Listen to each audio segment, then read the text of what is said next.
Hey there, hi there, folks. Happy Friday. Welcome, welcome. How y'all doing?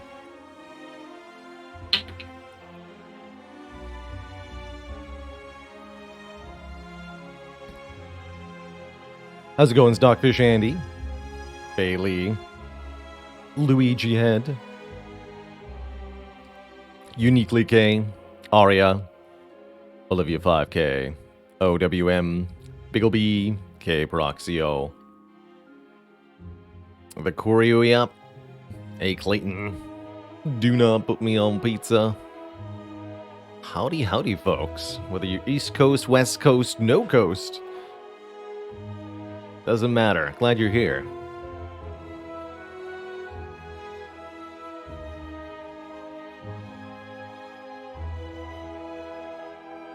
The Double Sub Club. Duras Fatur, thank you for 20 months of support, 2 metric years. Heck yeah.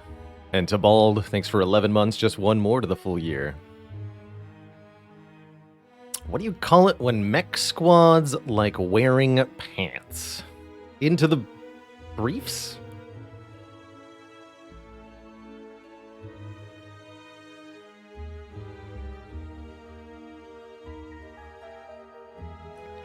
Into the britches. I like that one. Or into the breach. All slightly valid punchlines to that. I like it.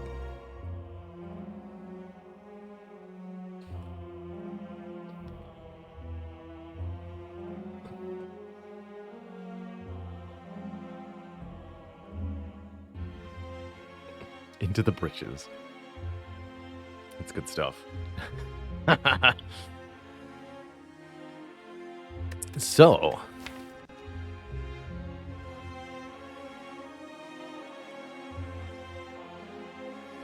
we had an amazing grand finale run at the end of yesterday's stream.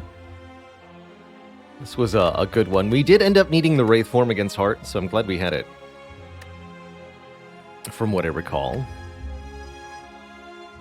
But, yeah, bag of preparation, runic pyramid, grand finale. Worked out incredibly well. Ended up picking up apparitions, not something I do all too often. But that has gone really well. Hey, there's into your congrats on that Ascension 14 win. Brimstone, Corruption, and Limit Break. Ooh, a Brimstone run's always fun. That's right, this means it's robot time, my personal favorite of the 4. Has been for a while. I suspect always will be, now that I've reached the thousands of hours, the 1,000 hour plus per character mark a while back in Slay the Spire. With so much experience with each of them, it really does feel to me like the robot has the most undiscovered mystery still, the most uniqueness, the most flexibility to be yet unlocked. Defect's a really cool character.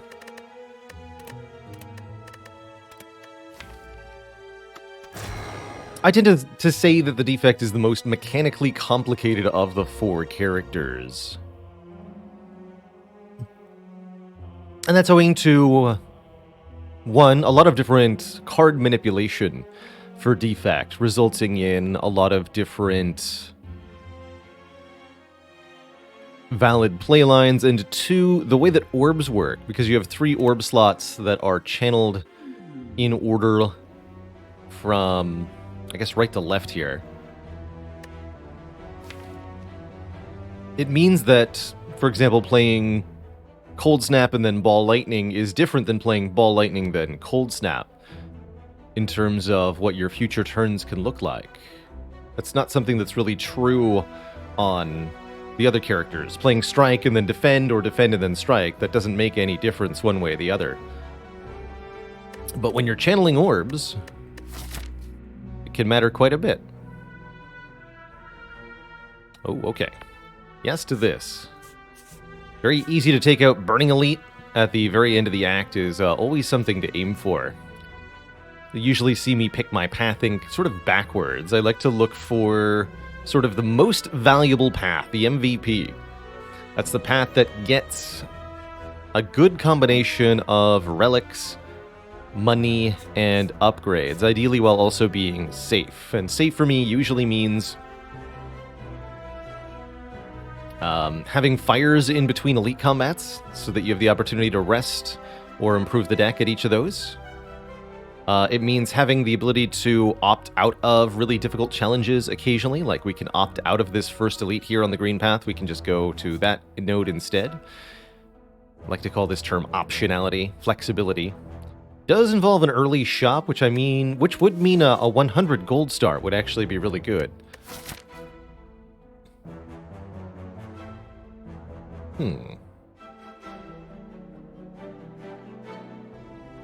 Any other path that's worth really considering? What this? Nah, it's only 2 elites. This path gets 1, 2, 3 elites as well as 4 campfires. And that's pretty exceptional. Usually I'm looking for 3 of each to be a really, really good path. And I think a total of 5 rest sites in elites is often what the map generates as the best possible path. It may well be the case. You can't get more than 5 combined rest sites in elites. So to have 7 total is beautiful. Beautiful here. Forgot to recall again. Oof, Pescor. Oof.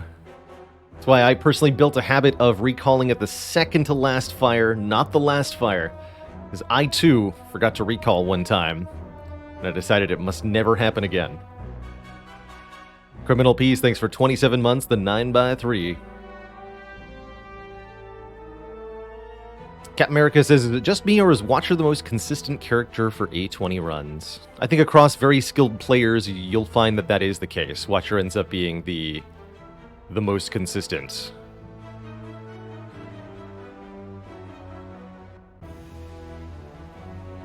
Numerous players have managed to achieve a 20 or more win streak with the Watcher, which is something no one's done with any of the other characters.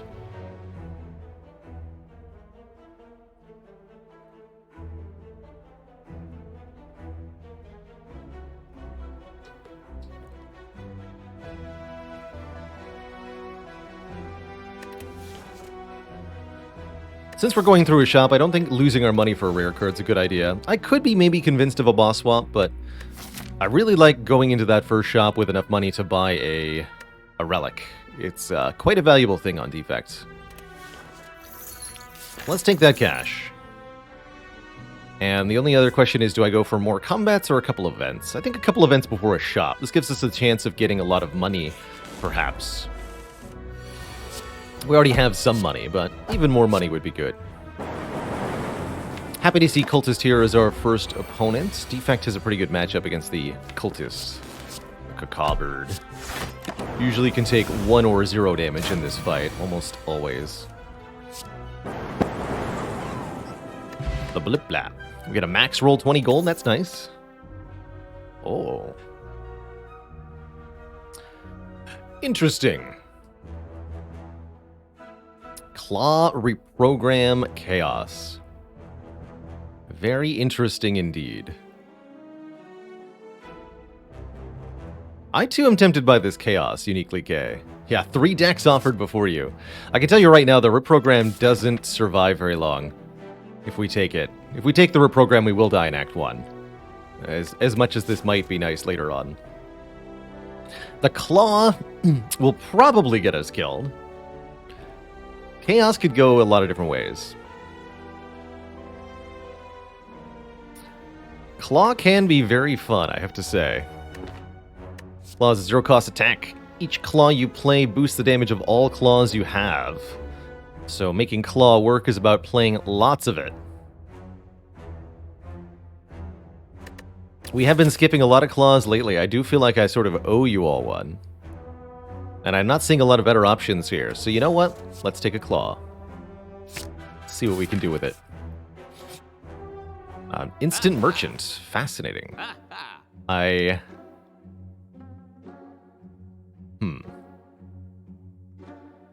Frozen Eye.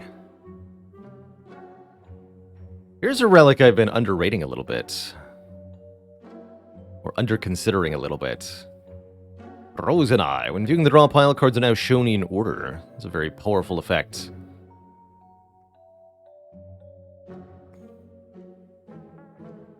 Something I've seen mentioned a couple times. Even if you have no draw in your deck at all, Frozen Eye can give you information on what's going to happen during the fight that you're in, which can give you knowledge about whether you need to use a potion or not, for example. Can I afford Frozen Eye and Rebound? I would consider that.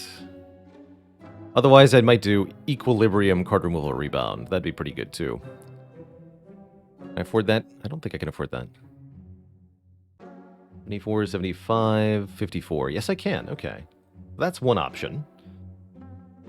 Although I shouldn't buy a removal here, because we do have another shop coming up momentarily. Don't forget, that's another option, is just conserve our cash. Another interesting option here, Discovery. Although very expensive, this can be a very powerful card, letting us choose one of 3 random cards to create for temporarily 0 cost. Capacitor too early? Definitely. Definitely too early for Capacitor.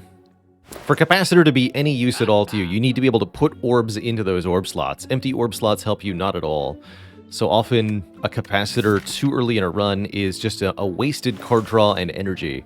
And that can really, really punish you on High Ascension. Good morning, Merle. You're joining us at an interesting moment here, which is this store at the very beginning of our defect run. I'm debating the merits of just buying a Frozen Eye, but note that we have another shop that we intend to visit, so another valid option here is just reroll the store, effectively. So the question is, with one claw in the deck, don't worry about how we got that, what do we do from here?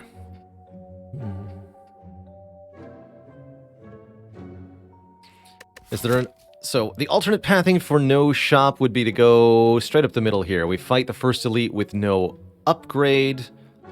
We do get 3 res sites.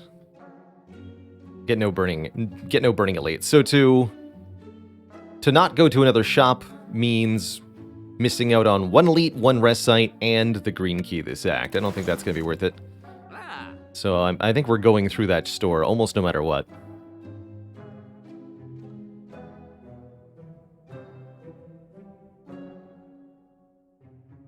I think the potions here are decent, too.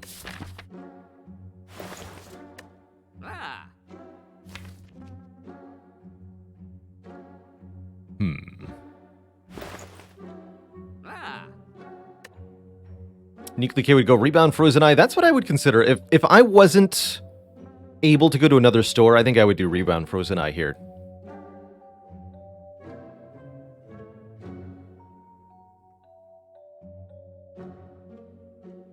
Let's see, 219 minus 54. 165. Okay, we can probably afford the relic if I buy just the Rebound.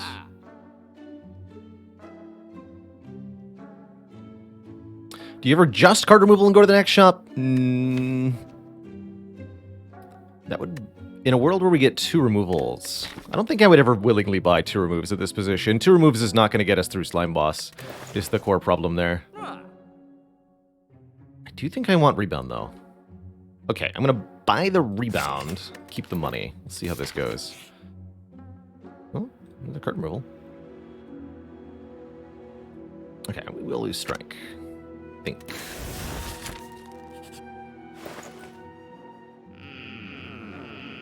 Why? That's alright. I can buy Beam Cell Sunder. That's pretty good. That's pretty good.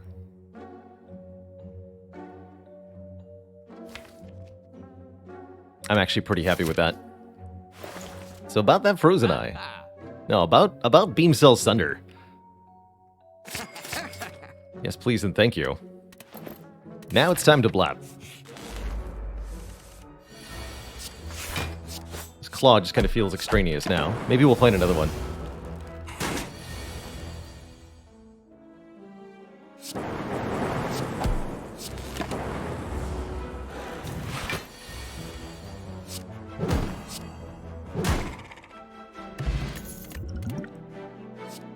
Hologram. Actually, auto shields? Question mark? This is way more immediate value in terms of, like, not dying to Lagavulin or sentries.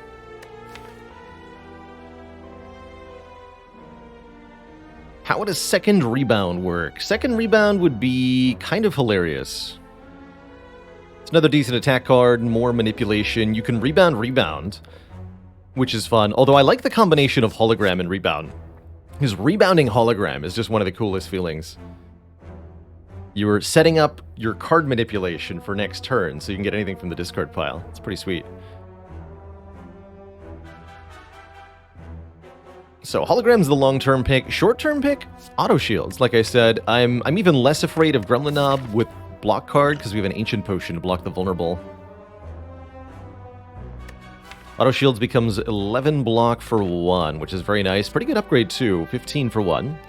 Core problem with auto shields is its condition.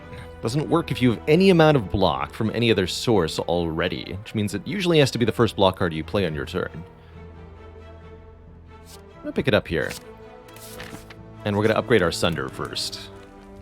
Although the beam cell upgrade is also tempting. We need to make sure this is a full 32. For maximum blip blap. Can you rebound an unupgraded hologram? No, you cannot rebound any card that exhausts or otherwise doesn't go to the discard pile.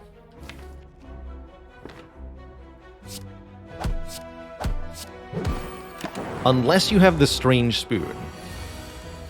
With Strange Spoon, you can do it.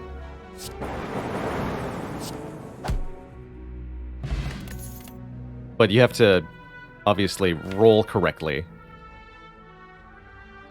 This is interesting. Compile River, Cold Snap. Actually, pretty happy with the Cold Snap. Yeah, which lets you do stuff like Rebound, Seek. Early Recycle can be interesting, letting us generate energy by exhausting cards. I don't tend to like Recycle that much until you've got decent card draw, though. I'm very happy with a Cold Snap, although we're almost at the limit of cards added here in Act 1.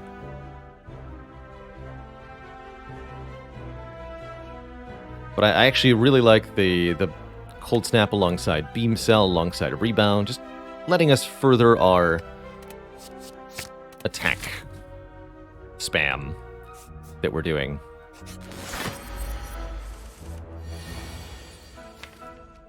I like Recycle a lot more with Hologram than, say, Rebound.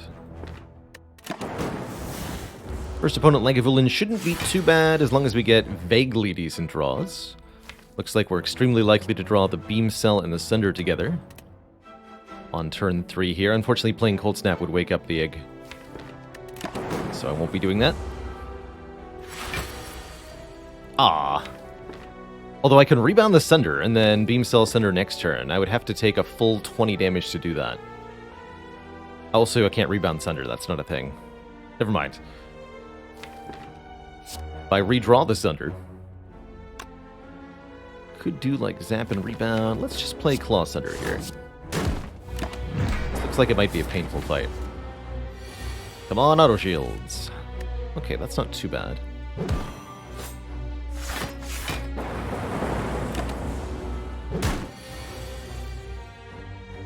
That hurts, though. Go Cold Snap, Strike, Rebound. Take 18. Just play the Sunder here. Hopefully kill next turn. Okay, Sunder ended up doing the bulk of the work there. Wish the draws had been a little bit better, but we find a Mango, giving us 14 more health immediately, meaning I definitely don't need to rest yet.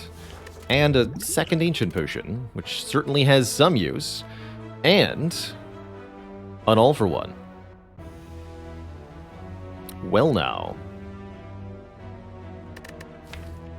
All for One will return all zero-cost cards from the discard pile to my hand. Currently just Beam Cell and Claw, but if we get any more, oh boy. I really like All for One on Defect. I think it's one of the funnest cards to build around on this character. Hologram's pretty good too, honestly. Certainly should take one of these. I'll be taking the All for One. With All for One, the Zap and Dual Cast worth upgrading. Currently not the Dual Cast. Well, maybe with the Cold Snap. Maybe the Zap. Although, I'm going to be upgrading Beam Cell first, for sure.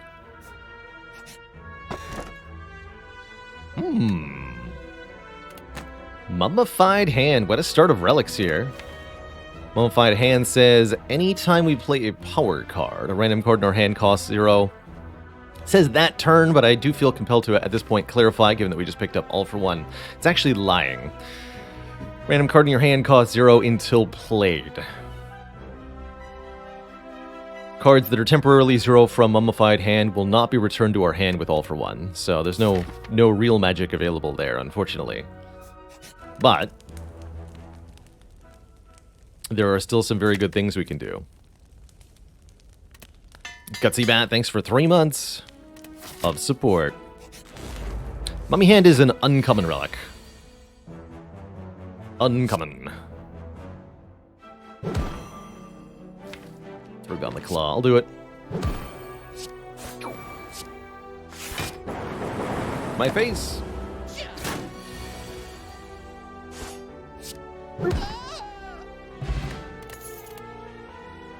There's a power. Do I want it, though? Defragment really is not doing much of anything for this deck. Well, we have a Cold Snap.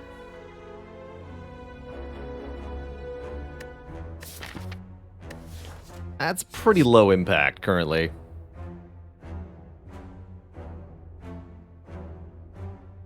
Can't just flood the deck with cards and expect it all to work together. We have to keep a fairly small set of cards, otherwise we're going to start to have really inconsistent draws. I could maybe be convinced about Boot Sequence, actually, especially given that we have All for One. If I choose not to play the Boot Sequence on turn 1, it'll return to my hand later. Actually, that I do like quite a bit. And we are hurting for block a little bit. Okay, let's take the Boot Sequence. Let's take the Boot Sequence. Ooh, really happy we have it, too. Look at this. Commence the bonk. Front or back? What do we think? Where's the Lightning Orb going to land? I'm thinking back. Dang it.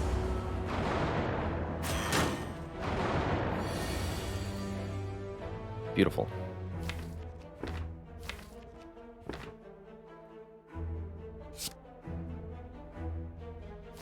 Hit the front one now, hit the front one now.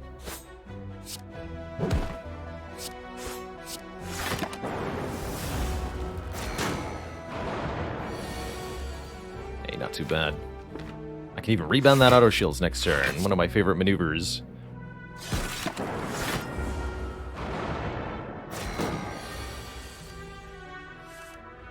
Oh, don't need to. Can't rebound Sunder here. Alright, we'll rebound the auto shields then.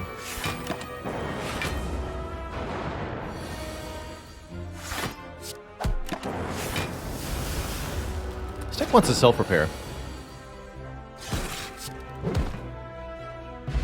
Or that. That works too. Pantograph, healing us 25 at the start of boss combats. Another uncommon relic.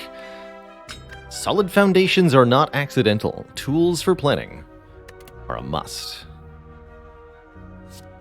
Well, now I do wish I'd taken the defrag if I offered a second Cold Snap. I think I will take a second Cold Snap. Creative AI plus Mummified Hand is certainly tempting, right? Each of these powers will make something free.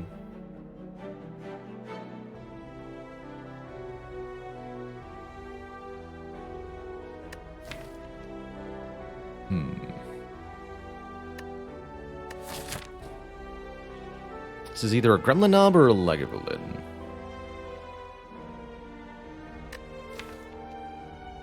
Upgrades aren't even that good. I'm thinking about resting at this fire.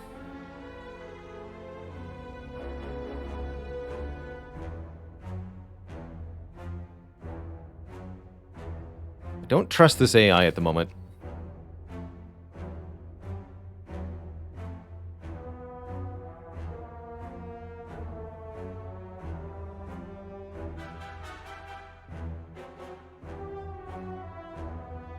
16. Like 12, 12. I'm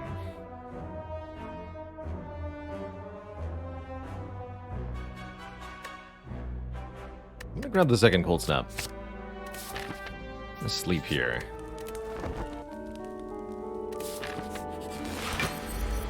Oof. Yeah, I think I'm glad I did that. Okay.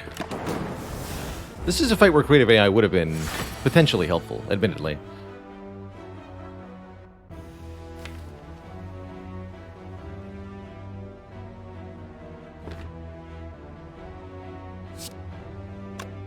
Play Zap or Claw. Do Zap.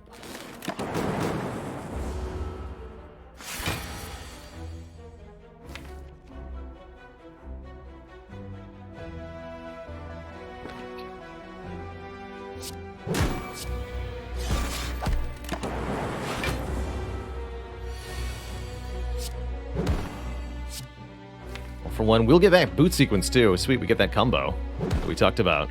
Hello. And let's do this.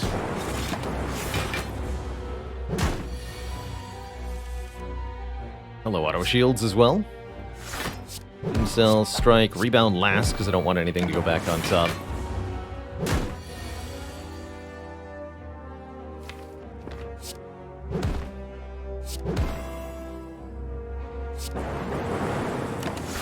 That wasn't too bad.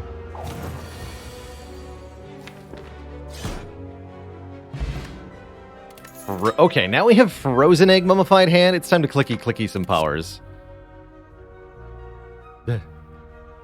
I don't need any of this, though. It's time to clicky some powers. For surezies.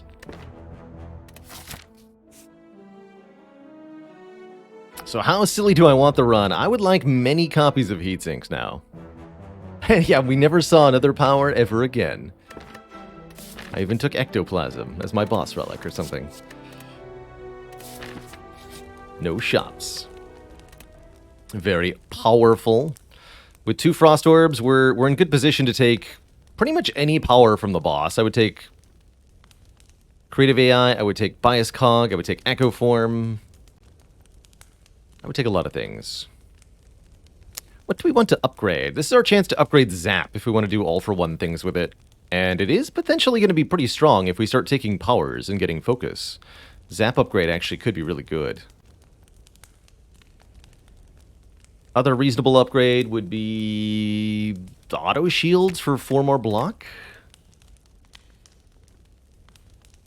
Yeah, I'll upgrade Zap.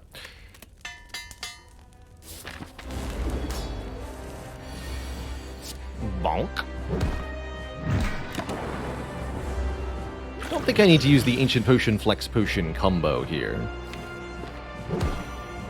Although we can consider it if next turn looks grim.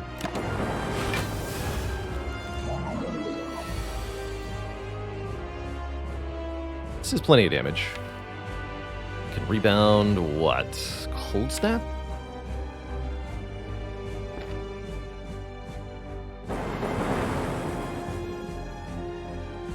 I'm not going to rebound this Claw. It's a pretty sad hand next turn. I'll rebound the Cold Snap. Alright, so bringing the Slime Boss to 51. That's pretty good. In terms of cutting the Slime Boss in 2 standards. Snap, Defend, Defend seems pretty reasonable here. Can't split either of them in 2. I think we should focus damage on the Spike Slime first. Got plenty of reason to fear the Frail. And the Spike Slime's higher average damage output is going to be kind of annoying here.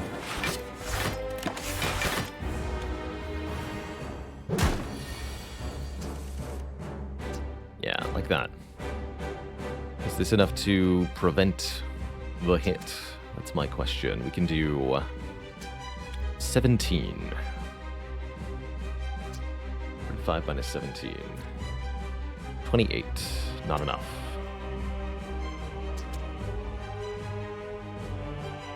So this is an opportunity to use the Flex Potion, or an opportunity to use the health that I got by resting before this Burning Elite.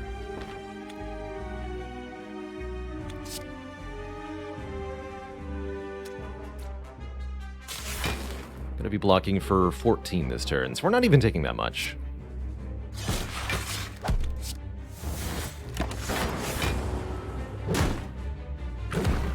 Got plenty of health, let's use it.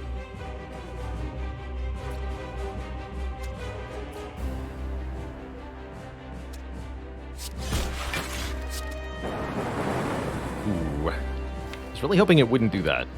Okay.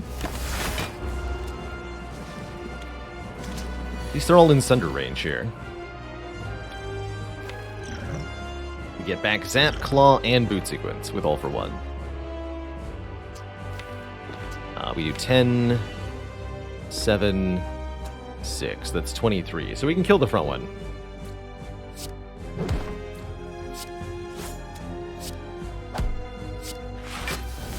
Okay, that's not too bad, actually.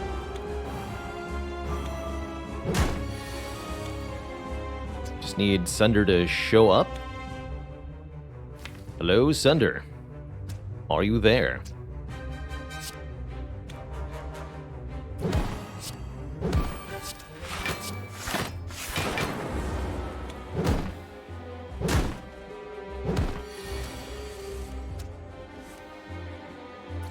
Please, no weakness. Thank you.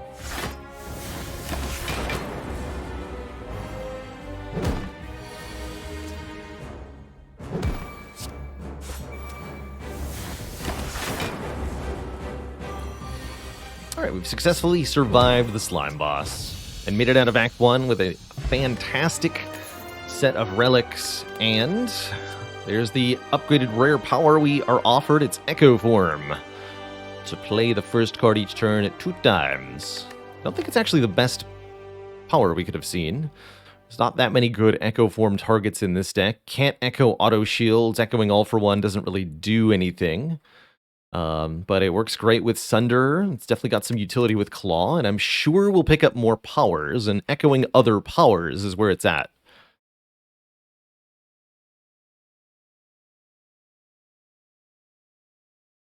So I'm going to go ahead and take Echo Form.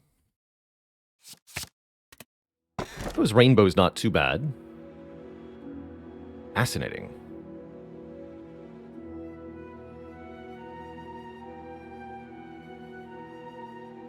This could turn into a really interesting Frozen Core deck. I don't like the other options much.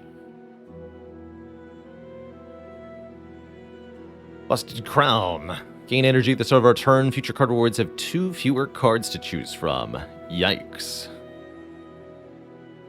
That's harsh, especially when we're trying to get powers. Sozu. Gain energy every turn, but we can no longer obtain any potions. We're stuck with these 2 potions forever. Now, taking an ancient potion to the endgame is not a bad idea, actually. I don't think this would be the worst thing in the world, especially with Pantographs, so maybe we should think a little bit on Sozu here as an option. Option C, though, Frozen Core. Replace the Cracked Core. If we end our turn with an empty orb slot, channel 1 Frost Orb. Frozen Core on its own, it's just like 1 Frost Orb per turn, but used in conjunction with other orb scaling powers, it can really turn into something incredible. It lets you take Capacitor without actually having orb generation natively, which is really neat. Lets us upgrade the dual cast pretty happily. If we can get any amount of focus, Frozen Core might actually really pop off. I like it as a way to help us get the Echo Form in play, too. I rarely get a chance to enjoy a good Frozen Core, and this might allow us the faint chance of the Wombo Combo run that I've never actually had, which is Frozen Core plus Inserter, as my 2 boss relics on defect.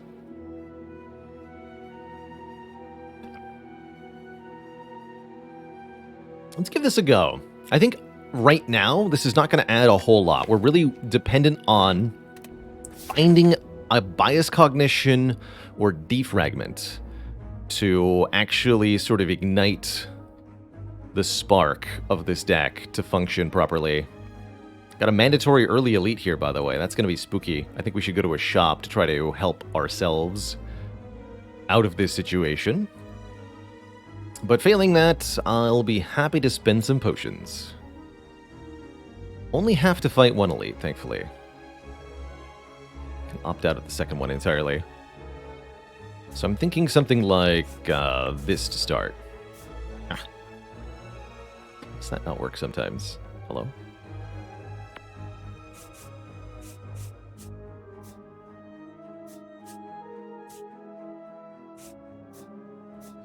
I think this is our start.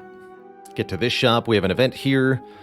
Only 2 combats, so we stay out of the hardpool combats for the moment. Keep our health resource high enough to try to survive this elite, and then we figure it out from there. Definitely don't want to go this way. This looks pretty suicidal. Bird nerds! You got it. That's a meager 16, but I want to do 16. Could take 2 to keep the boot sequence. Don't think I'll do that. Or take 4, excuse me.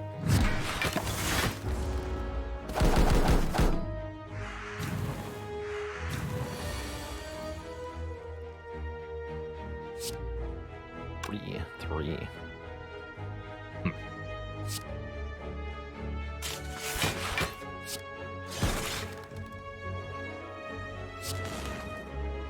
So, 1 in 3 chance to save 12 here, so that's an average of 4, where this is a guaranteed 5. Wouldn't have done it. Guess it was only saving 10 anyway.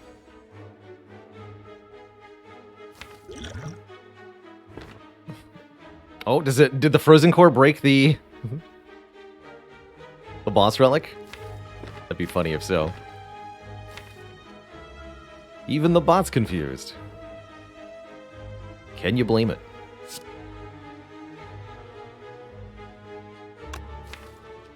Oh, there we go. Okay. It just takes a little bit to kick in. Easy. Next turn could hurt.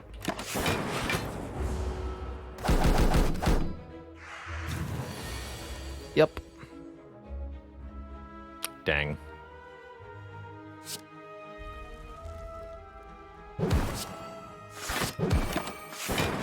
Ouch.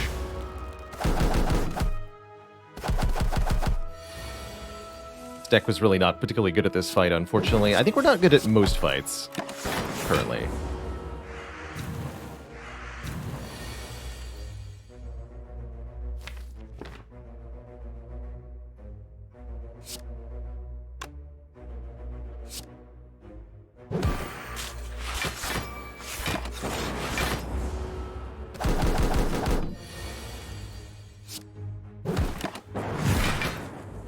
Well, that was painful. Cold Snap, Barrage, Beam, all unupgraded. No way, Jose. I'm out of here. Pain Curse, also no way. Let's get that dual cast upgraded so that it's free and returns with all for one. Much more important now that we have the Frozen Core. This fight should be somewhat manageable, at least, thanks to the power of free ice. It's actually not even played the Zap for that reason.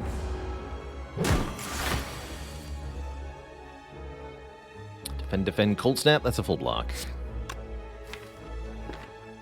Don't play Echo Form.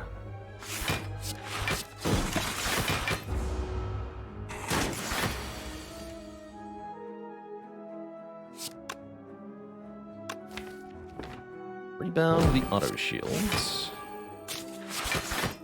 We're allowed to dual cast. Look at that. 27 block, easy peasy. More than I need.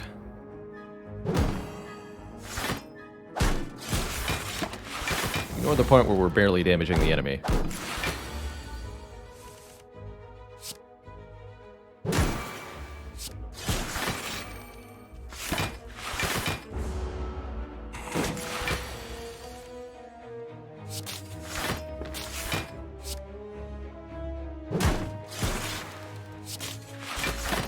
More free orbs. The bot tells the seed for the run? Absolutely. That is also a command. Exclamation point seed.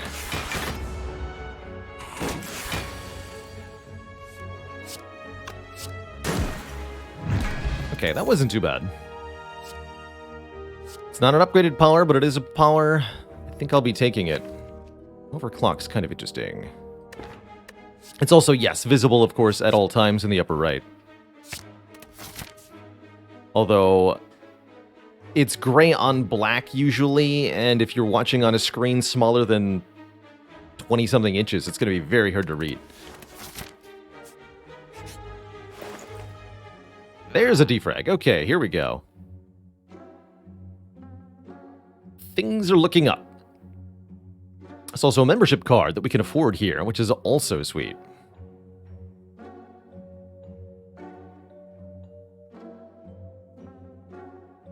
Can I do membership card defragment card removal? Is this run seated? Amazing. I'll have 100 gold left. This is less than 200. Yes, I can afford all that. Pretty good. Panache Plus is kind of hilarious.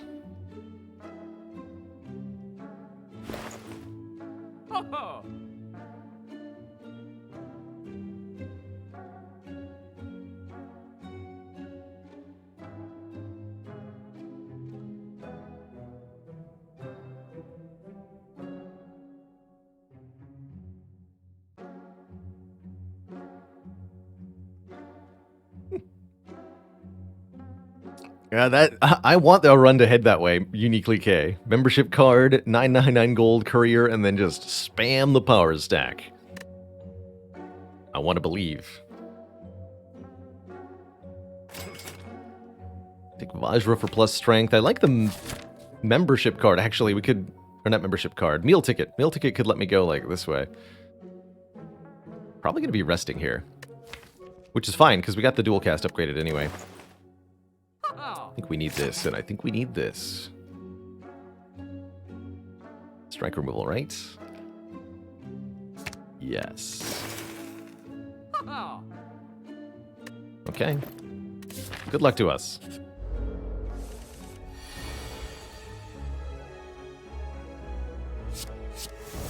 Buffet?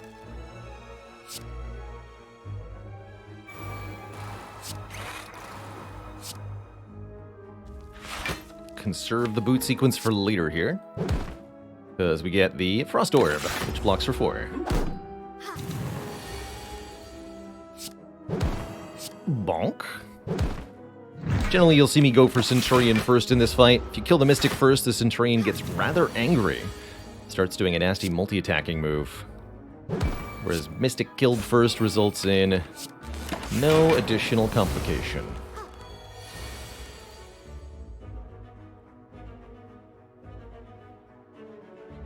Got buffer, I can just play the Echo Form.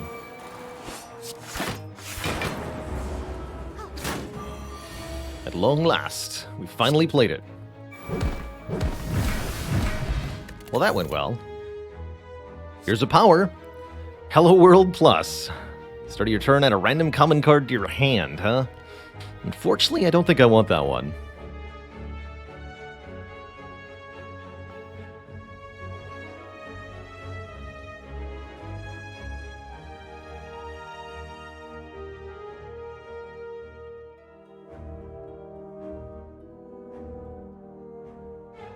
Alazar, what do you call a computer program that prints gelatin?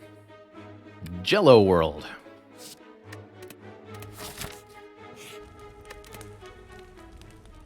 No, we're resting here.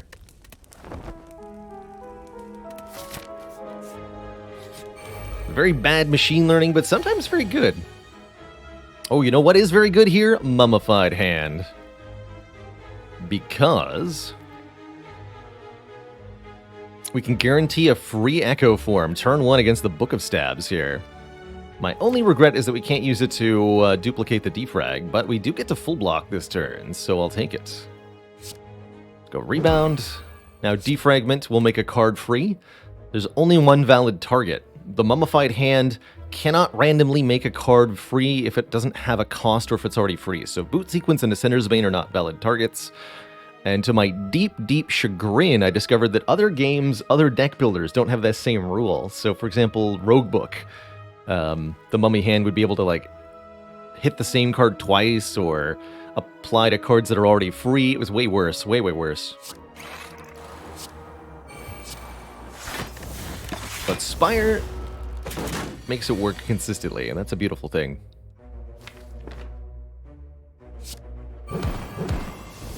Double beam cell. Might have meant to be double defend or something, actually. But with dual cast, we get it all back anyway. That frost orb. Can't use the dual cast again, that's also fine.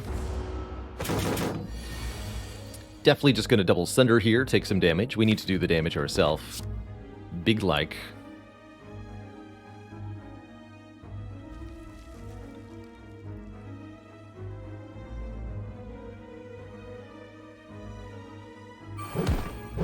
Triple Cold Snap was also an interesting line that turn. But I think that results in a sadder this turn.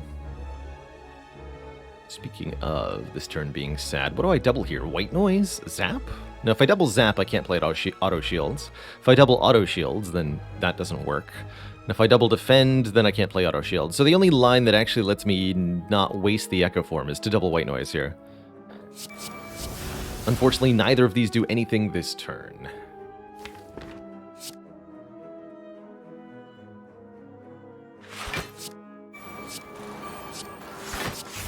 So currently we're blocking 21 plus 8. It's 29. We save 4 health if I don't play the Zap. Of course, we're more likely to not kill the Book of Stabbing if I don't do some damage. Get the Frost Orb. Take just 2 here.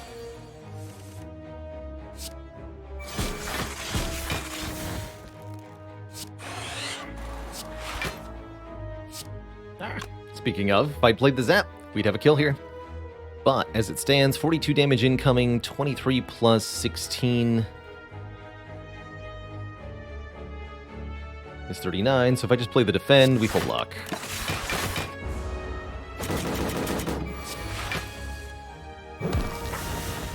No biggie. Oh, man.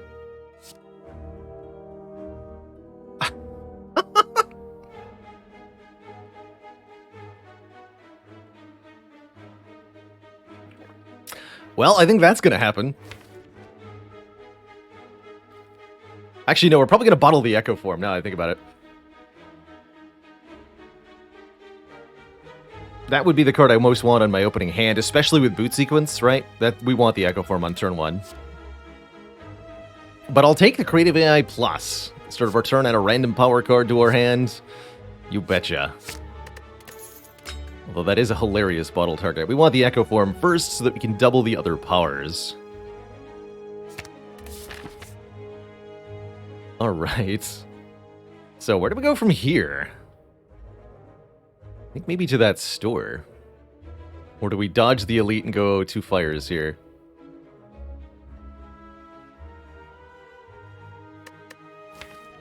I'm really not that afraid of elites at this point. Maybe I should be.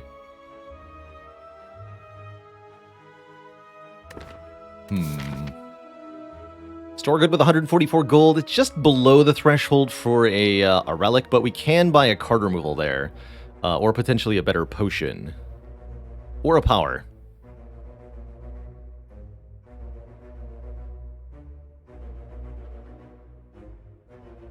I could also just, like, rest and keep going.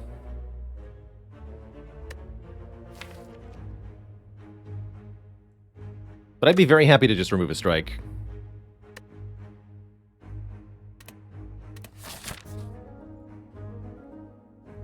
Okay. Static Discharge Plus. There is an Apotheosis here, but we can't afford it. Also an on-sale Cool-Headed. Interesting. Not sure if I want any of that. Another Claw is here. We want 2 claws.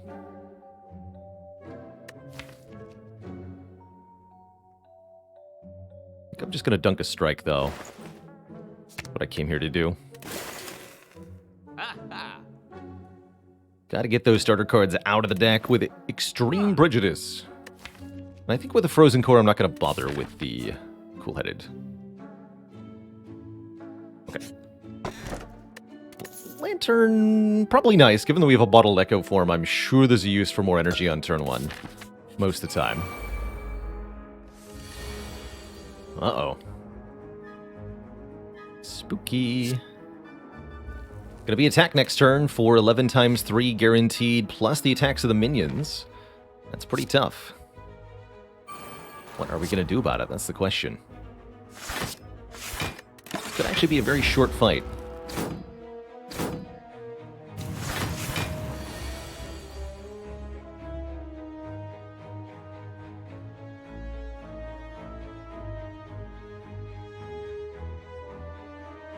I'll say. So I can block for up to 6 times 3.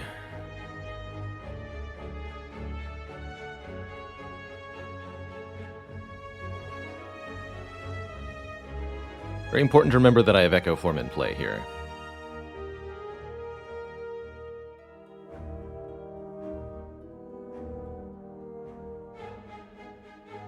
Does merely 12 damage, right? No, 9 damage. So, yeah, it's not even enough to kill the Sneaky here. I think that means I have to use the Flex Potion here. Double Cold Snap, the Sneaky Gremlin. Defragment. That should keep me alive.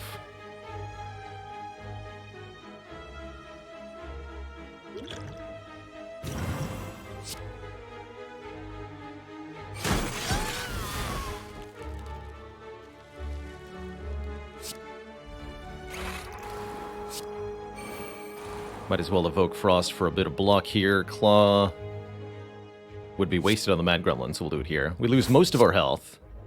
And we need to either block really well for the rest of this fight, or we need to end this fight very quickly from here. Either is acceptable.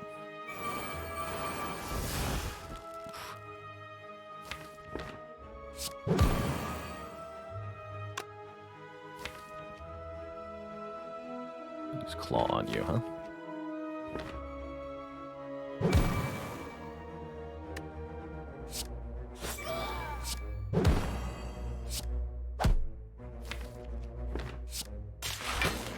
Definitely scared currently.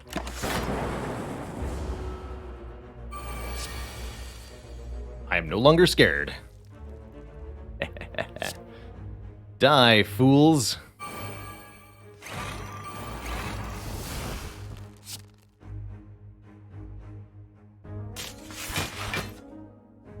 Easy.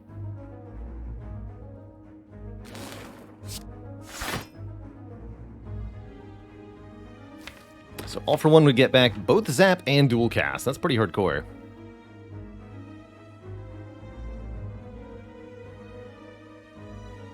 Each of these evokes for 18, so I'll just let the evocations kill the stinky gremlins here. Could White Noise. If I was really lucky, we'd make all for one free, but I think I just need to land the all for one here. Let's go. Zap. Cold Snap. Then Dual Cast. Now we have an empty orb slot, which is replenished.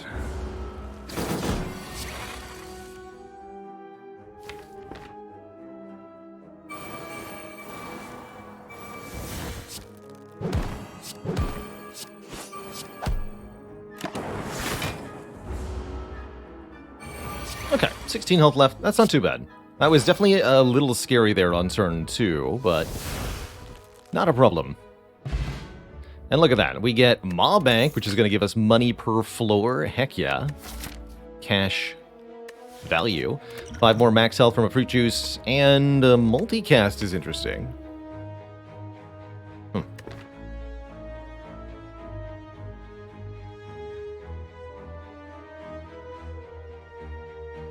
Amazing Centeneer, the spirit of the Baylor is with you. Enjoy that bottled apotheosis. Good stuff. Good stuff. I don't think I want any of this.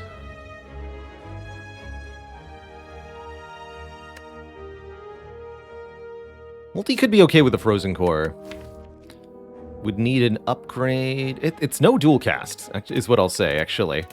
Dual cast is just better. I'd rather have a second dual cast, because the all for one. Alright, this is the current intended path. 3 events? Probably. Okay. Transform 2 cards, turn strike, and it might be claw, honestly. No, I guess we'll keep it for now. Let's transform some stuff into... I'm thinking heat sinks plus self-repair plus. What do you all think? What should we get here?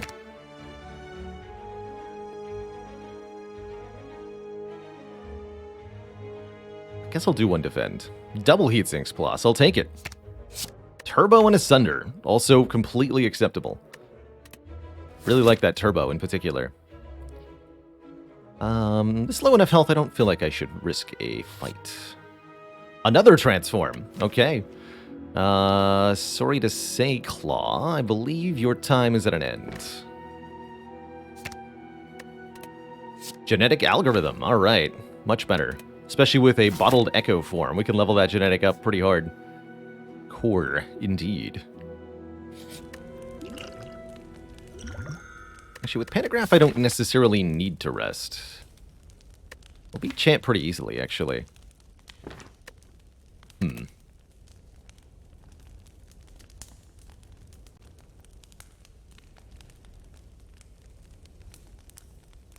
I upgrade the other Sunder, then?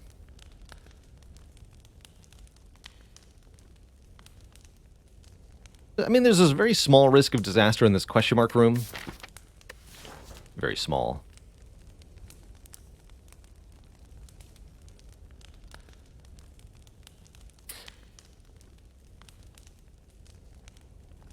Now, we don't need Claw as any sort of solution to Champ when we have Creative AI, which will work just fine. Creative AI will kill Champ for us very easily.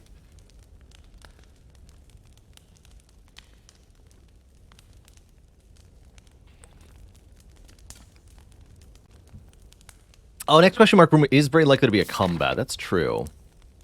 What combat would be the worst for us? It's actually pretty hard for me to take a lot of damage on turn 1. What would have to do good damage turn 2? Triple Cultist could maybe be a problem. Snake Plant. Yeah, Snake Plant could be a problem. Okay, yeah. I'll have a snooze. Oh, it is Snake Plant. Hi there. Although, this is a pretty good turn 1 block, actually. It's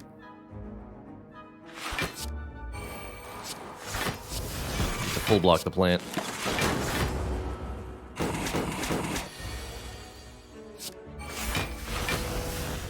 Level that 2 times.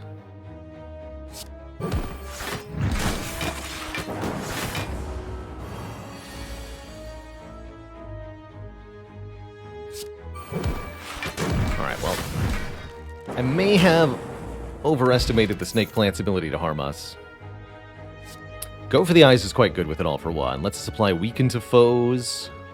This is a much better card than the Claw was, essentially. Blizzard was also there. Blizzard's kind of interesting. Don't feel like I need a Blizzard currently.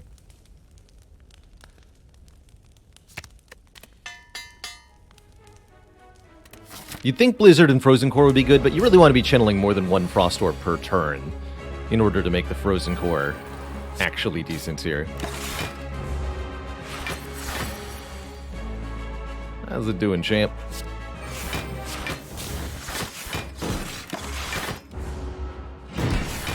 Please wait patiently while I just murder you.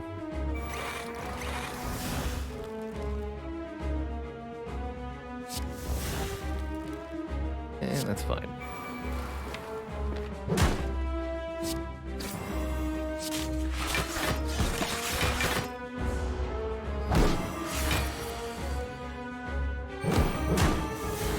So we're going to whittle down Champ while getting as many powers in play as possible, essentially.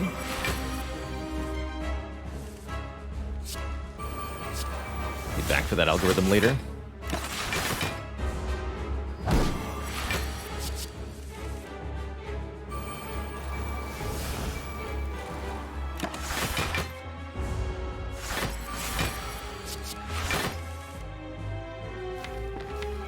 Fool.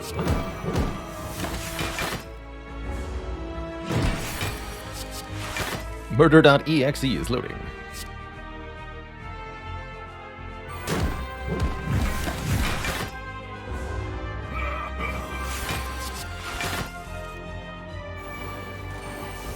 It's a lot of electrodynamics that we've created. Maybe too many.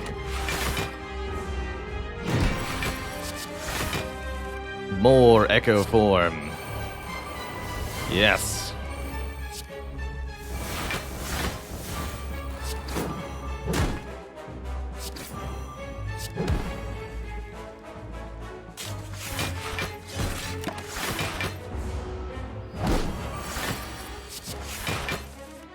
More.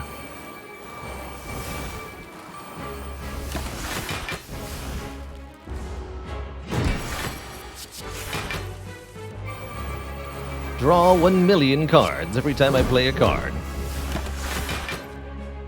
Waiting for storms now, basically.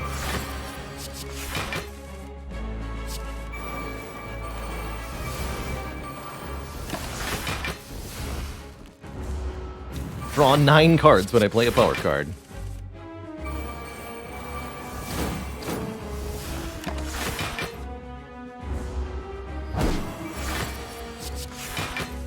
Here we go. Double capacitor.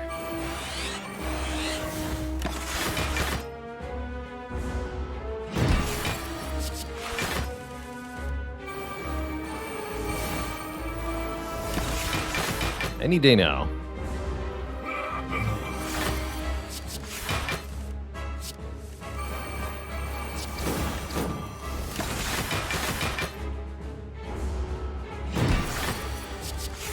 There we go. More random powers.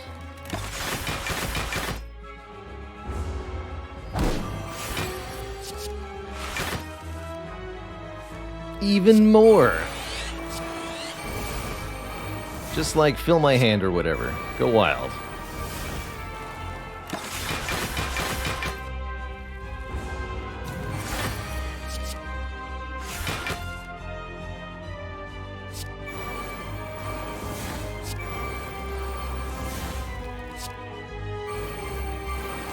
Begins. Next turn. Next turn, fool, you're doomed.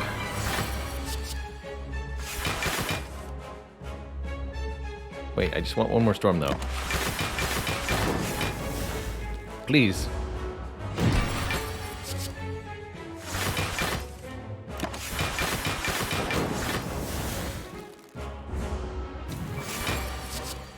There we go. Have at thee.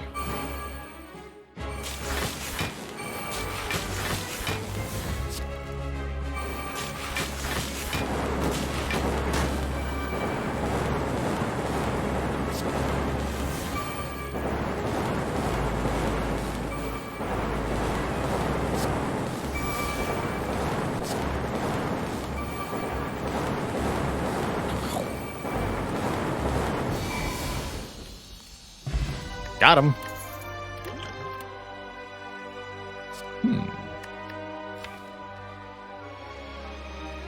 Maxim Orb. I don't think we want any of these rares, actually.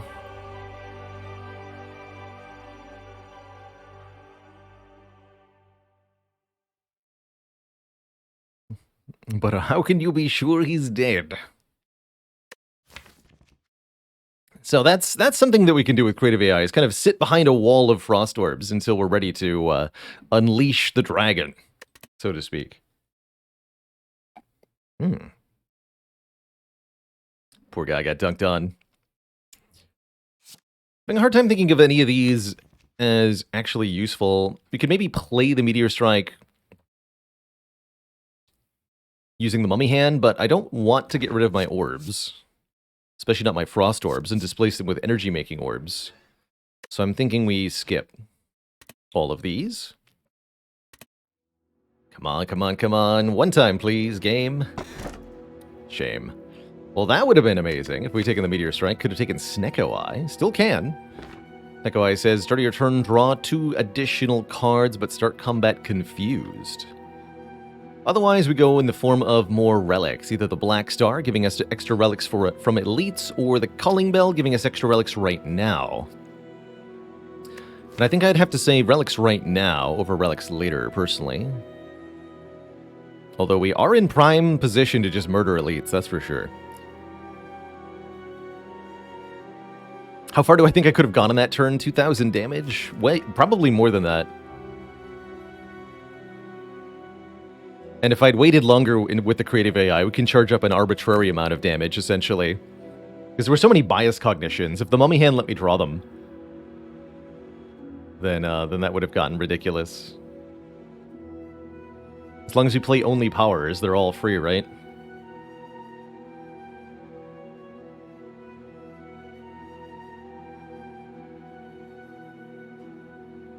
So, what does Neko Draw change for us? We have 2 Sunders. We have Creative AI, we have Echo Form, we have All for One, returning back all the zero-cost stuff. I got rid of the Heckin' Claw. Main problem is All for One. I mean, we no longer get major function out of the dual cast. I'm already not playing Zap sometimes. It's mostly we lose out on dual cast Frozen Eye interaction. That is harmful. But I think we will do quite well with this Neko Eye, considering the abundance of high-cost cards in this deck and the way that the All-for-One will interact. Let's do it. Let's do it. Neko Eye Mummy Hand's also really nice, I tend to think. So, we'll have more card draws every turn, but our card draws will be random cost, which may or may not be a good thing, depending on how you perceive that. Since we have Maw Bank, let's try to go to this store, right at the very end of the act. Something like these. I won't be able to take 999 gold, that's okay. Get lots of elites, many rest sites if we want them. We can avoid that one if we don't. Not sure exactly what I'm upgrading, but we'll figure it out. I like events in Act 3 quite a bit. Not only will they save us time, but there's lots of powerful things that events can be.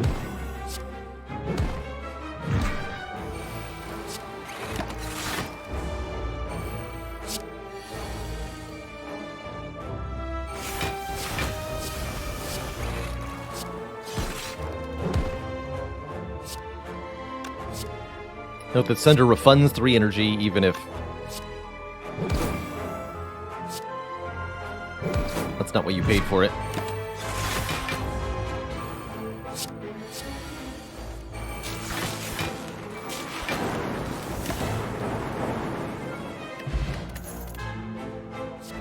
Glacier seems like a heck yes, with Neko Eye especially. 7 block, 2 frost, no prob. Now a Blizzard would be a decent addition, now that we have a Glacier.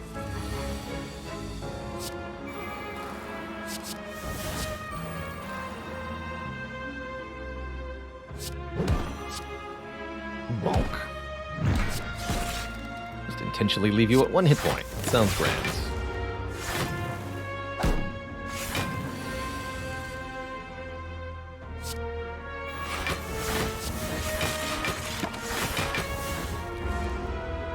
Algorithm is already up to 17. That's pretty good, considering we've just picked it up at the end of last act.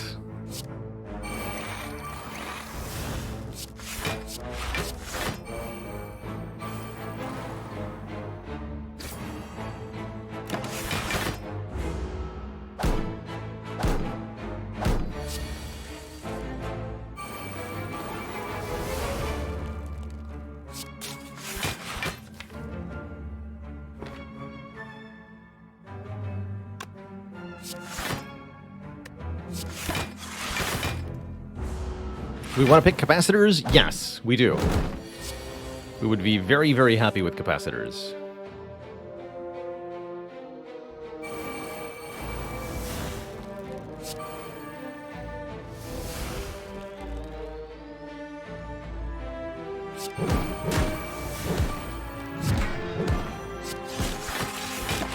Like that.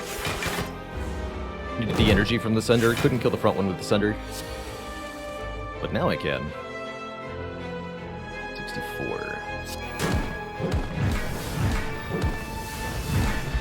Vanquish. This glacier says plus. I'll take that one too. Scrape Plus could also be pretty good. Draw 5 cards. If any of them are free, keep them in your hand. And that works with the random cost of the Snecko. But more Frost, hard to turn down here. The Cooler Glacier. What colorless cards would we want here? Apotheosis would be passable.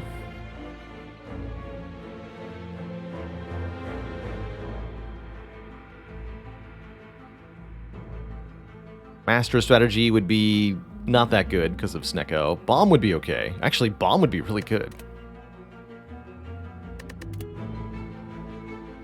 This is interesting too. Panic Button. Panacea. Yeah, let's take a Panacea. Giving us artifacts to use potentially with a bias cognition or just to block enemy status effects. Take a secret technique. This could be interesting too. Don't think so though. Maybe you wanted Panacea Panic Button? Maybe. See you later, Rebound. Was nice having you. You served really well. But your time has come and gone. Alas.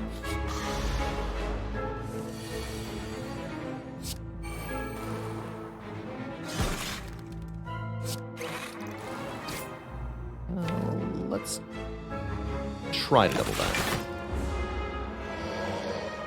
Should be vaguely doable.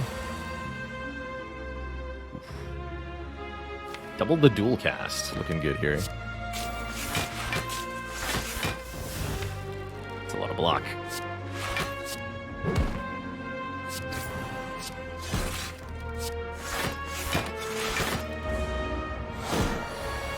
Easy.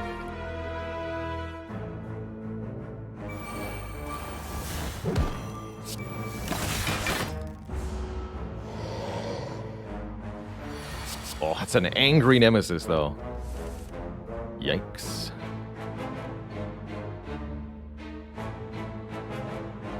Double the white noise. Didn't work out for me.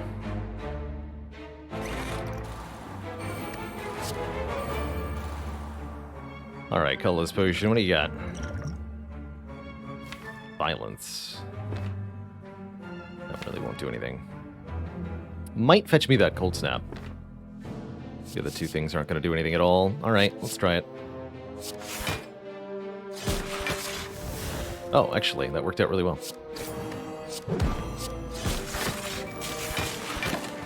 Easy.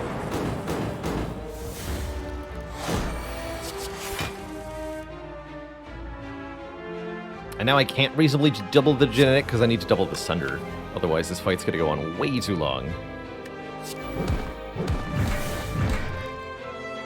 This in play as well.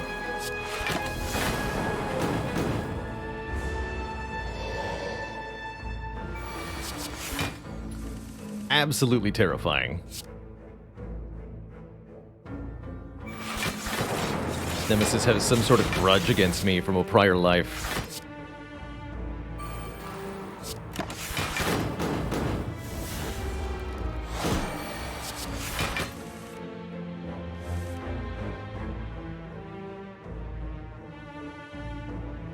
Thanks, I hate it.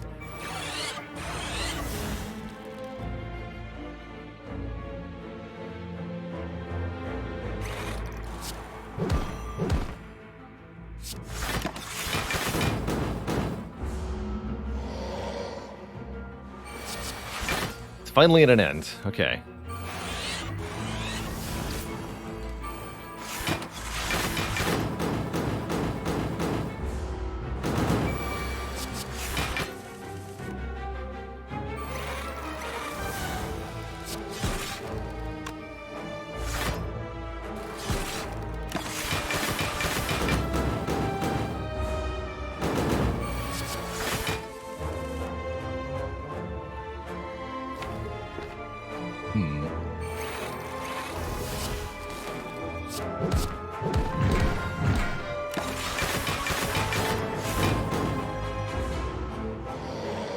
Do we also want a copy of Real Storm?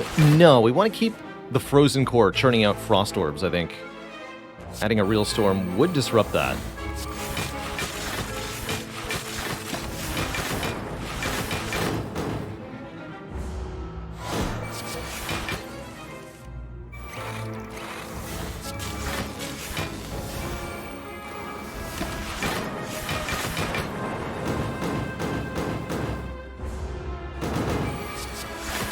I think with Frozen Core, it's almost like you intentionally want to leave a piece of the deck unfinished, because the Frozen Core is going to serve the purpose. Like, we don't want Cool-Headeds. Although, we did take the Glaciers. And Paldiver's weird.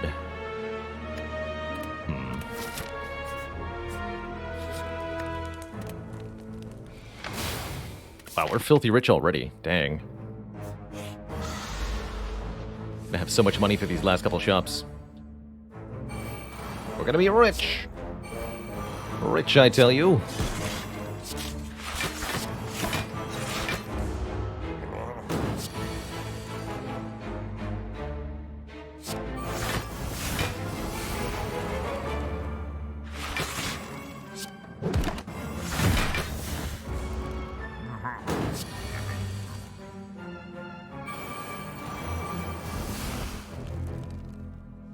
Panacea Sender or White Noise Sender? No, White Noise would draw the defrag. Don't want to do that. I want to play that twice next turn.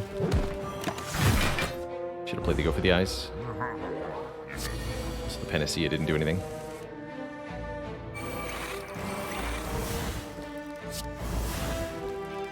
We're not ready for the Storm yet. I'm going to keep that around.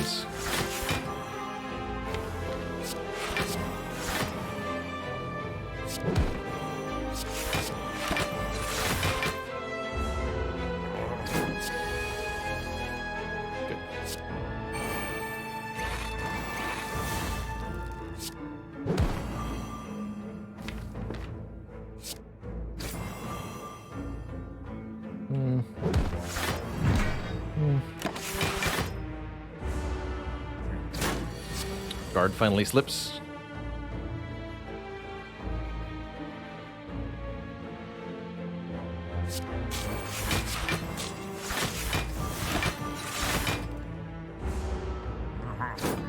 Giant Head gets stronger and stronger every turn, which is definitely an obstacle to us here.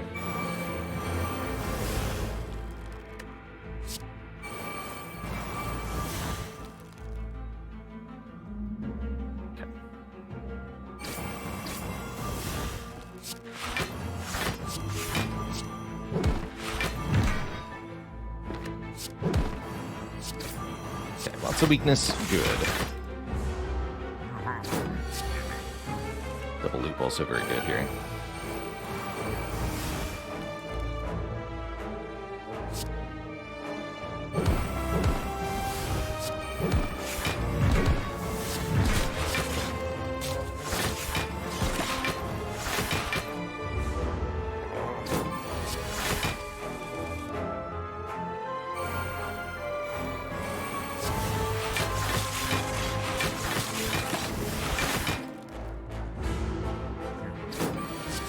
Turns. That's too long, though. Realistically, need to be doing this a little bit faster than this.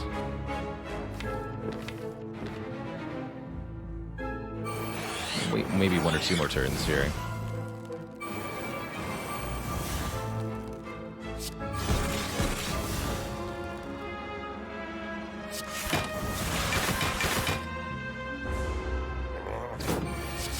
This is as high as the Giant Head can swing. 52, base of 70. Yeah, base of 70 per turn. That's the max.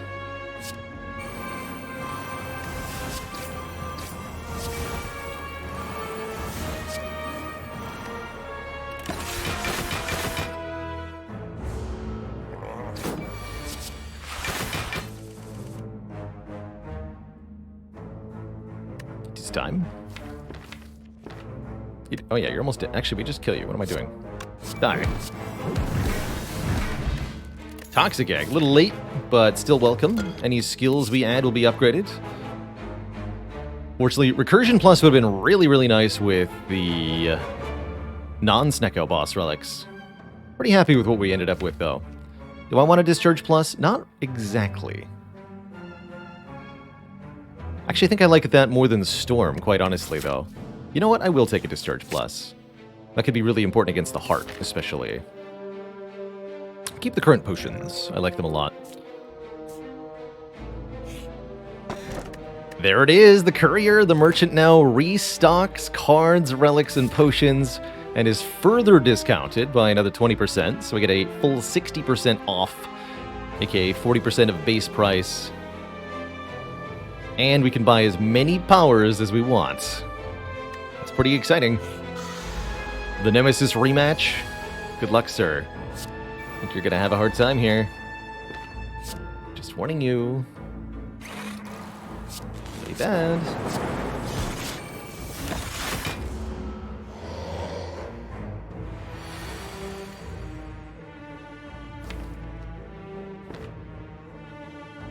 Okay.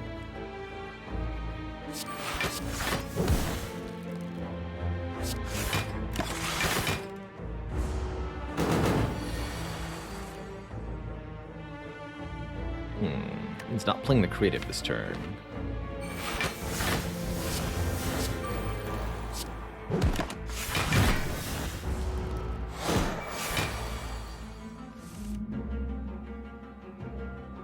Don't think I want that for this fight.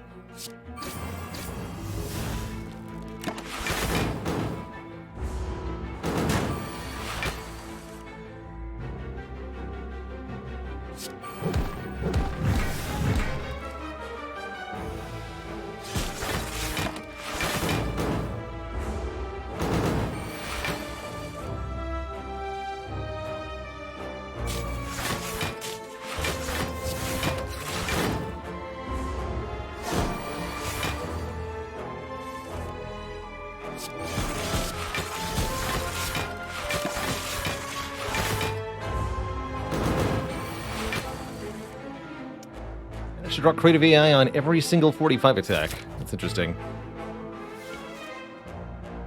Okay.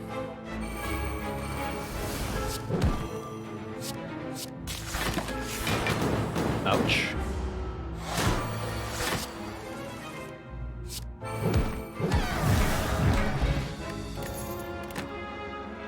Fruit juice. A third glacier. Find a static discharge. There's no such thing as too many frost orbs. Take one more. Now I do wish I had a blizzard for sure. Thinking about this fruit juice, I guess I'll take it over the power potion. Power potion's good. We can always get another useful thing in the shop. I would like more health for Time Eater anyway. We'll be upgrading Panacea. Use that first though.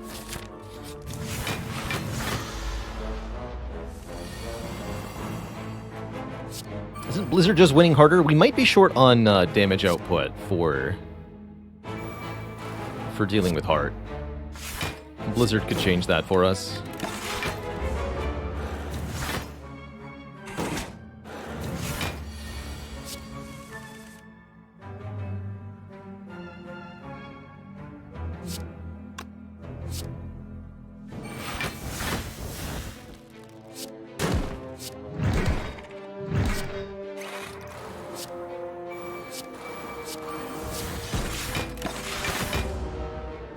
Good turn.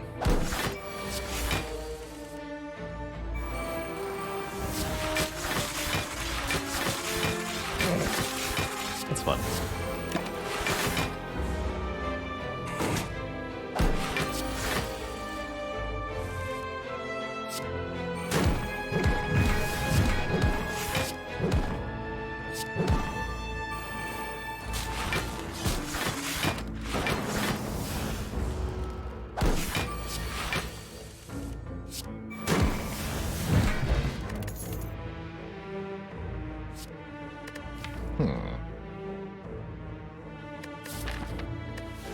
I'm going to go ahead and take the Consume, although we don't have reliable orb slot generation. That could change very shortly. We're going to be able to look at a lot of powers in the store, and the creative AI can always generate capacitors.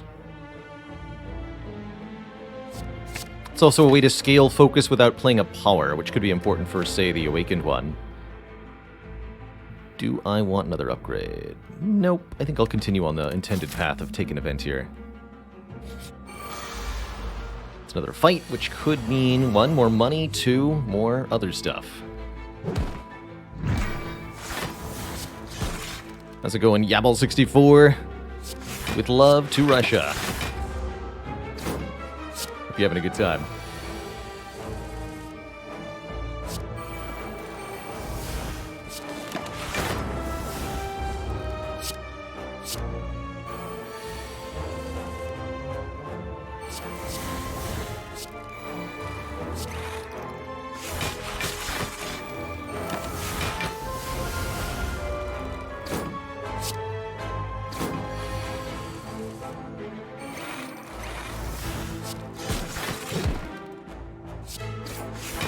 Definitely struggling to deal damage.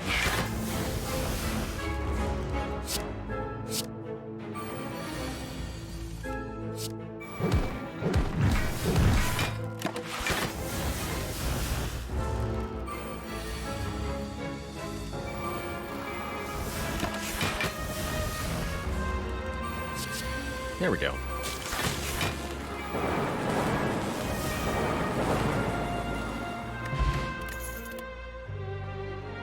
Finally, the second claw. This is why I don't often advocate for taking Claw Act 1, because it could be this long till you see the second one. Just can't depend on it at all. Oh boy. Is it going to be a heck of a store? We have 611 gold, the membership card, and the courier all available here at our disposal. Randomosity, thanks for 31 months. I encourage a go back and look. This has been a pretty fun run the whole time. So, I think we'll start with a defragment. There'll be a new power behind it. Definitely want some more focus, and this is an incredibly easy way to get some. Mayhem could be fun. There's a Hello World behind it. Okay, I don't know if I'll buy that, but we'll think about it. Step 1, close your eyes. Step 2, click powers till you run out of money. You know, there's some merit there. If I want Spire, Spear, and Shield to be easier, Preserved Insect does do a pretty good job.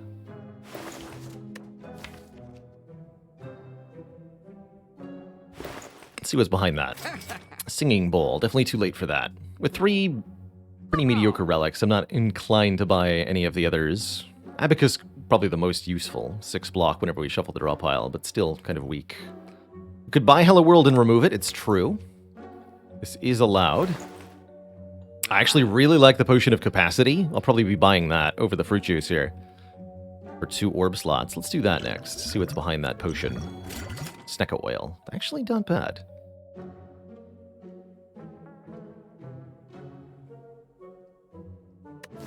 Don't have any strikes or anything. I think I'll do the Hello World remove. Let's see. It's a Storm Plus. I'll buy that. And a Storm Plus. I'll buy that. And a Heatsinks Plus. I'll buy that. And a Loot Plus. I'll buy that. And a Storm Plus. Do I do it? I'll do it. And a Buffer Plus. I'll buy that. Okay. Now I can remove Hello World.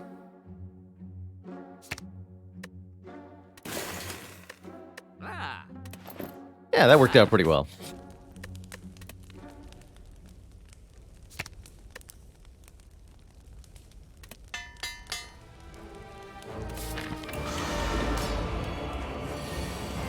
So our turn 1 is a bunch of storms in Echo form now. That's pretty wild. But how does this deck beat Awakened One? Not by playing the storms, that's for sure.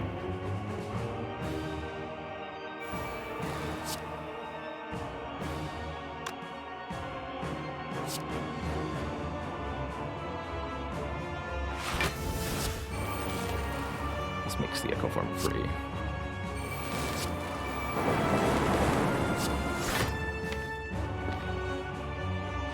And I am allowed to all for 1 defend, bring the counter to 8. I'll just take the damage.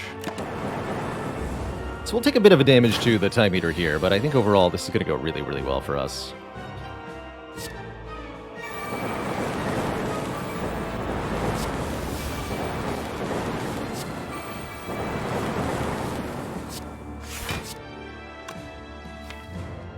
Let's just play this now, because this could be a really short fight, actually. Hi there.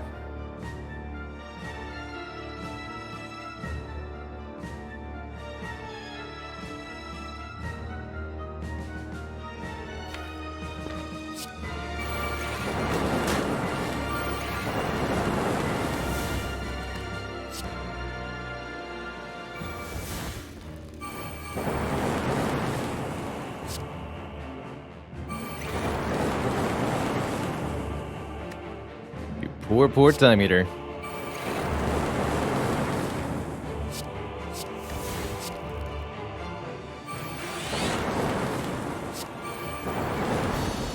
GG.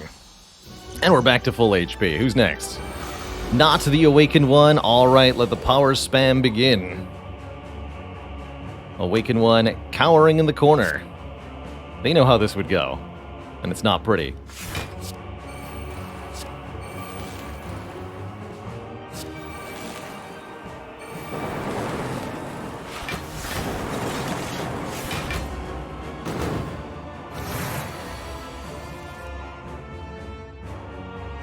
Lots of... let's go double loop, actually.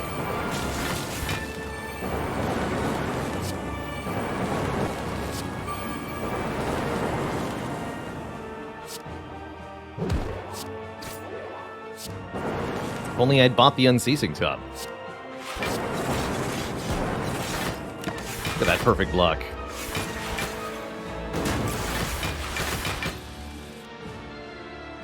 Beautiful.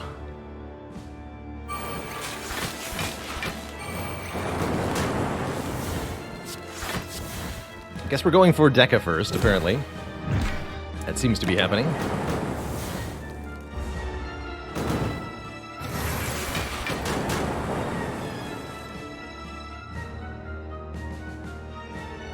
All for one. Defend, go for the eyes, turbo. That's it. Consume.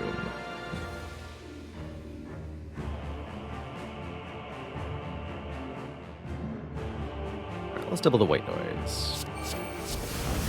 Okay.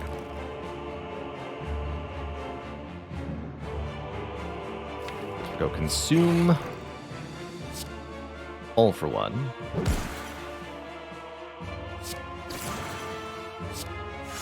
Consume again. Turbo. Draw with heat sinks. Draw more with storm. Here we go.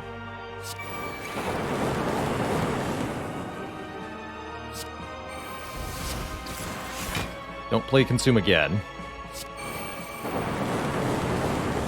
GG, nerd.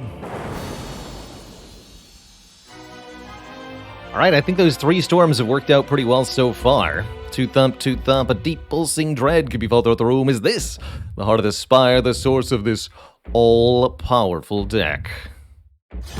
Charge a core to its maximum. GG.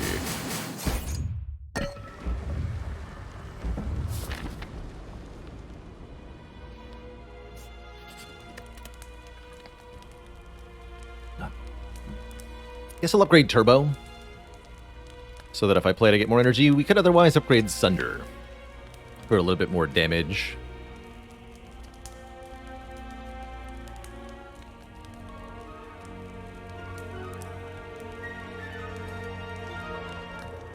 Parks, where does the defect keep their storm cards when they're not in use? They're uploaded to the cloud.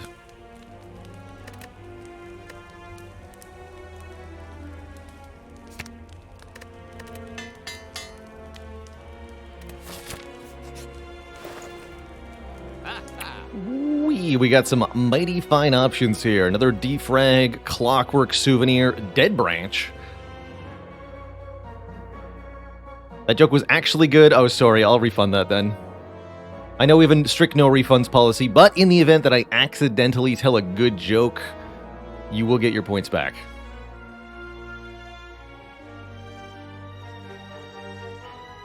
It's too late. Ah, dang it.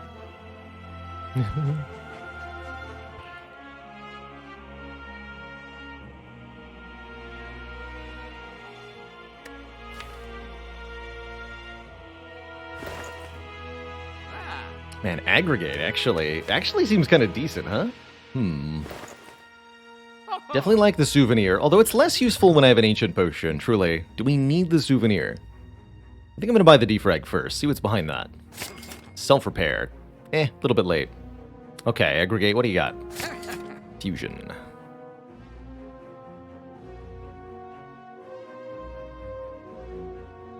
Not gonna buy Mayhem.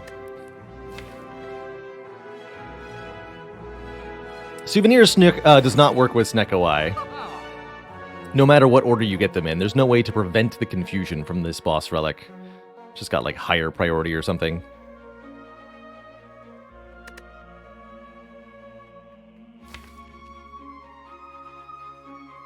Actually, you know what? Let us do buy Mayhem. Let's have some fun. Let us do buy Mayhem. Mayhem's a power that will play the top card of our deck. With Echo Form, it's going to get played 2 times. Is that a good thing? Probably not. But heck it.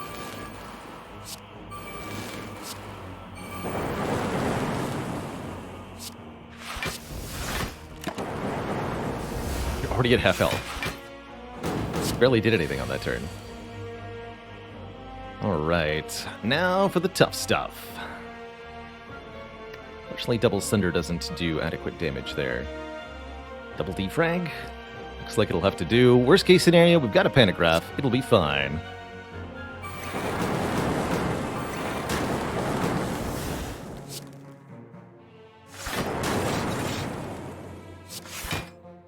Yeah, not quite enough. Ouch.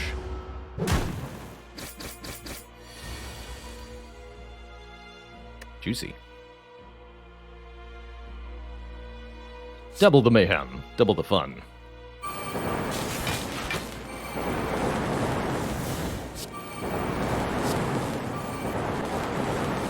Wait, I'm not done.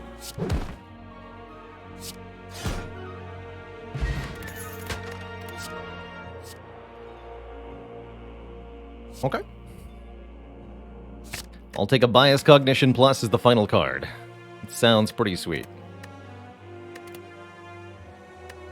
We're not even going to need to block the focus down to the bias, truthfully. If we have it in play, it'll be good.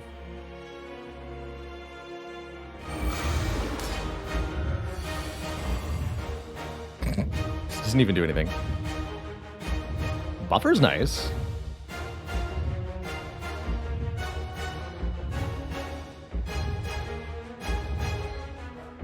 I am going to take damage. Okay, so we actually will aggregate first. Because I can't boot sequence and play all the powers. We wouldn't have enough block, and then I'd lose the buffer. So we want to take damage with the Beat of Death first, which means drawing cards.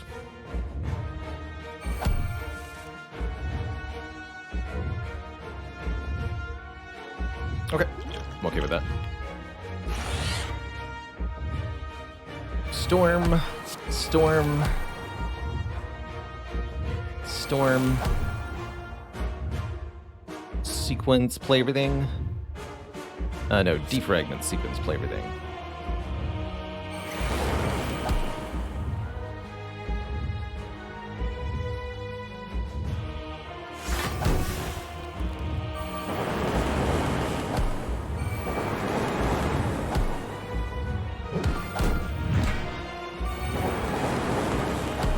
Is preserved.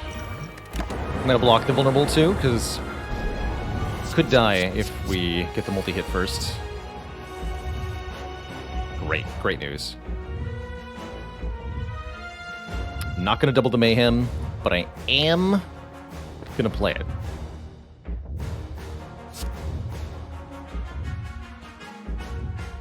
Oh, I can only do that if I double this glacier.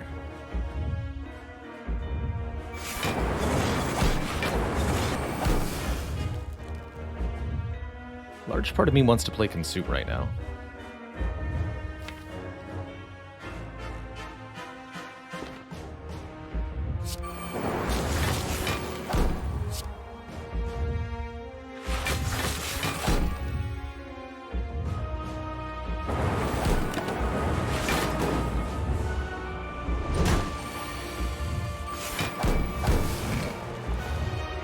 Classic.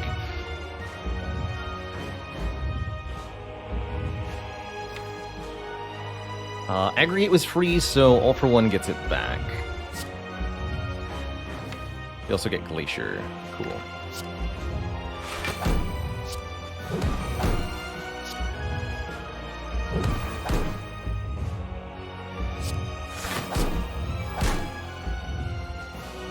We'll lose the buffer to this.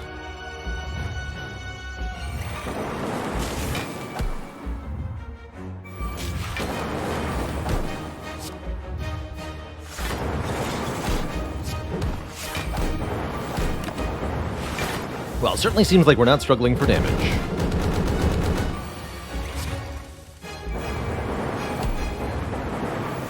Ow. Please, no.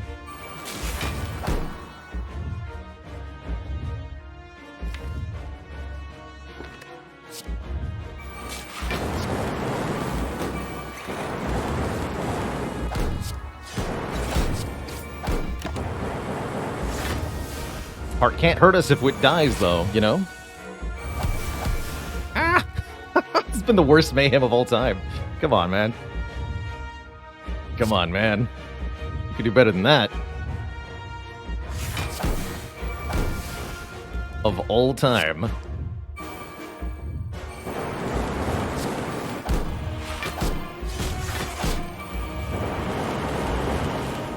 Also, you're dead. GG, Mr. Hart. What a blapping that was. Get out of here. GG. GG, what a filthy, filthy run. Got him.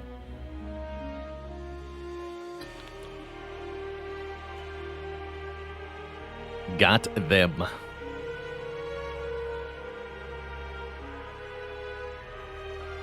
GG. What a fun one. I can't say the Frozen Core was the reason we won this run. But I'm glad we got to use it for about Act 2. I think it was good in Act 2. And from there, once we got the membership card and started buying some important stuff, oh man. Oh man, did that get silly. GG. GG.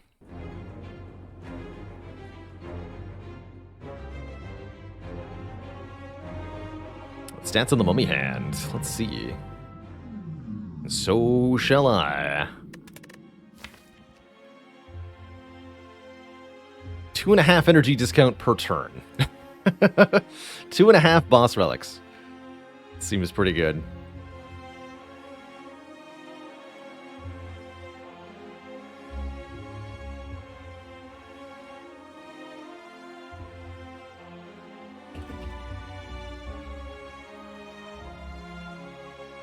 GG. Amazing. Just amazing.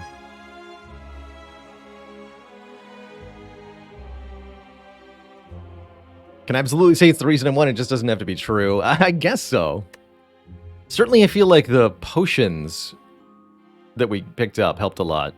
So I'm glad we didn't take either Sozu or Rusted Crown. That's really what the Frozen Core pick was. More than necessarily thinking the core would be really good, it was more about thinking that the downsides of both Sozu and Crown were unacceptable. So the worst fight we had in Act 2 was the first one, the bird. No, Grum Leader hit me hard too. This was scary, this fight right here. We could have died. But once we got through that, well, it was pretty clear sailing. What a fun run. What a fun run.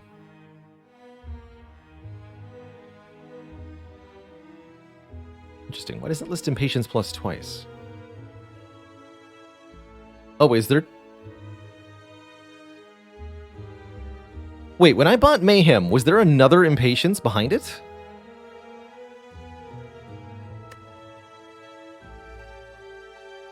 The card's allowed to have two... The shop is allowed to have two of the same card at the same time.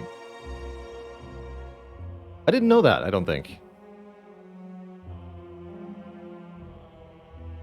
I think you can probably get that with the other two stacks, right? The skill stack and the attack stacks in the shop can have like 2 cold snaps or two leaps if courier's involved. Yeah, it would need courier to happen. Because the shop can't initially create duplicates. Interesting. Very interesting.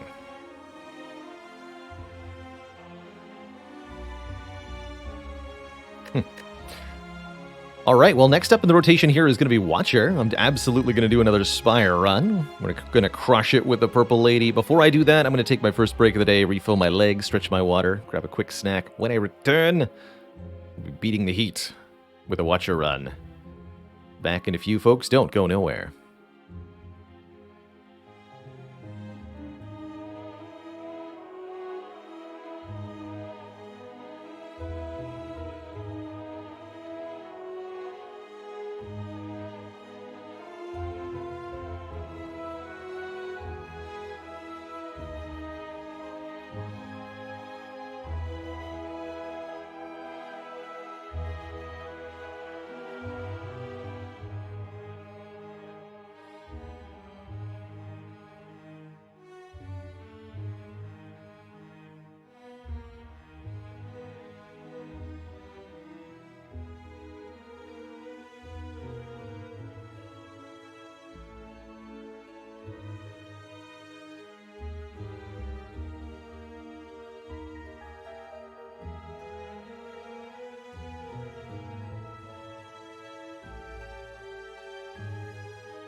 All right, folks, we are back. Thank you for your patience.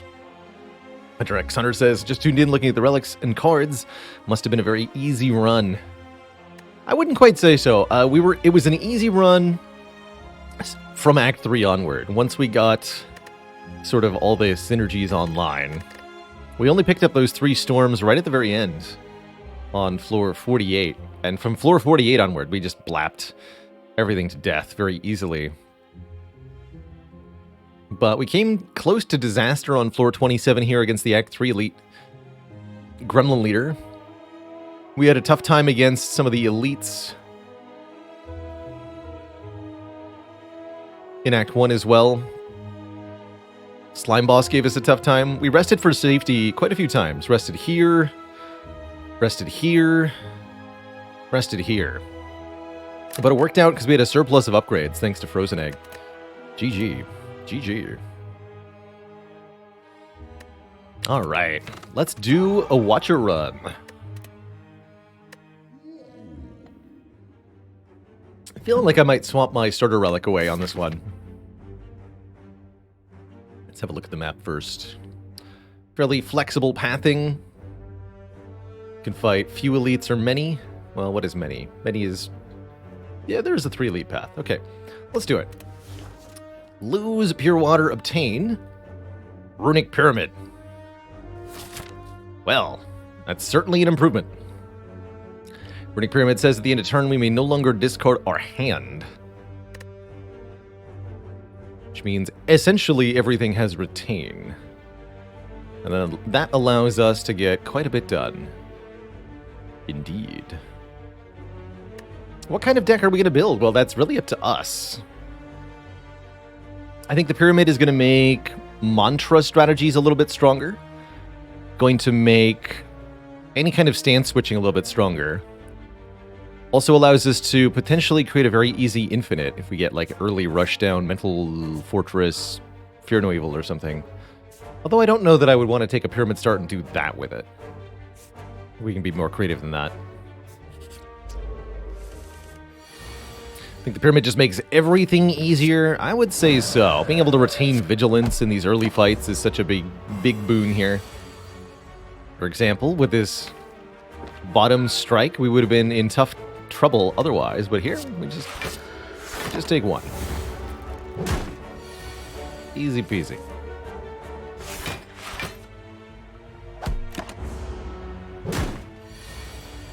Definitely want to get Eruption upgraded ASAP. Halt. There's a card that's really, really good with Pyramid. It's a 0-cost card, which are excellent with Pyramid in general. Something I get asked advice about in Spire often is, how do you avoid hand clog with Runic Pyramid? How do you avoid your hand filling up with cards that you can't or don't want to play? And there's a few contributing factors here. Factor 1, draft lower cost cards on average or any card that generates energy. Factor 2, remove cards that are too expensive or undesirable to play. Strikes and defends, for example. Get those removals where you can. Factor 3, sometimes it's worth playing a block card, even if it isn't blocked, just so that you get more room in your hand. So consider playing cards, even if they're not useless, just to create new windows of card drawing for yourself. I'm actually going to keep this strike. No, that makes a difference.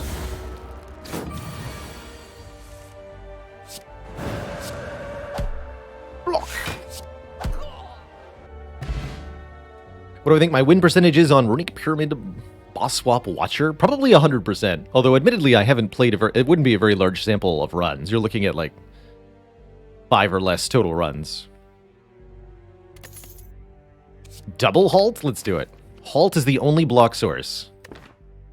I believe. I believe in the power. I think Foresight's also pretty good with Runic Pyramid. Scry 3 at the start of each turn. Very nice way to filter through the draw pile. As far as I'm concerned, when you've got Runic Pyramid, Scry and card draw are basically the same thing. Each of them allow you to...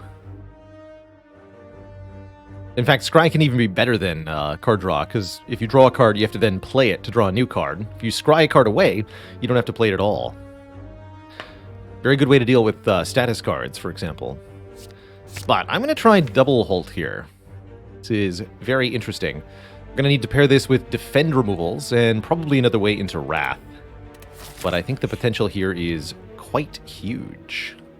Speaking of, let's transform one of these defends into a Sash Whip. That's definitely better. Not an amazing card, but does damage and applies weak. That's great.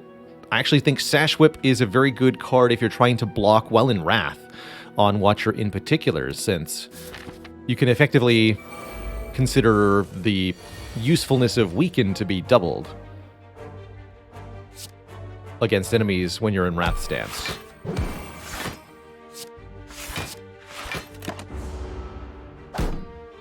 I wonder if that was Strike here, Whip here. That doesn't matter. Does not matter. A Dex Potion's going to make these halts really nice. Reach Heaven versus Bowling Bash. That's interesting. Put a Throw Violence into the draw pile. 0 cost, deal 20.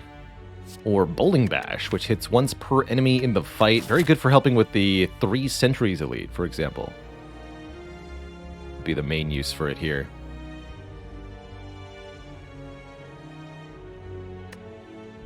Fighting Slime Boss? Okay, I'll take a B-Bash. It's good in a few fights.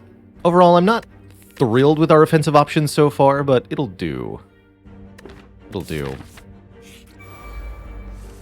Solves the cube? Sure, but how about this fight? Bowling Bash looking pretty good right now. Let's see. This does 9, this does 28, so we could kill the Acid Slime with Eruption. Bowling Bash, that leaves us with 12 block in Wrath, would take 22, so take 10. There's definitely no hand that doesn't take more than that. Could even use the Dex Potion to save 4 more health right now, but I think that'll be a bit extraneous.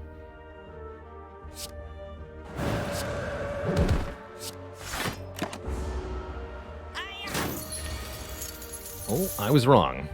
It would have been very useful. Saves another 6 here. Definitely should have used that.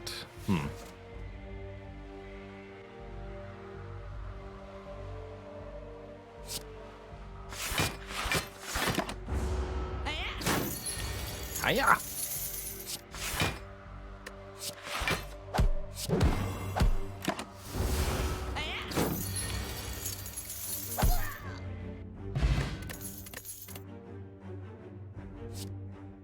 Scry and draw, always welcome. Especially when I'm trying to draw into Halt.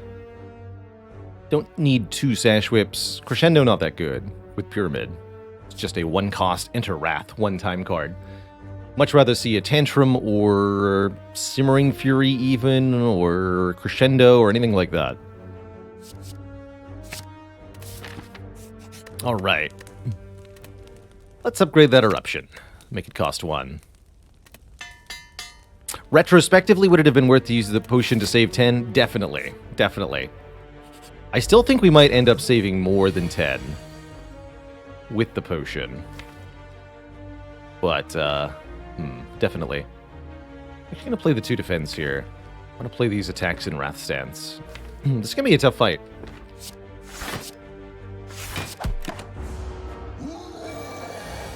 Maybe this is where my Dex Potion comes in.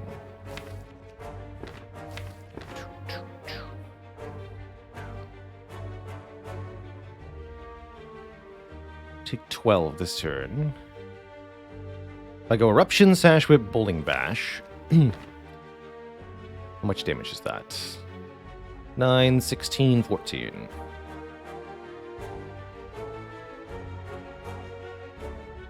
Then next turn, 14, 12, 12.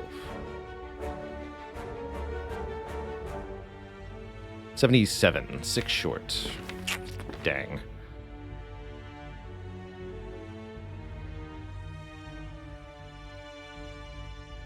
So I should have played Bowling Bash turn 1. I'd still be 1 short.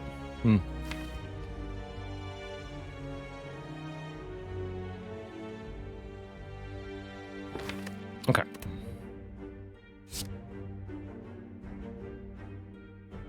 Other option is keep the Sash Whip for next turn.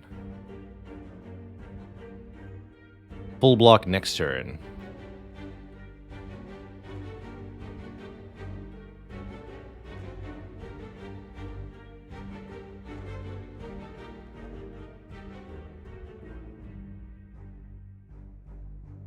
Alpha says, Cut Through Fate could draw more damage than a strike. It could, but it's not likely to. And it's not going to draw 6 more damage than a strike, unless we draw the Eruption. So the only out would be the Eruption, actually.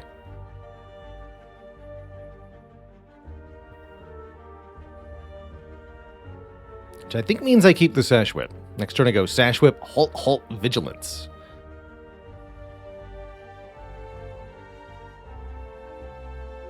We should full block.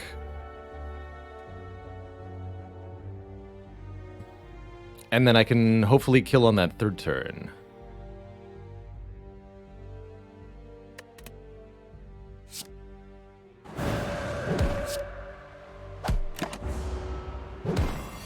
I need the weaken to make this turn blockable.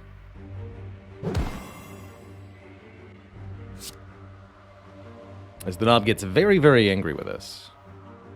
Let me just do some quick math here. We block for 12, 12, 8. So 32. Gremlin Knob is going to gain 9 strength. And we're vulnerable. Base of 16, so 25 times 1.5 times 0.75. 28. Okay, that'll be a full block. Don't need the Dex potion. And then we're very likely to draw the Eruption. We can look for the Cut Through Fate. Look for it with Cut Through Fate, excuse me.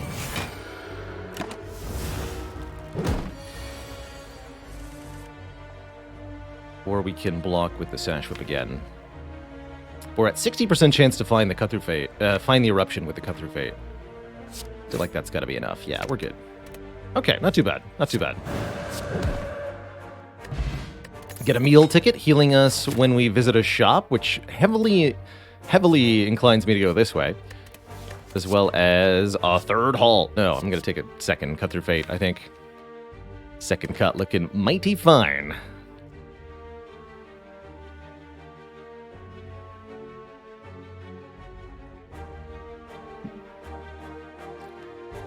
Mighty fine indeed.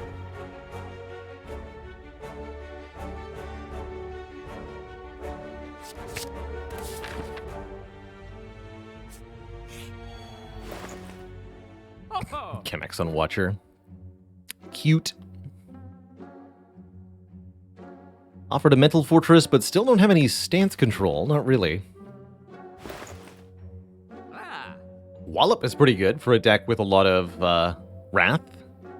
Or just a deck that can retain in general. Definitely one of my favorites. If Judgment were cheaper, I'd actually think about it, but it's not cheaper.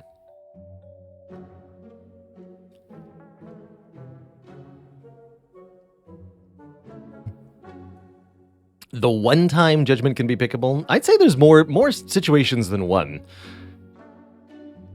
where Judgment is pickable. Actually, speaking of Fizzglow, what's the Watcher's favorite flavor of chewing gum? Judge Mint.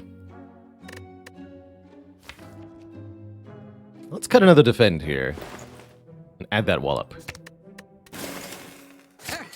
The bonking value. If I could afford Swivel at this point, I might consider it. Swivel with Pyramid's rather nice. Exactly. Judgment is pickable is not the same as Judgment is worth paying 150 gold for.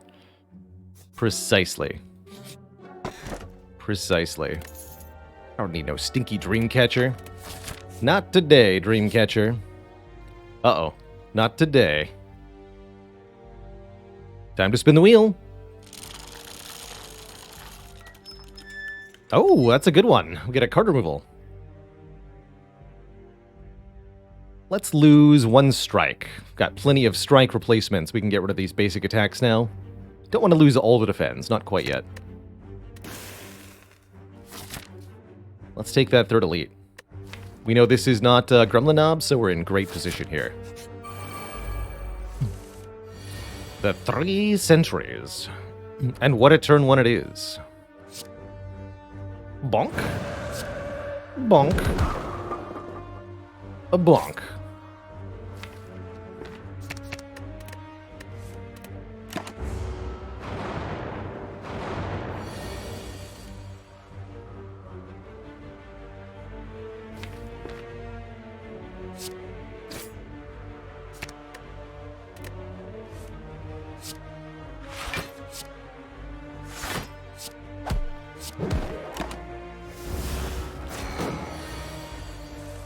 Easy.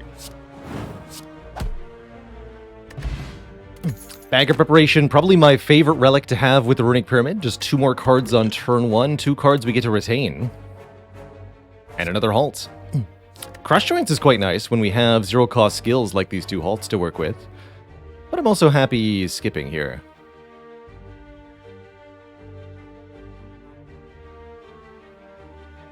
Ultimate Halt deck.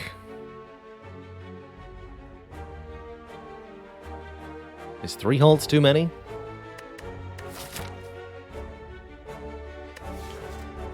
For now it is.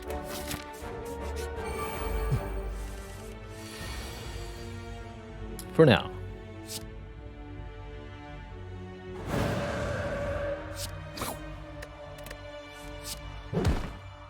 It's like the lowest health total of almost any battle. It's crazy. There's the Wrath card.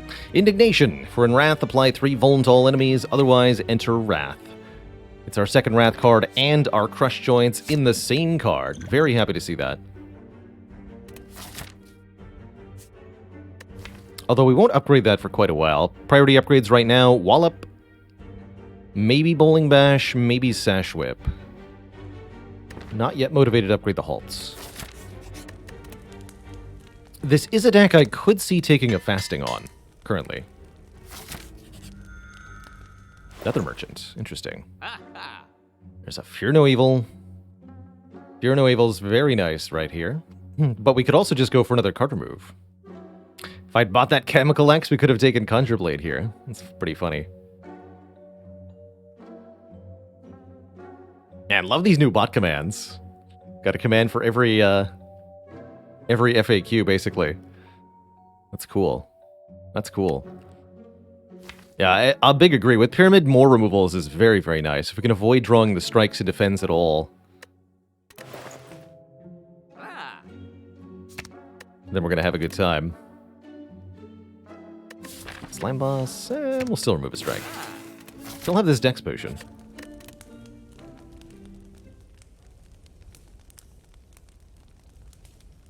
Heck it, let's make Bowling Bash actually hit really hard. I think that's a pretty reasonable upgrade card.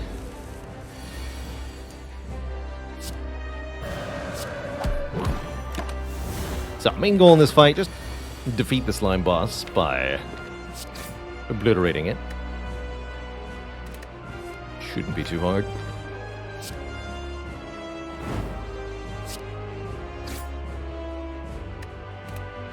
So, avoiding Hand Clog, we're going to play these halts so that I can draw 5 new cards.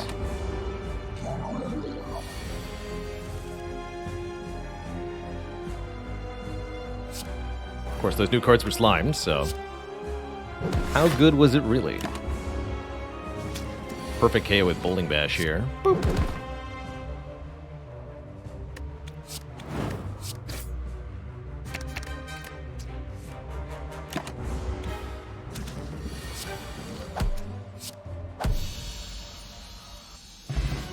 Not even a fight, really. Ooh, Vault versus Ragnarok. Versus Spirit Shield, actually pretty good too. Vault.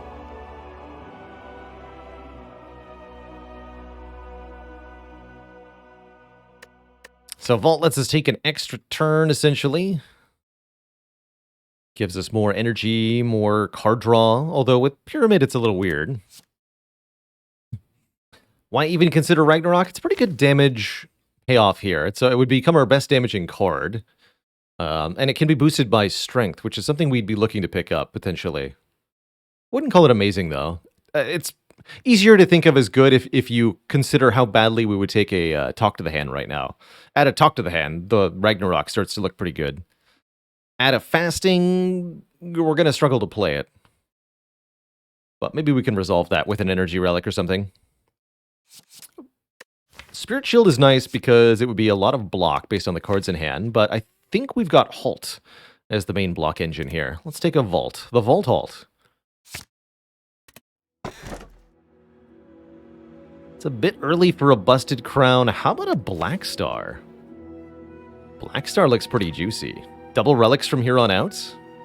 I think we could justify.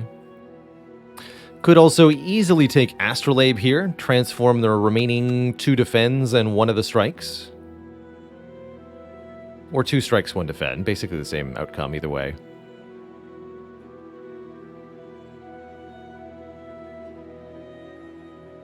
But what about double relics? That sounds pretty fun.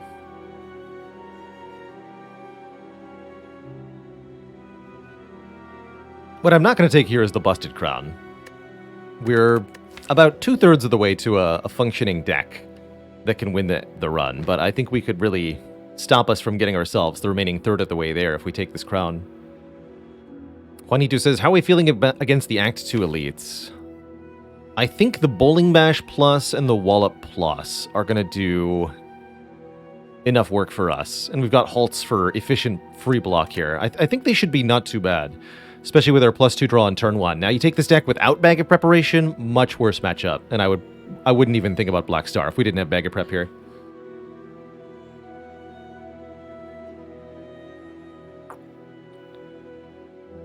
But because the Bag of Preparation makes our turn 1 very consistent, like we have very, very high odds to either block or KO the Red Slaver on turn 1 pretty easily. We're never going to get stuck unable to kill a Gremlin on turn 1. I think Black Star is very doable here. Our worst matchup's probably the Book of Stabbing, but I could still see that going okay for us. We'd need a potion, though. And that's what we'll need to get the extra little edge to make this run really successfully is we're going to need... Ooh, look at all those elites. Oh, we can get 4? Let's try to do it. Let's try to do it. Can't remember if I've purchased 2 card removes. I have, right? We went to 2 shops. This would at least be a 15 hit point heal. I have to go to a shop either way if I want to fight the elites. Fair enough. Might as well take the extra combats then. Don't feel the need for an event.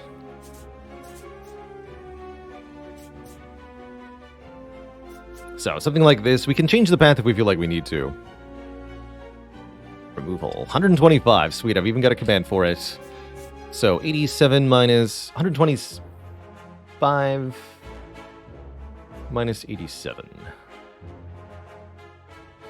38. So I need to get 38 gold in 3 combats. That's actually very likely to happen. Cool.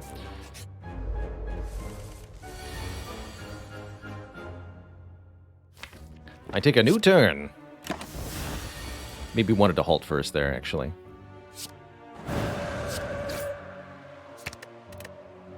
Now you are vulnerable.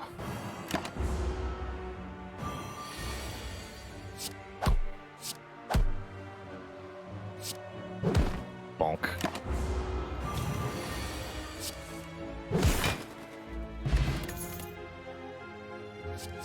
Probably not going to take any cards that aren't upgraded this act. Maybe a Talk to the Hand or a Power. Or a Prostrate, actually. I might consider a Prostrate.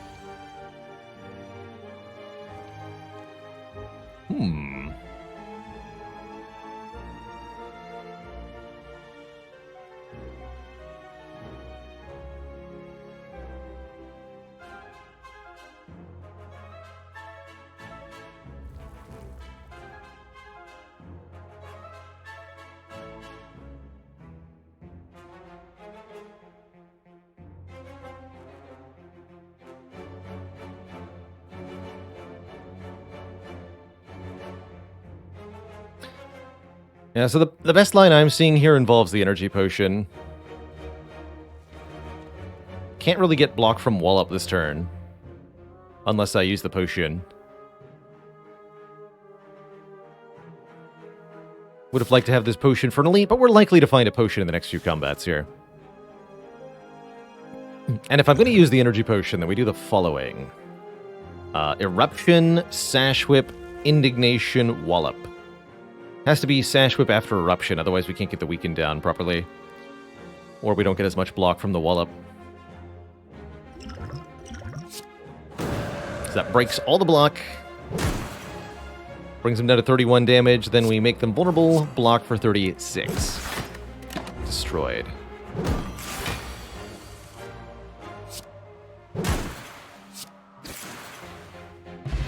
And we do indeed get a potion back. Tranquility is here. Decent with the potion, not that good otherwise.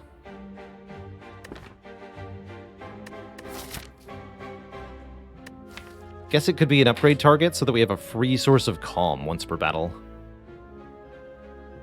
I would prefer other calm cards, though. I'm gonna skip. It looks like we are gonna have enough money to afford a removal here. So we can remove yet another card if we want to. If we want to.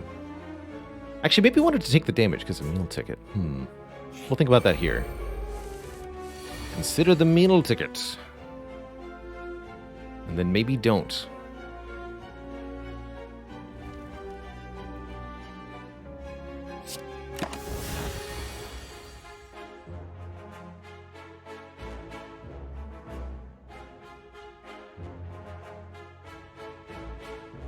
Do something like Eruption, Halt, Vigilance. That's most of a block.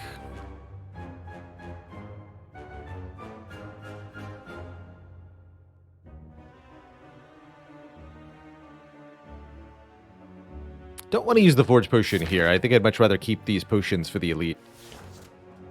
We could use the Dex Potion here. That would let me full block this turn. But I don't need to do that, because again, meal ticket. Okay. Don't use a potion.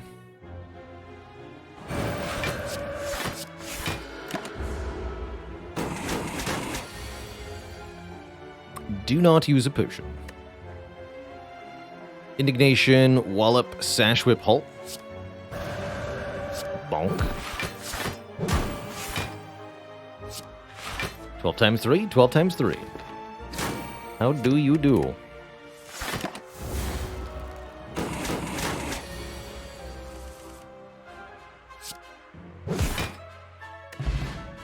Get a regen potion. An upgraded Crush Joints. That's a little bit better. Still not that necessary because of Indignation, but kind of helpful. Empty Fist could also be useful. Would we take a second Wallop here, unupgraded? Maybe. Gonna be pretty hand-cluggy if I do that. Alright, poor Dex Potion. I know I should have used you in Act 1. Farewell, friend. Oh, there it is. Fasting, huh? If I want assurance for the upcoming elite fight, Ambrosia gets us stats.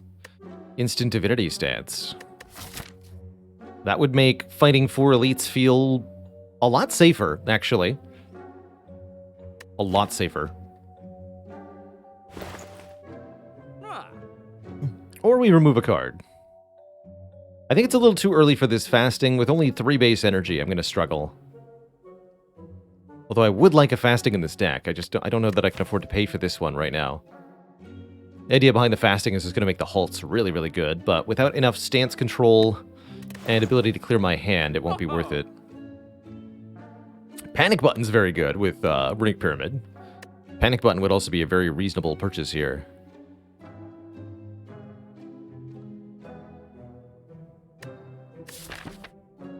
I know our long-term potential is huge if I'm getting 9 relics this act from here.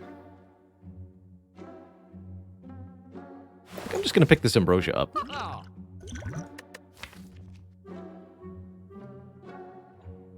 What is the Forge Pot going to do? 1 energy with Vault, mostly. Still decent. Let's keep the regen.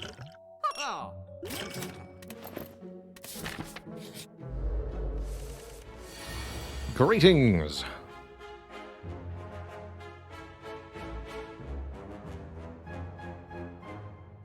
You two are a little spooky, you know that? Perfect.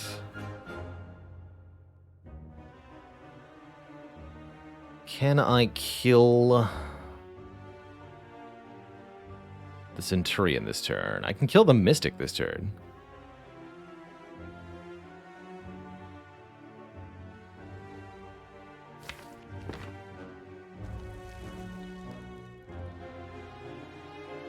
The Centurion seems difficult.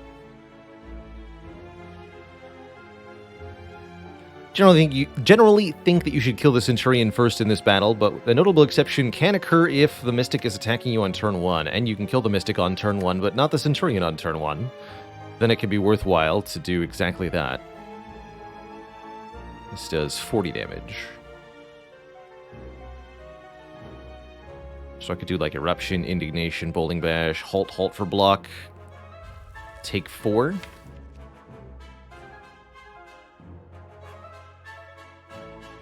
Is there anything that I can do that's better than that?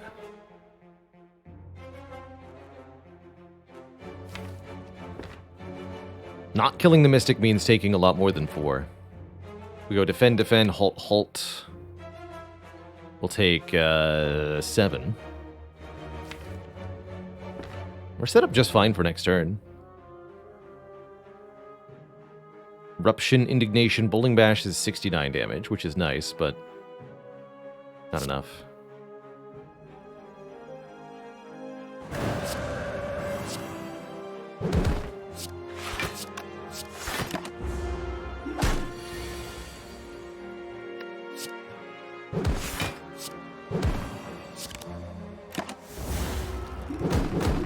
Nice try, sir. So, this is the attack you'll only see if you kill the Mystic first. This times 3 attack. Pretty nasty. Empty body blues. Alright, that'll take. That seems good. Pretty good block. Lets me get out of Wrath, which is something we're really struggling to get, so I'll take it. First up, the Gremlin Bleeder. Let's see here. 1, 2, 3, 4, 5.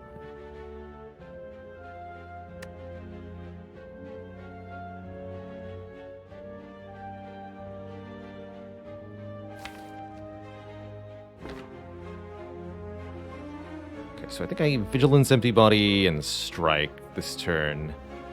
Save the Indignation, or I can take 5. Maybe use the regen potion here. Take 5.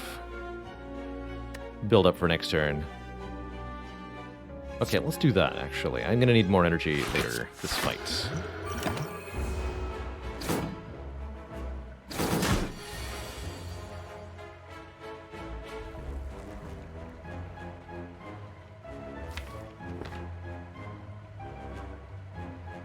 Need to know if I can find Eruption. Yes.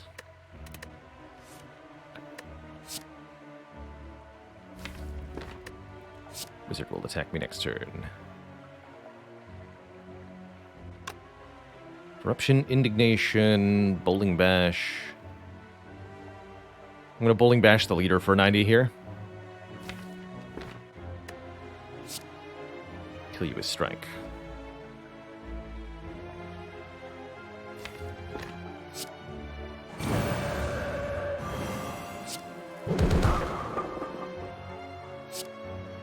Actually, just halt. Halt won't be enough. Halt won't be enough.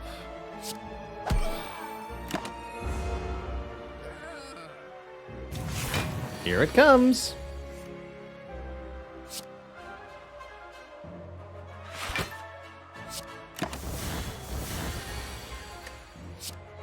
And there it goes.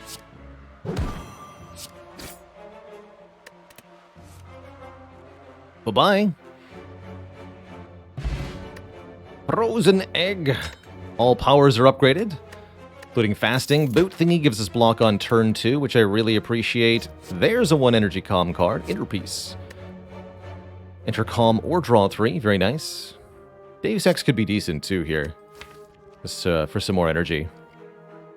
But I'm going to take the calm entry card. And we're going to go ahead and upgrade our Vault. Save us 1 energy when we play this. Elite number 2 is the Book. The Book O Stabs.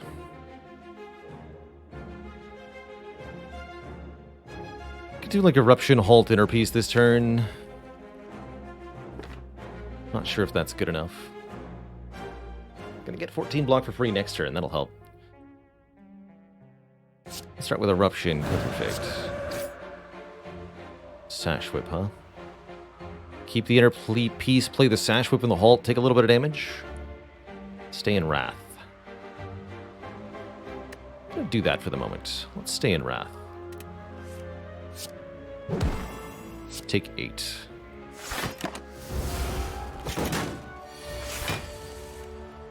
Now I can play Indignation and Wallop. Feels good.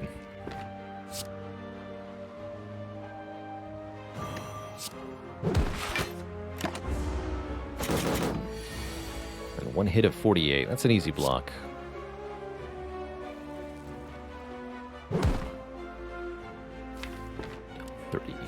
So 12 block. Vigilance won't be enough, but I could do Halt, Inner Peace, Empty Body, Vigilance. And then we full block and have Calm. Easy. Not too bad at all. Oddly Smooth Stone makes our blocks blockier, very notably both of the halts. Now block for 2 more in Wrath.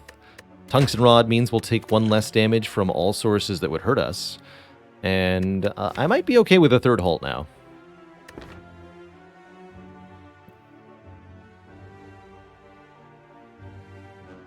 We're not scrying enough for Nirvana to be any use. 2 Cut Through Fates is okay, but not particularly good.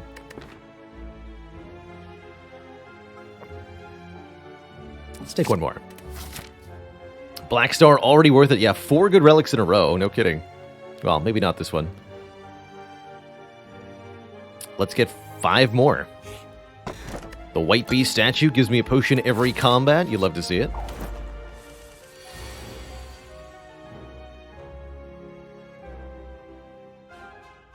Excellent turn 1 here. If we vault, then the Horn Cleat will activate.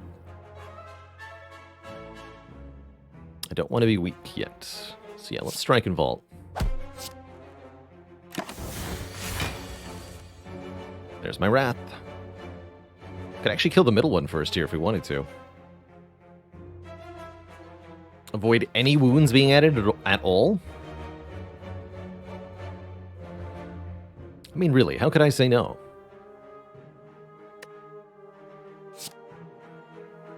Let's add the skill potion to the mix, too. Since we're getting a new potion guaranteed. Beautiful.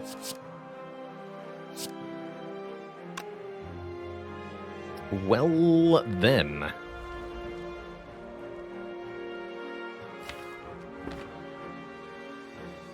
That certainly does change things.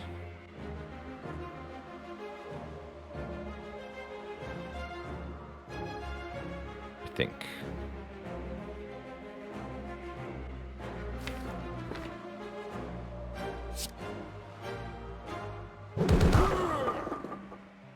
Got him.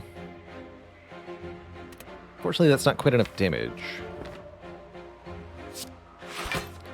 28. Let's just go defend halt. Keep this.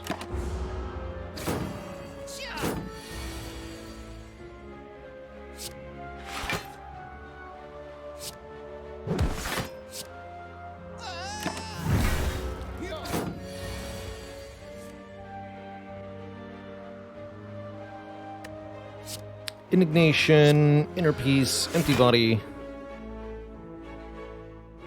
Vigilance.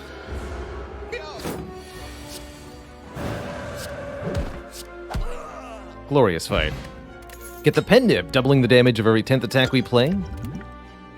Tiny chest is here to make every 4th question mark room a treasure room. And an Omniscience. Don't know if the Omniscience will do much for us. Could take Omni to double something, but currently I have no good targets for it.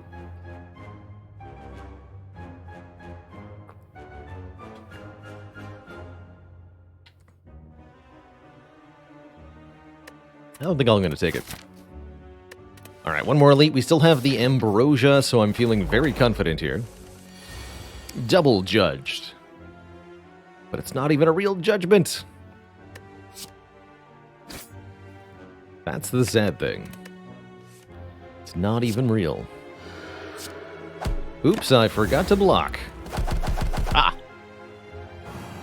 Got him.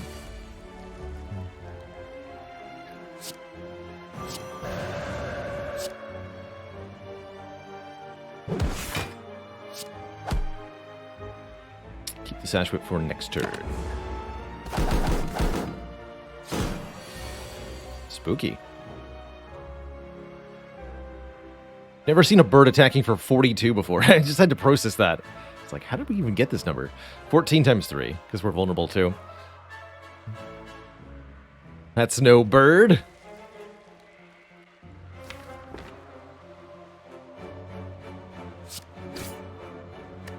That's a space station.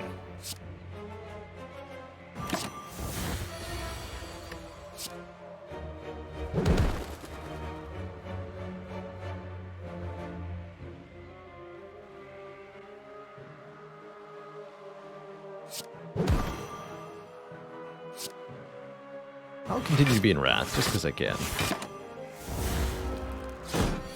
We finally found it. The Angry Bird. The one the books foretold of.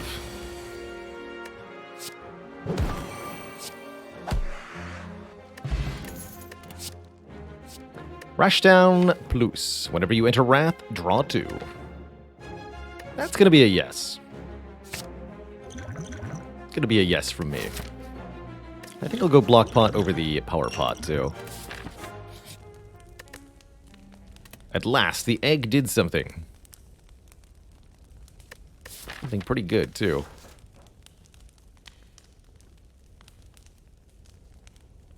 Upgrades are a little questionable at this time. I actually do like the Halt upgrades. There are 6 additional block in Wrath when upgraded. So our best defensive upgrade is the Halt, or maybe the Sash Whip. Could also upgrade these Cut-Through Fates. I'm just going to recall now, actually. A really, really early recall. Giving me more options for upgrades later.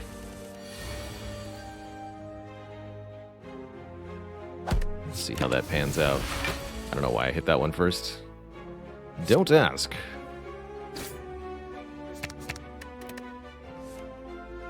But where's the Wrath? There's the Wrath.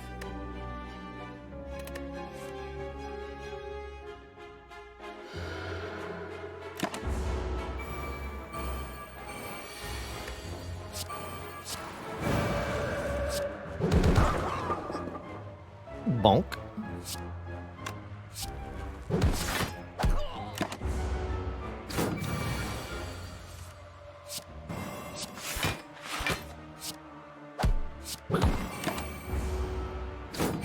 Should really set that up better.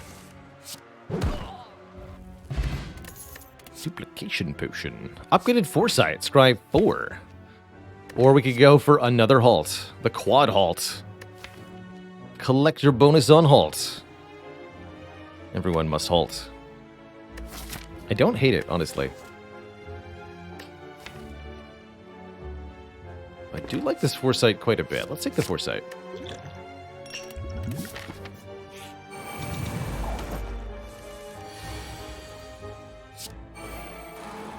Foresight's going to be some powerful draw for us. Effectively. It's not literal draw, but it'll work like draw. Just gonna snipe the gremlins this time.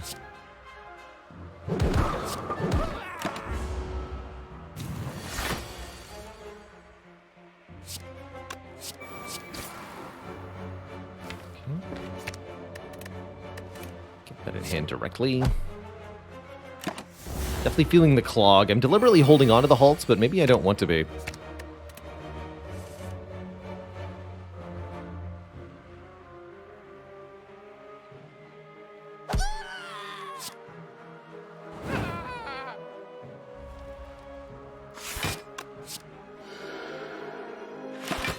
Some more room in hand here. Of course, now we get attacked. Hilarious. That's fine. 19 times 3. can block that. Can do it.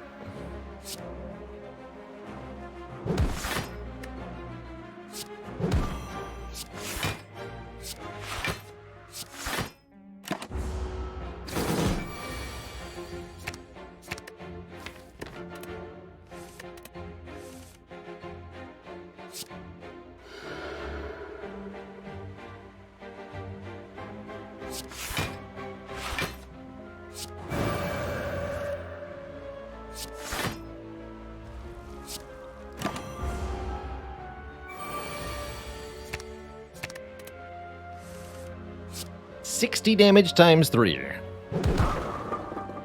Kabonk. Now we have a kunai. If we play 3 attacks in 1 turn, we gain dexterity. That's going to make these halts utterly bonkers. And now I will take the 4th copy of halt. I will also take a Fear No Evil. One cost attack that puts us into calm. Pretty perfect here. I don't think Study is particularly good with Pyramid. I don't think Swivel is particularly good here. Not bad, per se, but not particularly good. And let's upgrade...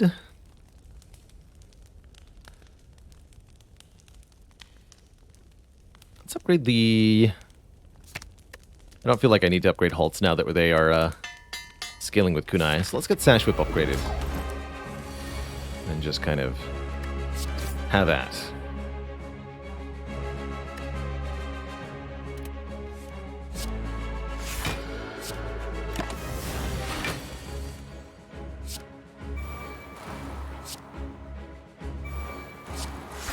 So, playing defends to get them out of my hand. No hand clog here.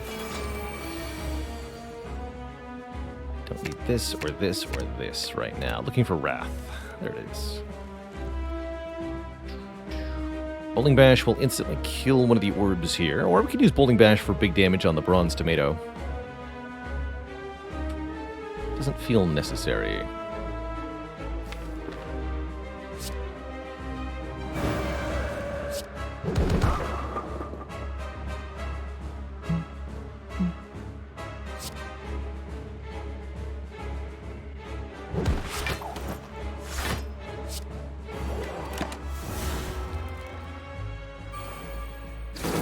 That artifact somehow.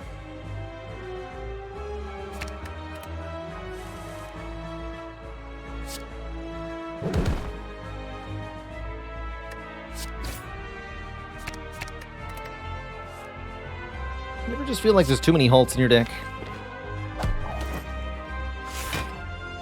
A weird feeling.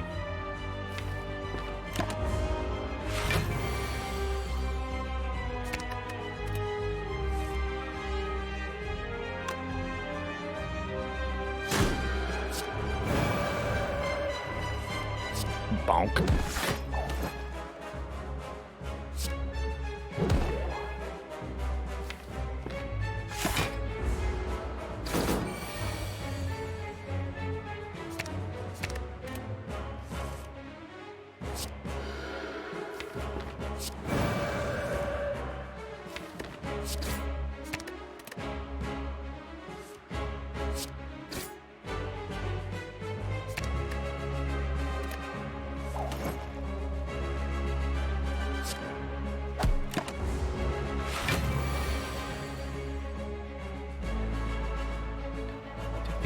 Here.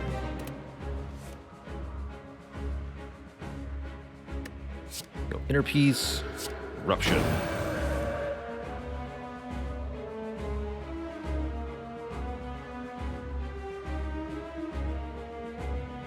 couple different lines I could take here. I'm gonna go indignation,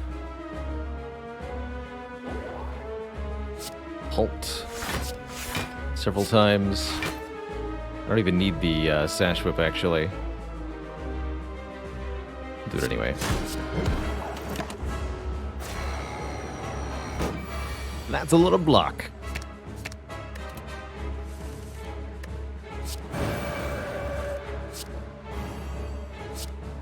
Bonk. GG.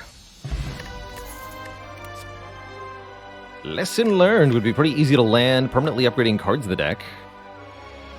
It's pretty strong. Otherwise, we could take a Ragnarok or Brilliance. Reason I don't do channel bets, usually to avoid kind of spamming the chat with discussion about the channel points and the bets and whatnot. It can be fun from time to time, but to make them a regular occurrence is a bit much. All right, I'll take a lesson learned here. Got really no complaints about that per se. And I'm pretty happy with a collar. For energy, we could go Cursed Key, but with a tiny chest, I don't really like that interaction very much. So instead, let's just take energy during boss and elite fights only. During the non-boss fights, well, I mean, if we just herb stomped our way through the act, we shouldn't have too much trouble. There's no way to get 4, just 3 elites here. Works for me.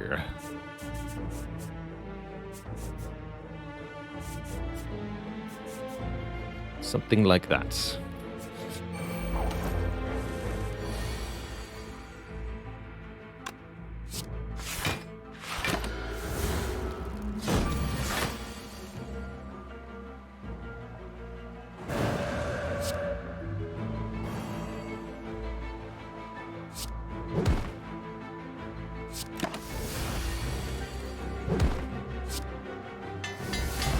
Of course, the strike is the first thing that gets upgraded. Just Lucky Plus is pretty decent with Kunai. Sure. Ton Loco, thanks for that Prime sub. Welcome to the Cozy Sub Club. Orange pellets. Interesting. Also, would not mind Devotion here. Omomori would have covered for the Cursed Key had I bought it. Pellet says, if you play a power attacking skill in the same turn, remove all debuffs from yourself, which we can use to remove things like the negative effect of the Heart's Vulnerable, as well as a few other and key ones. Let's do it. Let's do it. Means if I find a fasting, I'll absolutely click it. I'm not going to take the red mask for 122 gold. It's not bad, but it's not good either.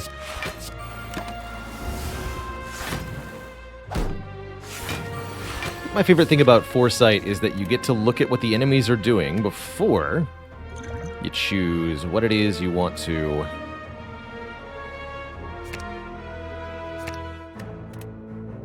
discard or keep.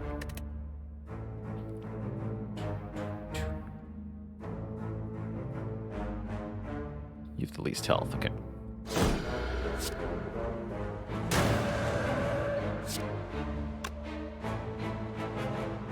That'll be 48, huh? Okay, let's do it that way.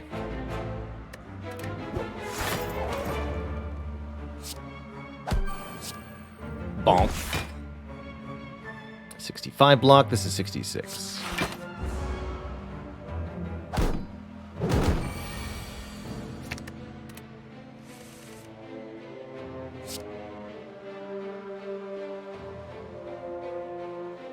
Won't quite be enough.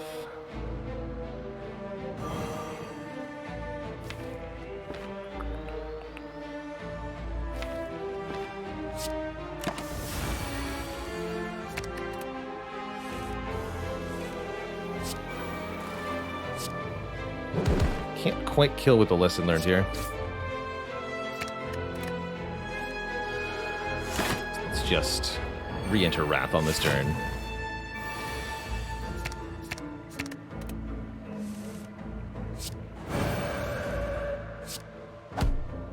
Only if the final one is killed with Lesson Learned do we get an upgrade. Only then.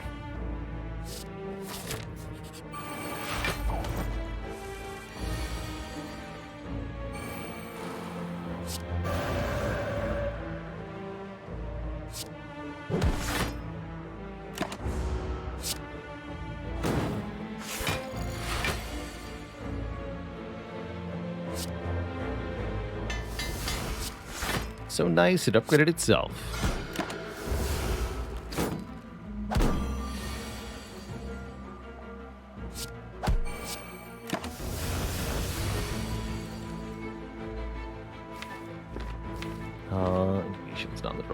It's fine.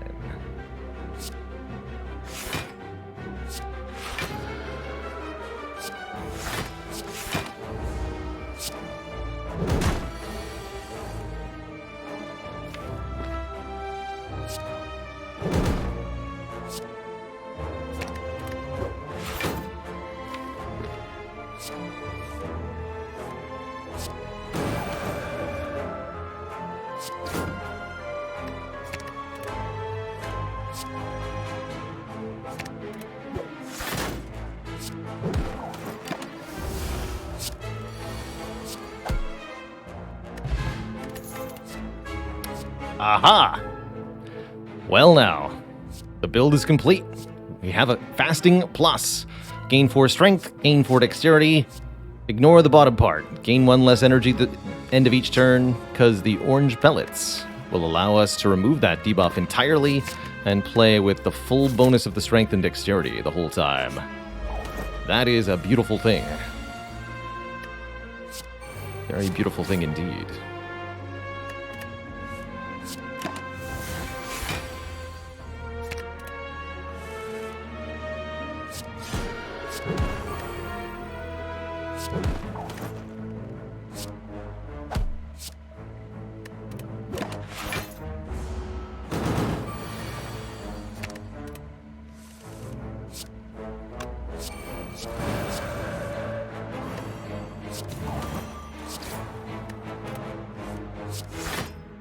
No problem.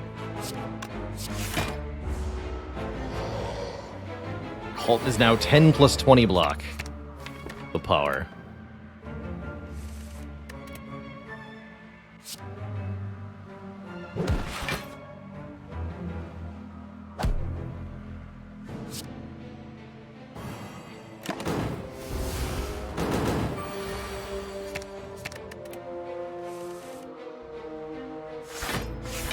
Casual 54, no prob.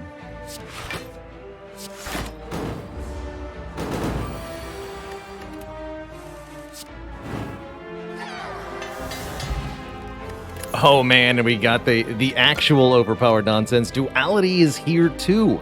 We play an attack, we gain 1 temporary dexterity, which is also done in the form of a debuff, which is going to break everything. Consecrate looking decent now, actually. We just keep with the cut-through fates, though. What we want now is a weave, I think. But yeah, we can essentially gain pretty much infinite dexterity now. And it's going to be busted. Really, really busted. Purple Fire Spirits. If I donate a rare card, I'll gain 10 max health. Let's just donate a strike.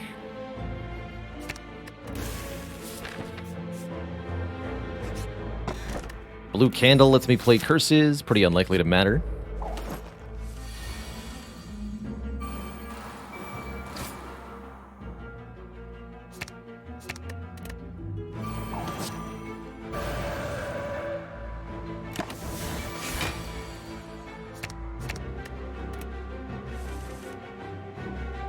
So power, attack, and skill to remove the debuff.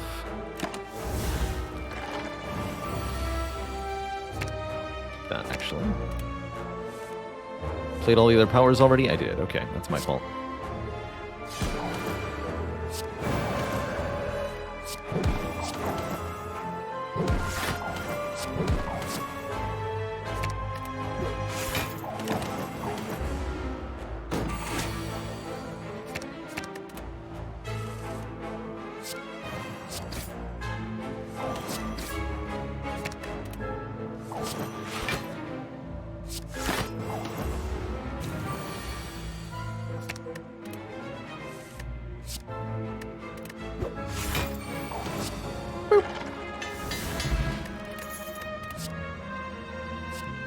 Not a big fan of Flurry with Rushdown. Flurry could be nice for activating the duality. That's about it. I'm not gonna bother. Giant Head? More like Giant Dead. Man.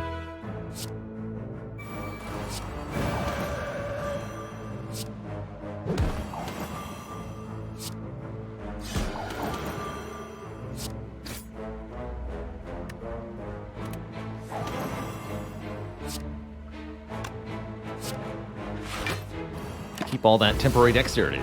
So we have 6 permanent dex already. Now we go...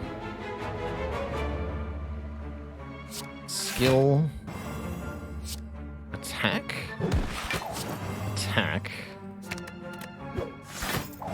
Power... 12 dexterity. And then... Attack... Attack... Attack... Skill... Power... 16 dexterity. That is a lot of dexterity. We block for 40 with halt. And counting, actually.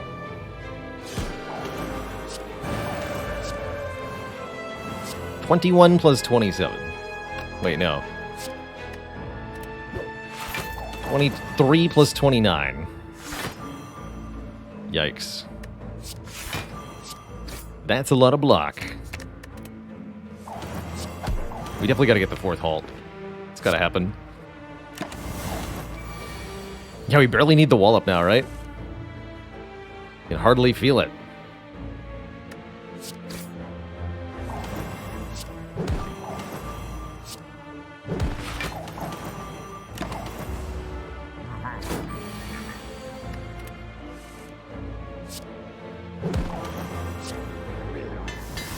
I think you lose your duality stacks even when you vault.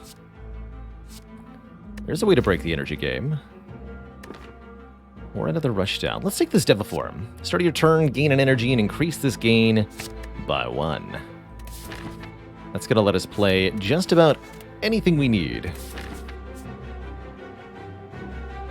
I want to go to a rest site. Nope.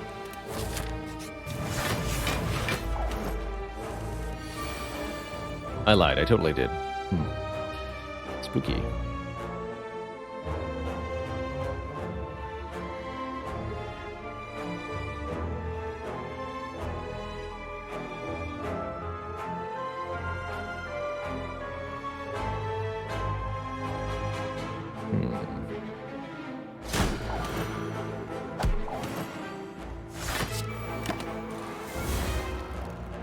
Could have also just done fasting plus vigilance.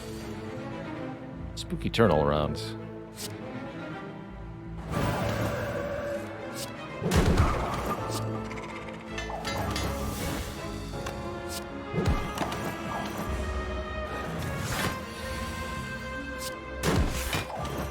Bing.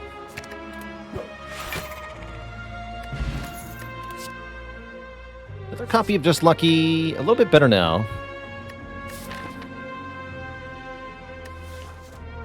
Nah. Just keep an eye out for halt.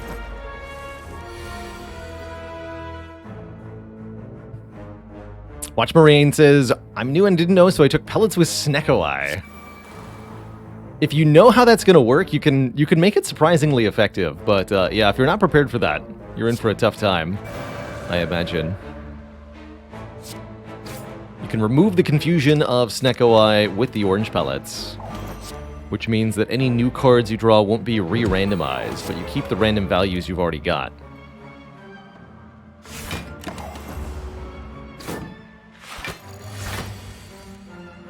So that's fun.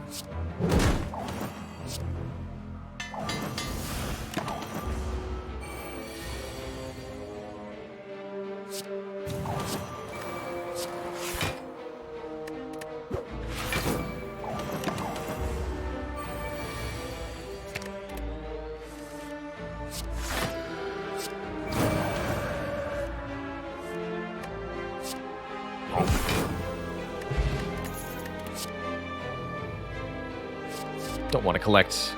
Certainly don't want to battle him. This would clog our hand pretty badly.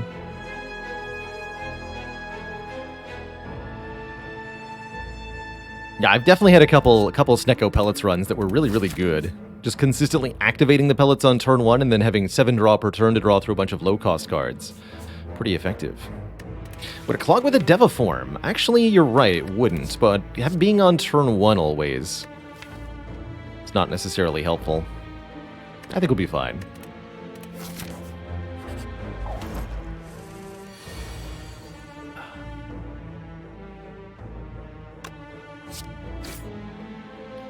I think we'll be just fine.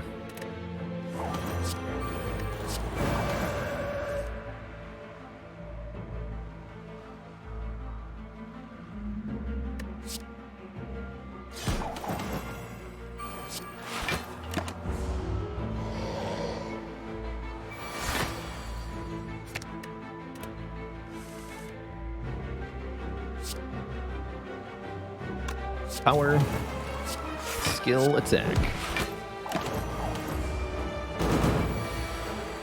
Yikes. Okay, forget the Deviform. We're going to end this decisively right now. Right here, right now.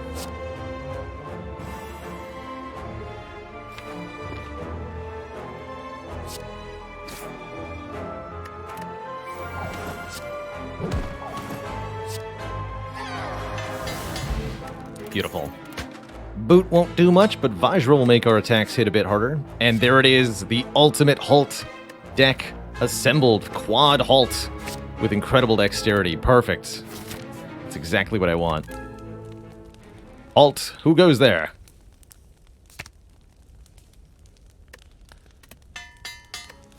Four Halt plus. Look at them. Look at them. Talk to the hand, because the Watcher don't care. This is cool. We're playing a Watcher run, but we're not blocking with Mental Fortress or Talk to the Hand, or anything like that. Instead, it's all decks all the time. It's pretty cool.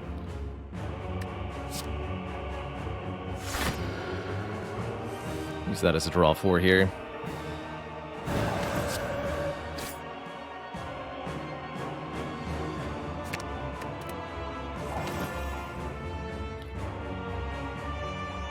Go. Sash Whip. Wallop. Halt. Keep the decks with Rush Down. Nice.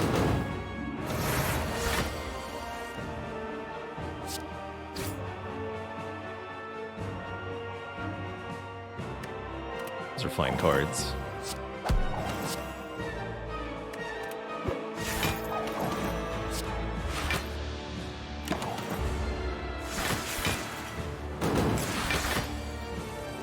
You can just be in Rat the whole time.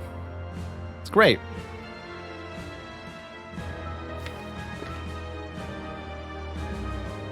Don't have a lot of attacks to play this turn. Let's just use the Art of War here.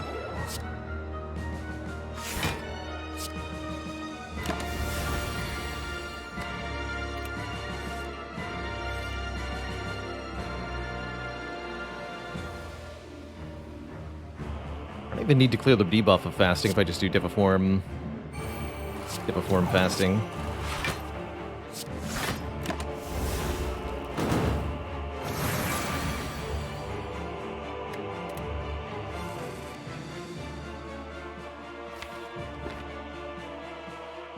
Sash Whip is not in my hand, but it is in the draw pile. Here it is.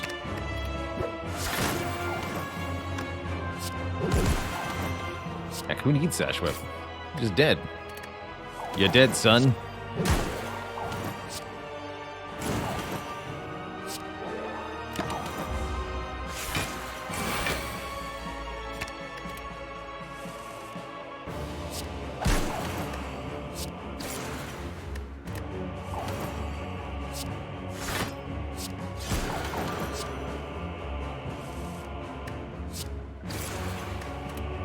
Easy.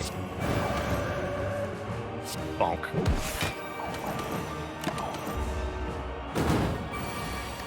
Penib the lesson learned.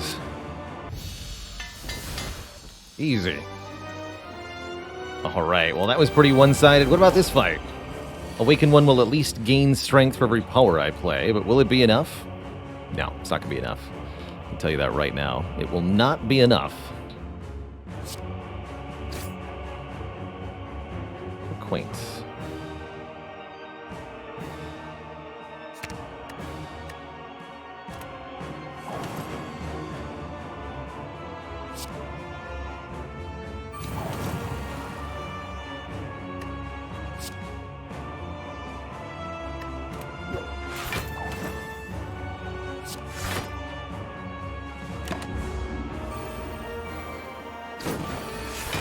+5, +7 already is kind of ridiculous. Absurd, I say.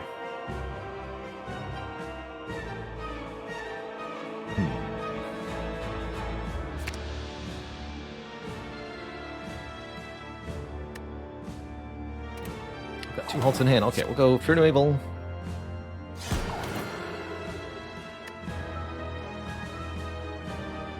Sash Whip here. Draw cards.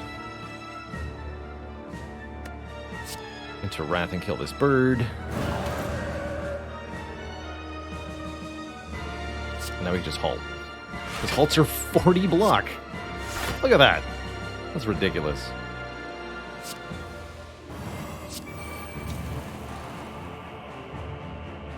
$72, $80, whatever. Still not enough. Absurd. Just absurd.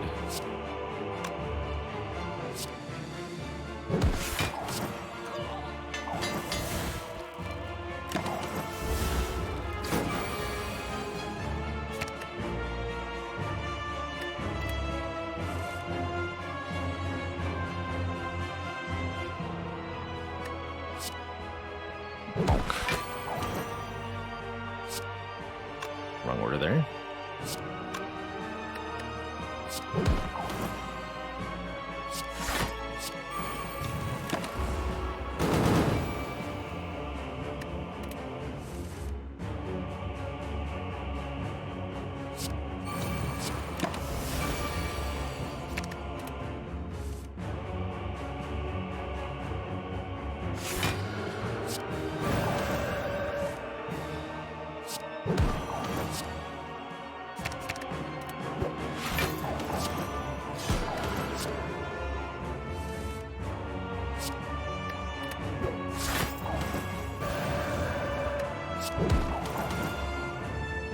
Ah.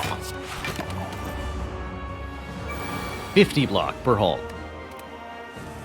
100 damage? Whatever. I just play halt twice. Easy.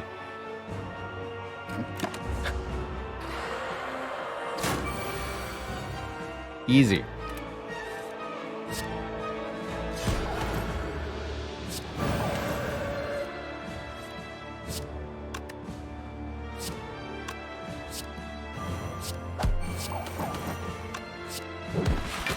Block for 100 with Wallop, too. Why not? Poor bird.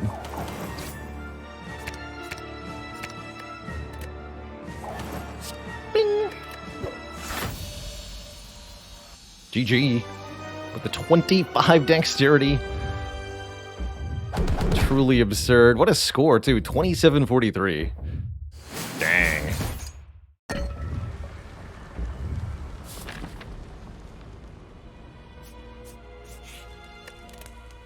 There's only one unupgraded card.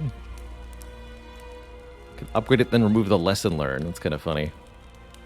Or I can rest for 4 health. Let's just upgrade it. Oh yeah, we get full health anyway. That's right. Lanterns here, Bag of Marbles here. Waffle here.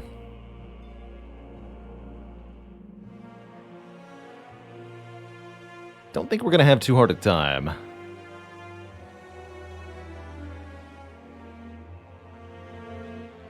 Could take the Nirvana just to be able to get more dexterity. It's actually a decent power, too. With 2 Cut Through Fates and a Just Lucky, it's not that bad. Yeah, Lantern plus Backpack's nice. I'm going to cut the lesson learned here. Run history screen will forever leave that a mystery as to how the deck got upgraded. Magnetism with Devil Form is kind of cute. I think we're fine with what we got. I think we'll be just fine.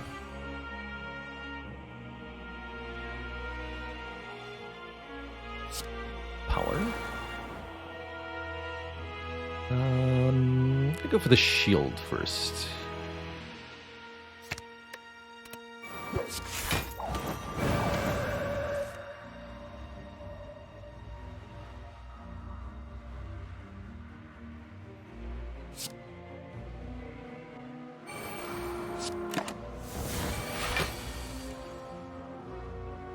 Okay.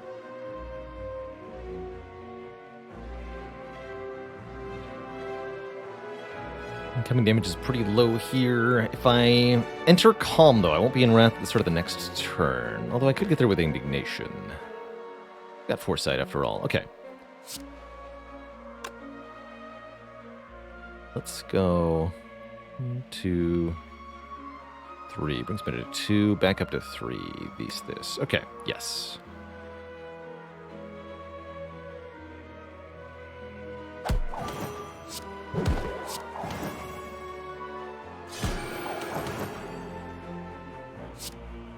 Gotta play the fasting first.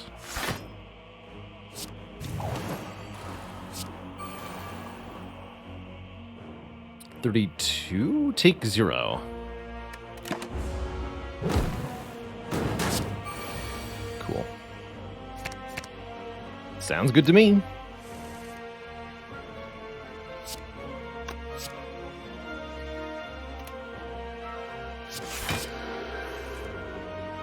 Perfect. 56 per enemy. Okay, we'll hit you with this. That's too much damage to ignore. In fact, I think I can kill you now, actually. Oh, not cool. Yes, actually. But I want to kill the shield first.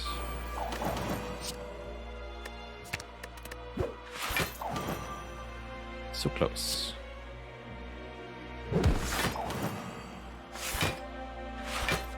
I'll block for 251. Your move.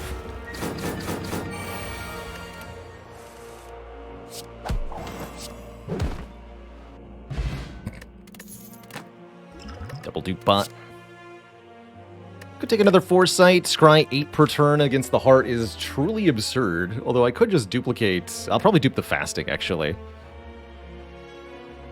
Poopy Face McPoopster says, is there generally a better one to kill first? Shield or spear?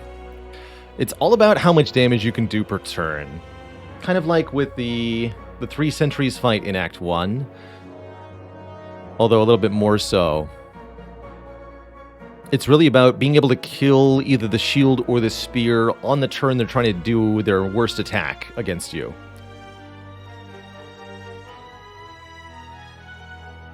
So I'll go for spear first if I can do 180 damage in 2 turns, but usually doing 155 in 3 turns to kill the shield is the better preference.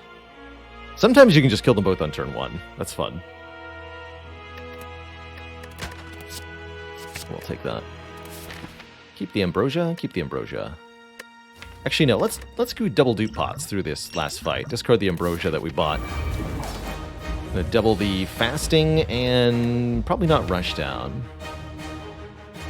Foresight would be hilarious.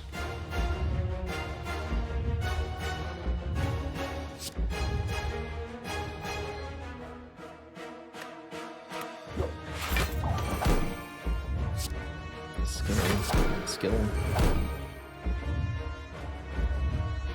I think I want to keep this rush down to use next turn to activate the orange pellets.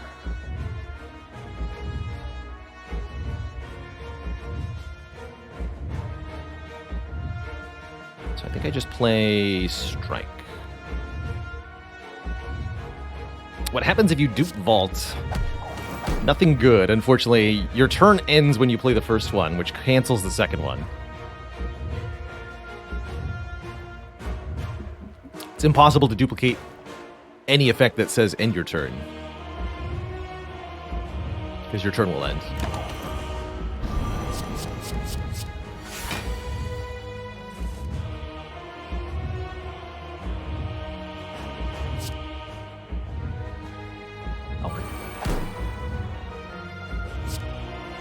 Skill?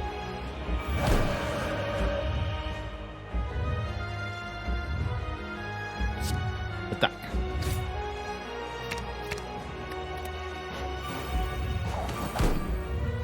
Power. Attack. Skill. Actually, dupe the power.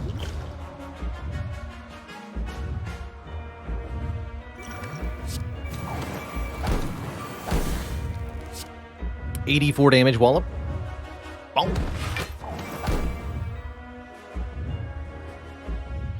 And I guess I'll just play defend here. My 11 decks.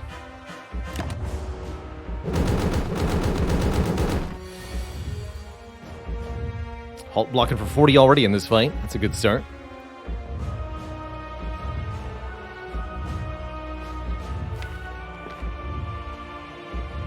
Foresights have been difficult to get our hands on.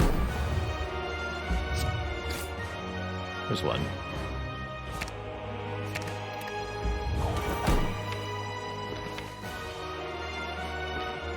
Sure, let's have some fun.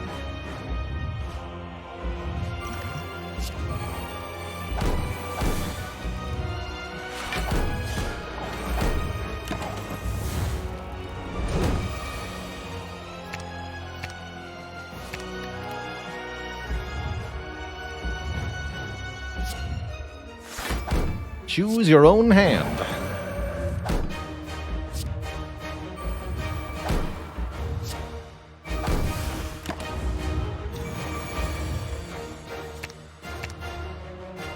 Out of everything. Let's do it. I'm not going to need indignation anymore, I don't think. Seems unnecessary.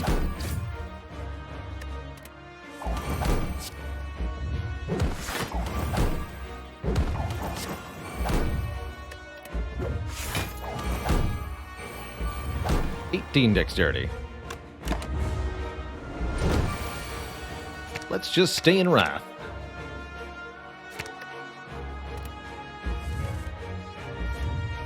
More than 50 block per halt. Incredible.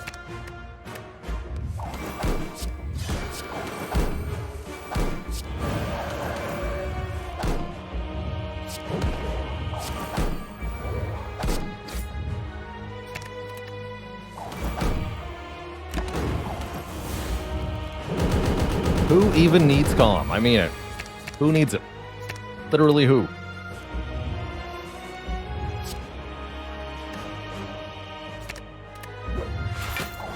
And you're just lucky blocks for over 20. Doesn't seem so important anymore.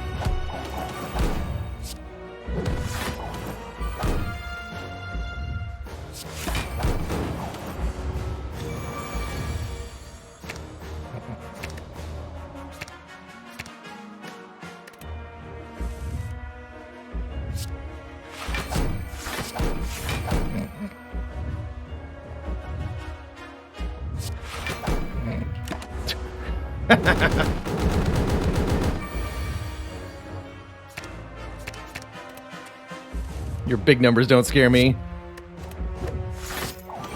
Get out of here. Strike for 84. Wait, no. Strike for 126. GG.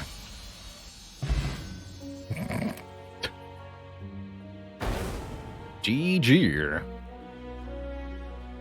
Well, that was silly. That was very silly indeed. GG. GG. Not too shabby. 3593. What a score. 7 perfect elites, 3 perfect bosses, 4 copies of Halt.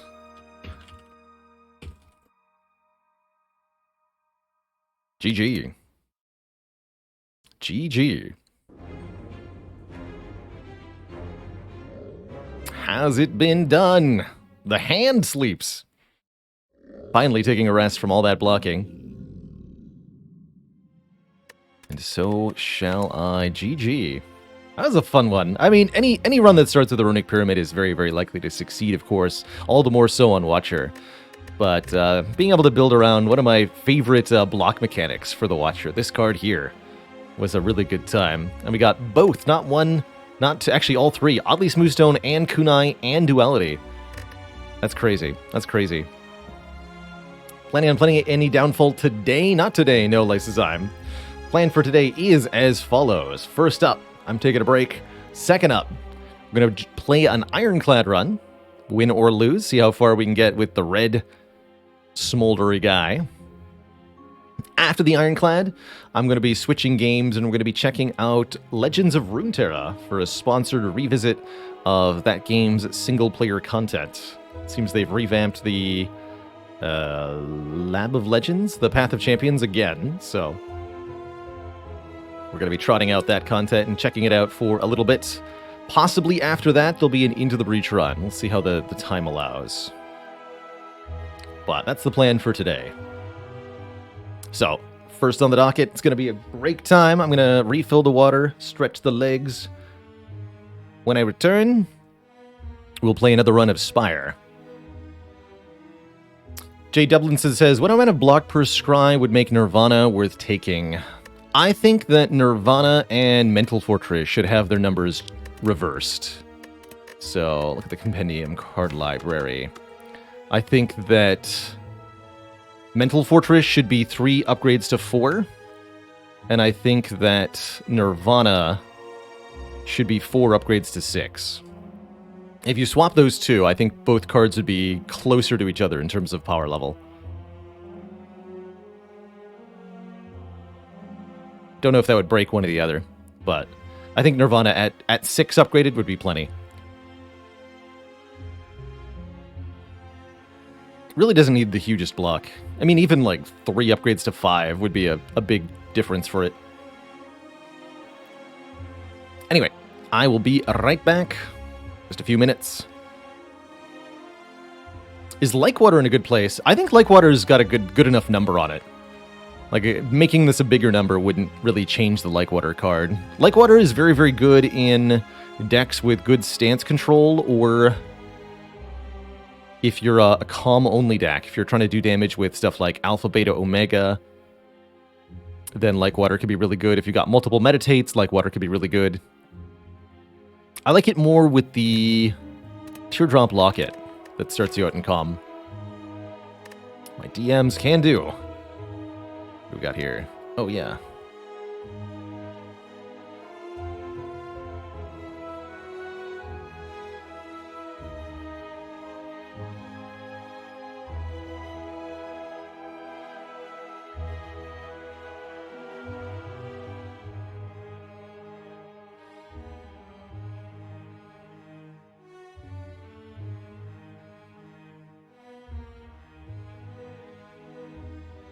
Anyway, I'm going to take a quick break and be right back, folks. Don't go nowhere.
Alrighty, folks, we're back. And that's right, we're continuing with the Ironclad here. Seeing if we can't keep the streak going. Had a lot of wins lately. Well, we had a bit of a loss there, but we recently had a 10 streak. Not too long ago, that was last week or so. Can we tie it? How did every card get upgraded that run? I knew someone was going to ask that question. Thank you. We had a we had a lesson learned that we removed at the final store. Yeah, got him. Got him.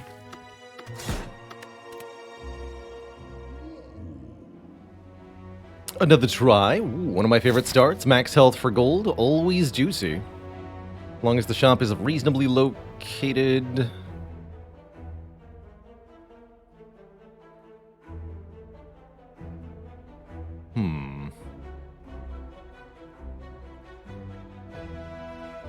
I could do this.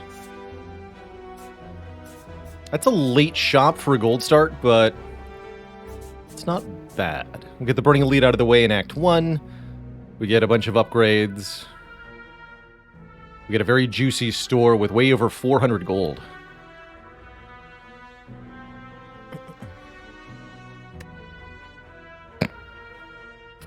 We could go for more elites, but I have to commit to that early, and I think that's kind of suicidal. Unless we...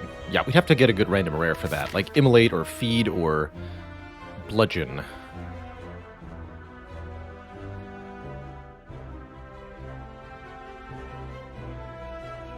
Losing 7 max health makes this pretty safe still.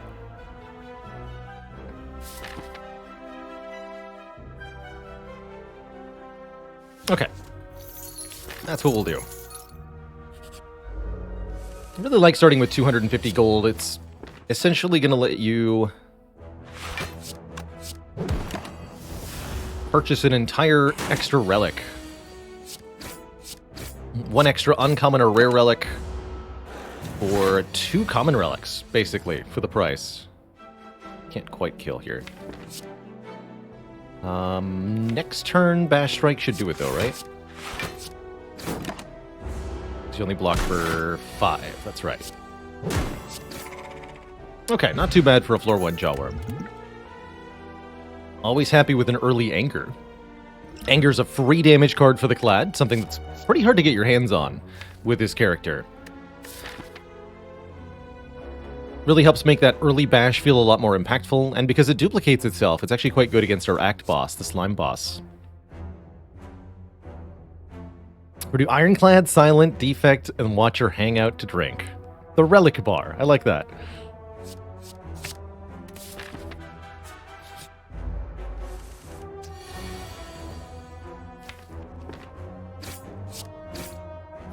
Ouch. Ouch.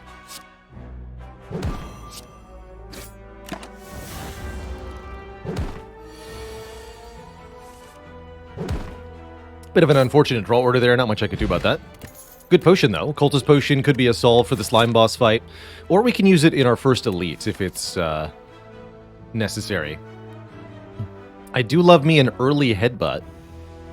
Early Headbutt lets us put any card back on top, letting us reuse our most valuable card, whatever that might be.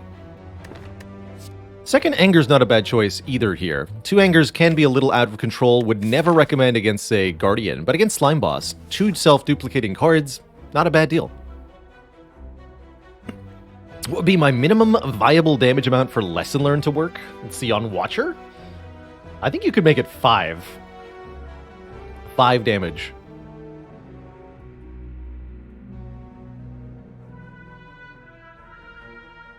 If it's going to stay 2 cost, anyway. If it's 1 cost, you can make it 1 damage.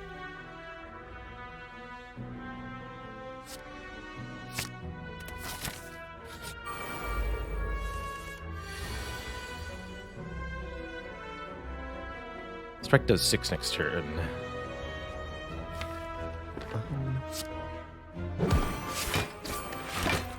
Guess I'll do that.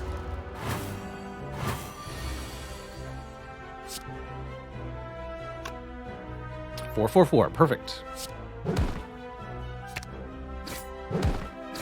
There we get the health back. And a third potion drop. Not something we necessarily wanted. Let's see. And I already have a headbutt.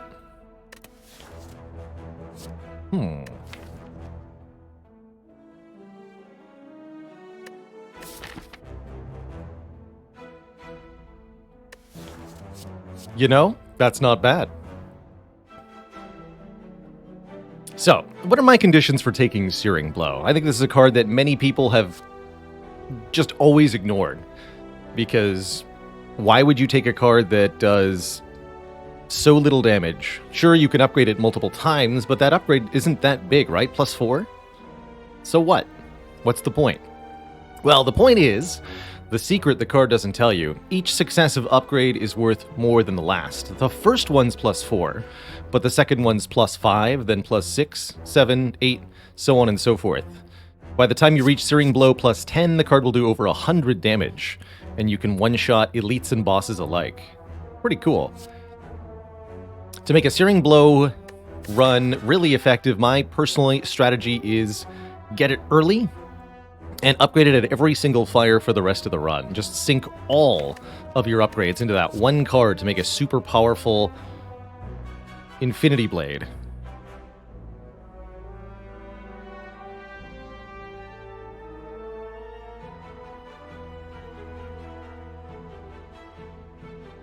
Ooh, good question. We got to stress test the website. Of course. Of course. By the way, if you haven't seen it yet, BaylorLord.tv, our new website, has a... Why can't I spell website? There we go. Has a kind of full breakdown of the run that's going on. You can see the deck, the relics, as well as run histories of previous runs. Cool stuff.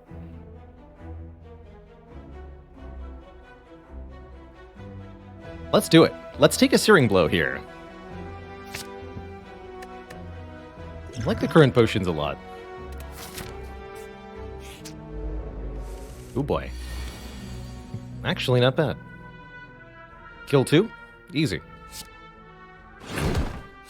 Glad we rolled really low health on the gray slimes. Actually, the gray and green slimes in this fight having equal health.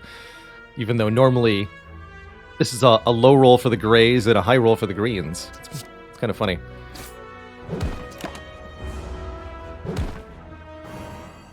Actually, talking about grays and greens makes me want to play XCOM, though.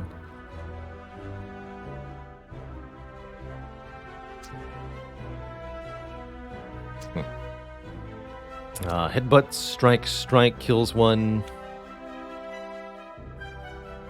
Bash strike kills one. Can't kill one and block, though. So I think we just kill the gray one, take 8. Then we're done taking damage in this fight. Sounds good to me.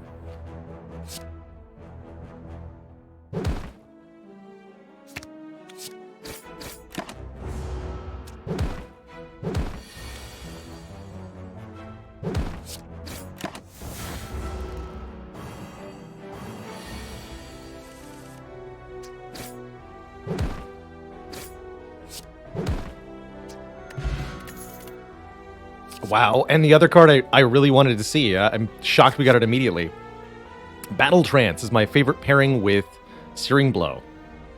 For 0 cost, you draw 3. Essentially makes the deck feel a bit smaller. It's a good headbutt target if you haven't found the Searing Blow yet. But just lets you get to the Searing Blow quickly. Also works really well with Anger here. It's an incredible find. Shockwave's pretty good too, but not as good as Battle Trance, I don't think.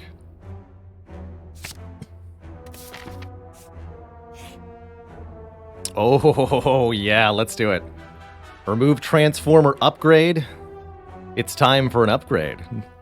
Almost always see me taking Remove or Transform here, but in this case, the more upgrades we can stack onto the Searing Blow, the better it's going to be. So now we can upgrade it 5 times before the Act 1 boss. That's going to be very strong indeed. Let's do it. And this is, like I said, going to be our target for upgrade at every fire. So, +1 to +2, 16 to 21, more than the first upgrade. It'll go to 27 at +3, 34,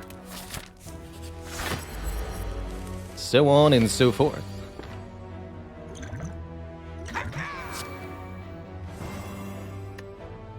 Could Searing Blow headbutt Searing Blow? I don't want to, though.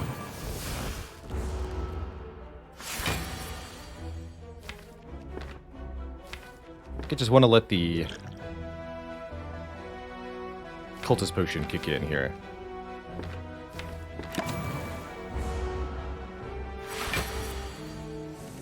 Perfect.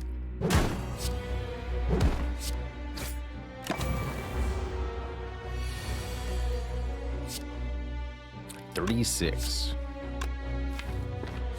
Chonk. Pretty unlikely that I can do 51 next turn with no vulnerable. So let's go for max blocking. Block 5 here, hopefully 15 next turn. Negative.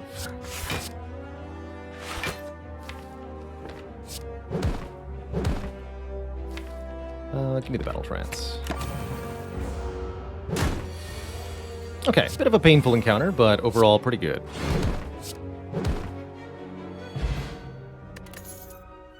So the damage added is 3 plus the upgrade level, yes. And look at this! Look at this! What a first relic to find. Upon pickup, choose an attack. That we start each combat with that card in our hand. Well, guess what? Attack. Put it in the bottle. Just do it. Start each combat with Searing Blow plus 2 in your hand. And here's an Armaments to let us upgrade either the Searing Blow more or the other cards in the deck. This is truly my ideal Searing Blow start in Slay the Spire. That is Battle Trance, Headbutt, Armaments, and a Bottled Flame, no less. Crazy, crazy. What a blessed seed this seems to be. Even though we have the Armaments, I'm going to continue to upgrade the Searing Blow directly, especially since we're guaranteed to get it on turn 1.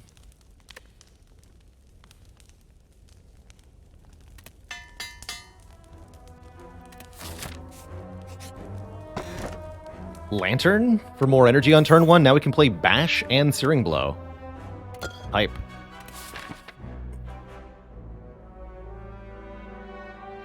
So what I'm saying is if this run manages to lose, then Searing Blow must truly be terrible. You could draw that conclusion. You could. I'm feeling pretty good about this run, though, quite frankly.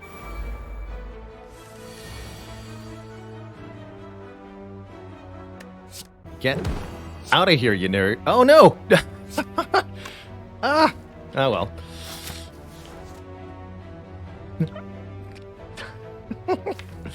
That's fine. My face?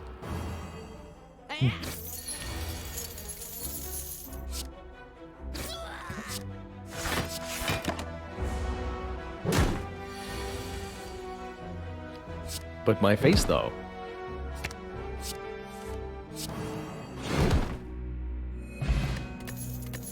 Gosh, that's funny. Ooh.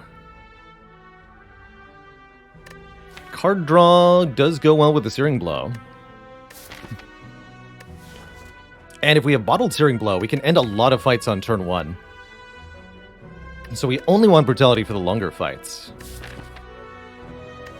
I like it quite a bit here. The more cards we can draw, the better... the more often we can draw the Searing Blow, the better the Armaments becomes, the better the Anger becomes.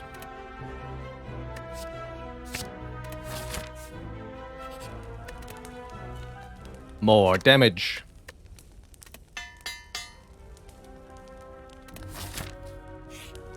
500 gold into the shop. Finally, our starting bonus kicking in here. With... Toxic Egg.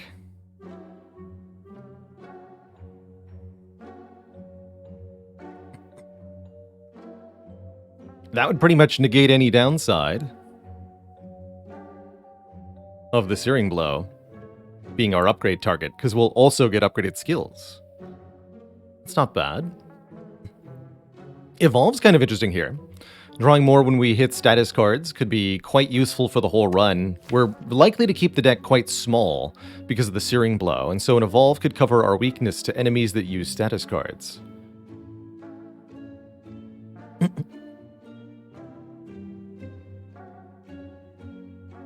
We already have a power attack and a skill. Orange pellets for much, much later in the run might be nice.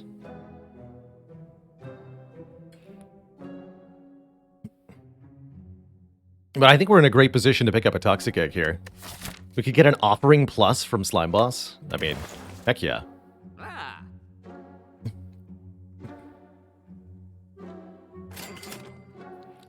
231. It's not enough, right? 62. 5. Yeah. I have to choose between remove and pellets here.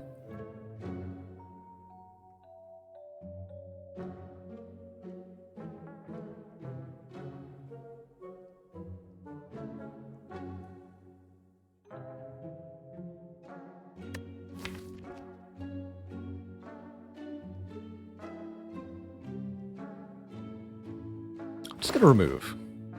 I really don't think the pellets are gonna be useful in too many situations.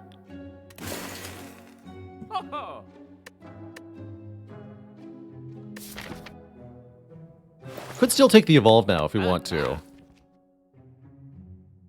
I'm wondering if 2 draw powers is too many.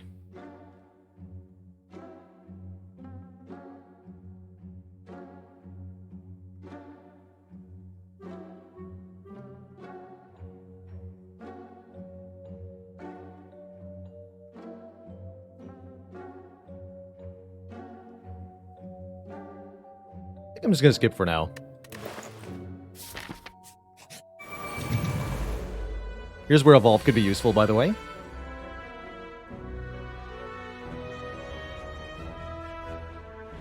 Let's see here. So the upgrade will add 8 more. 34 goes to 42. So we can kill the middle one cleanly. Let's do it.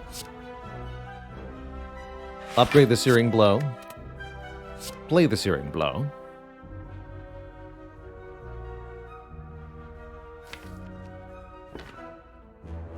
Actually, is the best line to take 5? Kill the back one.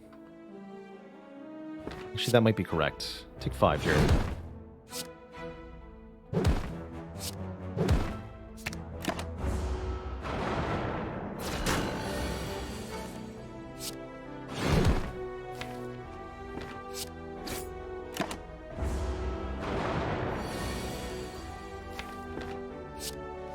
Or 7.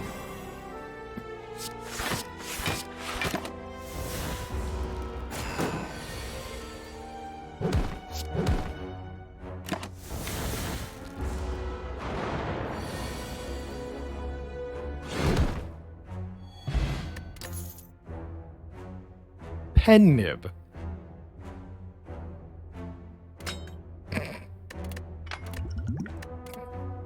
And an upgraded disarm.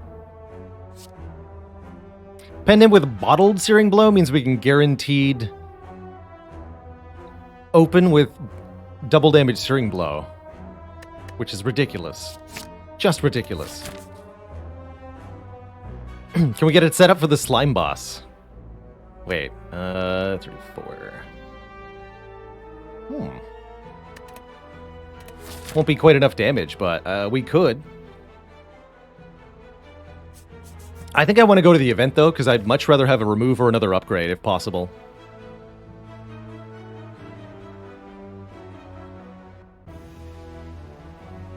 I don't think we actually want to necessarily split Slime Boss in 2 on turn 1 anyway.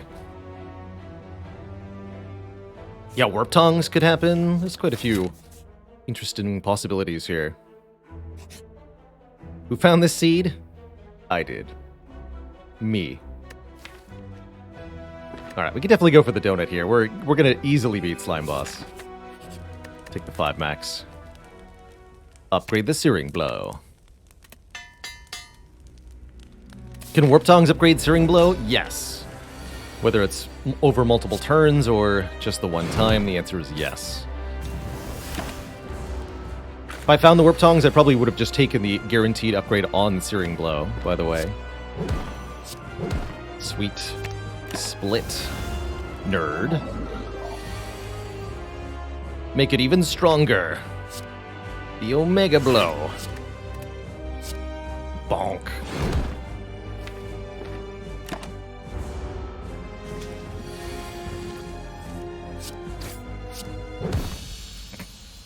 Good fight.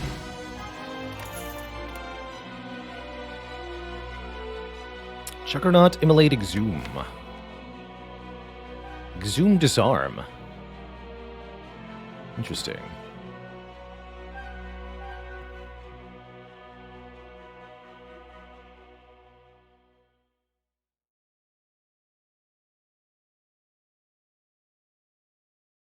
I'm really not going to need area damage that much. We're also not going to take that many elites. My pathing priority is now to get as many upgrades as possible, barring everything else. I'm going to go for Exhume here. At the minimum, we can use this to double disarm, and there's quite a few other exhausting skills that would be very good. Incredible set of boss relics here. Just incredible. Option A, Coffee Dripper. In a world where I'm purely upgrading Searing Blow, this should be a no downside energy relic for us. Which is pretty dang sweet. Just one more energy per turn at absolutely no cost to us. Or the Snecko Eye, drawing more cards per turn and randomizing the cost of all cards, very notably the Searing Blow. I think Snecko Eye would be mostly useful for getting the Searing Blow early, but because the Searing Blow is bottled, I don't think the draw is as valuable. And I think, especially with all these reduced cost skills we might pick up, like this Exhume Plus, I'm leaning more towards the Dripper here. Could Astrolabe transform 3 strikes into something else upgraded? I think we struggle with our energy efficiency then. See, I'm thinking Dripper over Snecko, but it is pretty close here. I want the consistency provided by that energy per turn. So, our path is the one that gets the most rest sites, plain and simple. And if that path also hits elites and shops, cool. Looks like this. We get 4. 4 is not bad. 4 is definitely above par. So I'm pretty happy with that. And we got the extra upgrade in Act 1. So at plus 5, we're going to be ahead of the curve here. Our anticipated boss is Bronze Automaton. Don't think we'll have too much trouble with that. I'm sure we can kill the Automaton in 6 turns. So, do we... I think we want the merchant a little bit later, just get a little bit more money. So something like this. There is a 3 question mark path. I do kind of like that, but I'd much rather visit a shop and remove a card, guaranteed.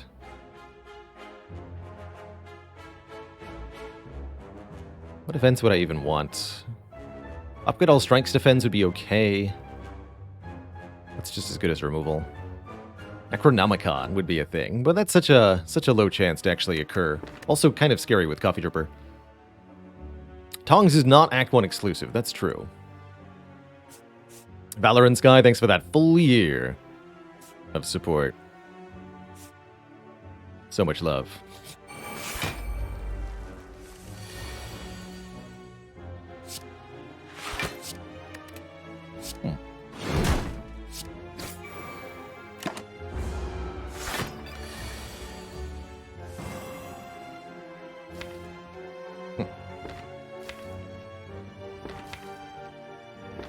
Interesting. Might have to use the draw potion here.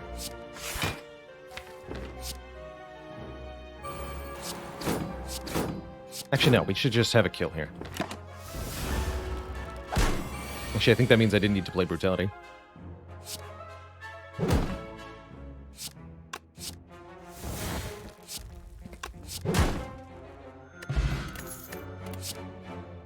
Ooh.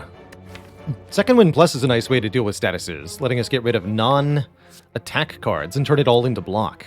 The more card draw we get, the better this will be too. And I certainly would take a Burning Pact. The Wind Condition. Oof.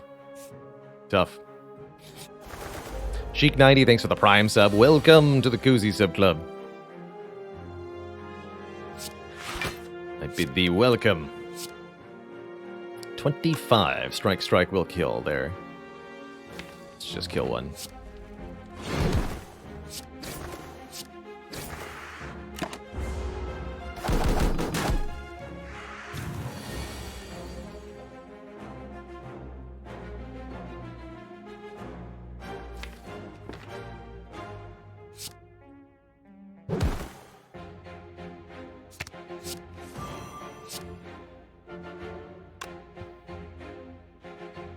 Actually, overkill.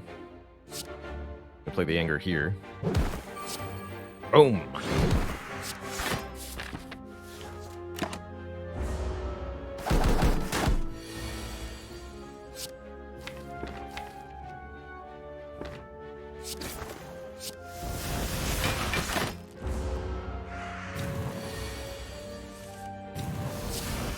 Okay, I'm gonna bump the pen nib a bit here.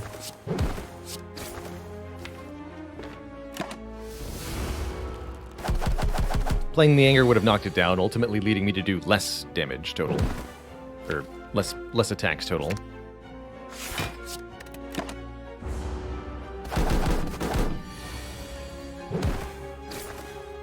I can even get it all the way to 9. Perfect.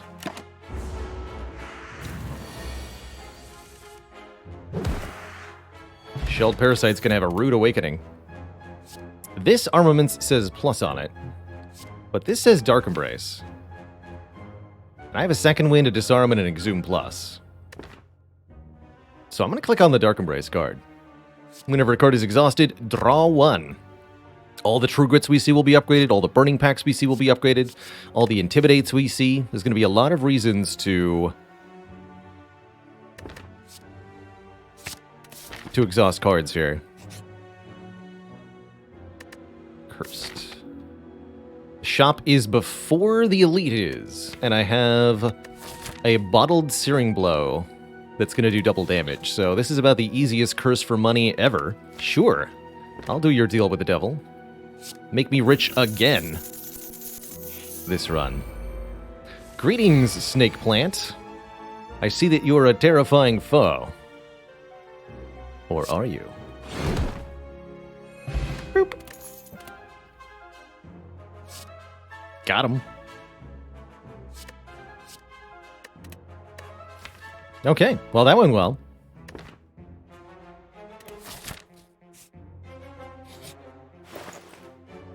Ooh, Paper Frog.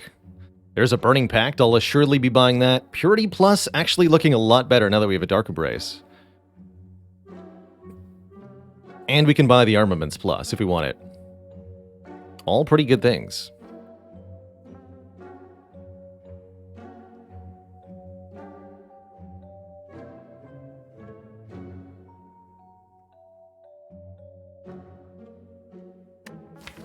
Currently, I don't have very good ways to apply, one, let's get rid of this regret. Don't have very good ways to apply vulnerable currently is the problem. But I think we'll definitely go Burning Pact and Armaments Plus. Those seem nice together. Leaves us with 352, so we can't afford Purity and the Frog. I do think the Purity is very nice once the Dark Embrace is in play. It lets us kind of delete all of the non-Searing Blow cards, which has got to be very strong. Was it ever strike remove because we have, because what, we have Second Wind to get rid of the curse? I think with a Burning Pact, it doesn't matter too much. Plus, we do like the strikes for resetting Pen Nib, after all. I like Purity. Let's do it. Let's try the Purity out here. Cool to be able to buy an upgraded colorless card, for one. Keep the rest of this cash. Keep upgrading Searing Blow. 42 goes to 51. That's a dead red Slaver, even without any Pen Nib shenanigans.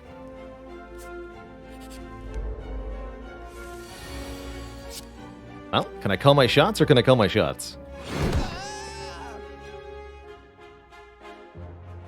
Easy. Do-Eye Potion. Yeah, let's do it.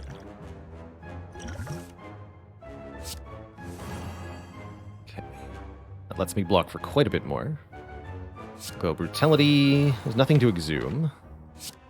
Elements to defend. Defend, defend. Give this guy a little boop. A little boop.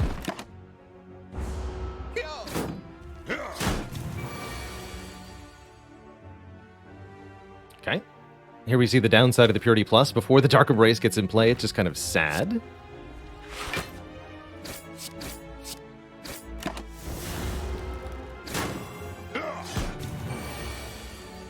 Here we go.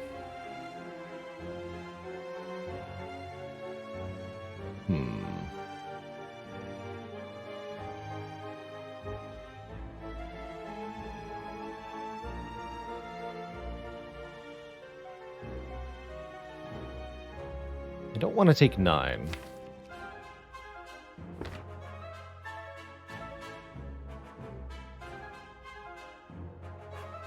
Something like Disarm, Second Win, Headbutt?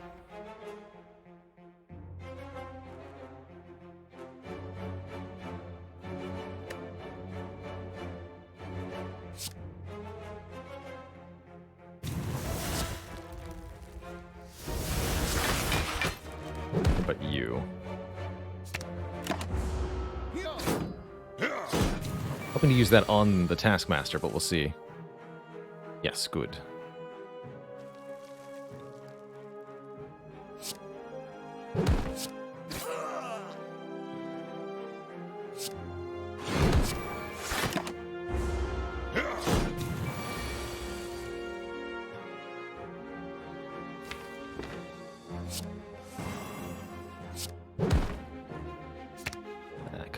Could have done that this turn. Wanted to get the pendant a bit higher, though. Guess that wasn't reasonable. Yeah, shouldn't matter. +1 strength will make our attacks do a little bit more damage. +1 to the Searing Blow. And I love a Shockwave Plus here. 5 turns of weakness invulnerable. It's all we ever want. Now the frog would have been good, but I'm pretty happy with this fat stack of cash, too. +6 to +7 goes 51 to 61. A full +10 here. And every upgrade from here gets better than that. We're really starting to... oh, good relic, too. Really starting to hit our pace here. As we can now kill many different enemies on turn 1.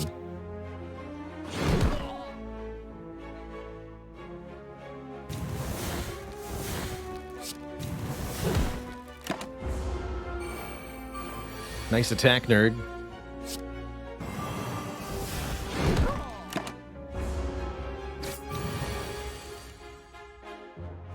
Not gonna play the Brutality here. Beats up next.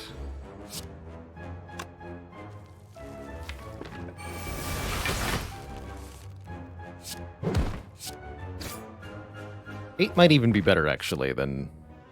Oh, no, wait, this will put it to 9. Great. Good. Excellent.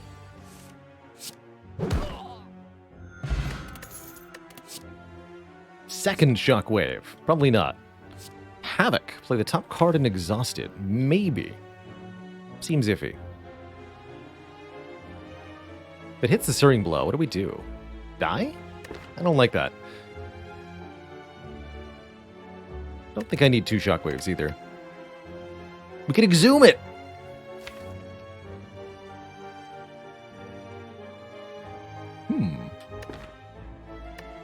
Interesting.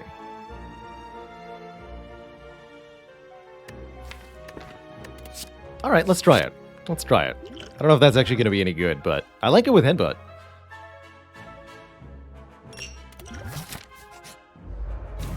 I do.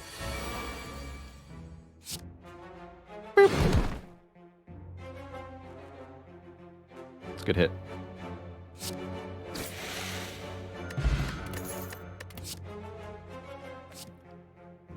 I don't need 2, though. 2 is definitely too many without a Frozen Eye. Entrench could be intriguing, part of our late-game defense. I think we're just fine relying on the blow for now. Gambler's Brew. Seems pretty good. Use the power potion. Alright, this is an actual test of our abilities here. How do we deal with Gremlin Leader?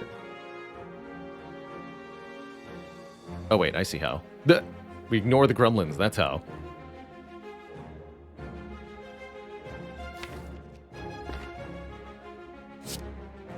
Just hit him in the face.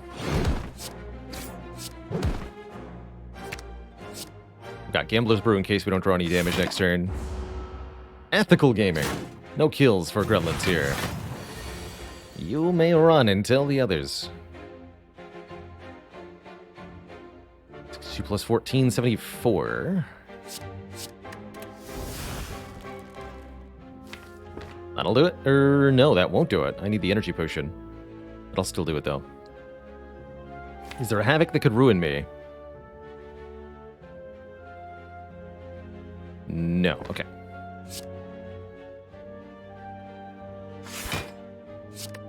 There we go. Even better.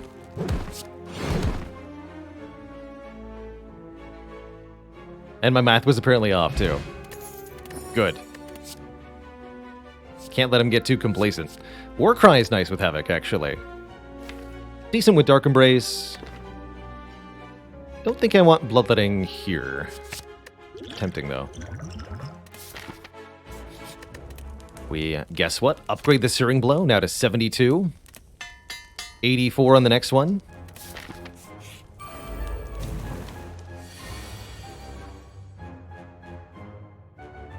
Ooh, so close. Can't quite kill the snake plant here.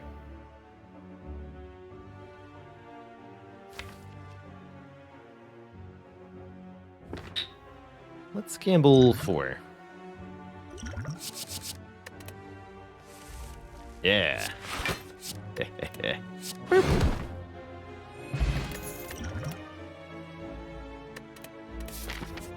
Easy.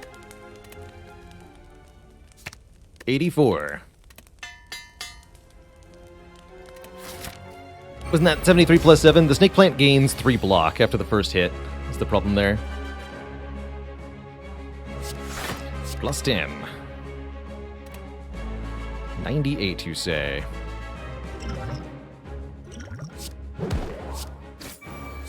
Bonk.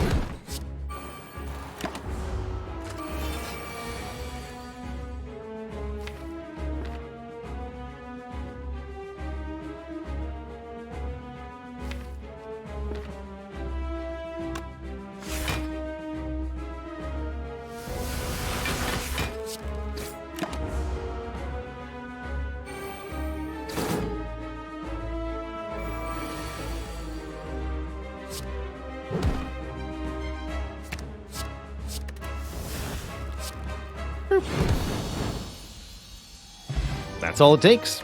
GG. The power of the Searing Blow compels you. Ooh, Impervious with liking to block, or Corruption with a Dark Embrace is the question. I think Corruption's pretty silly here. Make all of our skills free and exhaust when played. Don't forget we have a Toxic Egg, so we've been adding skills to the run the whole time. Impervious as a block mechanism for the heart is nice. I think the Corruption is also a good block mechanism for the heart. It's the Dark Embrace that really makes this Corruption takeable, despite the, again, taking these powers over other cards that had upgrades. Might seem a little counterintuitive here, but I think it's going to work out for us. Option A, Mark of Pain. Had I taken the Evolve, this would be worth considering. Gain energy every turn, but put 2 wounds into the draw pile each combat. Interesting. Calling Bell's not bad here. Notably, we have the blue candle, so we can exhaust the curse, which may draw us a card sometimes. It's actually not too bad. Gaining 3 relics, 1 common, 1 uncommon, 1 rare. Or double the strength of potions when we hit 1 potion per combat. That's also pretty good. Sacred Bark. I think both Sacred Bark and Calling Bell are very good here.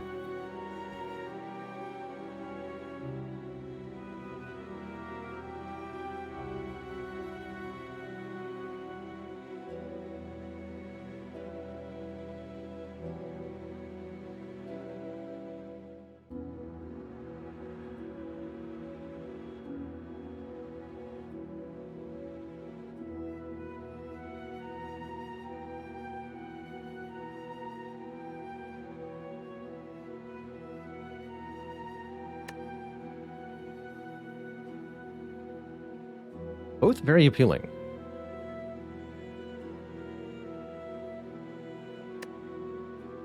Bark could do, like, if we find, say, a Heart of Iron or Speed Potion could also make the Sacred Bark really good. Relics that I'd like to hit would include Charon's Ashes, any of the boat thingies for free block. Centennial Puzzle would be really good. More card draw. Basically block or card draw, or maybe Bag of Marbles too.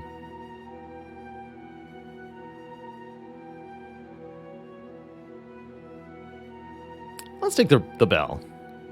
What you got? What do you got? War Paint upgrades 2 skills. Not too many of those. Could hit the armaments in the Battle Trance, though.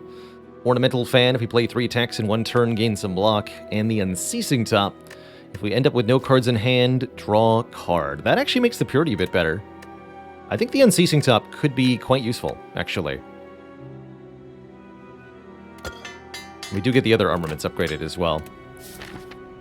Not bad, not bad. That also puts us deeper into the relic pool.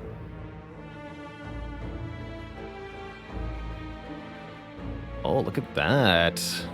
1, 2, 3, 4. Not many elites on this path, but I don't think I care much. We just want to keep upgrading the Searing Blow. It is the way. It is the way.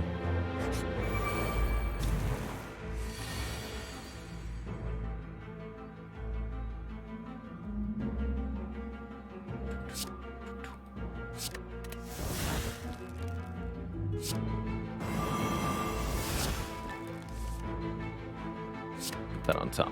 Yes, I'll play this. You're dead.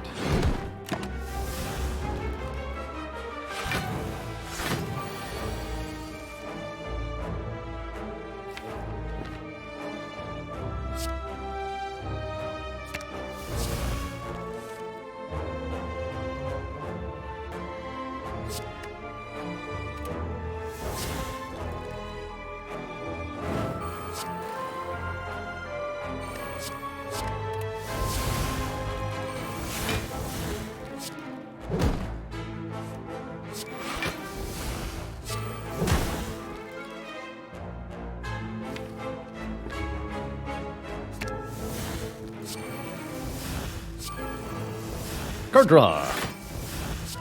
Huzzah. Yeah, I think that top was actually pretty good. Pretty good indeed.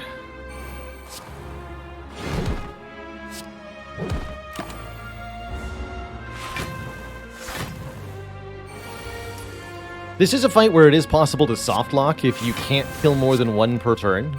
So if Searing Blow was the only attack in this deck, we could be in trouble. But because we have Angers, there's no trouble at all. No trouble whatsoever. I'm gonna skip that Cultist Potion. Do I take another War Cry? Sure, 1 more. But only 1 more. Until we get a Feel No Pain, at least.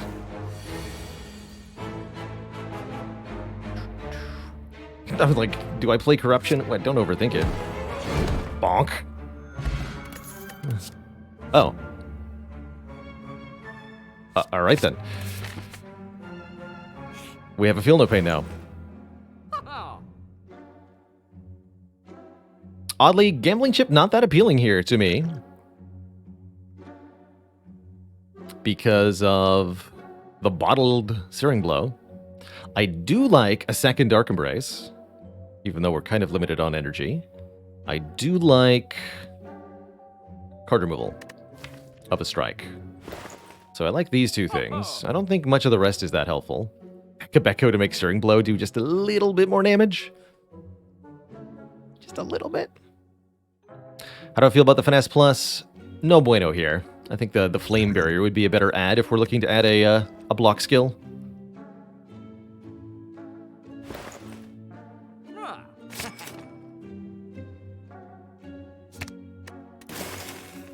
And I don't think I'm going to pay for a Flame Barrier even, although I will take 1 from a card reward.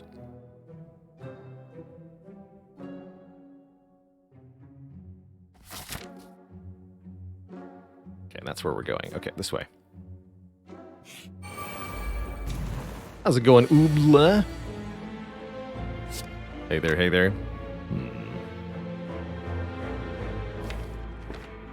Alright, I'll do it.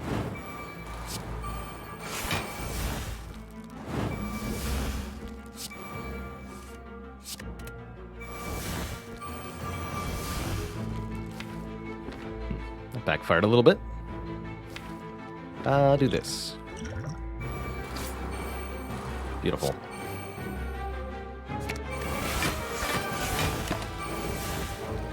Beautiful. Absolutely beautiful.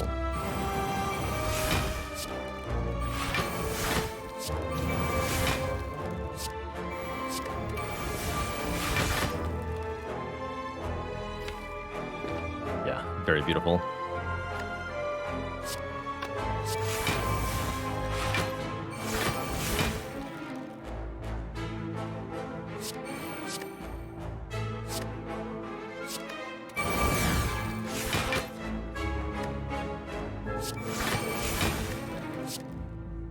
Bonk. Bonk. And now, the Ultra Bonk.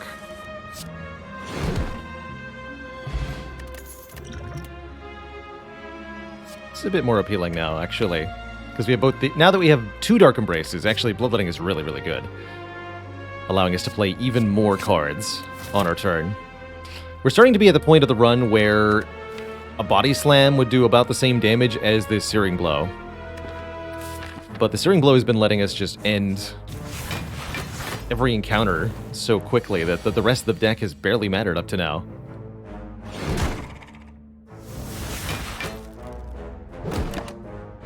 Oh, whoops. That's right. I have that thing. Did that to myself.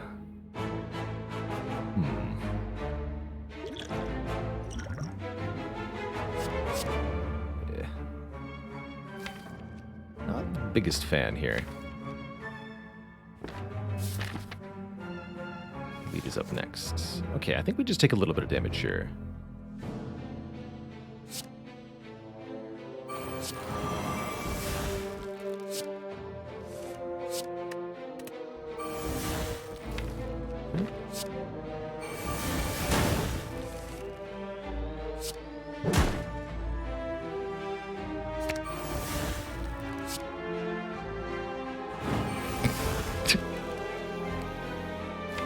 Thanks. Thanks for that. Good talk. Ouch.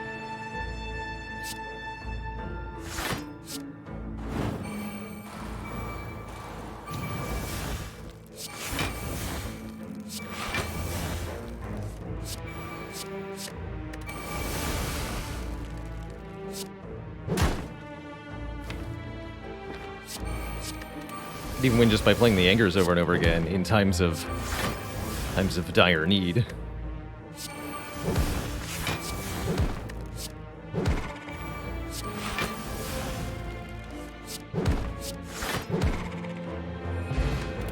Blood Potion's awesome. Shrug It Off Plus with Corruption is awesome. It's part of our block plan against the Heart. Alright, we're only fighting one elite this act. It's going to be Nemesis here. Seems good to me. No Arma, Shockwave, Searing Blow. Bonk. Not too shabby.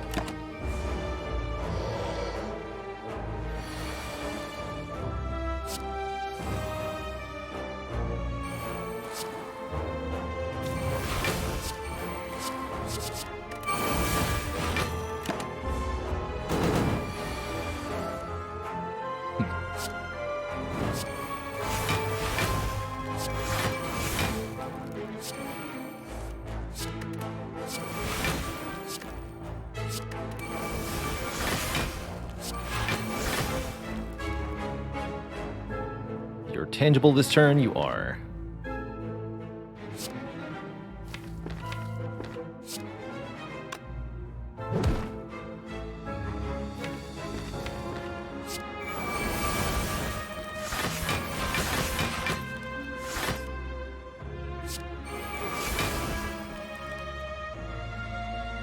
Havoc Exhume. Bring back Havoc. Anger. Headbutt the Anger. Havoc the Anger. Yeah. Easy. There's our Impervious. 40 block. Easy. I'll just drink this. Back to full.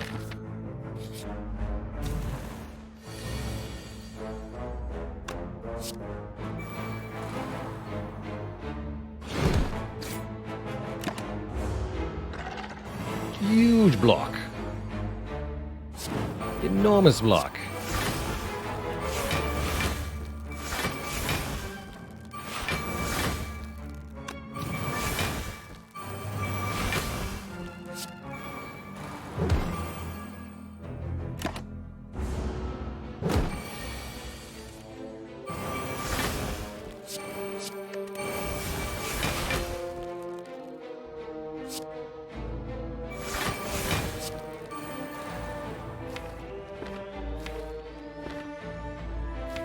Exhaust targets here.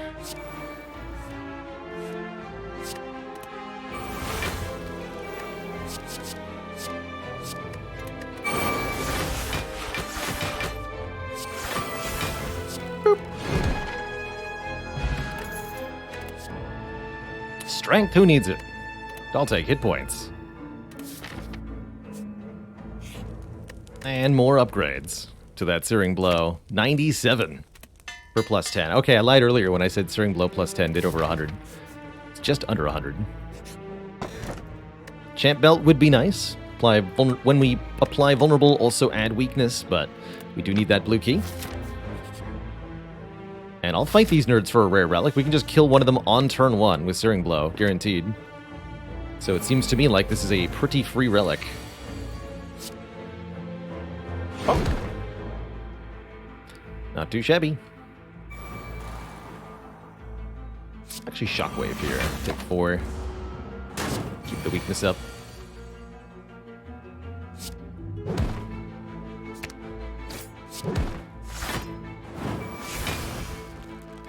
Actually, heck it.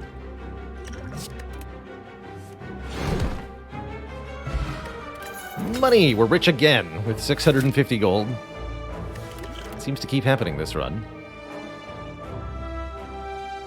Oh, I could have used the top there again? Dang it. Dang it. Here I thought I was clever.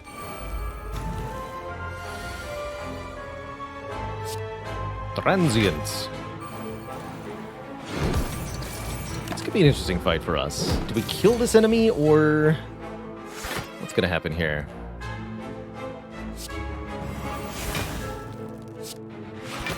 Really depends on when we draw the Dark Embraces, I suppose. As planned, by the way. All as planned.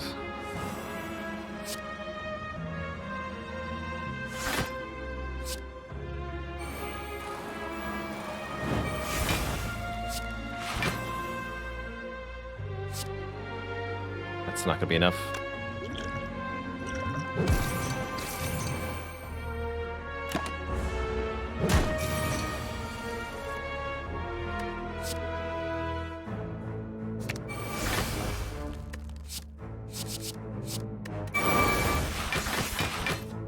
Sorry for the loud noises when that happens.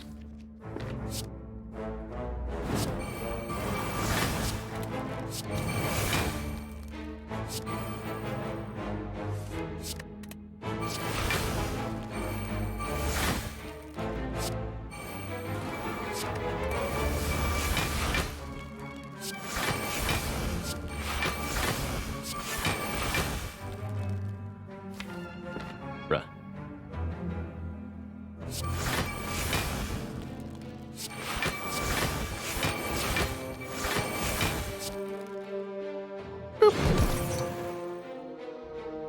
Okay.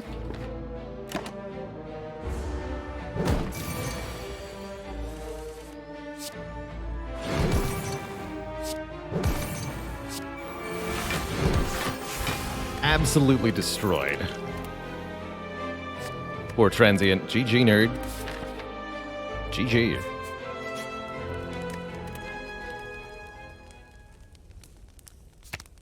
$111.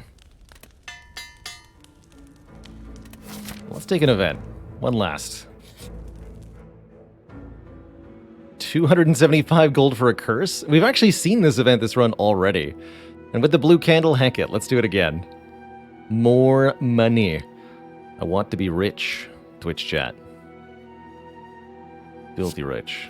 938 bucks. Why not, right? This is going to be our last upgrade. 111 to 126. That's a beefy plus 12 Searing Blow. We're going to be able to kill Spire Shield in one hit with this.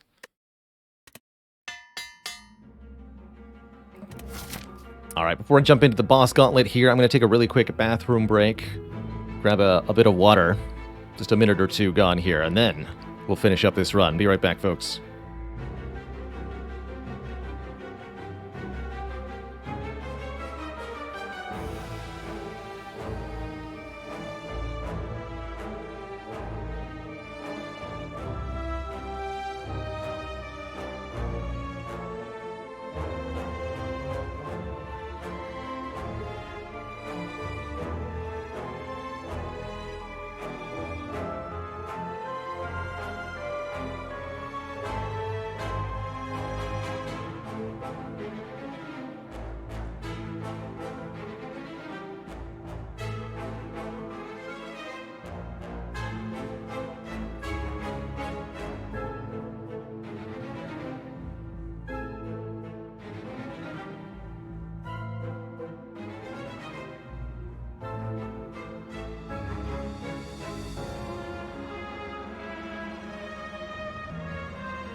Alright, let the slaughtering recommence. That's right, 126 damage Searing Blow. Let's go. Let us go. Greetings, awoke note, bloke, nerd, friend. Let's Warcry first. Alright, looks like I'll be using Purity to delete some of these. There's Dark Embrace, a little bit late, but still here. I'm going to go Dark Embrace, delete all this, Shrug, Searing Blow. We have to stop drawing, of course, but we're in good position for future turns. With one of the Dark Embraces in play, I think we can even do this without killing the birds, potentially.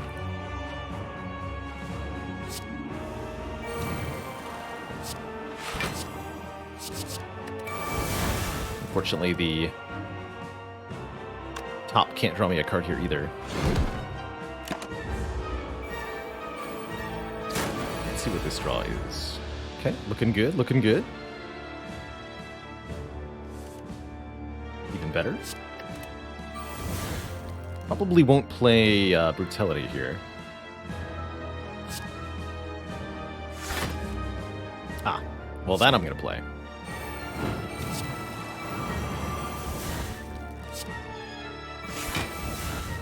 That should be enough for the moment.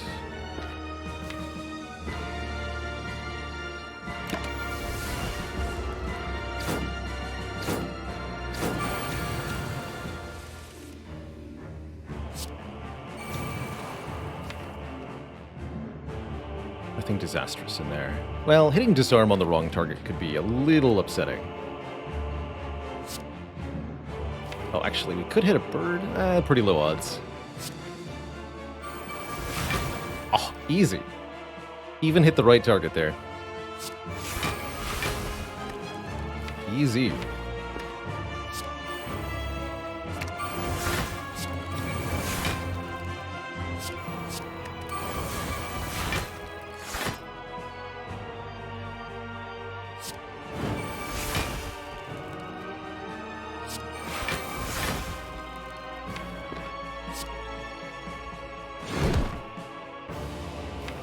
That's a good bonk. That is a good bonk right there.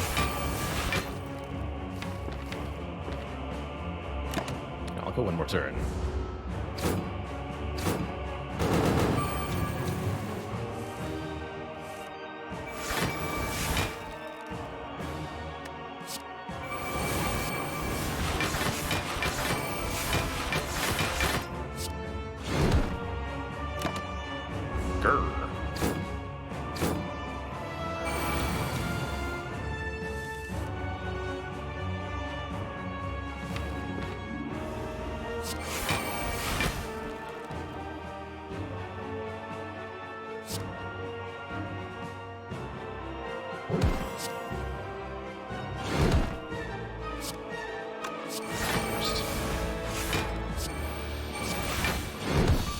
GG. And we even got the pendant to 9, which means we can instantly kill Spire Spear on turn 1. Juicy. Or no, it's not Spire Spear. Excuse me. We're going to instantly kill one of these chumps. Get wrecked, nerd.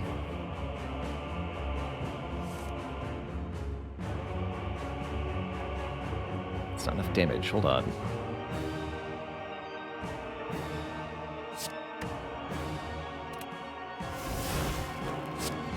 Get rid of that.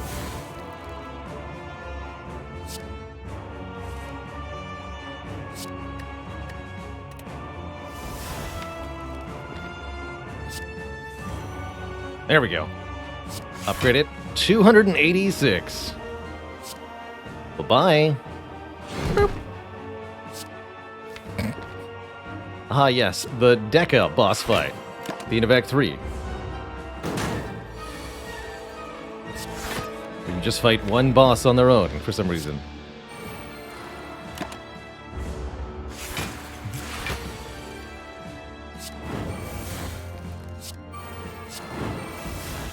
Blue candle.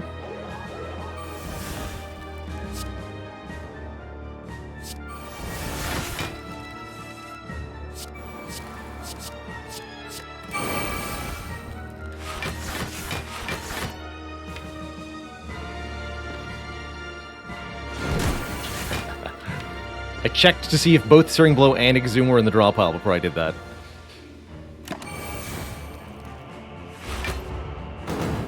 For that reason exactly.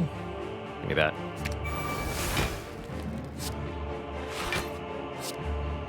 Bonk. GG, you nerds.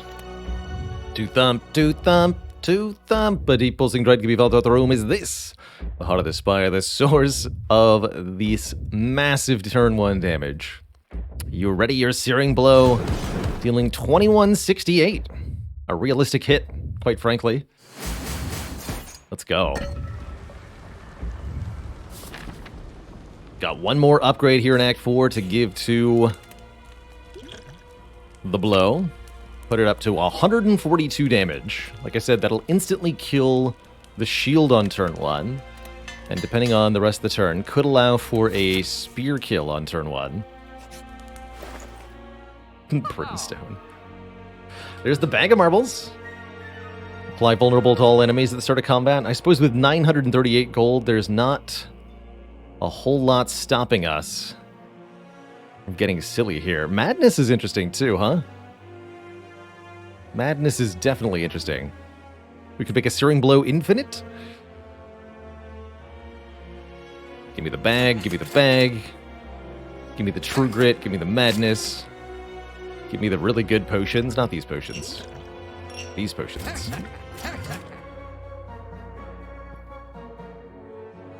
Now that I have double Dark Embrace, I will remove Strike over the Curse.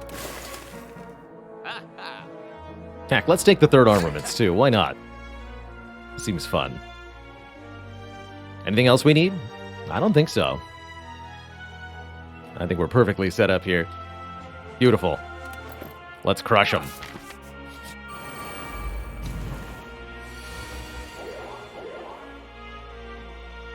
Let's get them. Right, so that's not happening. But killing you on turn 1, very good. Very, very good. You get played, you get deleted. Might as well. Put that on top.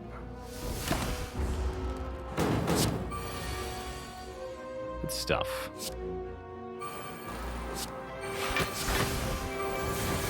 Unceasing top. I remembered it. I remembered it. Good for me.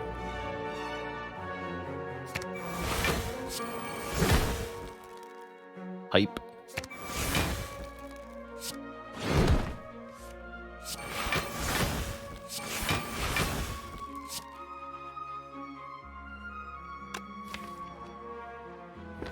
I think we actually save health by not playing this. The fight's unlikely to go on for 3 more turns.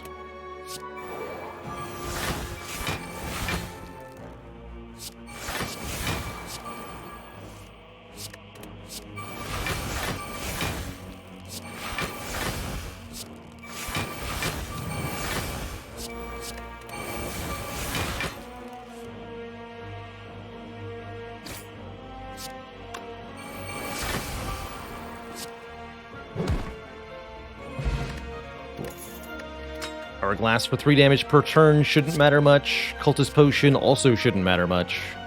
I think we just take max health here. Could maybe take one of his skills, but it doesn't matter.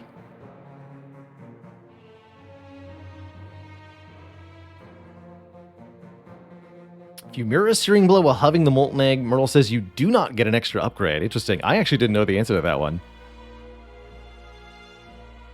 That is nonsense. Nonsense, I tell you. Alright. Monsieur Heart. Let's go. Mono a Hearto. Get my 6 block per turn. That might help a little bit. Turn 1 is good enough with Disarm here. Of course, we max out damage with Searing Blow in 1 hit. What's there not to like? Oh, and Feel No Pain. Great turn 1 overall.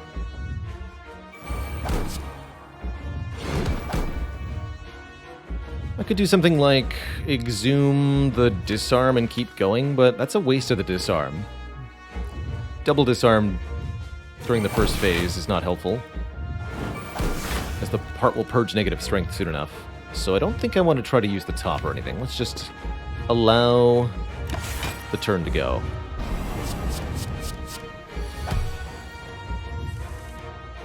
Okay, looking good.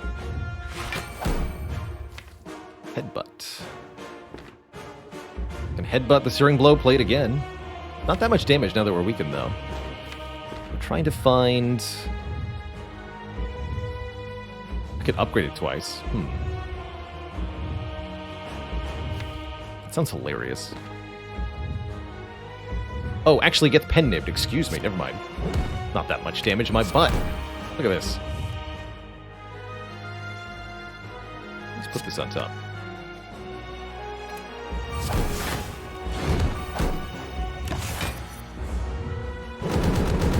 Damage cap both turn 1 and turn 2. That's pretty exciting.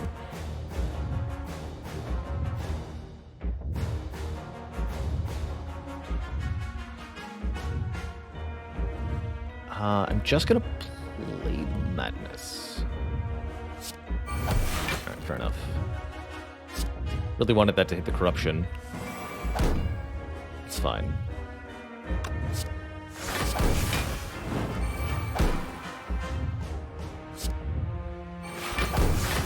Can't draw anymore because the Battle Trance. So we'll have to take a little bit here. Cool with that. Alright, there's our Dark Embrace. You're late.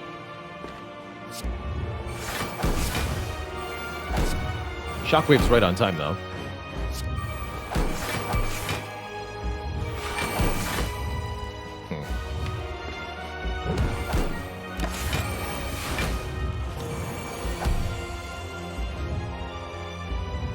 Well, that's a good second win hand if ever I've seen one. Get him out of here.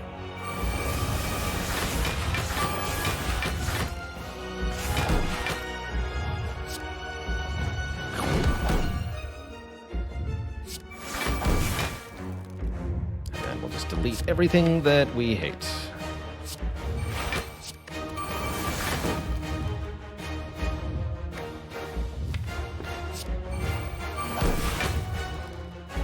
everything in the draw pile, pretty much.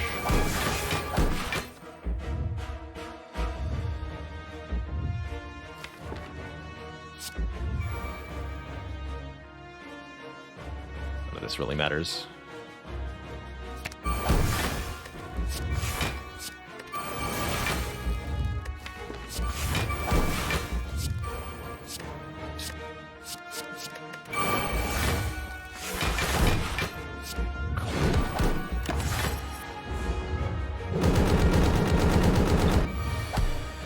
Blunkening.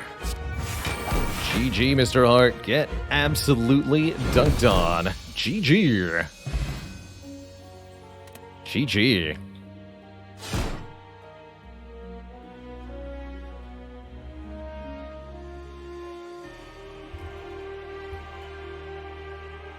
GG.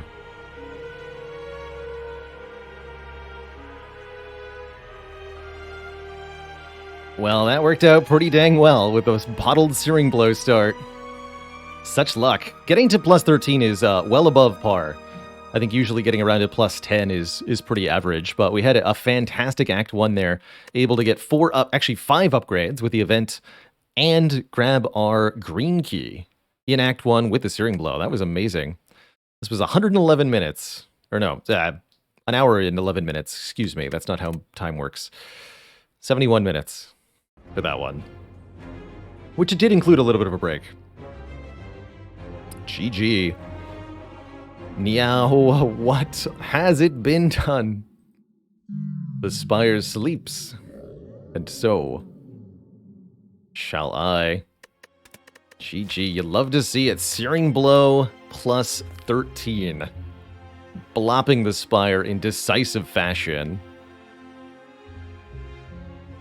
Killed the Awakened one without the minions. Killed the Broad's Automaton in 3 turns. Killed Donu on turn 1. Killed Spire Shield on turn 1. That was a fun time. It was a fun time.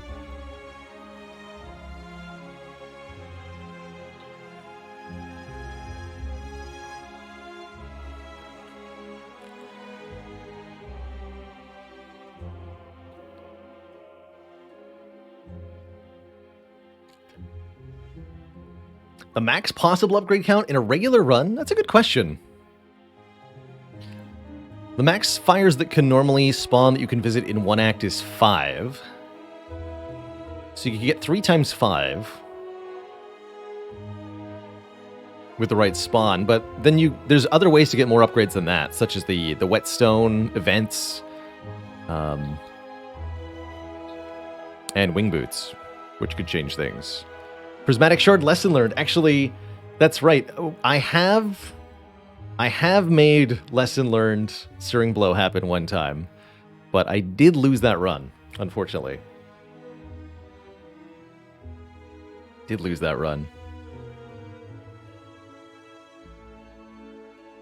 All right, folks. Well, that is going to end the Spire content here for today, but I've got good news. If you'd like to stick around and support the stream, I'm going to be playing some Legends of Runeterra for a sponsored segment through the Twitch bounty board. We're going to be checking out the single-player, kind of Spire-like content of Legends of Runeterra. Every time we've checked in with it, it's been a little bit better, so I'm rather curious what it's going to look like today.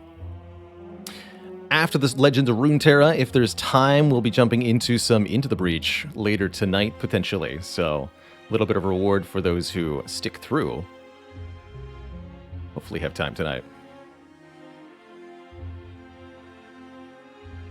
So, if you'd like to, again, support the channel, I would very much appreciate if you hung around or even just left your browser watching this Twitch channel for the next hour or so while we switch over to Legends of Runeterra. Anything that you can do to help boost the view count helps the stream for the next little bit.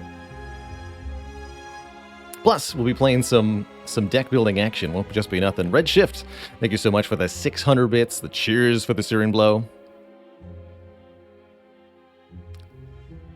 Let me just update my title here real quick.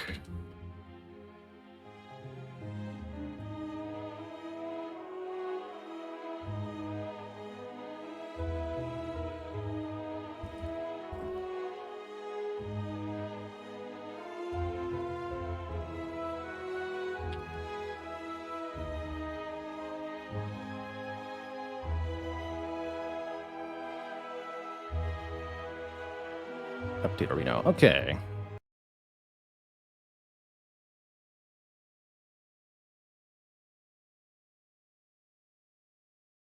My normal schedule, we're live 5 days a week, starting at noon Eastern Time.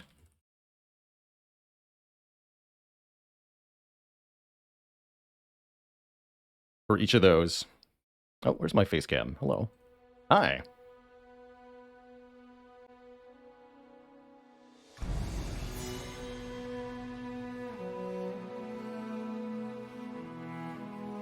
Do love the string soundtrack to Legends. I think they've done a really, really good job with it. So welcome back to Legends of Runeterra. This is a free-to-play deck builder. Not in the same way as Spire, more of a constructed, sort of PvP-oriented, a la Magic the Gathering or Hearthstone, both pretty close comparisons to this one. One quick sec.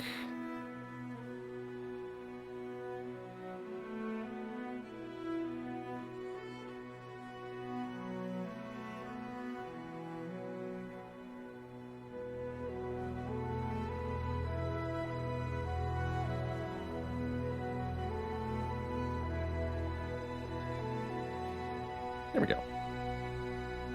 Perfect.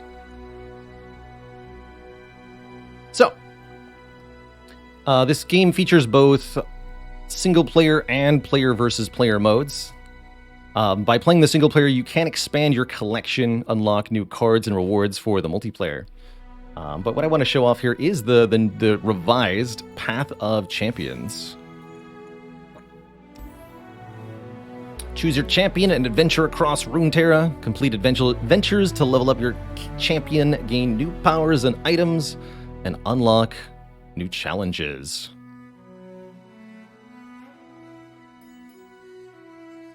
Let's embark. And yes, as far as free-to-play card games go, I think Legends of Runeterra has a really good free-to-play model. They've... You only need to play for a week or two before you can create a deck that's quite competitive on the PvP scene. And I think your player skill matters quite a bit at that point. So with the revision to the Path of Champions, they reset everybody's progression. So we've got essentially a fresh save file here, a fresh start on the campaign mode of Legends of Runeterra. So we'll be doing Jinx's campaign and just seeing what we've got here. Upon hearing that a museum in Zon is receiving a shipment of antique weaponry, Jinx's ears perk up. Some cool old tech, and it's forward compatible? What are we waiting for? Let's begin the adventure.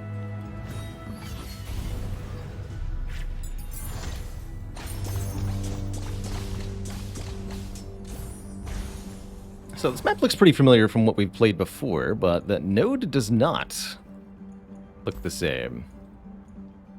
So, in the Path of Champions, you get a sort of little Spire-like mode, a map of nodes that you have to progress to with a boss at the very end. Here's Ezreal. We start with a deck based on the champion that we started with, Jinx here. So we've got a starting deck of units and spells. Well, we'll just kind of take a look at that as we actually play. And our first node is apparently a power. So we get to choose a power that applies to essentially all of our units. You'll want to try to grab powers that are synergistic with the cards that you've got. And it's definitely possible to make some really, really powerful combinations through these powers. We've got Dragon's Rage. When you summon an ally, grant it Fury. So our units will gain strength when they kill stuff. And when you damage the enemy nexus, grant the top ally in the deck +1/+1. Interesting. You have to then draw and play it. Or when allies attack, draw a non-champ card from the bottom of the enemy deck. Ooh, that sounds good. Do we have a lot of quick attacks? Yeah, we've got attackers that drop for 1. And you can discard a card to draw 1. Deal 2 to the enemy nexus. Actually, Raiding Party could be good because of that, actually, because we have a couple ways to, like, hit the Nexus for very small amounts. Well, POW 3 to a unit. That attacks quickly. Yeah, Jinx is very aggro, so actually Raiding Party could be good here. But I think stealing cards is going to be very, very strong.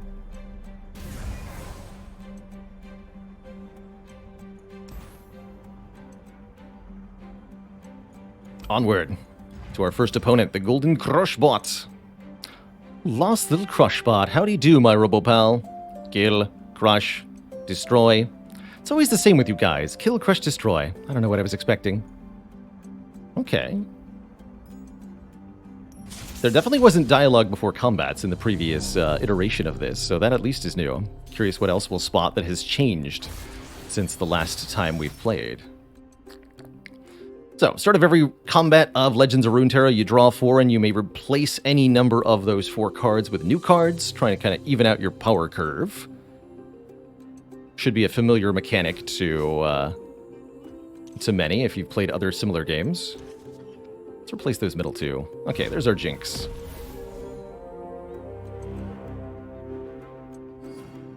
I heard you the first time. So, each turn of Legends of Runeterra, you draw 1. Every turn, one of the 2 players has the attack token. That's the player that's allowed to initiate an attack on this turn, and that is passed back and forth. So every turn, you sort of alternate between attacking and defending in Legends of Runeterra, you and your opponent. On each turn, your mana is refilled, and your max mana increases by 1. So you have 1 mana on turn 1, 2 on turn 2, 3 on turn 3, so on and so forth. Again, very similar to Hearthstone there. Played or discarded. Summon a Scrap Scuttler. So I can discard that, and it does the thing. The sunbrock got me good. So we've got 2-1 and a 1-1. Help the poor. Commit. Commit. And I think these Sump Dredgers are what we're nabbing here. And then we can end the round. So each of our units has, of course, their cost in mana in the upper left. You want burners? Huh? And then attack and health is orange and red, respectively. Quick attack means they can attack on the turn they're played. Can't. I've only got 2, that's right. Okay, yeah. Plop down a rocket border. So we can block with that if we need to. When a unit is blocked by another, they do damage to each other at the same time. So our monkey will take 2, they'll take 3. Fire! Damage on units persists from turn to turn, so this monkey will be at 1 health, unless it's healed by an effect. Yeah, kind of Magic the Gathering style blocking in this game, very much so. Let's get aggro here. The scene tells me all I need. All players draw 1. Anything else? You just click and drag and select all your units for an attack like this. Get him. Beg your pardon? We have so many cards in hand because of the nab effect from our relic. Scoundrel! In games like this, card advantage is absolutely huge, so being able to get so many of these cards in hand is pretty important.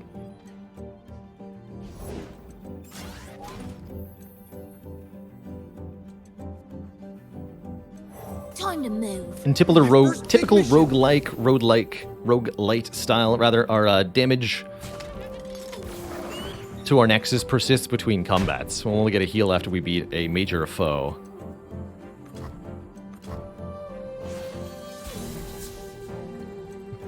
During the actual turns, each player takes turns playing 1 card, so I play 1 card, the enemy plays 1 card, so on and so forth, until both parties pass. Just gonna put this here. And no more cards are played, at which point the turn will end. Hey, we're being undermined. Fast. So am I allowed to preemptively kill the Nexus before this goes off? In response? Better run. Or was that doing the enemy Nexus? Looks like it was. That was my own bomb. I forgot that was my bomb. Yeah. Anyway. You get XP, which can be used to earn like booster packs and such. Playing in the Lab of Legends counts towards your daily battles too, so you can complete your daily quest style stuff through this mode. For those who prefer to play single player rather than multiplayer for... Oh, that's new. Add 2 copies of a card to your deck, and you also receive 100 gold. Seems like they changed the post-battle rewards a little bit. Boom Baboon. Summon a Flame Chompers. It's a unit with Taunt. Challenger can cause a... You can choose which enemy blocks this thing, but since it does no damage, it's more about distracting. Just a 2/2 for 1. That's not too bad. We'd like some 1-drops. Especially since we have the nab, actually. We'd really like some 1-drops. Or Mighty Pora. With Overwhelm, that's like Trample. Any excess damage is dealt to the opponent's health. Let's take the 1/1 drop. We've also got a reroll, which we can use to reroll the reward screen here. Although we might want to save that for later, I think.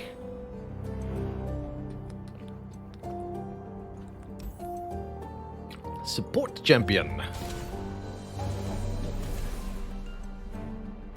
We get to choose a set of cards, a new champion to add. Ekarim, very expensive. He's all about ephemeral allies. Ephemeral cards die at the end of the turn. Next time an ephemeral ally attacks, revive me attacking. So the Shark Chariot comes back. Interesting. What about Gnar? Create a Pokey Stick. Deal 1 to anything, draw 1.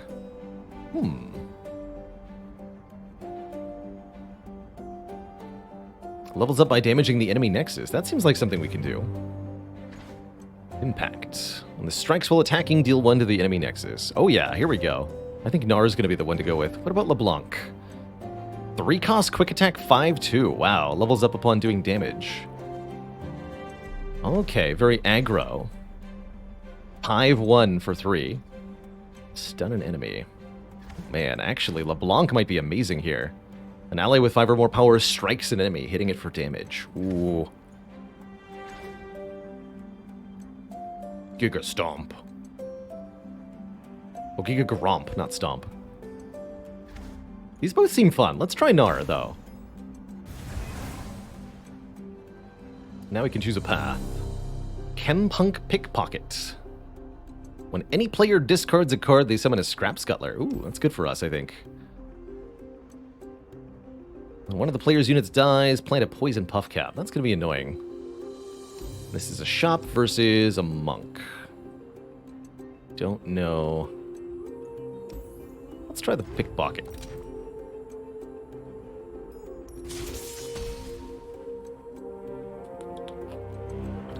That's right, this game does take place in the universe of League of Legends. So if you're familiar with that game and its characters, you might see some familiar faces. It seems like an excellent opening hand, actually. Very aggro.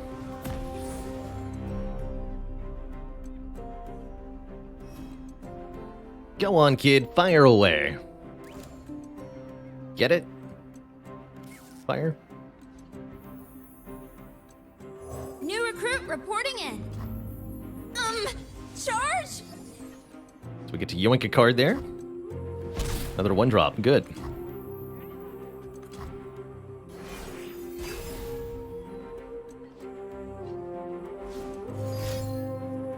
Okay. They've made a thing. I too shall make a thing. Oh, we're already blocking. Okay. I won't back down. That's right, it's burst.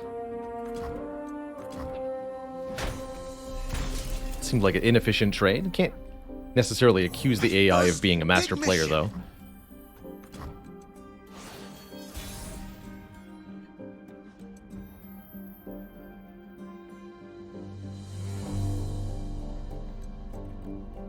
So let's play the Sump Treasure. If we discard the Jury Rig, I should get 2, right?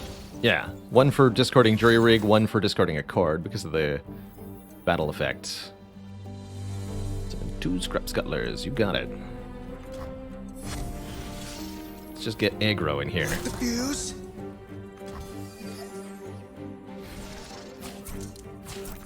We just get 1 for attacking, right? We don't even necessarily need to hit the enemy nexus here. Better run. What could have been? Beautiful.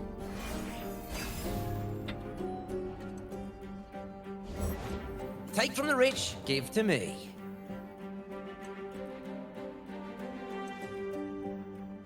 I think we'll put Nar in play next turn.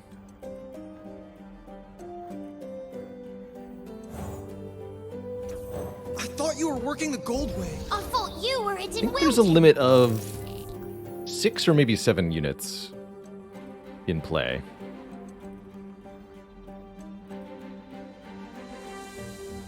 Smells like opportunity. Okay, 3 damage will kill any of our units. Block you. I didn't do nothing. Well, I didn't do anything. Just borrowing.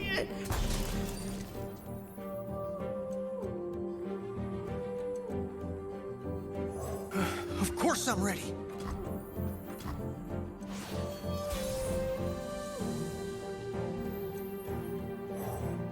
Oh yeah, we have to replace something once we have 6. So 6 is the cap.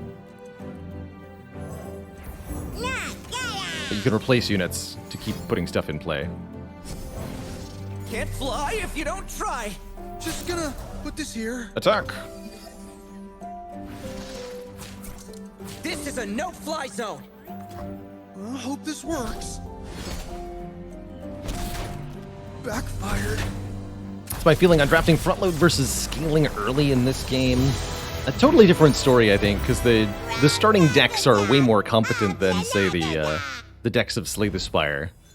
I do think getting early drops is really important. Some of the enemies you run up against in the Lab of Legends here, the Path of Champions, rather, have really nasty abilities that almost inevitably force a win in their favor if you can't kill them quickly. So I do think aggressive decks do perform better in this mode.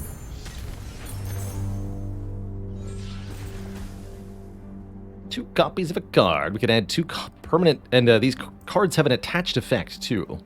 So we can get Pokey Sticks that grant your strongest ally a random common item. Inner Beast. Give an ally +1/+1. Create a stance swap. A random one? Oh, no. Grant a stance to an ally. So I get to choose one of them? Interesting. And heals the Nexus for 2. Or Overwhelm Flame Choppers. Thanks. Thanks.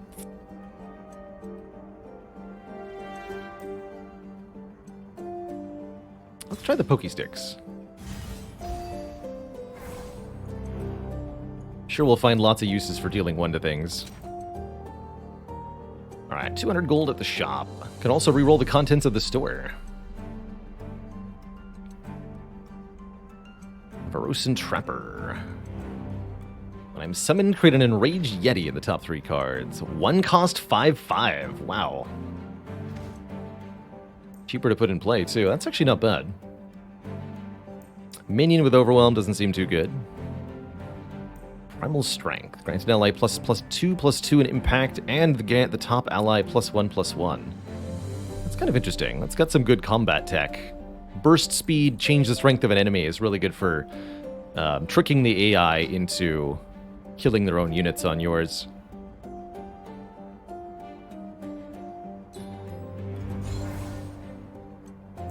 And we can get additional copies for cheaper. Let's add both of these. Oh yeah, and it is 2 cost? Okay, I'll take 2 of each. That sounds great. Achoo! A rocket boarder zooms by before hitting a nearby wall, spilling out bullets and bombs everywhere. OMG, you wonder, is this heaven? Get the loose cannon upgrade. Now when Jinx is summoned, create the loose cannon card in hand, which is super strong. Shuffle its stats. Item chest, gold chest. want the item chest.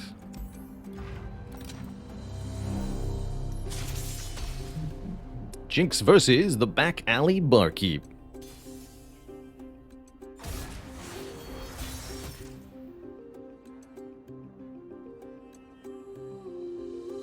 Excellent start. Both of these are good. Yeah, let's just keep that. We just want the cheap stuff. Not sure how the stat shuffling is going to work. Give a guy a break. It's like nobody expects to do back alley deals here anymore. What, you think I want money out of this exchange? As if. Just destruction, please. Here. Just destruction. Attack! Charge?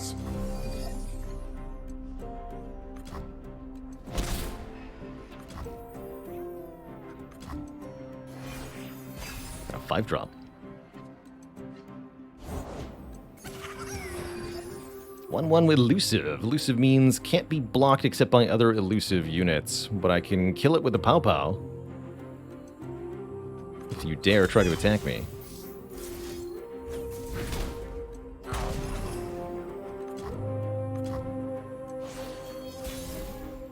Take that, fool.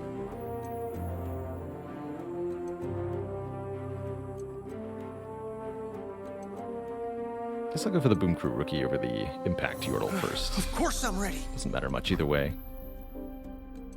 Just gonna put this Okay, here. so Stat Shuffle set him to a 2-2 instead of a 1-3. I hope this works.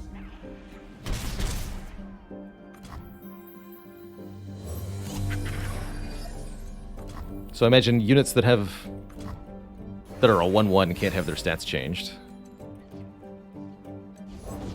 This is a real spin to win. Slotbot. When I'm summoned or a round start, grant bonus for each card you drew last round, then shuffle the stats. So Slotbot's stats are definitely a little chaotic, to say the least. Snack attack, baby, shut up, hello. Horrifying. I'll block with you. I won't back down.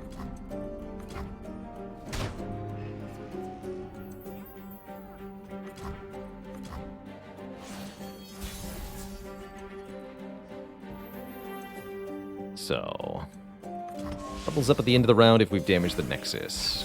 Oops. I think I skipped my turn by accident there. To pursue adventure, Well, we that'll must make it challenging become for me. adventure. Good. Good. Can't have it too easy after all.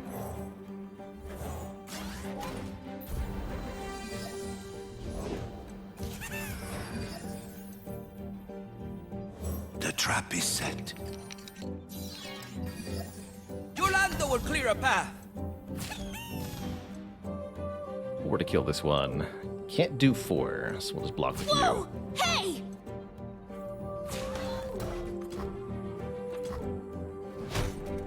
So soon. I think the UI and visual design of this game overall is really, really well done. I'll write my own story.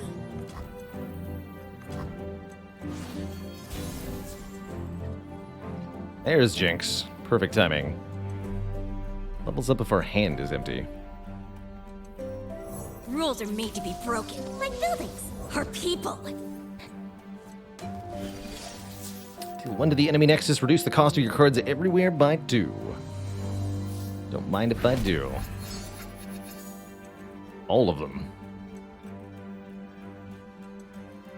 Attack! Come on, fish bones. I don't want to. Keep trying. Yolanda fears no foe. That special Time to ability makes go. Jinx's missions, in particular, I think, pretty easy. What could have been? GG. Walked around. Backfired. GG.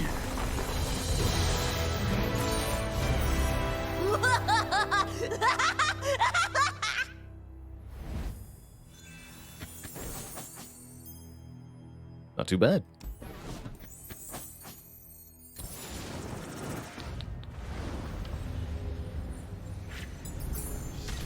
Not too bad. Free jury rigs. That's an interesting one. 2 Zonite Urchins that have 3-2 as their stats. That's really nice. Or Rocket Barrage. Deal 3 to an enemy and 1 to all other enemies. Kind of expensive, though. Let's take the Urchins. Jinx wants our hand to be empty. Let's make it possible to do that with cheap card spam. Select a card in your deck, add an item to it, and then put an extra copy in the deck. We can make the Pokesticks draw 2 instead of 1. That seems really good. Although I'm also thinking about getting another one of these guys. Now let's take the Pokesticks. Give me card draw spam. That's gotta be good, surely. That's gotta be good.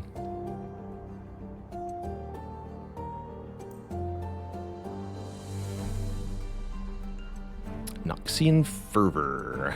Deal 3 to an ally to deal 3 to anything. At minus cost, let's take a couple of these.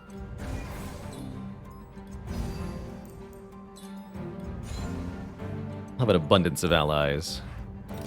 Haven't taken any damage yet, there's nothing to heal. Alright, let's face our end opponent. With this endeavor, at least. Alright, this has got to be the place. Smells like old stuff. Oil, brass, people. Excuse me, do you know where the expo hall is? Who's asking? Oh, just an intrepid explorer looking to get his hands on, study some ancient firearms. You know, for historical reasons. Oh yeah, historical reasons, huh? Well, it's a good thing, because you're about to be history. Quest accepted. Deal. Wait, where are we going? The young man in front of you tosses blonde hair out of his eyes in a smooth practice motion that makes you think he's trying to exercise his charm on you. Too bad you don't care.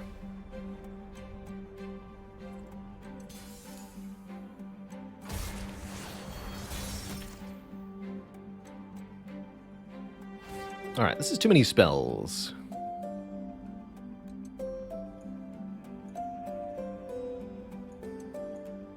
But I do like Jury Rig and Noxian Fervor. Okay, I'll take this. That'll do. Actually, don't mind banking one. Actually, no. I should attack because I'll get to pilfer. They belong in my junk collection. Oh, we can attack with this lady instead. But he's here. Create a fleeting mystic shot. We'll see if he's got what it takes. I'm actually here. Charge? No sweat.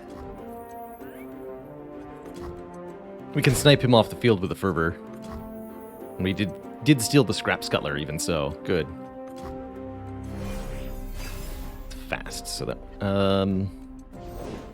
Let's take this puppy for a spin. that's right. A hand cannon, Fast can be played huh? at any time, burst can be played at Original. any time, but can't be responded to.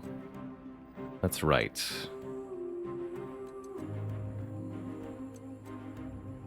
Could also just kill him with a pokey stick. Let's do that.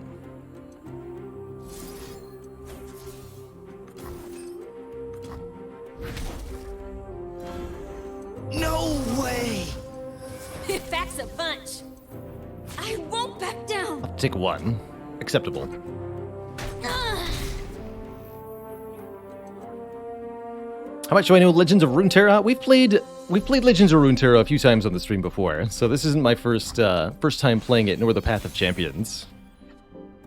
So overall, I don't think the Spire knowledge necessarily translates all that well. I'm used to a context where you're drawing 5 cards from your deck every turn as a base, and when you take a game like this where the base draw is only 1 per turn, the way that cards get evaluated is quite a bit different.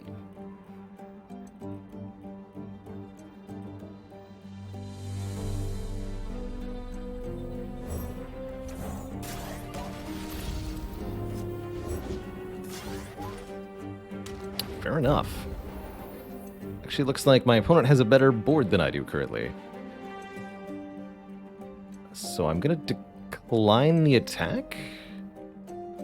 Yeah, if I attack with the Sum Treasure, we'll lose it to the Academy Prodigy. I guess that's okay.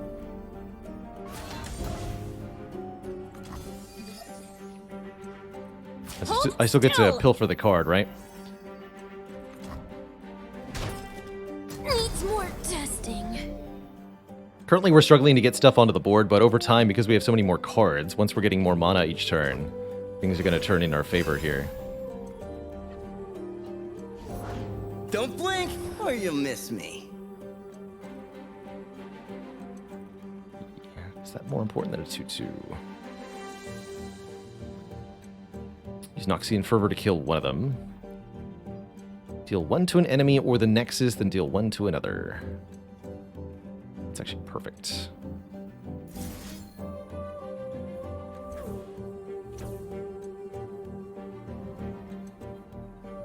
Guess we'll do it this way.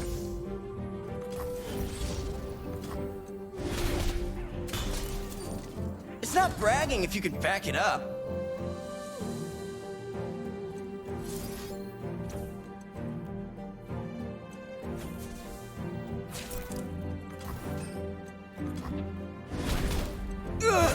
Actually, might have been able to use the one that was blocking to kill there. It, like, blocked this thing with one of them and then sacrificed it to kill the dude. I think you're allowed to do that in this game. Magic the Gathering style. And then the blocker just doesn't get... The blocked enemy just fails to attack because they were blocked, but the enemy that was blocking them is gone.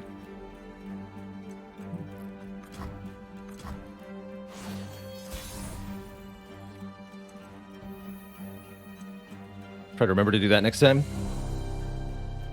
This lad in here. Patience.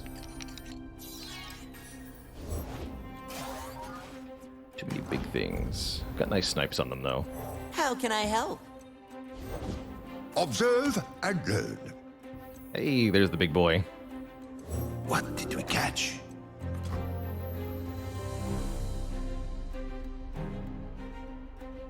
So I want to burst before I commit my attacks. I'm through waiting. Because once they I'll block, recite even your if I kill them words. with a spell, my attacker doesn't get through. They walked around.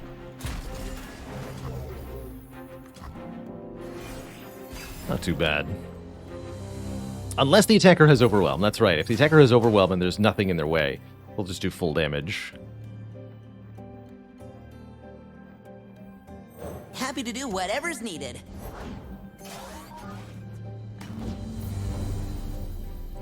I'll write my own story.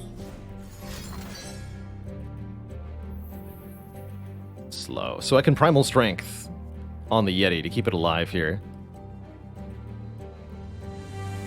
To place... What is this spell? Spend all your mana to deal 1? What? It's weird.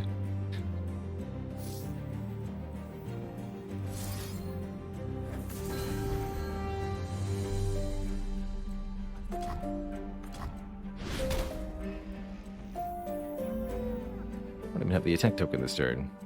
I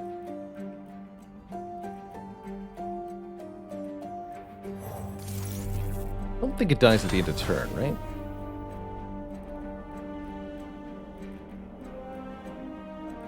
Use it to kill the bot anyway.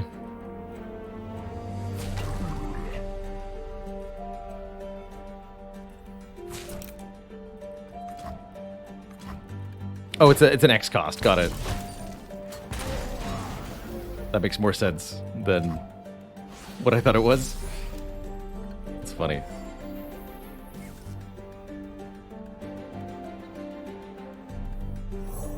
Of course I'm ready.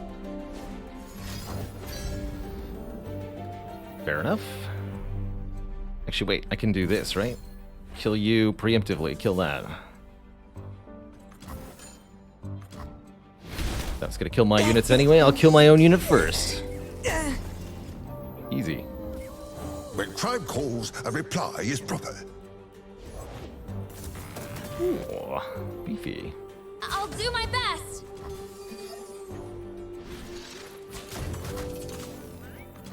Better run.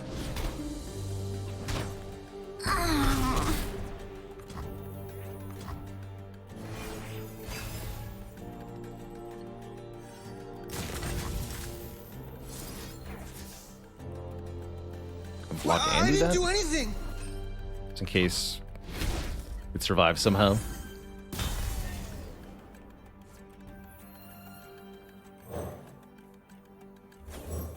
thought you were working the gold wing. I thought you were it in Wilton. Damage the enemy nexus, transform me into Giga Gromp. The big Gromp. I thought you were working the gold wing. I thought you were it in Wilton.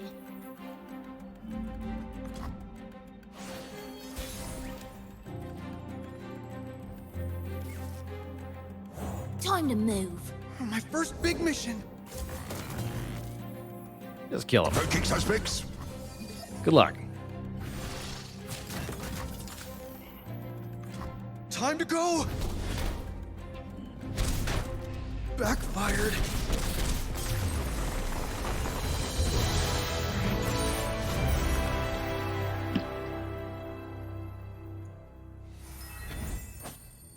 Not too bad.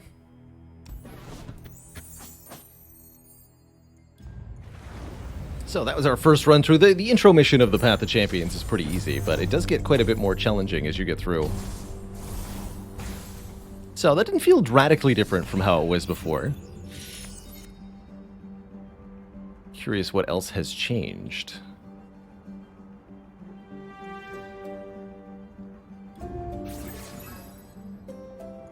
Some points. Some fragments. Legend level 2. Complete objectives to earn additional rewards. Interesting. People will see what that means. A new quest thingy. Do quests, get free stuff, everybody wins. And there are other champs that we're allowed to play as. I don't remember most of these. I think some of these are new. No others other nerds for now. Just pick me.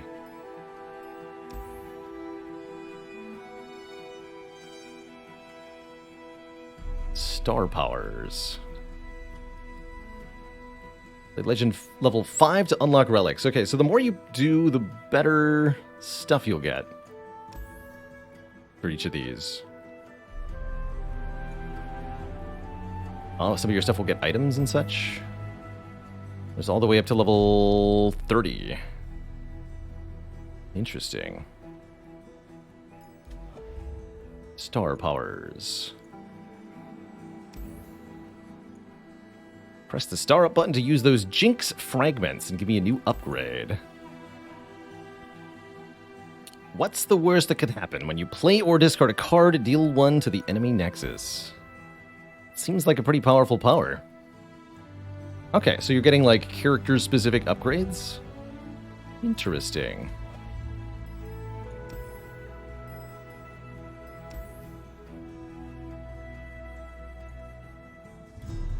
Okay, and then we get to choose where we go. City of Noxus. Great City of Demacia. That's not what I clicked on. Ionia. These are locked. That's where the Phase Sorceress adventure is. So are we able to do any of this yet? No, it's also locked. This might be a fixed progression. Gotcha. Stikio, Timo, and Zon. The Swift Scout. I don't think we've done this one before. 1 bronze vault, 1,000 legend points, and some champ XP. Okay, let's try it.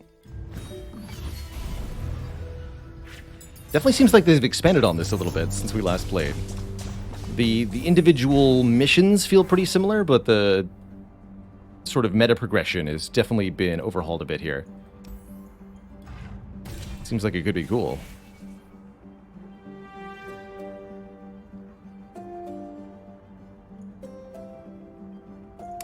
All allies have overwhelmed? That's pretty cool. Round start, creating a fleeting zero-cost counterfeit copies. Pick a card in your hand, create 4 copies of it in your deck. Interesting. Oh yeah, raiding party with our attack spam seems pretty good. Let's try this out. When you damage the enemy nexus, grant the top ally in the deck +1/+1. Let's try it. That is going to be pretty crazy, right? Refreshing. Yeah, it's like got shiny plastic on it. And it's well done, in addition to that. I like it. Lose one of these. Actually, lose you two. Alright, can't do anything turn one. Crazed ape noises. Oh, ah, ah.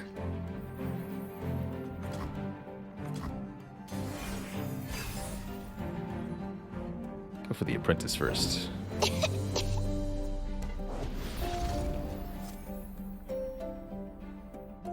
I'm on it. Oh, that's a good one.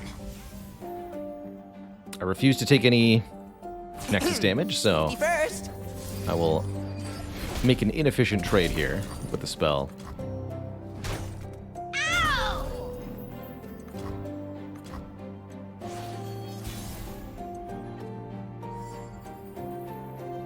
So that's got a +2/+2 because of the Nexus. Wow. That does seem pretty good. Let's just get in there with the rocket border. And if it helps.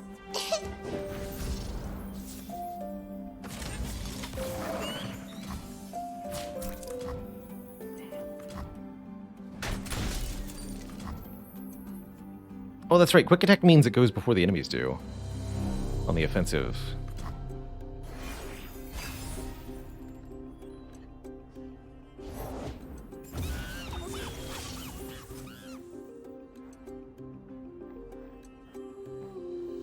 Let's actually get the Sump Dredger in play here.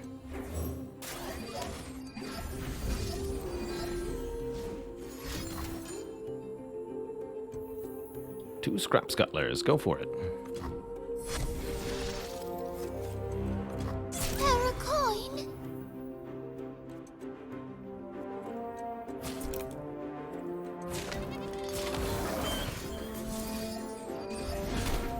Idiots!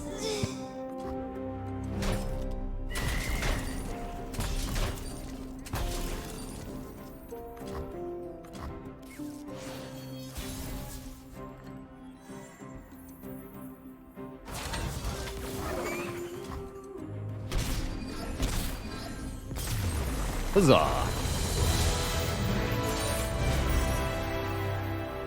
Hello and welcome, by the way, Cup of Joe to 2024.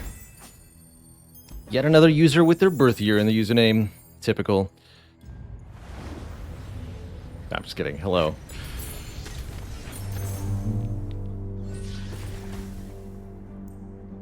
Stun 2 enemies. Pretty good, but 5 cost is interesting. Bonus stats, once I've discarded 3 cards. Actually, I just think I want the guy with Overwhelm. If we're going to get stat boosts. Interesting that it very clearly said 250G there, but I have 100 gold. Wonder why that is. Alright, who's our secondary champ going to be? Gwen. When another ally gains power from Hallowed. After I die, for the rest of the game, when allies attack, hallow your first attacker, giving it +1/+0 that round.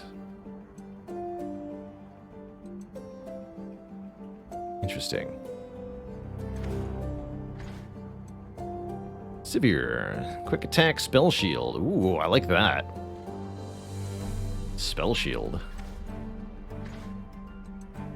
Walking sands. Waking sands. Summon a 5/2 ephemeral. Ooh. Probably severe here. Or Lulu. Lulu supports allies, turning them into big beasts. Lulu could be good. Let's go Sivir. Never played with Sivir before. Gwen was released just 3 days ago. That's cool. This game, as a free-to-play game dependent on a large multiplayer community, it's getting very frequent content updates. So you can be assured that Legends of Runeterra will continue to get more stuff added all the time. Go this way. Stinky Wump. Shouldn't be hard. I think they might have changed how this enemy worked.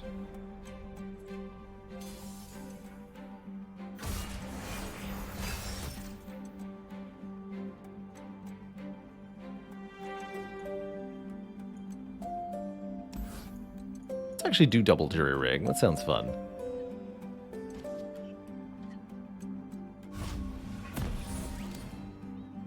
Crazed wump snarls. Mwah.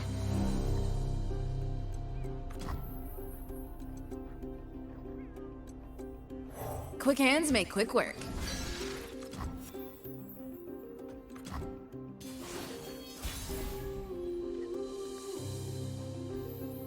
Created.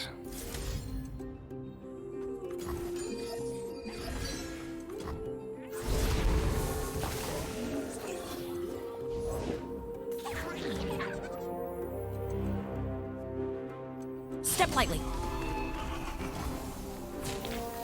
Two hits blocked, but we're trading a temporary unit for a permanent unit. This feels decent there. Two bits and puff caps. Sorry, was that when any unit dies? One of the players' unit dies.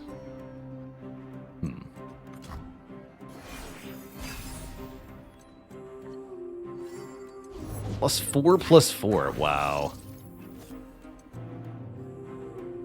Yep, that's good. That's a big unit. Rock got me good.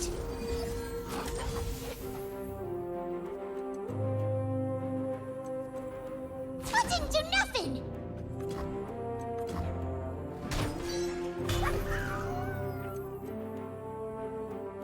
A little further. Bingo.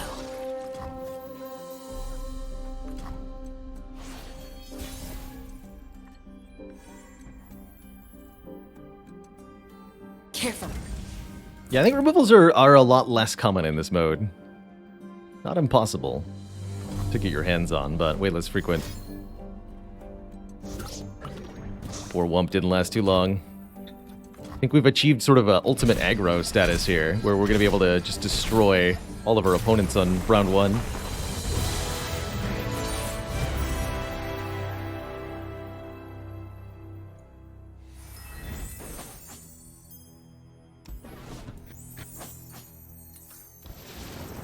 Might do some pack opening at the end of the sponsored segment here.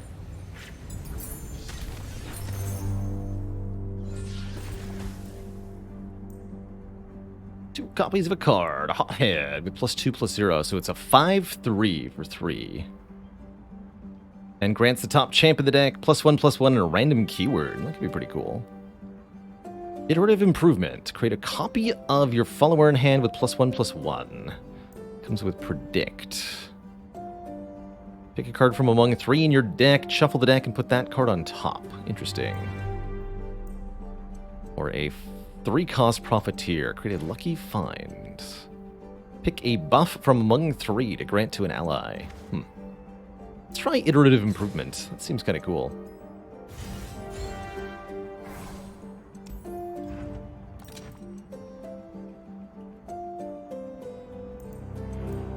K offers to make you some flawless copies. Create 3 copies of a card in your deck.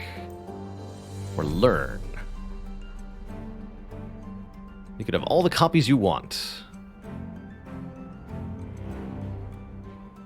Counterfeit copies. Create 4 exact copies of a card in your deck and grant the top ally +1/+1. That's pretty funny. I don't think I want more copies of iterative improvement. 2 is fine. Sure. Let's learn.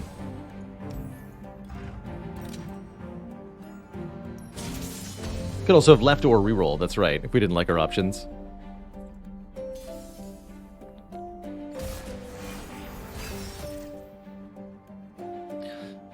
Soren says, one thing they don't tell you in the predict description, you can click to skip and instead put a random 4th card on top.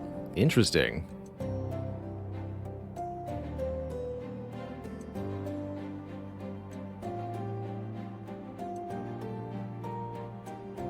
Iterative improvement has to be a card in play, right?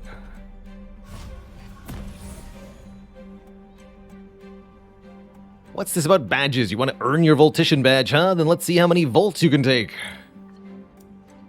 Those spells cost 2 more and deal double damage. Got it. Spooky.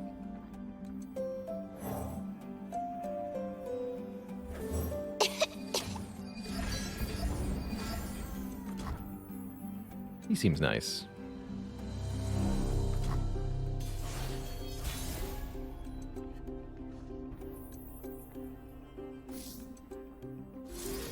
Yeah, has to be somebody in play. Got it.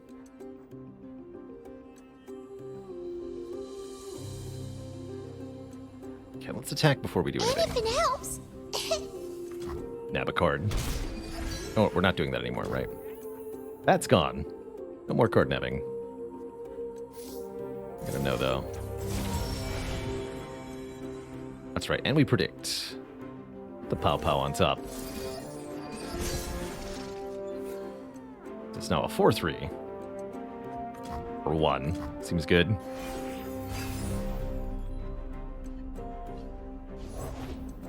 I'm on it. The sun rock got me good. Frog! Did that sound right? Card in hand. Works and copies in the deck. Make more of these, I suppose.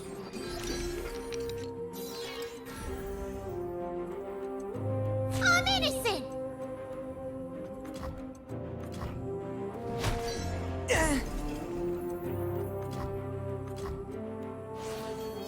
If we attack before they're allowed to play any units, they probably can't do anything about that. Help the poor. Something to consider if you got the attack token. Don't even play a card, just attack. Oh. 2 damage. No.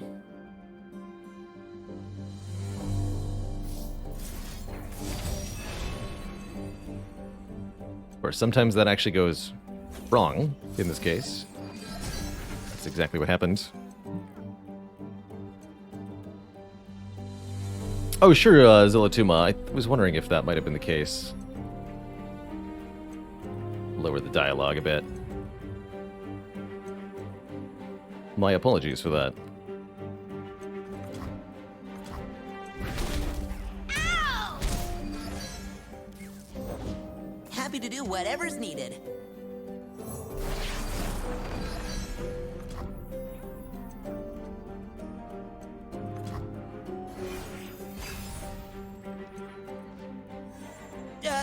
Excuse me?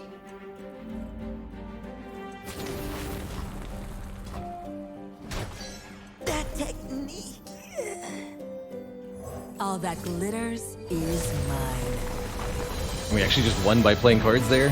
Man, that Jinx ability is Real treasure is ridiculous. friendship. That's the gold. Ridiculous, I tell you.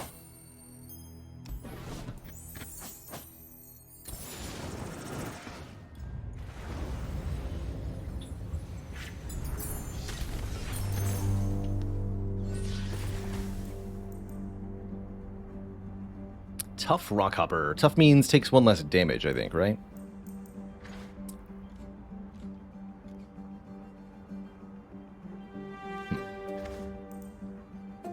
Rite of Calling. Kill an ally or destroy one of your mana gems to draw a champion.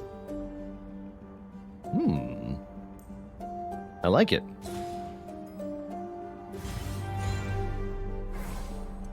It's a 1-cost card, or a 0-cost, even better, actually. Uh-oh. Slot bot. Buy as many reroll tokens as you want. Yes, I will do so. I'll take... Yeah, give me a full 3. Reroll tokens are pretty good. Oh, there's a shop, of course. Drain 1 from a unit to summon a Spiderling and draw 1. That's pretty good. Very efficient card.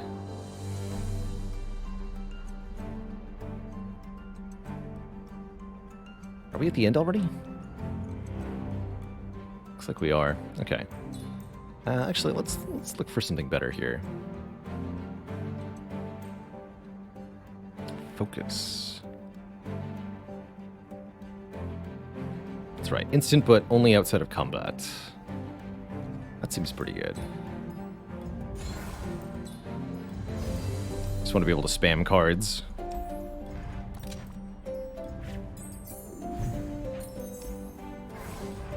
Mission Teemo on duty. Tom says, did you know that card picks, shops, etc. in the Path of Champions draw from all existing cards in this game? This includes very powerful created cards that are very hard to access and constructed. There are even some cards solely created for this mode. I did not know that. That's cool. That is really cool.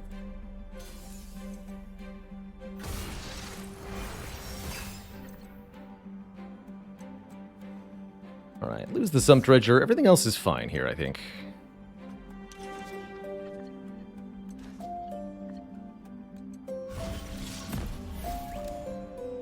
Many have tried to earn this badge, and none have survived. I'm just kidding, it's a game. Blame me now, let's go.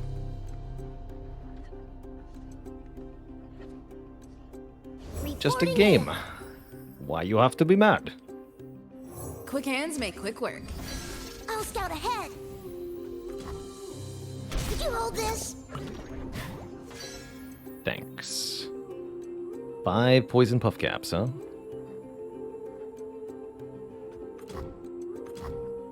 I'm gonna donk you with Pow Pow, probably.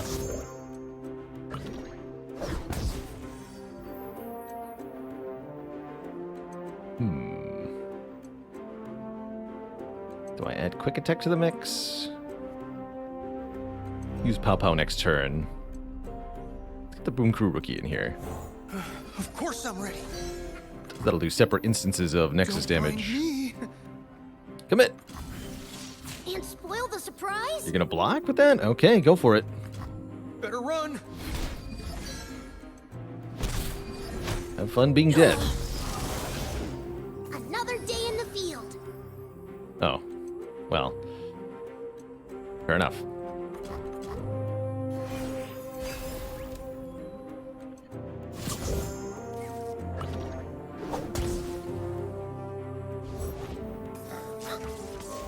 Quick attack goes first. Also plants poison puff caps. Nothing but Teemos all the way down. Armed and ready. Alright, get out of here. Signing off. Find your own.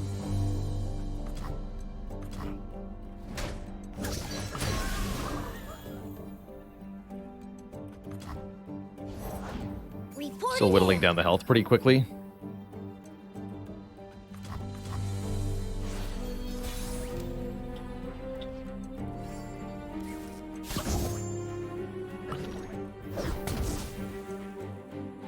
Five-4 with Overwhelm seems like a great thing to put in here. Should be able to win this turn. Welcome to Vandal Scout Camp, recruits. This place smells like mushrooms. Go! Just gonna put this here. Vandal Scouts are never afraid. Time to go. Too cute to go. 2 health, you say? Well, what if I did this?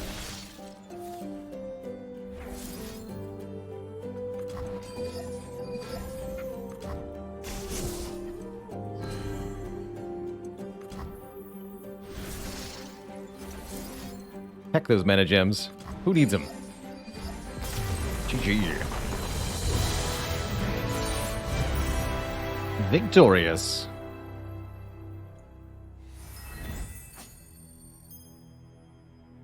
Not too bad.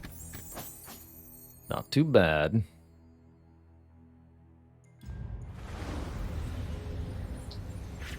I think they sped up the Path of Champions. I remember an individual run taking quite a bit longer than this.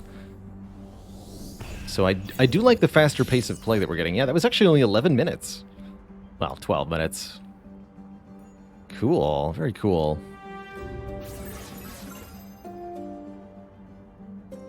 Cosmic Volt.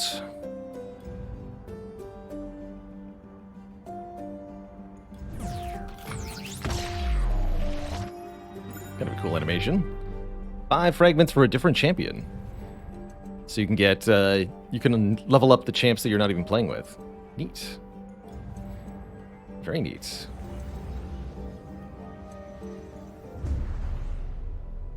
Cool. I actually quite like the changes they made. It really does seem like you're rewarded more for progressing through the full campaign and getting the unlocks for the hero. I imagine there's a good number of missions to take down now too, with all these different regions. This looks kind of cool. Different worlds have different star counts, different kind of difficulty ratings. There's even some locked regions on the map here. Rather interesting. Coming close to the end of our sponsored little bit of Legends of Runeterra, I do want to play some Into the Breach today, but first, let's see if we have any packs to open. I want to crack some rewards and see what we can collect for our collection here.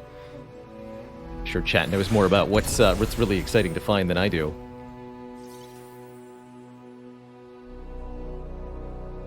It's a rare wild card, very good. Nothing too special looking there.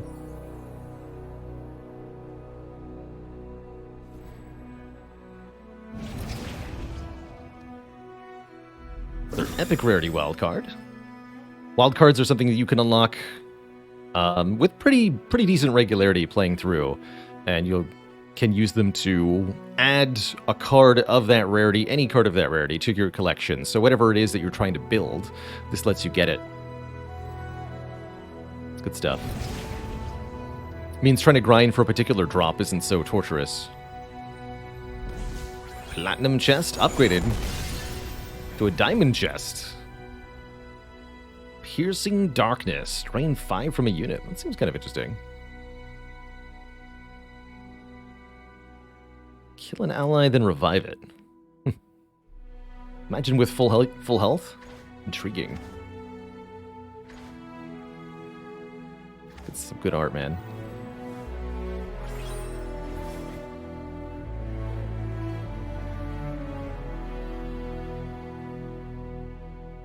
Scuttlegeist, 10 costs. Reduce my cost by 1 for each ally that has died this game. That's kind of neat. Like the card designs in this game. Des and Ada. When I'm summoned, create a darkness in your hand if you don't have one. Your next darkness this round costs 0 and gains ideal damage to all enemy targets. So 0 cost, deal 2 to all.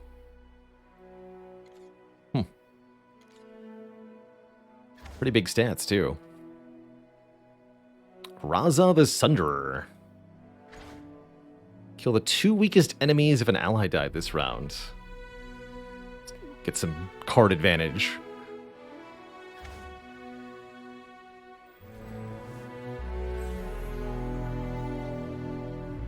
That's right, and as we're seeing with these rewards here, you can unlock cards for the PvP mode by playing the single player mode, so that's pretty cool. New champ for us. Thresh. Levels up when he's seen units die. As Challenger. Or 7 with Challenger, so it's all about killing other enemy units. Picking off the weak. Threshes the box. Deal 3 to each enemy that was summoned this round. Oof. Nasty.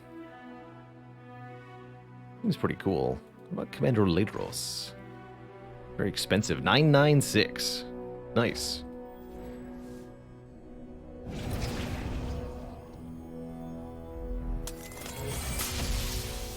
What else we got? The Wings and the Wave. Play me as first wave or last wind. Summon a prey. To play me, kill an ally. Interesting.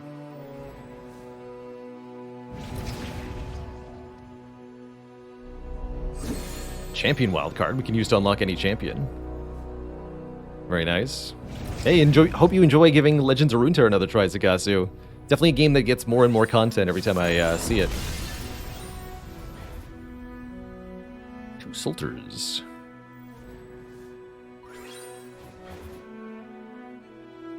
Amassing lots of common wildcards, of course. The Ruination! Oh, there is a kill all units card in this game. Aha! Good stuff. That's a classic Magic the Gathering sort of card. Very expensive, but yeah, kill everything.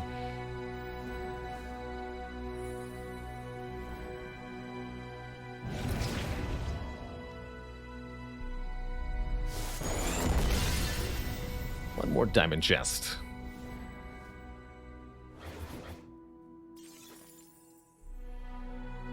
If you get cards that you already have the max number of copies of, they turn into the crafting material.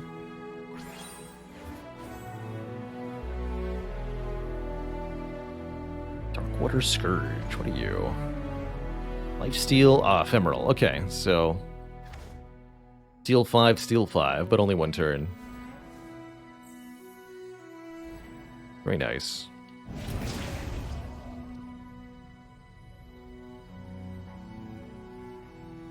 Very nice.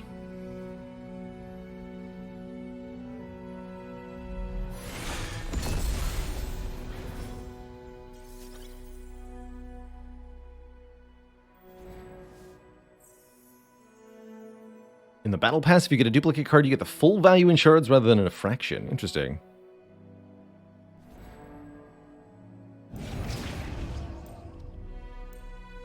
Okay.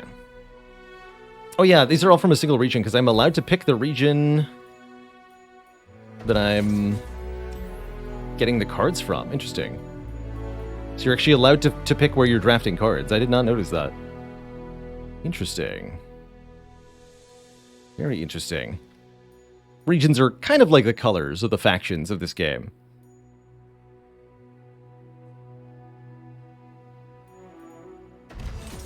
Get Noxus unlocks from here on out. Right. Cool.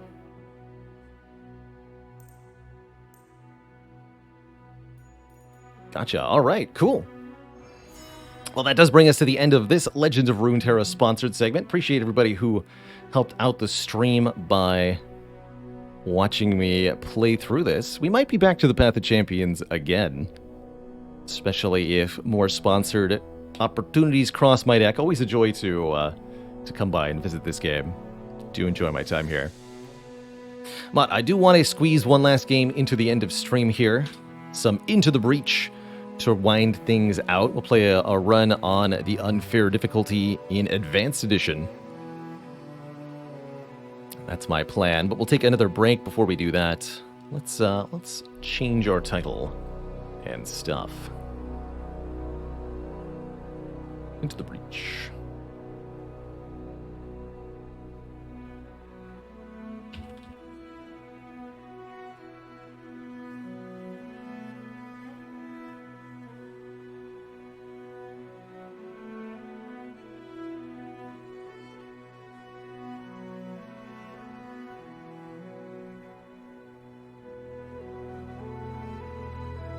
Beautiful.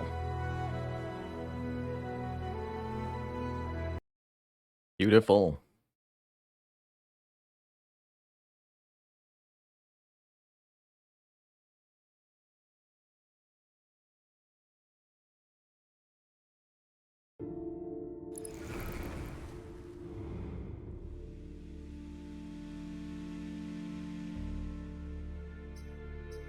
That looks good. All right. So, welcome back to Into the Breach.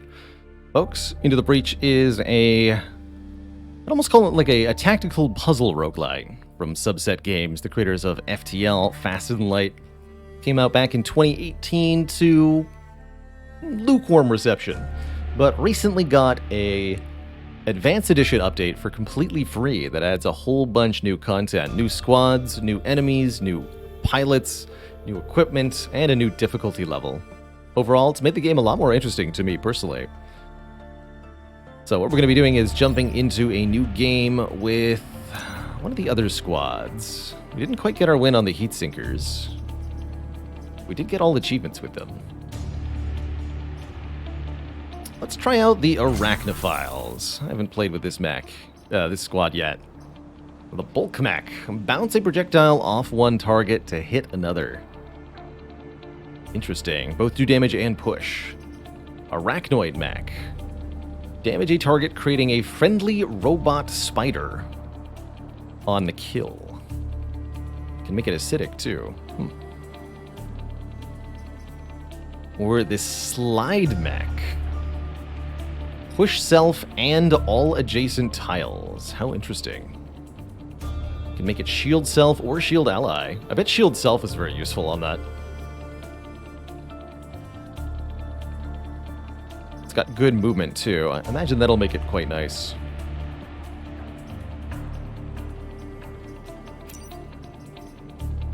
And I can pick my... Oh, yeah, let's have Chen here. Cool. We'll start with a fresh pilot. Yeah, I really like the look of the Arachnoid mech. Alright, before we jump into our Into the Breach run today, I'm going to take a quick break, refill my legs, stretch my water. When I return, it's Into the Breach time. Be right back, folks. Don't go nowhere.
Alrighty, folks, welcome back.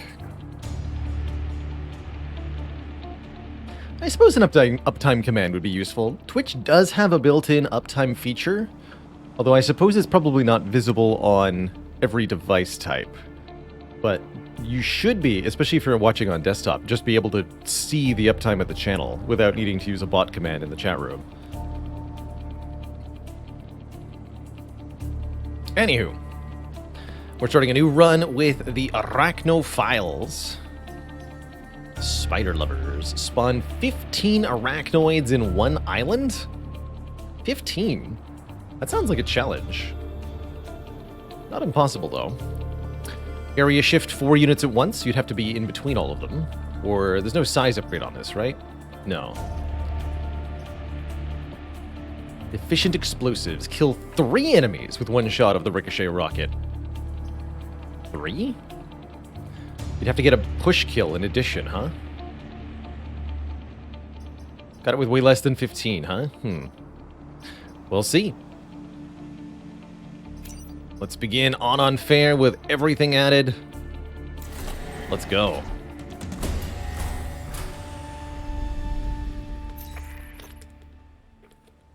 We don't have much time. Every second the islands waste debating the threat, so the Vec gain more ground. Ooh, Leapers. Leapers on the first island would be pretty easy. I've also never seen this... I've never seen that Scion type. Looks like it charges the enemies. Explosive Scion, Spider Scion, Blood Scion. Is this the advanced version? It sure is, living in a volcano. Hello and welcome, by the way. Okay, let's do RST, for variety, if nothing else. I want to fight these 1 hit point leapers as well. They'll be easy kills for the Arachnoid mech.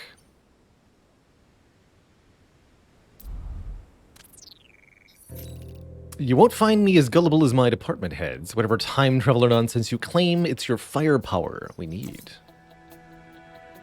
So RST is a desert-heavy area. Our goal is going to be able to complete 4 of these little mission regions. Each one is a short 4-turn engagement here. Got some cracked ground. Cracked tiles will turn into holes if damaged. An alpha mosquito. Mosquitoes are flyers. And an alpha gastropod.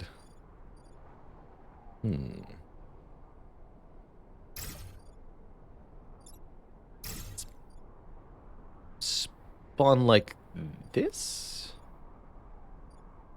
This. Take that solar farm. So after initial deployment, all of the enemies get to make moves, and then they'll sort of declare their intent. What they're going to do on their turn.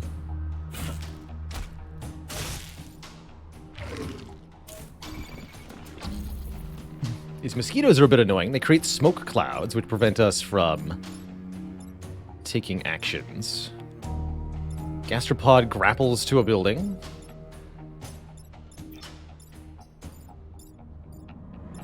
Interesting. Bounce a target, and I can choose either left or right. Cool. Very cool. So the goal in each mission of Into the Breach is to dispatch or otherwise deal with the enemies. You don't have to kill them. Just need to prevent them from harming your units or the buildings on the map. The ultimate success or failure of the run hinges on the buildings. The power grid is effectively our health. This goes down when the buildings take damage, and if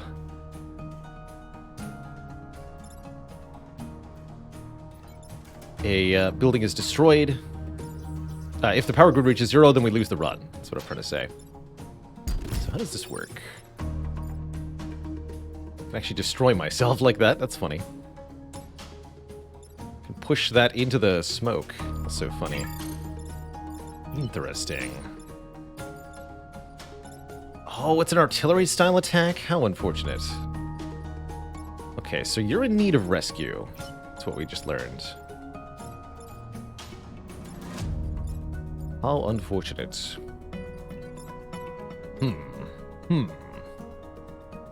Figuring out how to use this squad is going to be a little bit of a challenge, I imagine.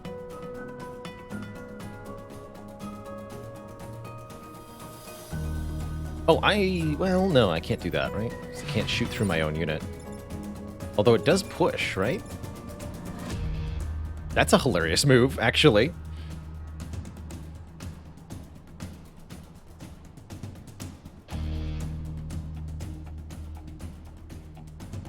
That might be it. Although that does do a lot of damage to us. The fact that we get 2 kills here is big.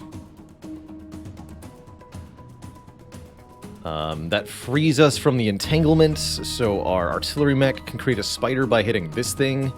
And I'm hoping that that spider will be able to... Actually, we can just shift as well, and then we can shift this thing to not hit. Yeah, that's the move.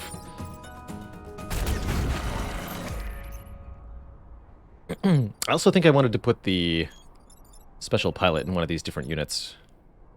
I have to imagine. So we get a Spooterbot. Remove. Suicide Strike. Sacrifice self to damage and push the target. It's got 3 move. Does it stay alive if I don't kill it? Guess that's my question.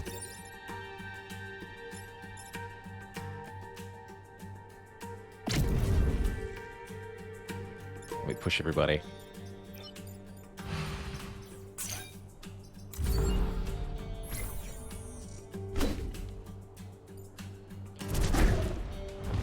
Interesting.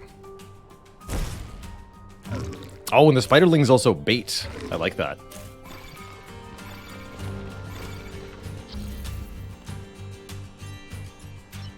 So I imagine the ricochet shot has to bounce, right? I have to choose to hit one of the 2 buildings here. I can't just choose not to. Oh, unfortunate.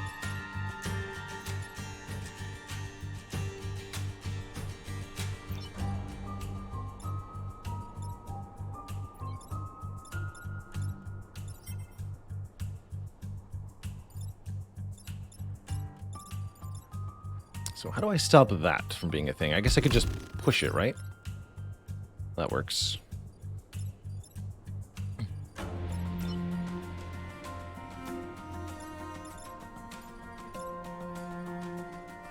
We can bounce off these 2.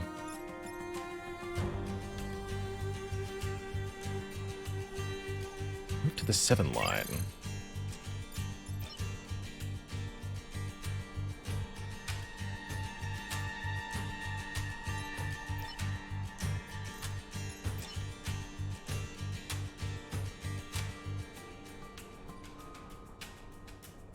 Don't think I quite understand. So this only does 1 damage, no push, huh? Kind of sad.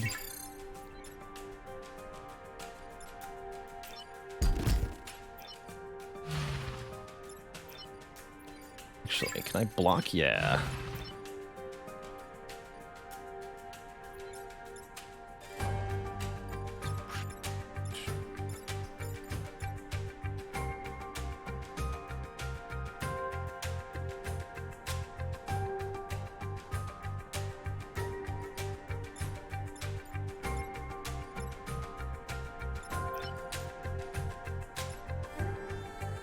Understood.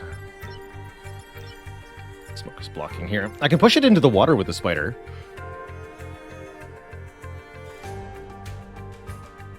Or I could make a new spider.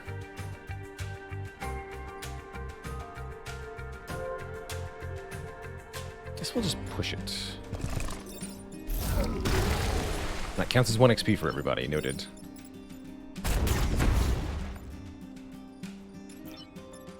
There you go here. I think we'll just block a tile and repair, actually. Although no, we're trying to get lots of spiderlings, right? Let's lower your health to 1. Oh, yeah, that's right. Don't forget to do this. Thank you.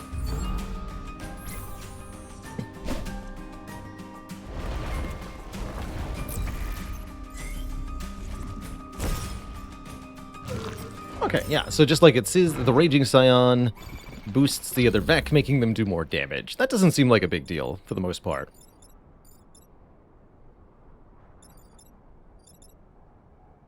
Oh, this thing is trapped here. Oh my goodness, I hadn't considered that. That's funny.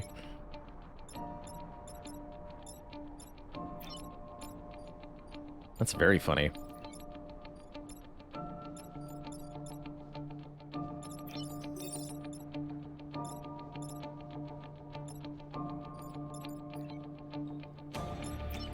Do like...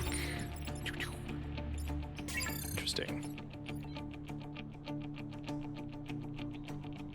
Can go to Spooderling pretty easy. We could even use the Spooderling to block that, although there's no reason to, because actually you're going to kill your friend here, right? It's rather convenient.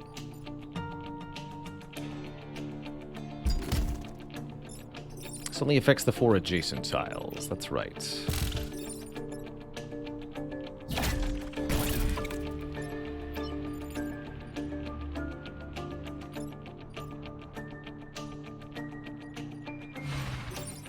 Get this thing to 1 health so we can make a Spiderling out of it next turn as well.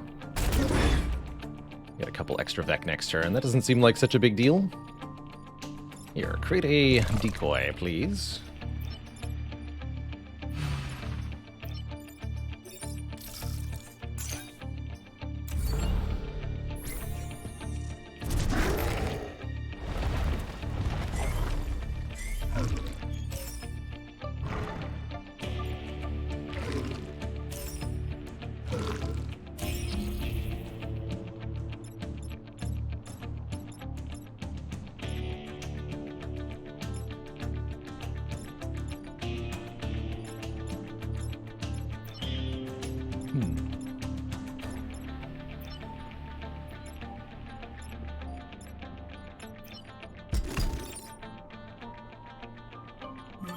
It's achievement 4 units. Okay, so that's actually not as hard as I thought.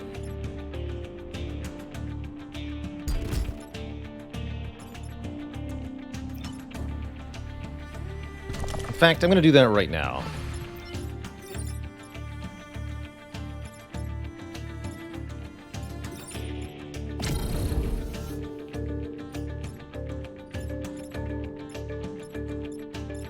Good.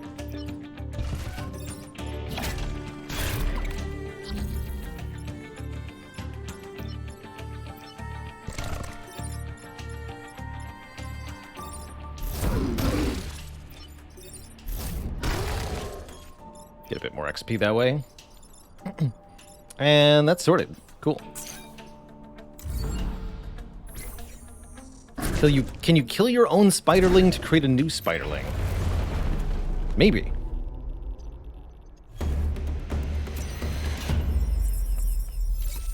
Pretty good first mission. We overcharge our grid a little bit. And unlock Lightning Point. Destroy 2 mountains, kill 7 enemies, and protect the coal plant. That's going to be pretty tough, actually. I'm kind of afraid of that. Big thing to strive for in Into the Breach is a perfect island. If you can complete all of the bonus objectives in every mission you try, then you'll get a bonus reward at the end of the island. So trying the really difficult missions with lots of objectives, like getting 2 out of 3 here is worse than attempting this mission and just getting both of them, for example. So let's go to Erosion Flats next. In for some tough weather. Game is good at allowing you to bite off more than you can chew. Yeah, no kidding. Try not to do that, is my recommendation. Alright, let's put the shifter back here. Let's see what we can do. Interesting that the eggs are charged.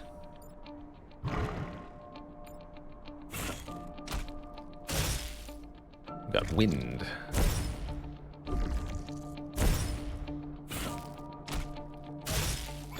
Seems like it's going to be very helpful wind, too. So, high wind will periodically push units. Start of the next turn. And that happens before anybody attacks, so these get pushed and are irrelevant. This is a problem, though. A problem I can't solve with the shift.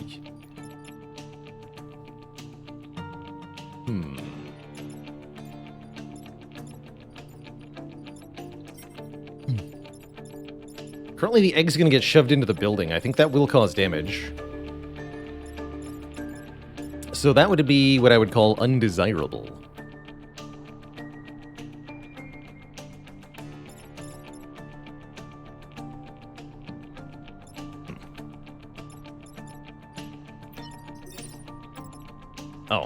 Oh, hey, that's 3 kills with a cannon. Amazing. Okay, let's just do that. Easy achievements every time. Ha!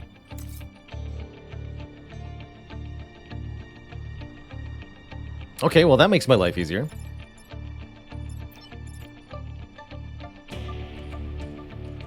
Go here.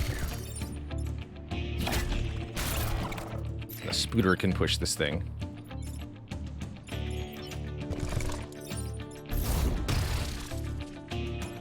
They won't kill each other, of course. This one gets blown out of the way. Unless... Oh no, I'll get pushed out of the way too. I can't block it. That's not how that works. Could push them together for some bonus damage. Like this. Oh, that would kill me too, because I get pushed into the mountain. Never mind. How about I repair? You can still move. Again, I meant to put that on the push bot. We'll swap out the pilot after the next mission.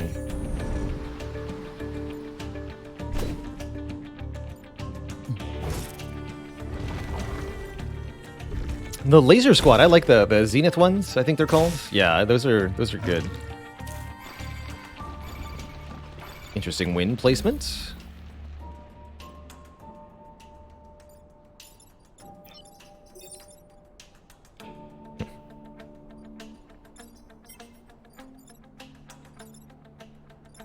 Interesting. So I can make a spiderling by killing the egg. Seems probably like a good idea. What?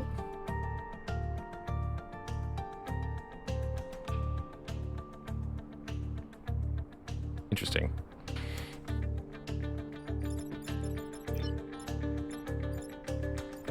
Ooh, can't just shoot that out of the way, though. Because the ricochet bounce. You have 4 move? You do. 1, 2, 3, 4. So you can get up here and shift it downward. That would leave you in the line of fire to this thing. Interesting problems.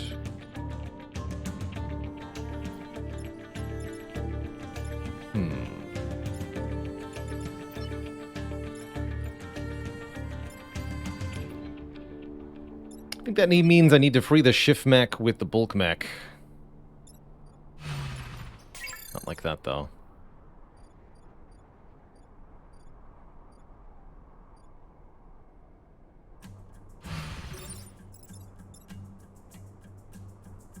Ah, bounce it off the mountain, hit that guy from the side. That's the way to do it. Clever.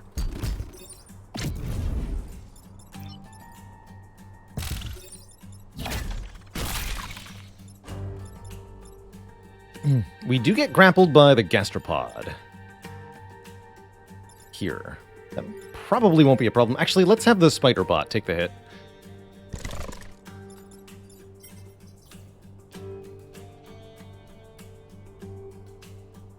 Although, no, let's not.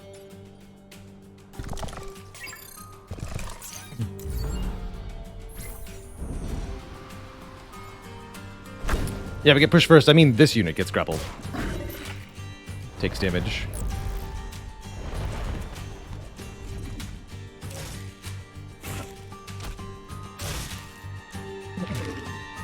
That move right there is why we left the spider bot intact.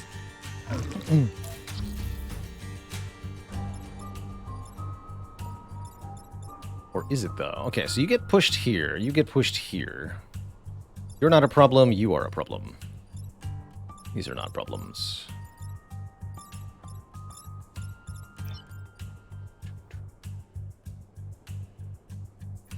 So we'll sort that out that way. What about this thing? How do I solve that?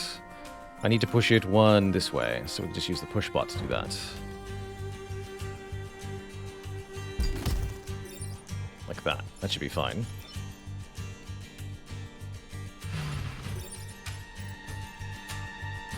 Do 2, and you can create a new spider bot. Although you can't end your turn there. So no, you can't make a new spider bot.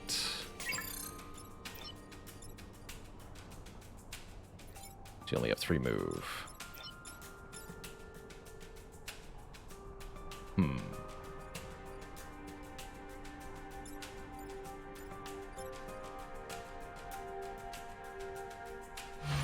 I guess that's fine.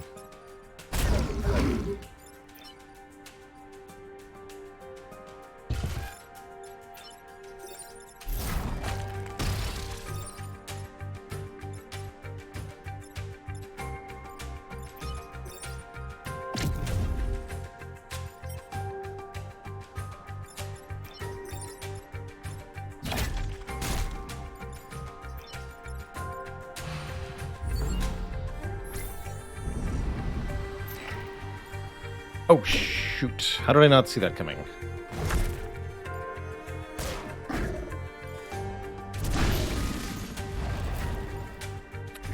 My mistake. Alright, we've lost a pilot, unfortunately. It's a bit of trouble. It also means we don't have that unit for the last turn here. Pretty nasty.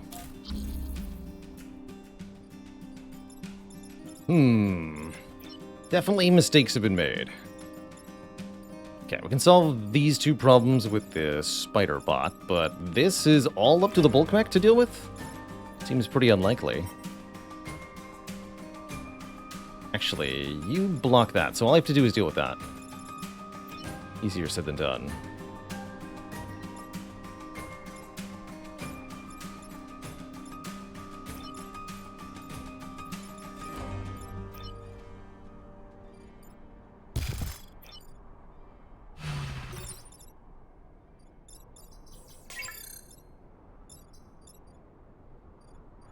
Go here. Can't shoot you, though. I think I have to take 1 grid damage here, which is fine.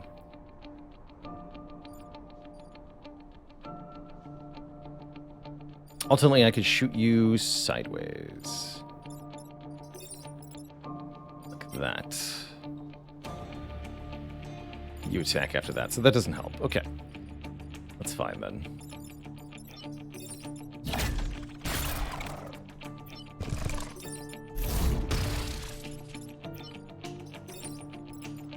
Can bounce off the corners. That's also good to know. Oh, I am allowed to fire and then move. Hold on. Don't want to push that, though. No, I think this is about as good as we can get.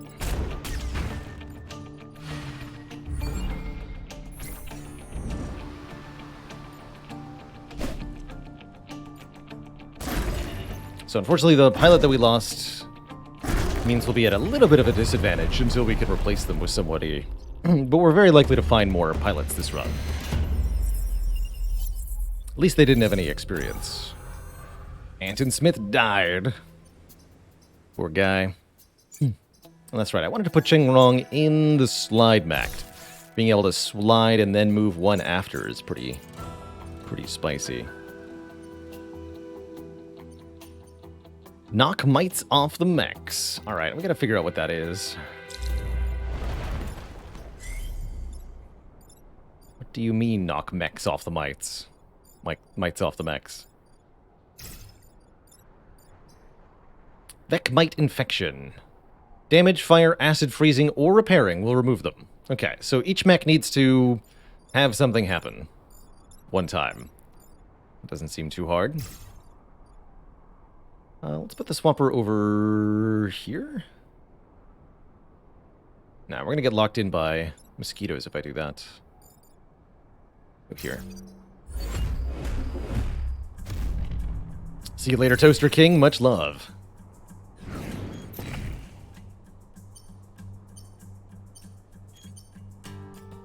Oh, and we've got lightning tiles. Good, I can work with that.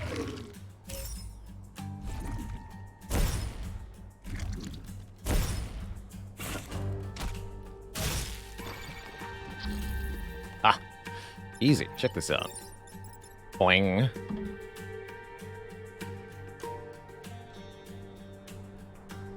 Pretty much 3 issues solved at once. You'd love to see it.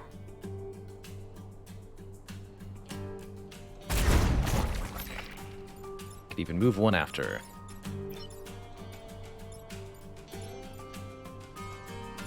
Can have the leaper block the spawn? No, I don't want to do that, because that's a lightning strike incoming. Let's not do that.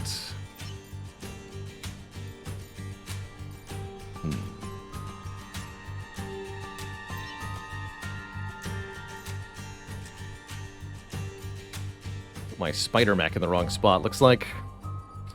I would like to get more move on this thing. Maybe that's what we'll do with our first power core. Actually, wait, if I no, I can't shift it, as mentioned. I can shift this way, though. Wait, if I can't kill it, then I can't stop it. Ah, shoot. Oh, that's right, we are allowed to move afterwards. So you're right, this is a legit move. That's right. Still doesn't change the other problem I have.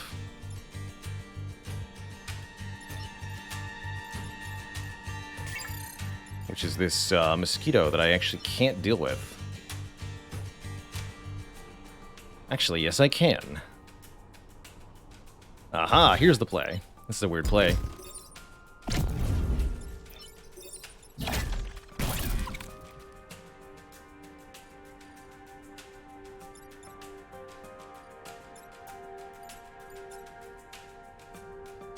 Just keep the arachnoid here for next turn.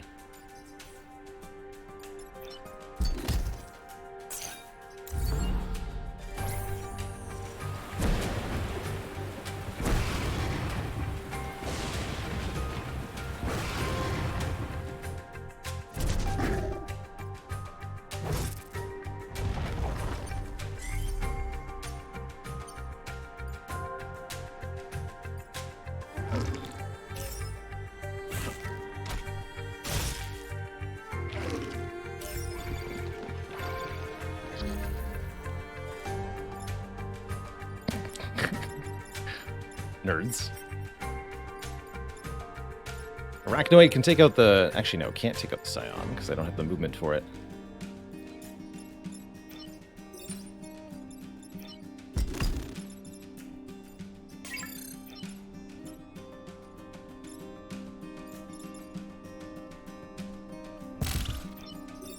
Would knock the mites off doing that. Way to get a nice one hit point kill here. Actually, yes.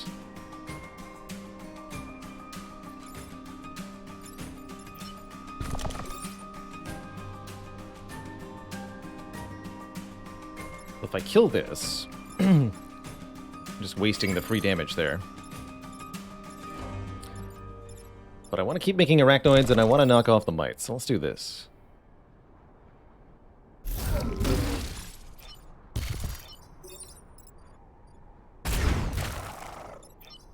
Oh, right. That's fine, actually.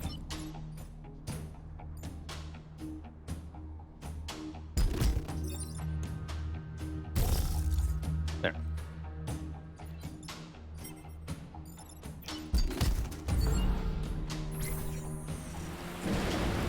Poor mountain. You ever see a mountain just get blown up by a lightning bolt?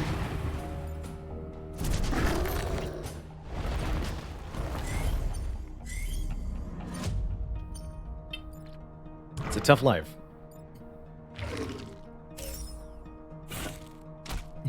Oh, no, you don't. How dare you?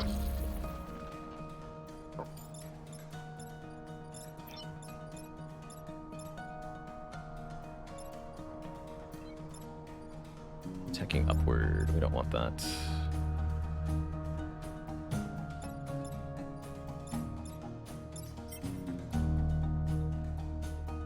Okay, I see what we can do.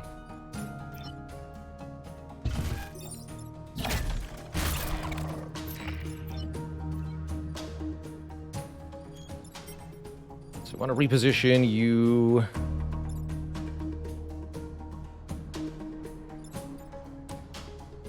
This way.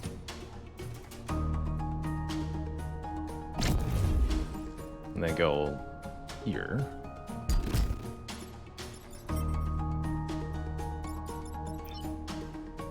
And I can even do this if I want to.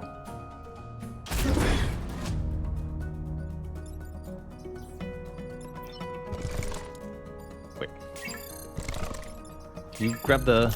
Yeah! Spiders can grab the pod. Good to know. Good stuff. Is that ever possible in real life? I mean, lightning bolts can do some pretty big damage to things, but to take any amount of rock out would be not really physically possible. Now, they can explode trees. That's real.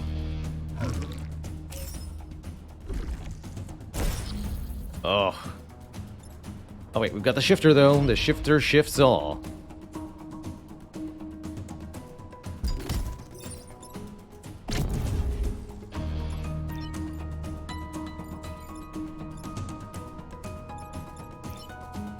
Let's see here. I think we can get one more...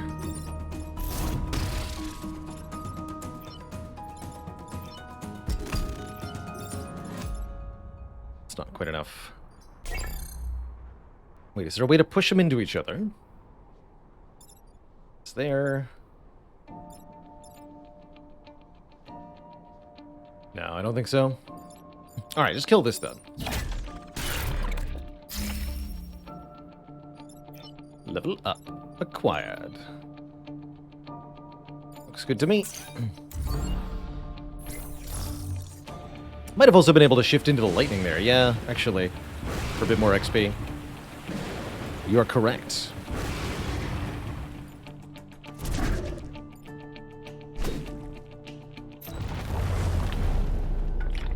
Will I include the Into the Breaches YouTube content? I might. I think this would make for very good YouTube content. So I think it's certainly a candidate when it comes to non-Spire content.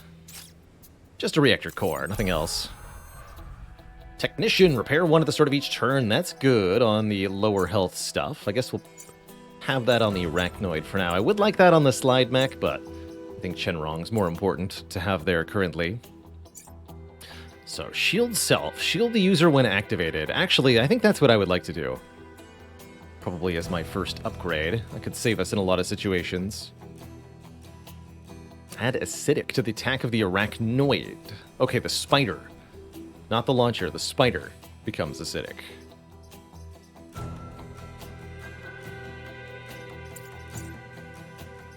Ally immunity is pretty cool. Still get pushed, though.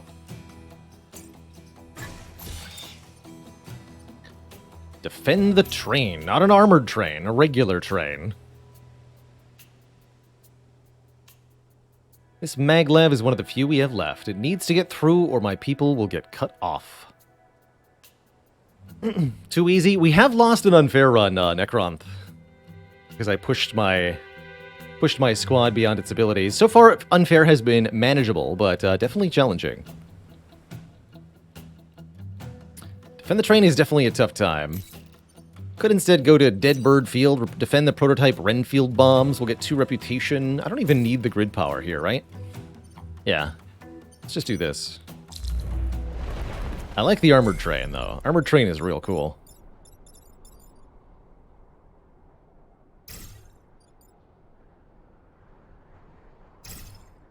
I think that's what I want. These have 1 health each, so they must not die.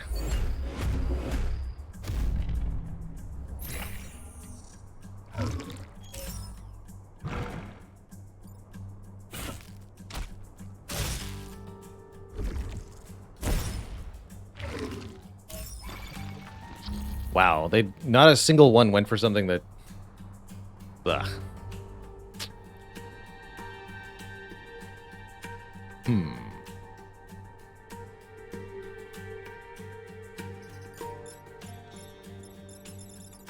Dang.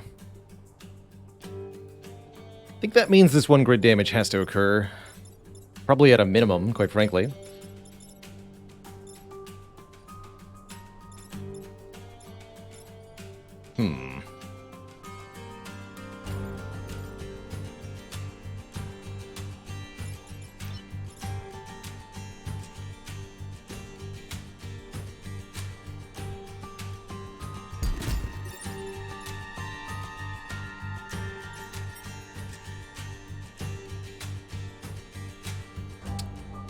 Yes, that will suffice.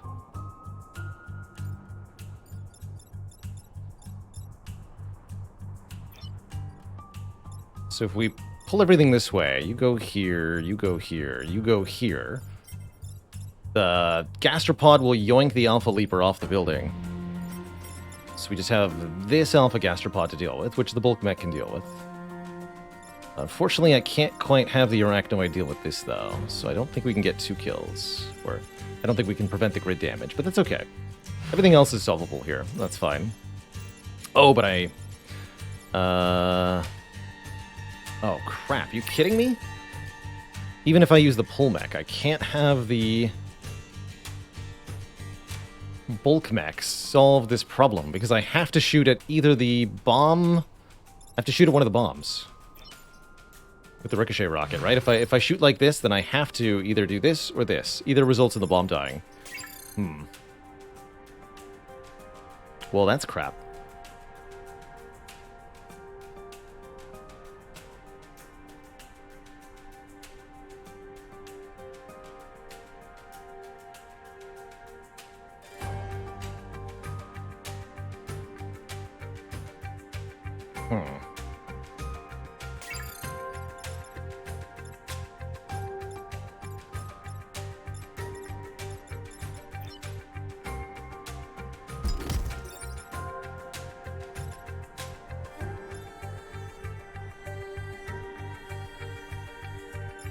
What did we spend this core on? Core went to shield the area shift mech when it does its thing.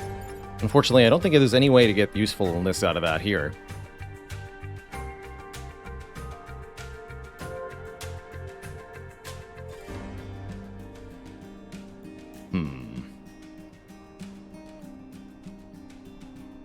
That's a real bummer. It's really hard to use these 2 units at all. Alright, what if we're bouncing the shot off the Arachnoid mech? Is that what I'm missing? I think that's what I'm missing. So you go here. You're pushing stuff in this direction.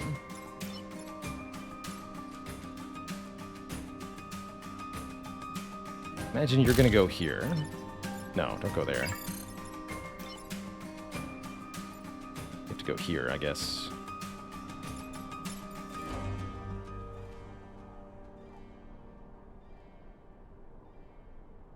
Yeah, the shield happens after the push. That's right. That's right. And you've got the auto repair, too. Okay. So this won't be as insane.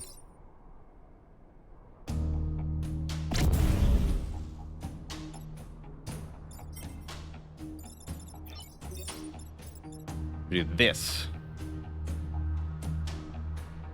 Take the 1 grid damage. Take 2 damage on our Arachnoid. Also, we need to fire the attack first. To do 1 damage.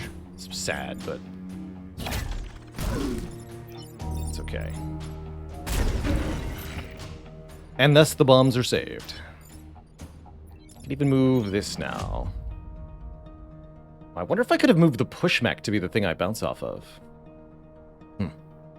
Food for thought.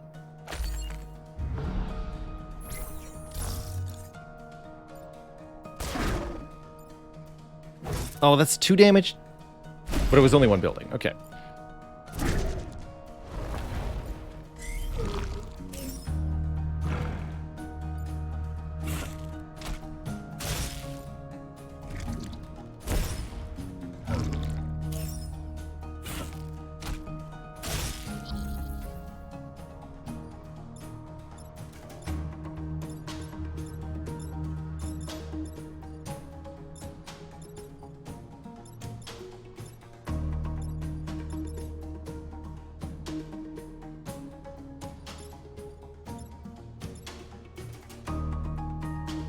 Ooh, that leaper in the back there is a problem.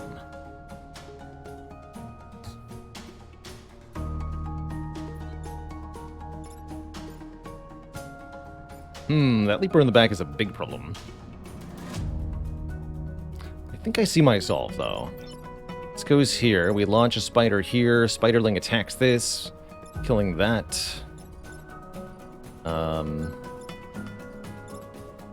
Shift mech shifts these downwards, putting them here and here. Then moves out of the way. Bulk mech shoots here, bounces to here. That should work.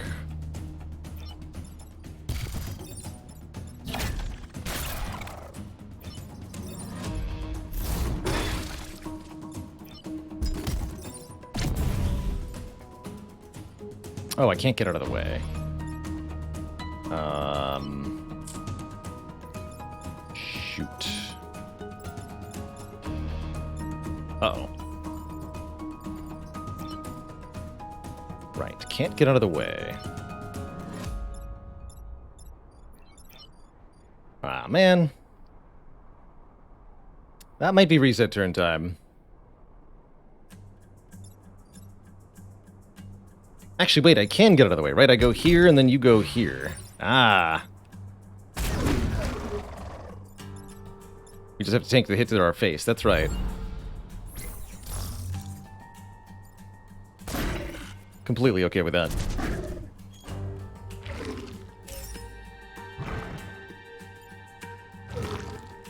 Definitely taking some getting used to these bounce shots. But the more I try them out, the cooler I think they are.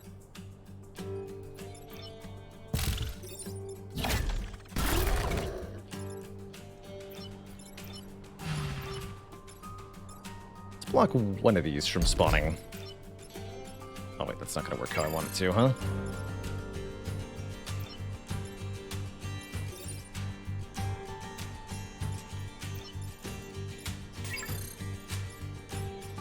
Okay, so if I want the double kill, I gotta do it like this.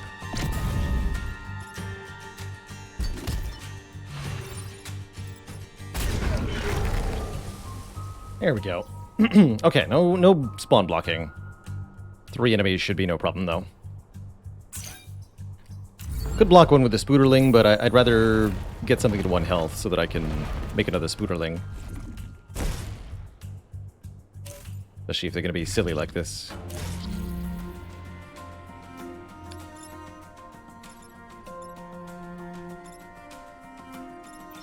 Okay, that's an easy kill. And this is an easy prevent.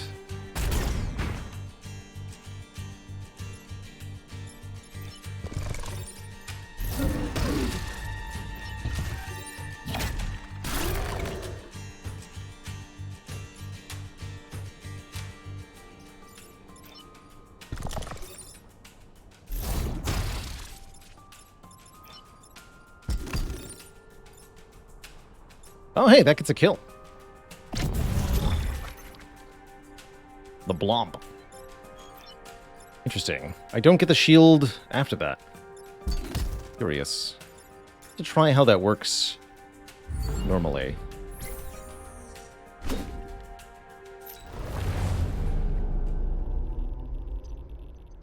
Either way, we were able to successfully complete the mission with the bonus objectives in tow here.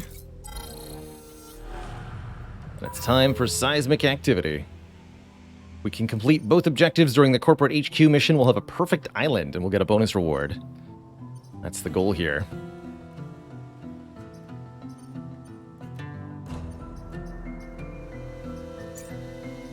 Yeah, you're the one I want to kill the pilot on still.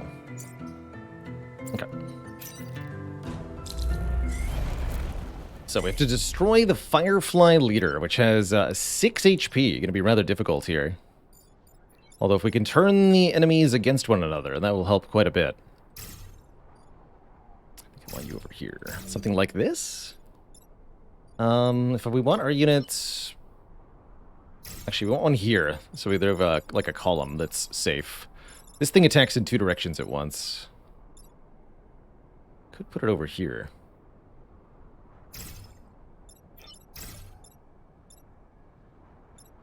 Not sure.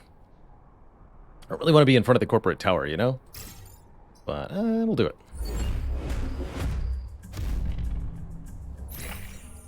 Like more movement options on turn 1.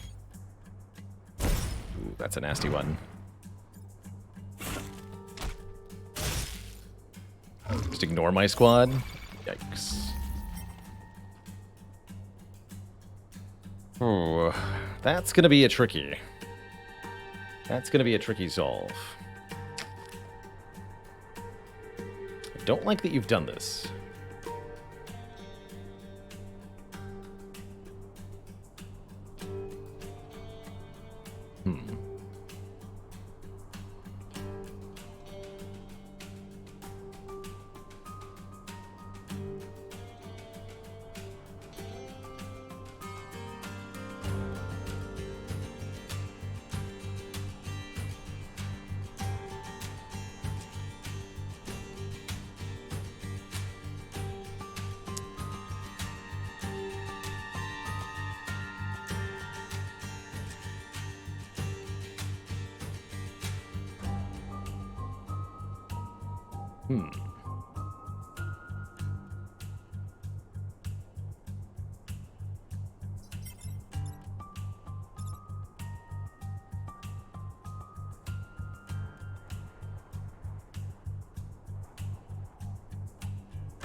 Pull the Firefly here with a shield.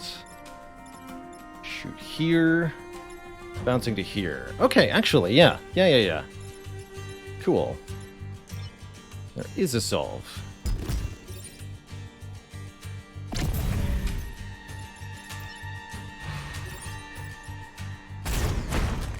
Check that out. Alright, looks like we'll have to tank this hit, though. But we can at least do a damage to something while so doing. So I can either hit the Firefly leader for one, or we can weaken this Alpha Leaper, which I think I'd prefer to do, actually, is weaken the Alpha Leaper. So I can kill it next turn.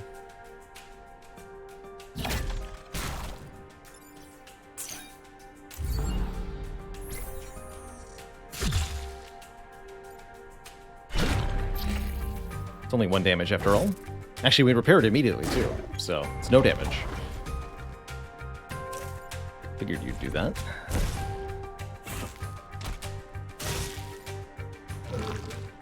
Excellent. We can turn the mosquito against the... Hey. Not if that happens.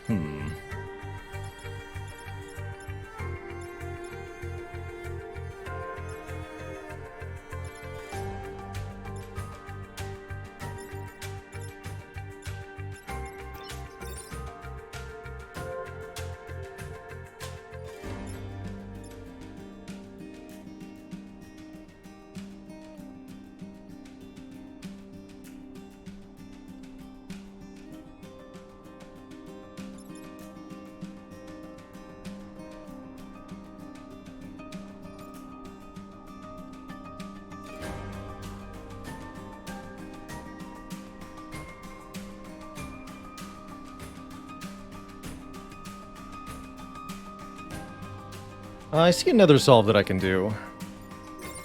Pushing in this direction.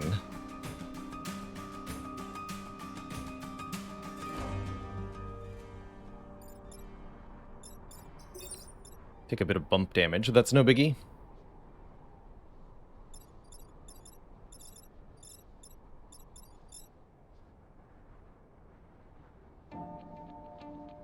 And then we...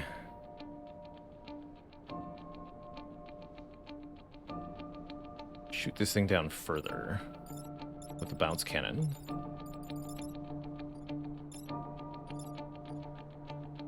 Okay, that works. That's not my favorite solve, because we don't do very much damage that way. Surely there's got to be something better I could do. We could shift in the other direction. Oh. That's an interesting thought. Shift this way.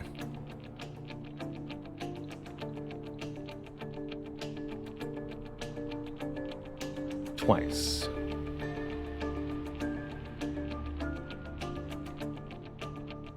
Oh, actually, I get some nice stuff doing that. Okay, let's try this.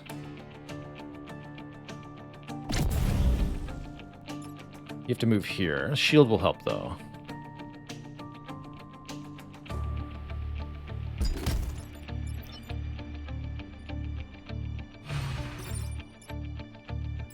Oh, that doesn't work how I thought.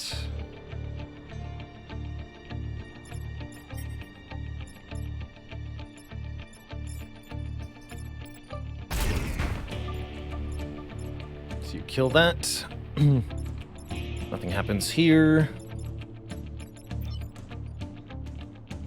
Just move out of the way.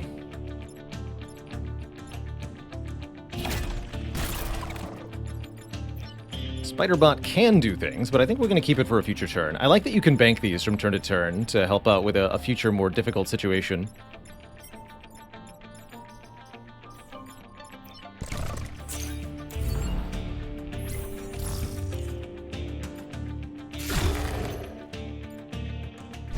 Definitely appreciating that shield in this mission.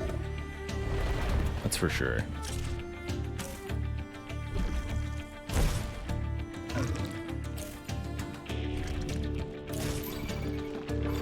that's rude.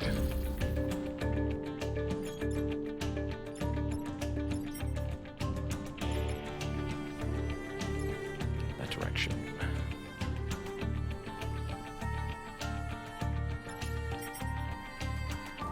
Oh, actually, I can turn the Firefly leader against several of its friends here. That seems pretty good. How do I deal with this alpha mosquito, though?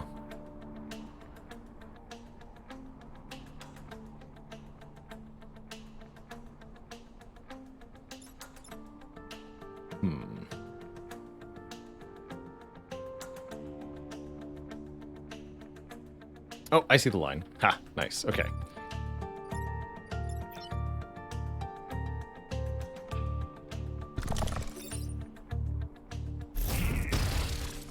To kill this thing in 2 turns, that's not necessarily easy to do here.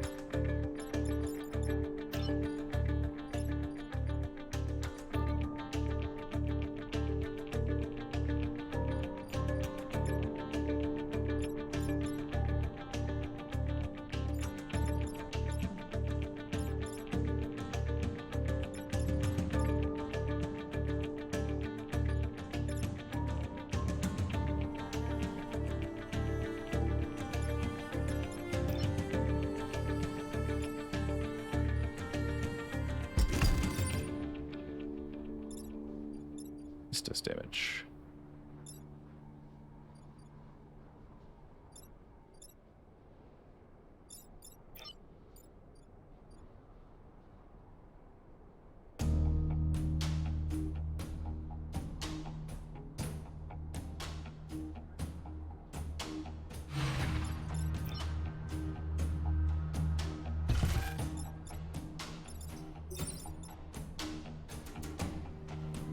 But I agree, the leader's going to be hard to kill next turn.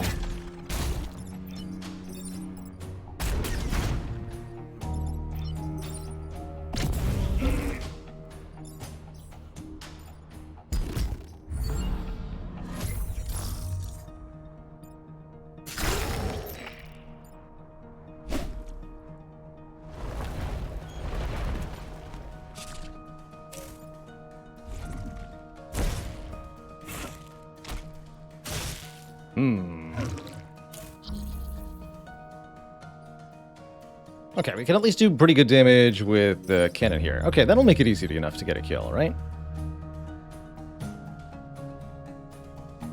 But we have these problems to deal with. Spiraling here. 1, 2, 3 movements. 1, 2, 3. That works. Okay. Spiderling here. Spider goes here, pushes here for 2 damage. You do this for 2 damage. You push. Easy.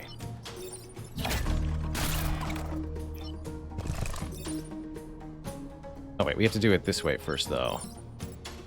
For the proper collision damage.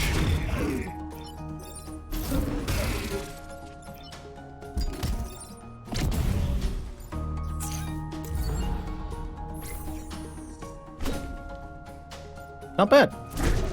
Pretty good island overall, indeed. GG.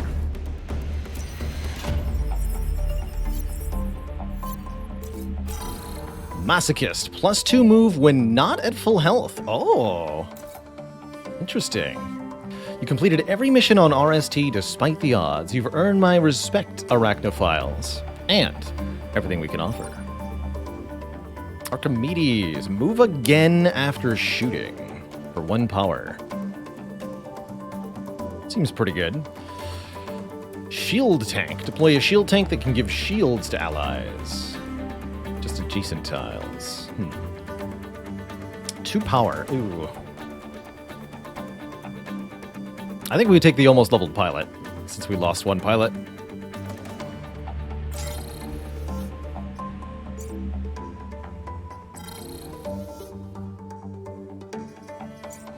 Move again.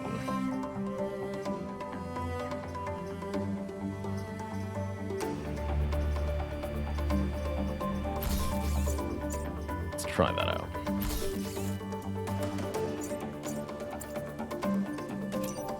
So what do we got? Mechs use bonuses from Vec. Scions. Be good with the charged Scions, maybe. Probably just gonna buy a couple reactor cores here.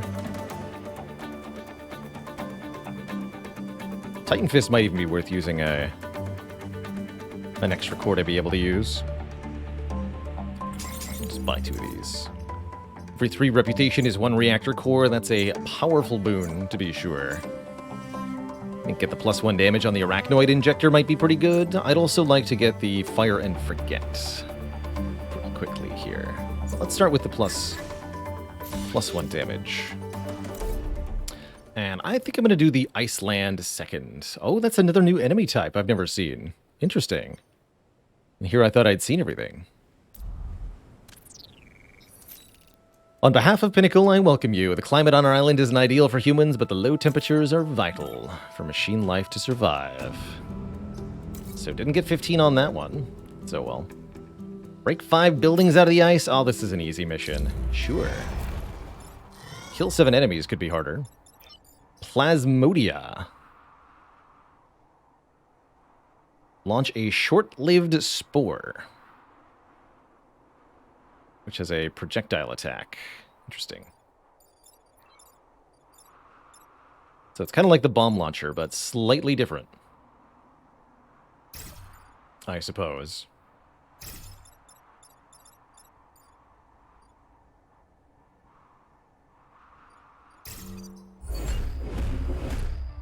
Try that as our starting location. 2 damage on the spooters makes it easy to kill the scions in particular.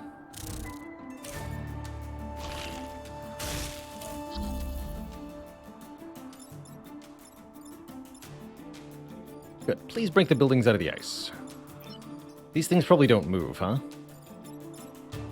It's interesting. An immobile alien. Or Vec. An immobile Vec. Where's this? Thing's in my way now.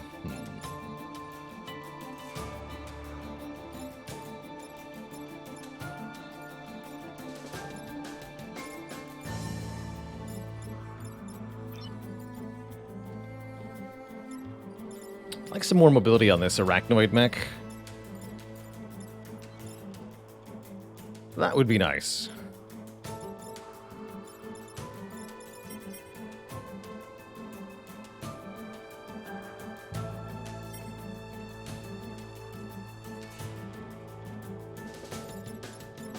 Can have the Alpha Hornet kill the Scion, I suppose.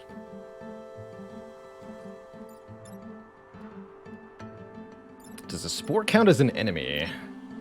Good question. Actually, we can kill the Spore and get a Spiderling that way, I suppose. Let's give that a try. Yes, that does make a Spiderling. Nice. Okay. I like it.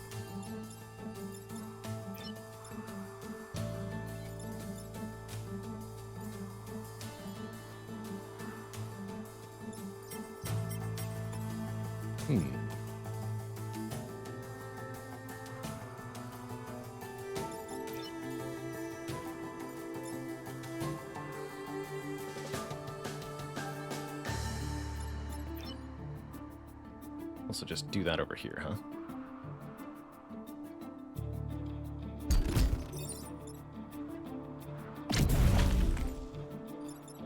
I like it.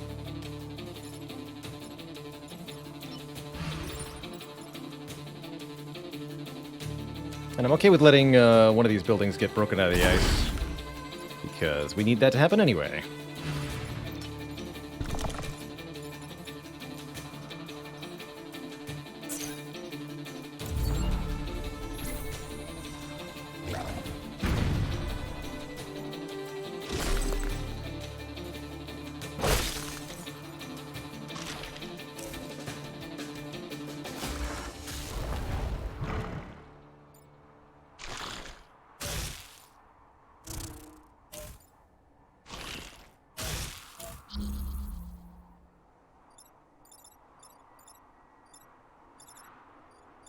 That'll break 2 buildings? You're totally allowed to do that.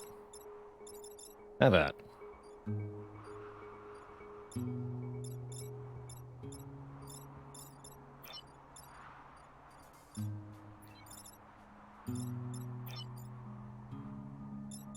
It's bug squishing time. 2 kills for the price of 1.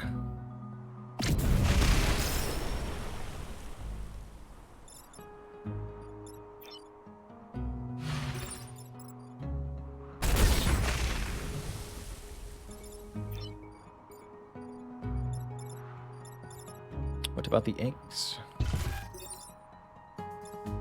Should kill this. Get rid of those.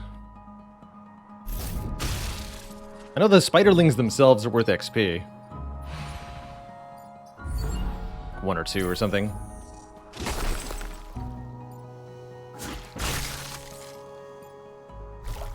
Oh, those do move.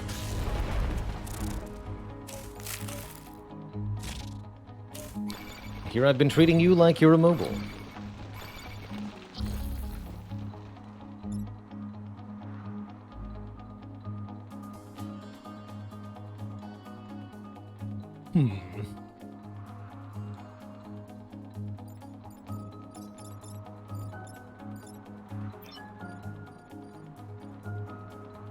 How do I solve this, actually?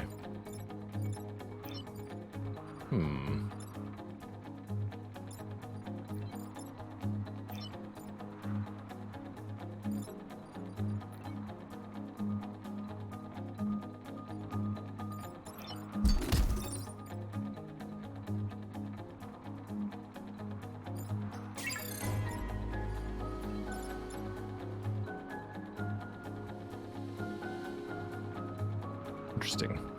Might have to take 1 great damage here.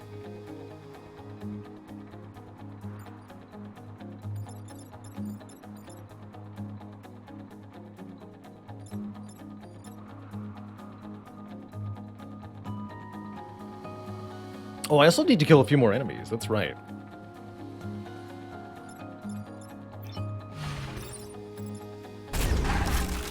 That one didn't count. Duly noted.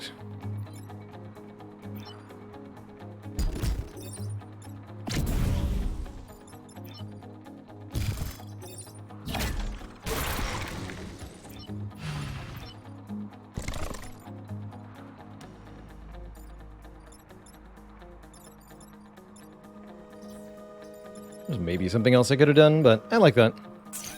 Good enough for me here.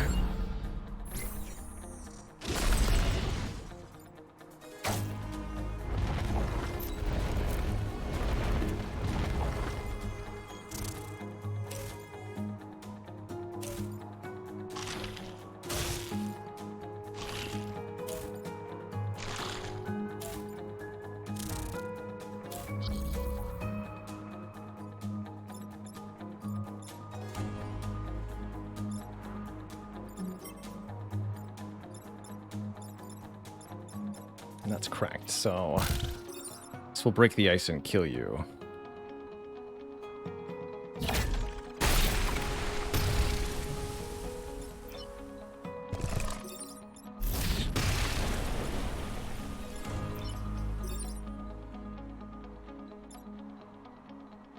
This way.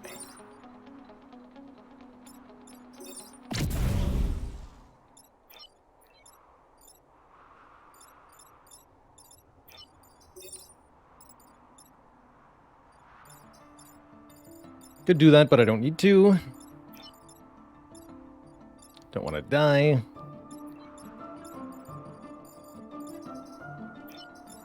There's maybe a way to get the spiderling dead. Doesn't seem worthwhile at this point, though. Maybe I need to do that before we moved. Probably.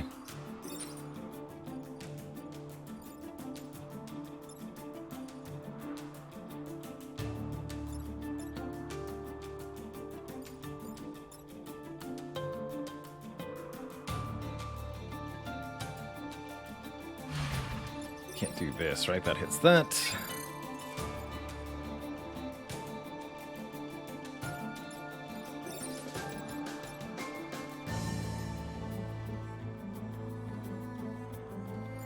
I don't think there's anything I can do. You're and the spider. Yeah, the problem is that gets the pilot killed in the slide back, because this hornet is still attacking. So, let's not do that.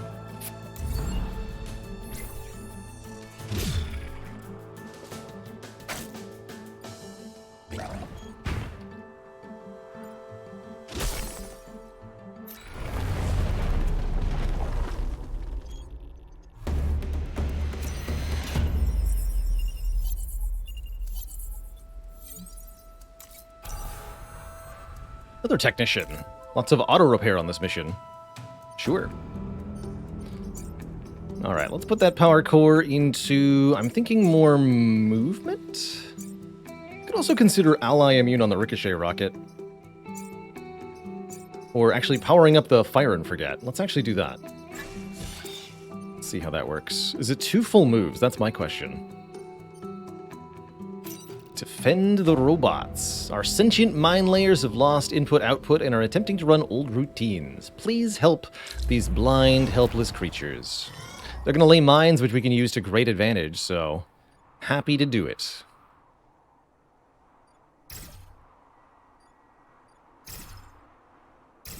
Very happy to.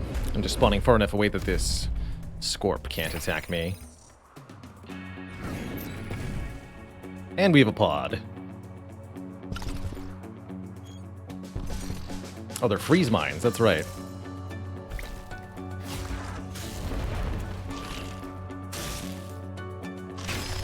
Good. At least somebody got froze.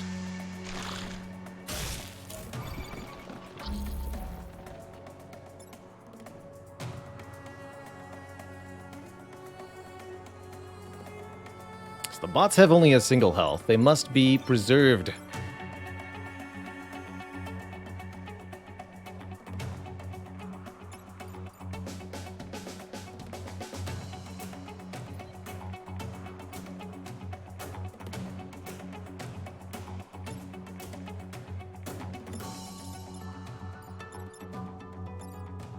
If I create a spiderling, it drowns instantly? That's kind of funny.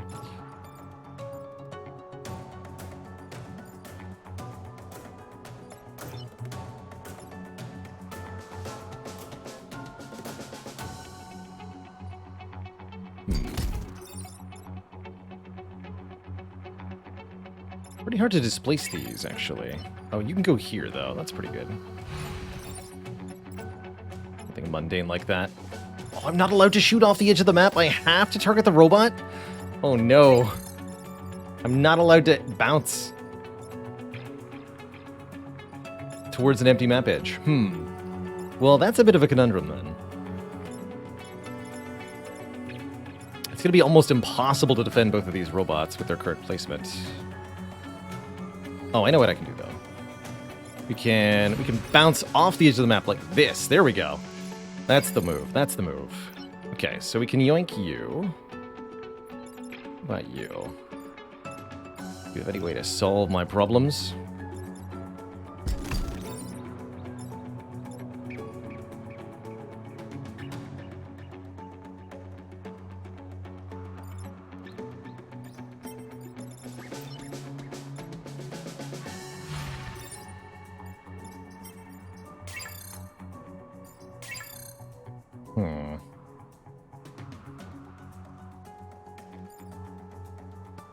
Shift there. It's a full move after, right? We'd be trapped. Oh, jeez.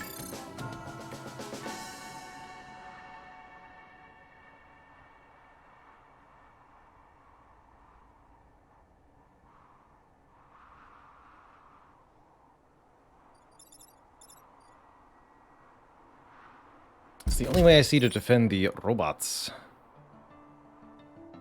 Though, it seems like a ridiculous move. Problem is then this gets hit for 2 damage and I don't have an answer to that. I'd kill the Scion and use the Spiderling to solve the problem, but the Spiderling is created in water and dies instantly. There's no other enemy I can kill this, actually, which I might have to. Problem is I can't use that to solve this problem.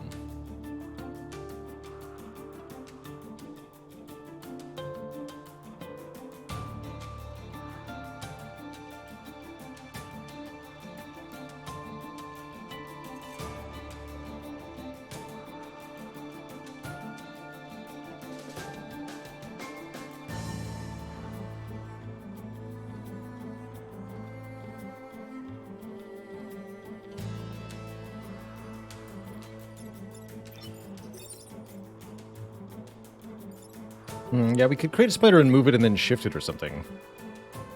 think I'm just going to take the 2 grid damage. Don't like it, but I need to save these robots.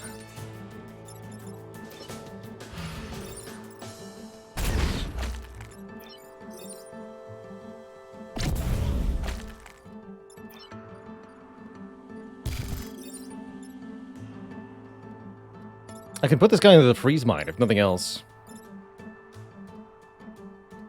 Yeah, the spiders only have 3 move. Oh, that also breaks the time pod? Oh, heck.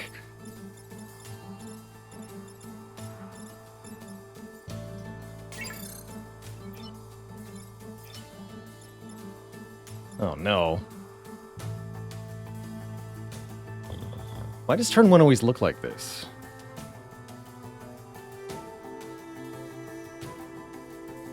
Yeah, kind of unsolvable first turn. No kidding, huh? Well, I don't have time to faff around here forever, so whatever.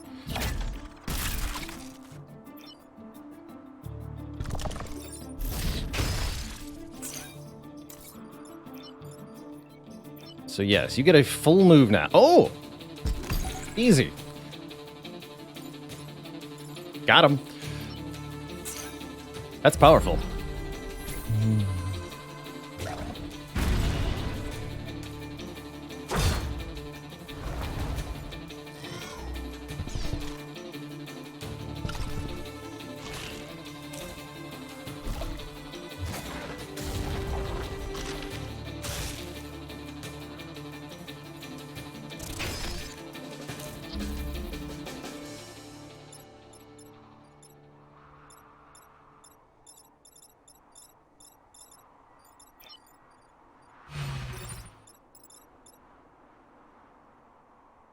Questionable.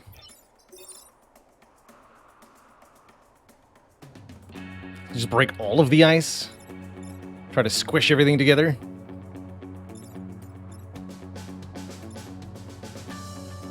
Not the worst idea, actually. Oh, and then you're going to be hitting... Yeah, actually, do that.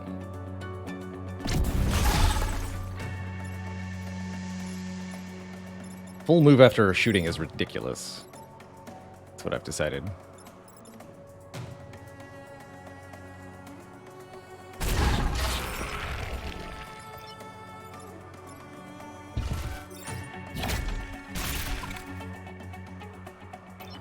Oh, the eggs, though.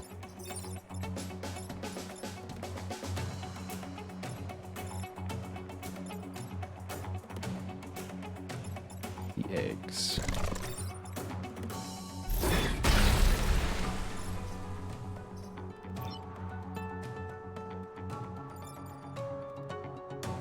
Stay where you are.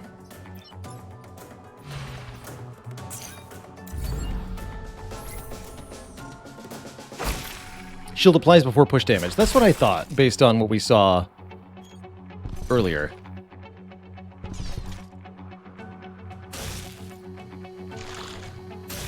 Nice try.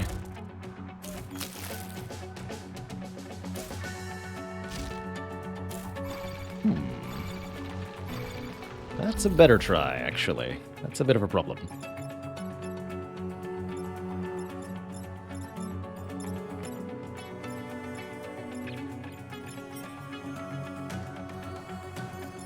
Works.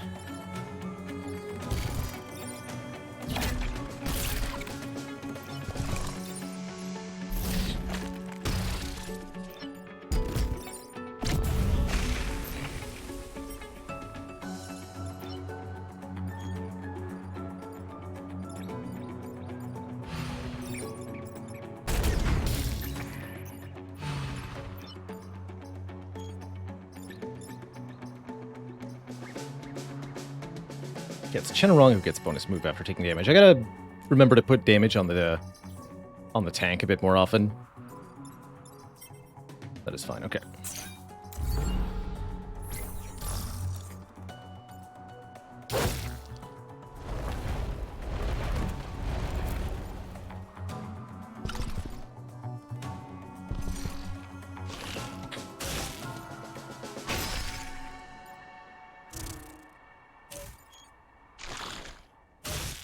Ooh, tricky.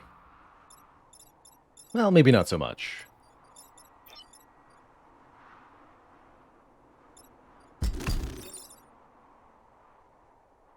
That'll make life pretty easy.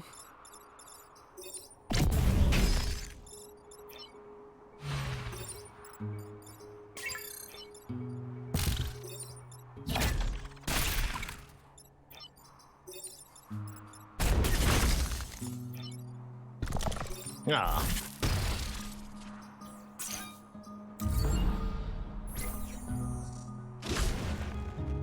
How many are we on? 8. 8 the silence.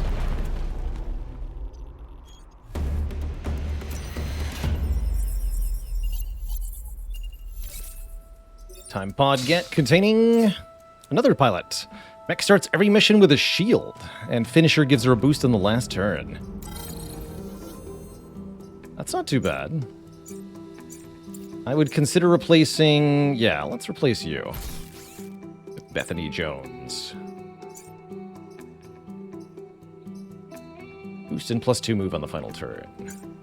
But also consider bonus move to this unit as very reasonable. Let's do that. I feel like we need some more power here.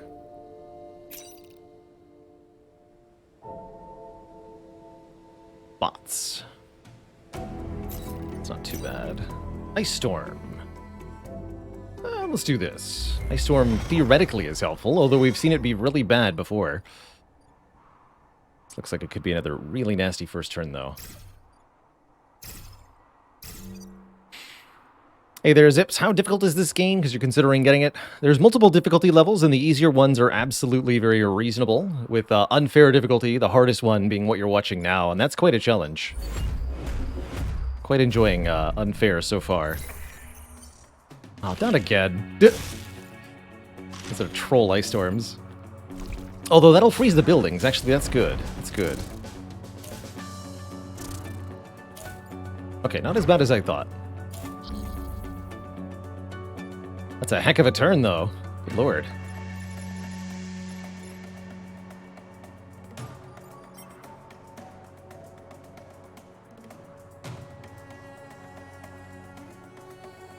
We could use the Ice Storm to our advantage, too.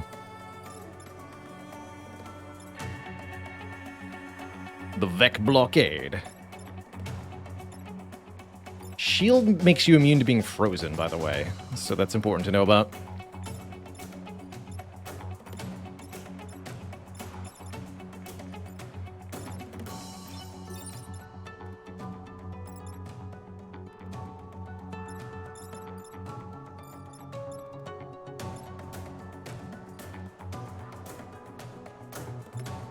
How do I solve that? Guess I'd have to do it this way, huh?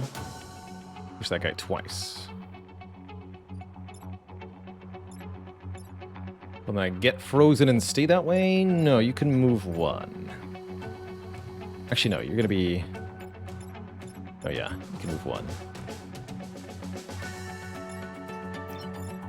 Could kill the Spooter's Bion. 1, 2, 3. Get the Spiderling here. How do I get the Hornet out of the way, though? I don't think that I do.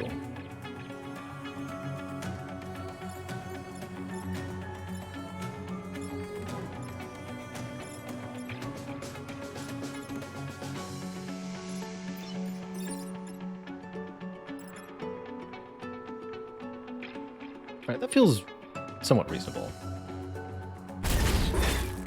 Might even actually be able to move one out of the freeze area.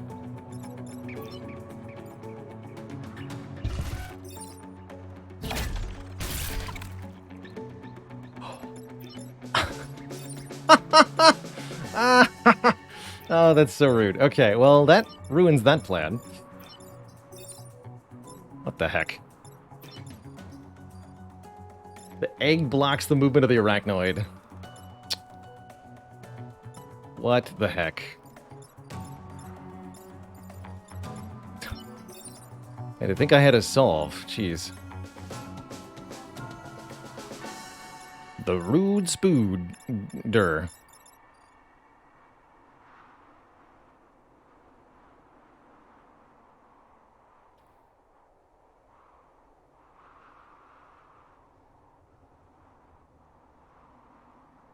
Cyan first, then bounce shot to E4. Kill the little thing. Come down with the wind bot.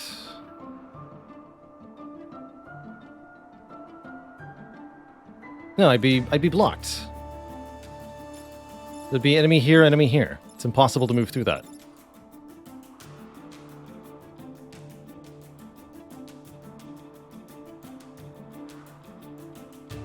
Will reset send an egg to the different square? I highly doubt it.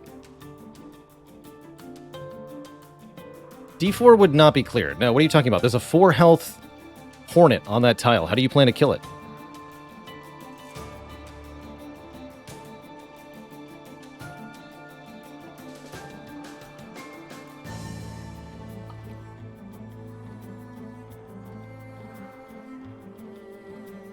Oh, the hornet gets pushed.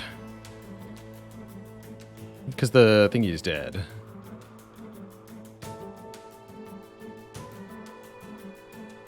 Yes, okay, let's try that.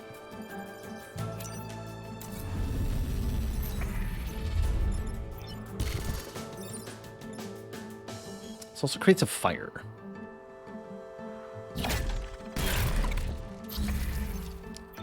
Spiderling is on fire, so we have to use it this turn. That's fine. Oh, we have to move it first. I imagine we move it here.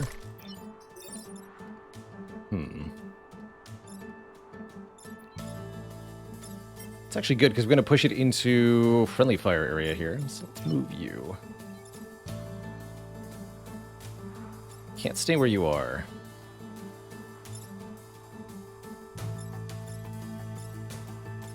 Oh, and this thing gets lit on fire too. Extra nice. Actually, we could also use the spooter to do what? Kill this thing? No, because I can't... Oh yeah, it hasn't moved yet. So yeah, we shoot here. No, that would kill the spider, of course. So spider has to move first. Okay, yeah, so I think we put it here.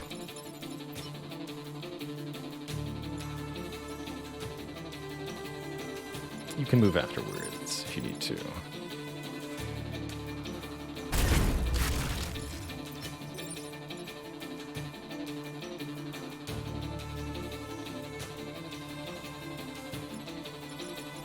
Some other fun stuff I can do like this.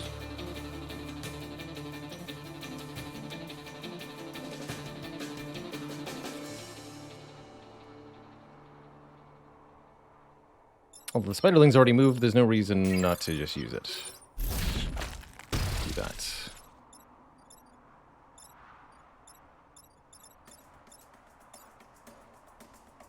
Now what?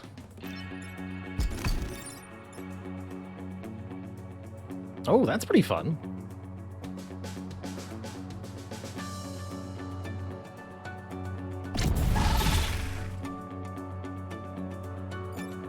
You get frozen, you're immune to freeze, you get frozen. This breaks the ice, this does 2 damage to you. Could also just move out of the way. But if I don't... Like, if I go here, I'm just gonna get frozen. I'd rather be damaged than unfrozen, because we have Masochist anyway. So let's stay where we are. That ended up being a very good turn.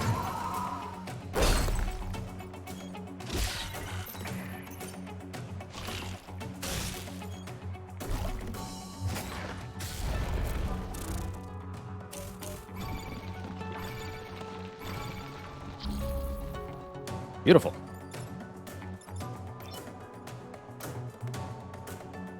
We're super fast now.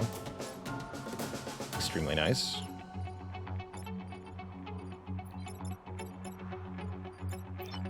That's right, and you can move after firing.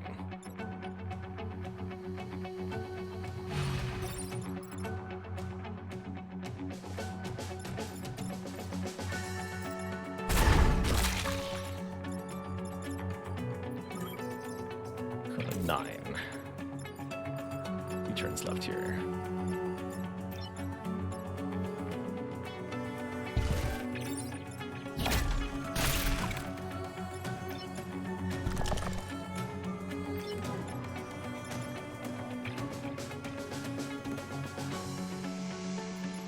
that egg, too.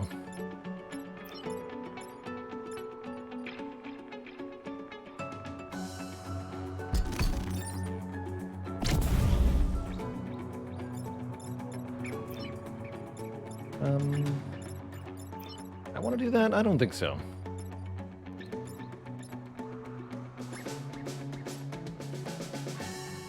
Too bad. I did it.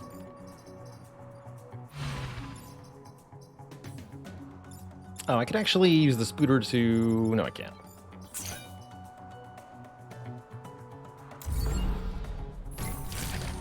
Okay, freeing the Hornet was not on the menu, but I screwed it up a bit.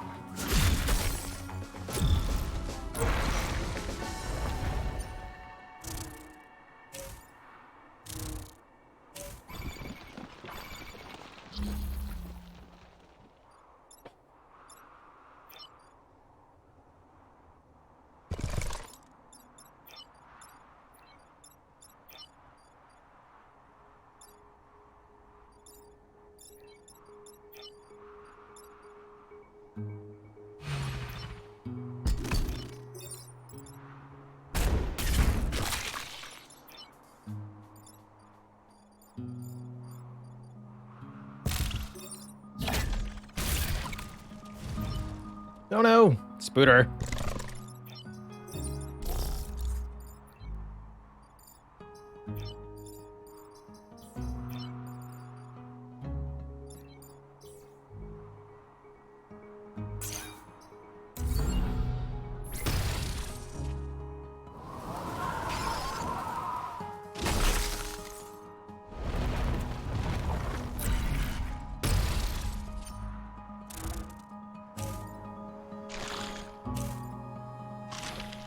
Alright, main goal this turn, just make another spider somehow.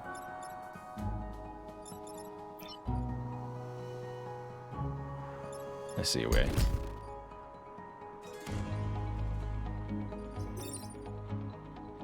Actually, no, that won't do enough.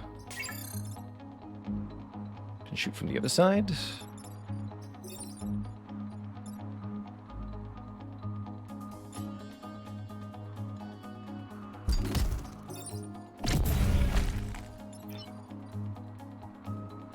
One, two, three. This works.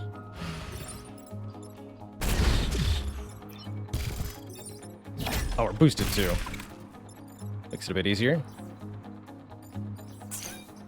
GG. It's freezing in here. Hope those Vec don't endanger any civilians.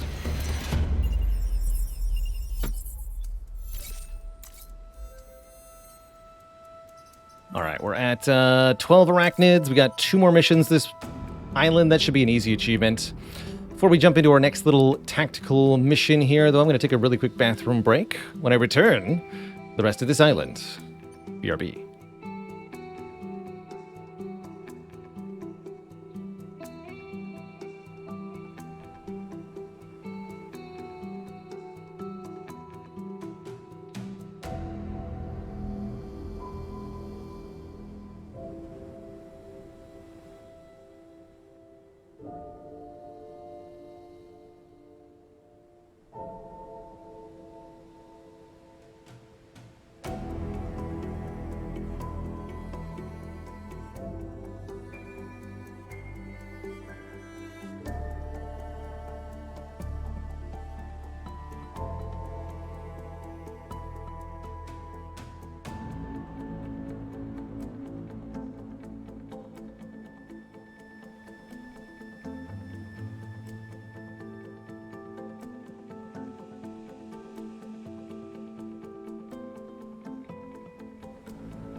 Osiris.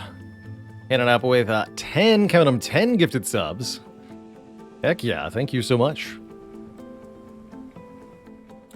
We're back onto silent for a rotation, so we'll probably have a defect run tomorrow morning. Or tomorrow afternoon. Destroy the shield generator. Vec Assault has left a shield generator malfunctioning. It needs to be manually shut down. Be warned that all deployed shields will go offline as the grid readjusts. So we've got Vec that will be shielded, and buildings that will be shielded, and then at a time that's tactically advantageous to us, we'll delete that shield generator. Let's do it.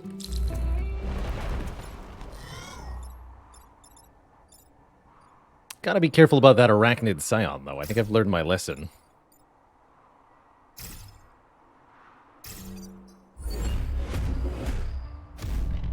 So we have shields too, of course. Well, if you're gonna do it for me, well... hard to say no, right? Well, problem is, if the shield generator goes down early in the turn, so do all those valuable shields. Can't actually really get to any of this, though, huh?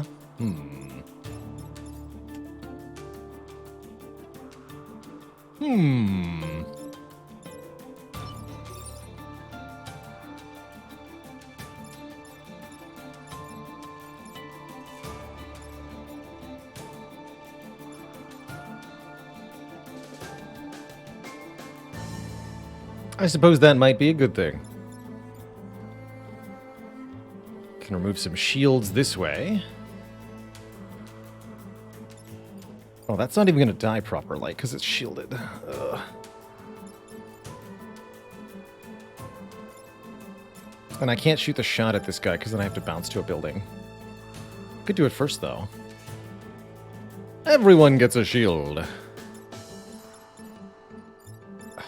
The impassable Vec, though.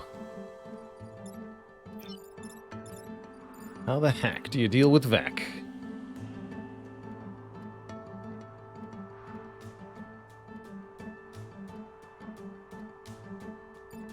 Yeah, we're allowed to do... Yeah, we can bounce to a shielded building, which is, it's not too bad. And then I can kill this with a Spooderling. Oh, yeah, okay. That's not too bad. This guy's got crazy move, too. I can go, like, all the way around here if I want to. Move over here, shift, and then move again.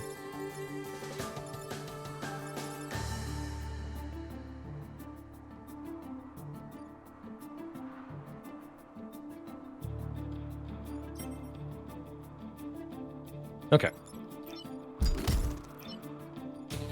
Let's try something like that.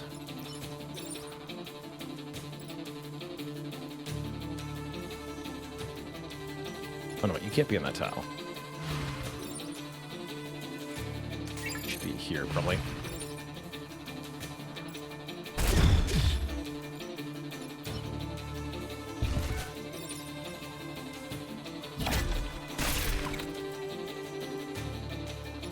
That gets a shield too, that's terrifying. That could have donked me just as before as well. Glad it didn't this time.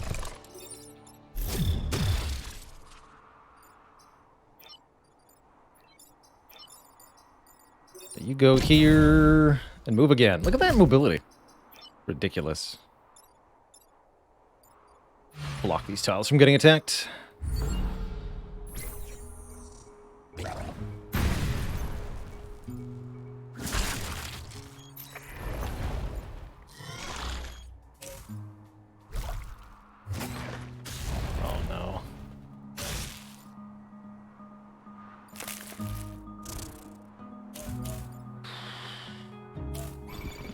Right, now my shifter's in the wrong spot again. Ah. Wanted to be here. Frustrating.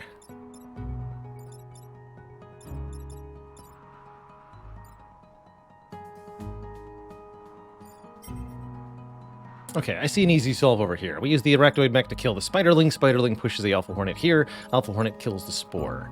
How do I solve this?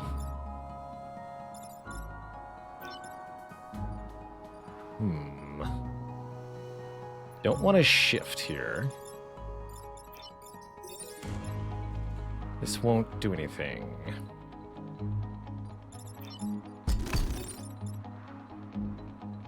Does 2 damage.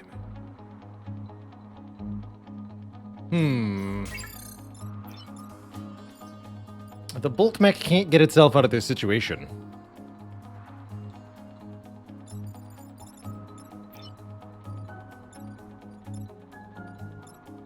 Nor can the slide mech actually solve this. Can't slide you down.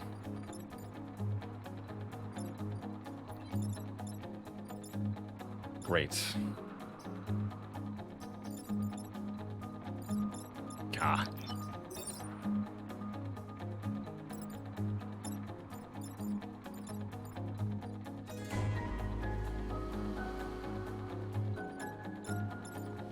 Don't know what to do.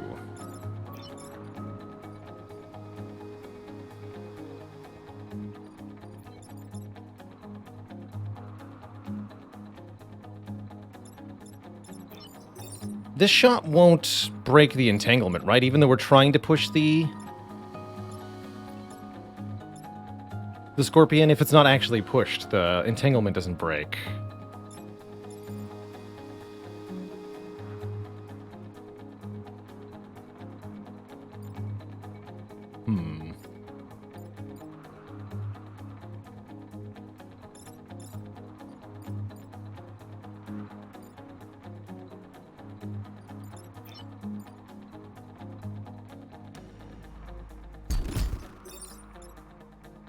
Squish.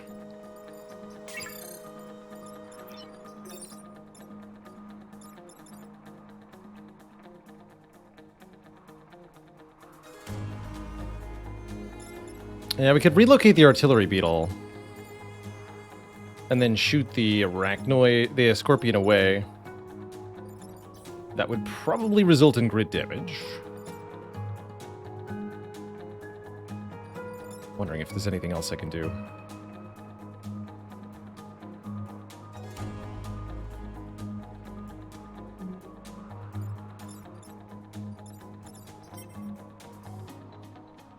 I wish I could move this thing down, but the arachnid scion's in the way. Otherwise, we'd have an easy solve. I can't hit the scion. Not even with really clever shooting. I could kill it with a spooderling.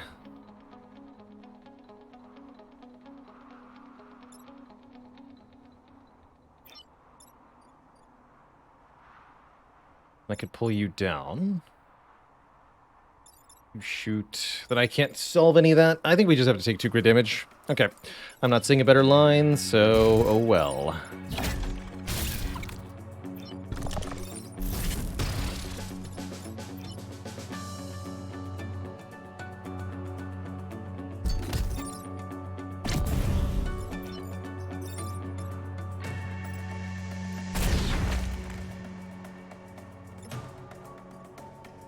Stay where you are. But what we can do is block this spawn at least. Whoops.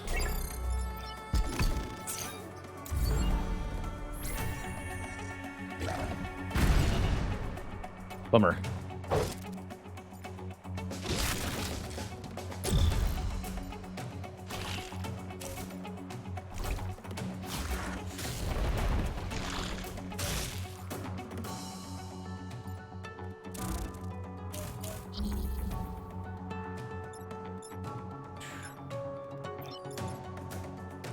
Pull all 3 of these out of position, easy like. Let's do that.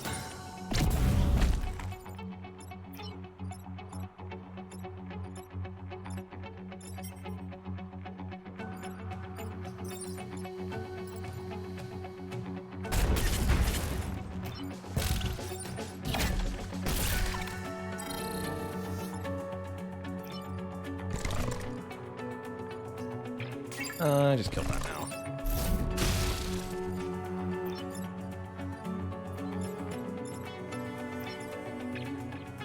Keep that blocked.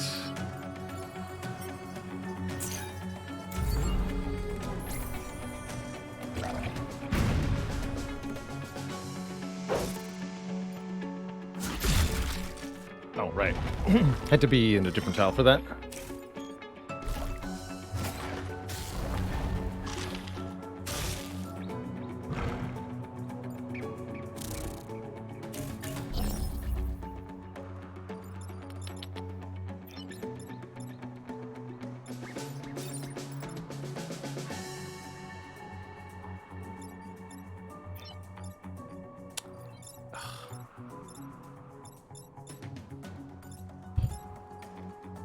Hmm. 3 damage.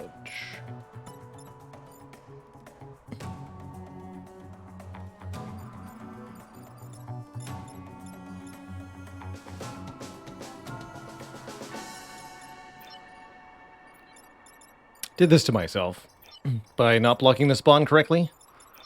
Now I don't know what to do.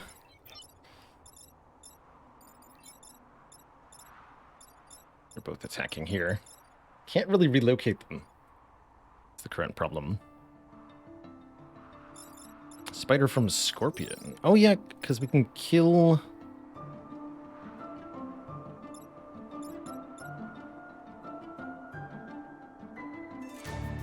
Only 1 grid damage. Yeah, Spider from Scorpion can kill the Hornet, or push the Hornet, that's true. But that doesn't solve the Alpha Scarab. Actually, wait, yes it does. Oh, here it is, here it is. I see it now. In fact, we can even just let the Scarab kill the Scorpion now. Although we need the Spiderling. So I will.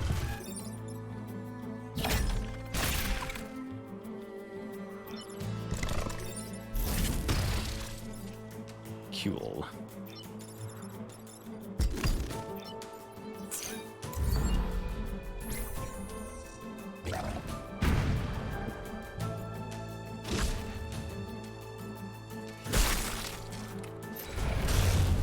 I like some chill games here. Nothing like a cozy time.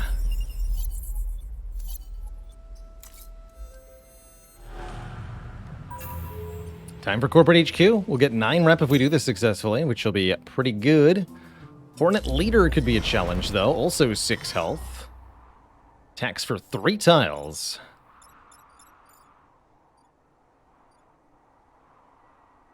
Count 'em 3.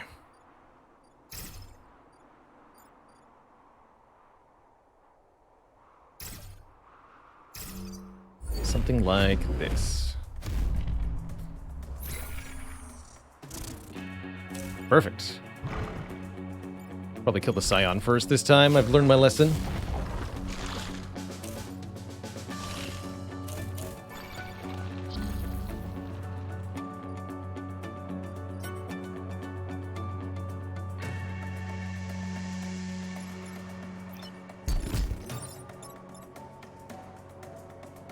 That doesn't quite work how I want. I wanted that to push this thing.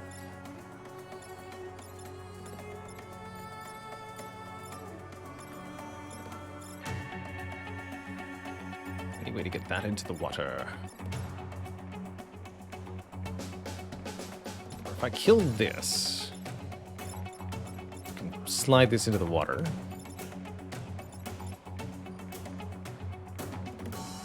Okay, I see the way.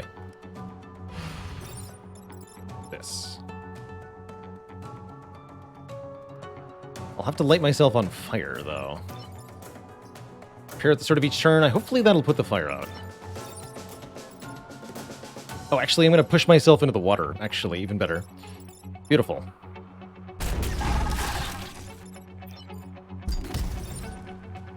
Or no, I'm going this way, right? Shielded and on fire. Interesting. Didn't know you could have both of those effects at the same time. Egg went to a good spot. I should have killed the Scion first, though. Oh, I need to kill this, actually, not the Scion. How awkward.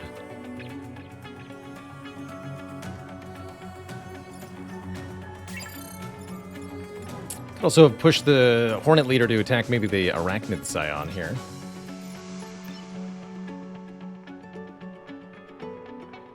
I think the fire damage will drop the shield at the end of the turn. I believe it. Yeah, I can't use the spiderling from here. Can't get around. Okay, yeah, it does have to be here. Fortunately, there's 2 valid ways to do it.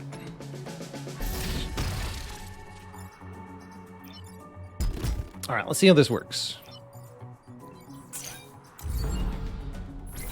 Fire damage ignores the shield. That's not what I expected. Terrifying.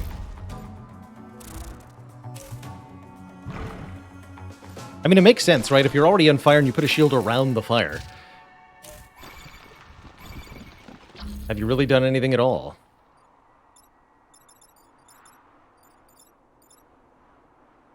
Ooh, that's a problematic spot. We just have to push you back 1, huh? Then I can move out of the way? Okay, that's not too bad. What about here? Kill the Scion, push this guy with a Spiderling. You can even push the Spiderling onto the spawn, which is great. Okay.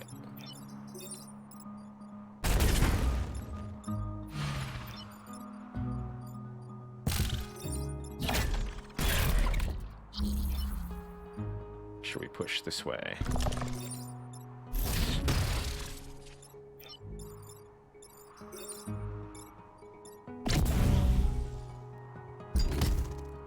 Fortunately, the technician is canceling out the fire, so I don't think I care about it.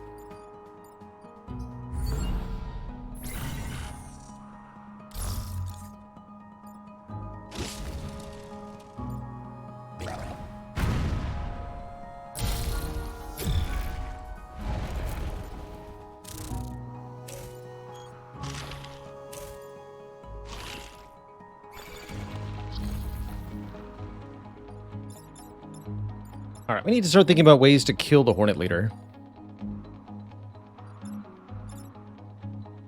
We have 2 turns to do it. A spider this turn and a spider next turn will suffice, actually. From the Arachnoid mech. 2 damage plus 3 damage. But, how do I solve both problems if I do that? Can't. So it has to be more sophisticated than that. Actually, no, it doesn't.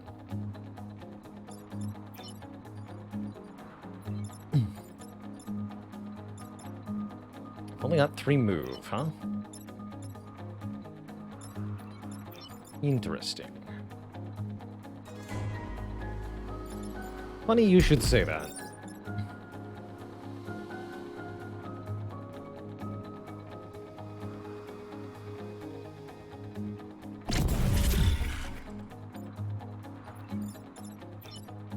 Now we have more movement.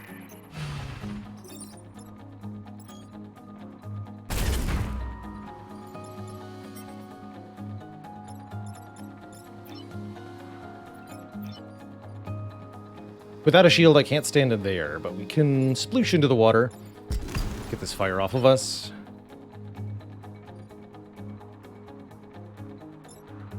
It'll kill next turn anyway, so we might as well go here.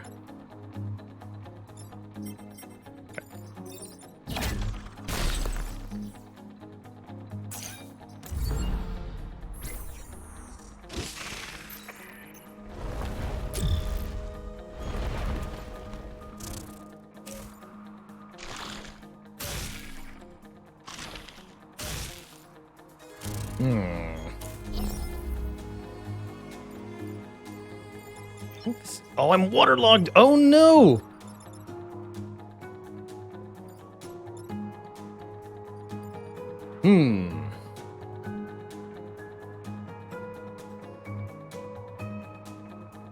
I think there's a solution, though. Like, shoot my own unit. Like that. That'll bounce the shifter out of the water into the fire again, which is kind of hilarious. We'll have to go back into the water at the end of the turn. Having double moves is so powerful.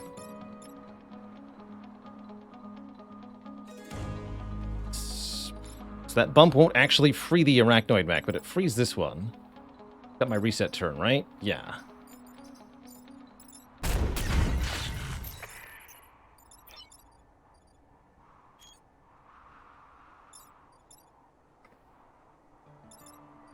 And where do you need to shift to?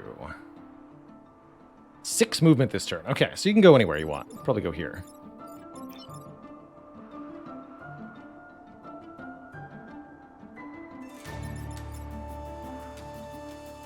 Perfect. Actually, wait. Because Archimedes needs to not die. Archimedes only has 4 move. And I can't end the tile here.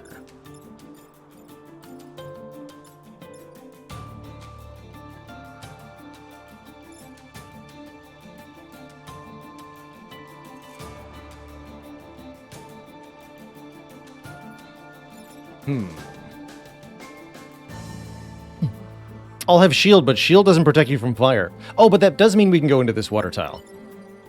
Okay, yeah, that works.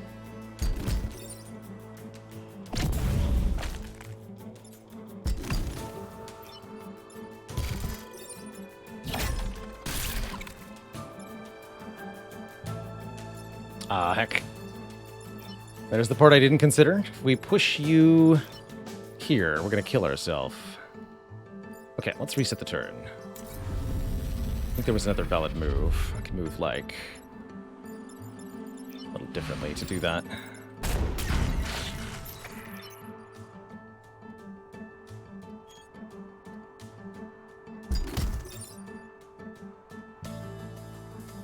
What this?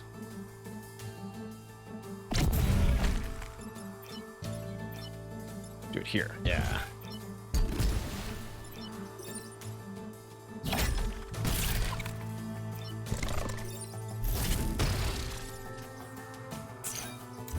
Nice. Very nice.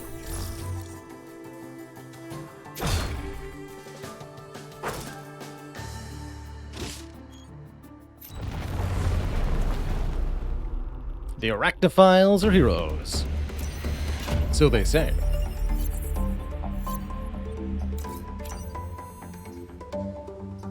Every objective without fail.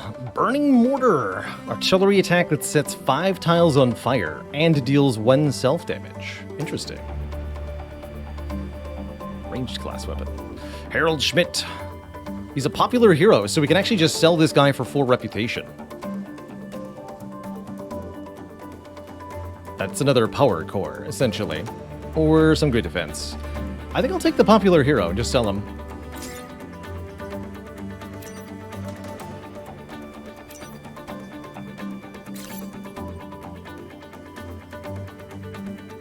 Isn't Technician before fire? No, Technician is immediately after fire.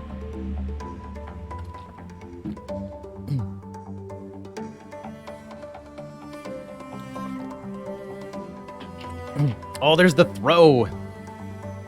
It's a prime weapon, though. Throw's pretty fun. Heal when we kill. Oh, the force swap. Force a nearby unit to swap places with any other unit. Yes, I'll probably buy that. We can get 4 reactor cores and the force swap.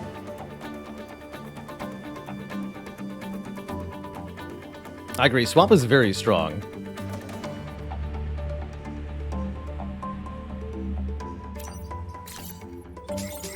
Four power cores is also very strong.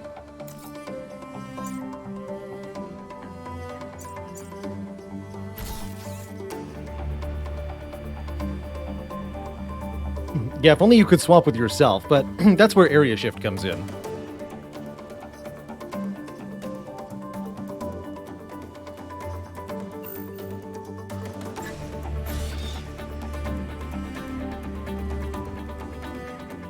For the human's sake.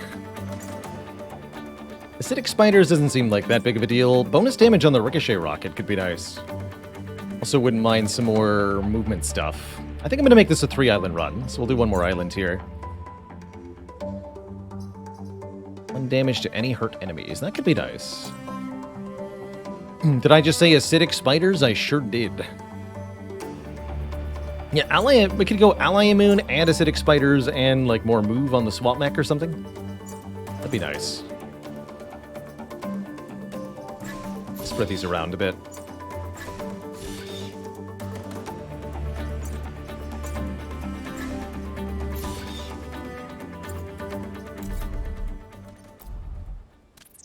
I decided we're doing this one next.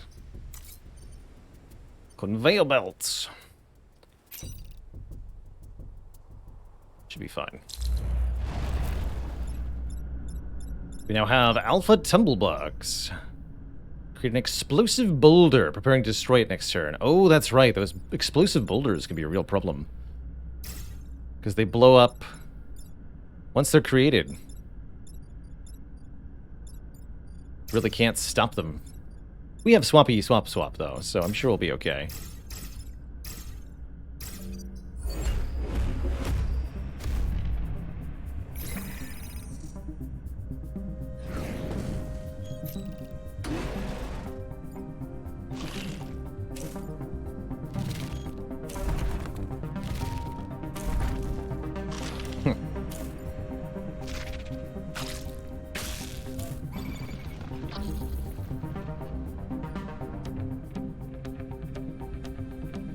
Any other unit?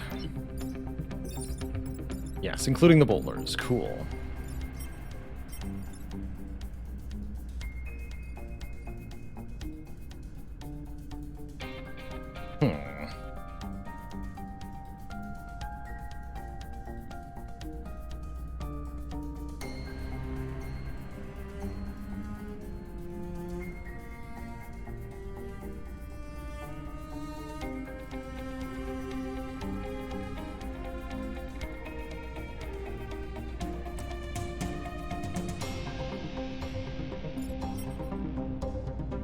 So conveyor happens first.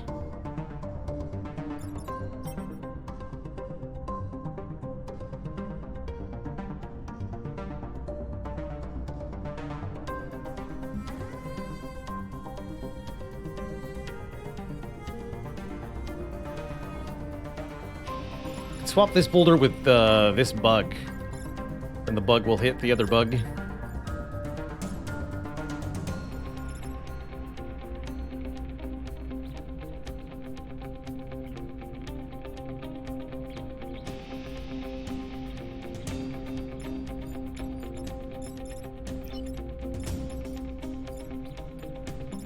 I'd like to be able to hit this spooter.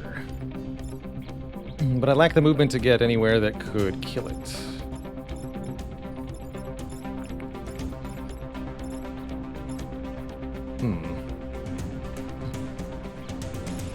But I've hit the egg sac. That should make a spooterling that can kill that. Maybe that works.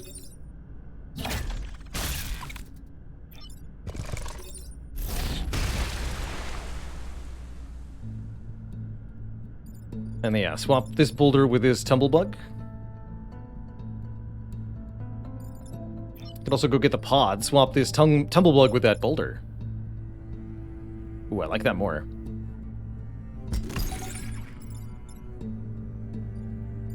You can't stay where you are. That's right, you haven't even taken your turn yet.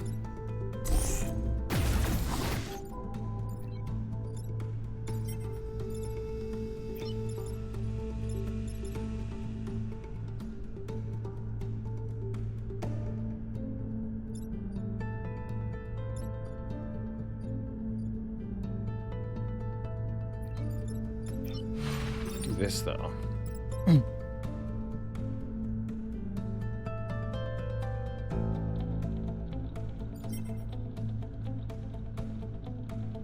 Good.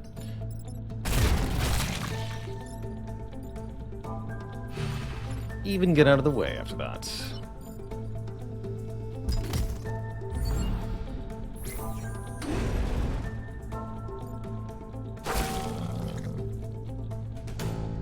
Four leaf pod things. Oh, those are the Vec eggs that we have to kill on this mission. Our objectives. Got 1 hit point.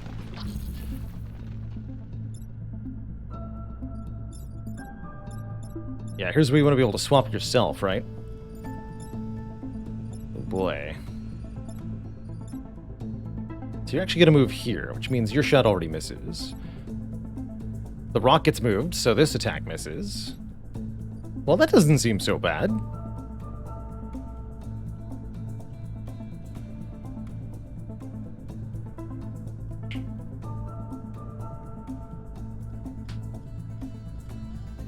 Alright, let's kill that stupid spooter.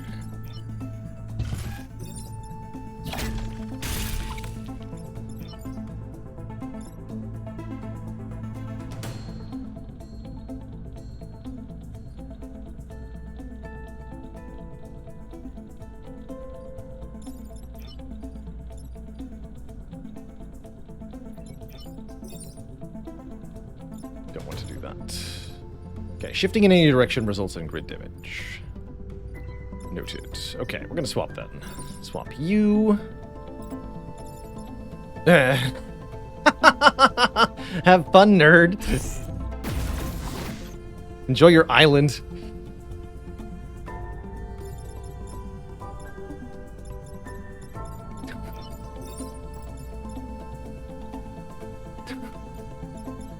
That's great.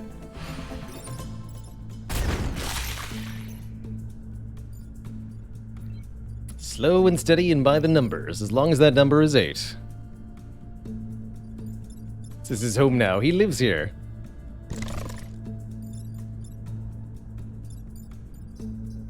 That's where you live.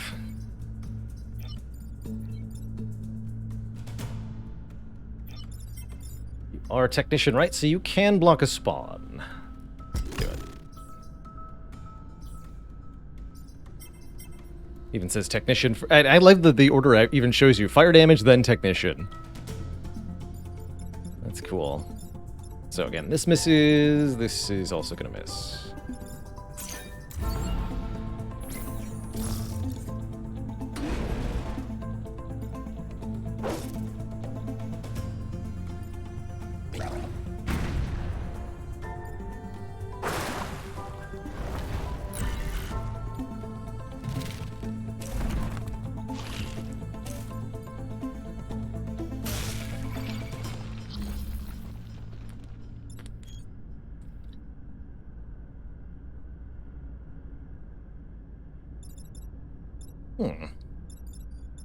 It's a tough place to be trapped. So you're gonna be moved. These conveyor belts are such a consistent... It's not even gonna hit anything. Such a consistent way to mess with the Vec. That's not what I want to do. Could swap the non-attacking one with you? That's really funny.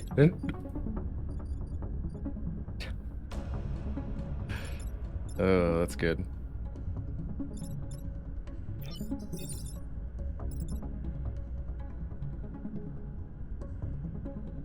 Don't do that.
You're missing already. And we can rebound off the wall here.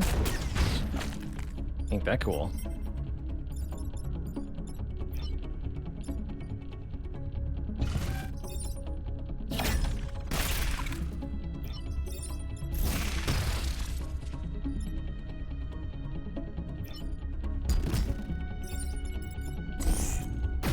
You live there.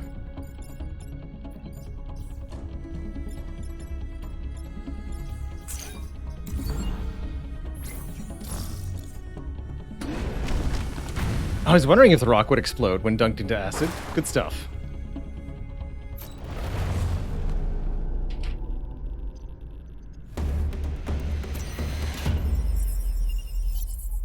A new pilot skill.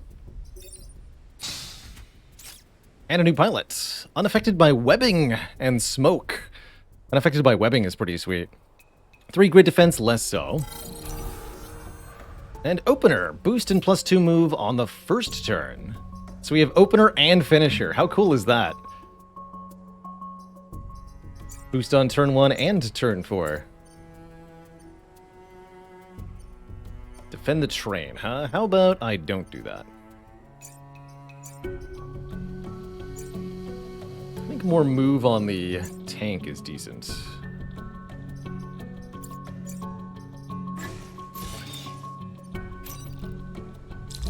We are the arachnophiles, after all, that's right.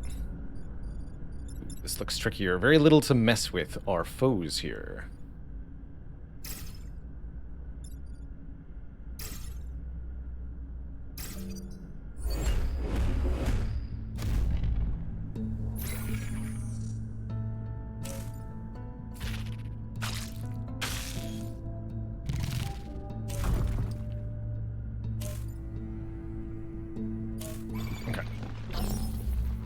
At least that did nothing.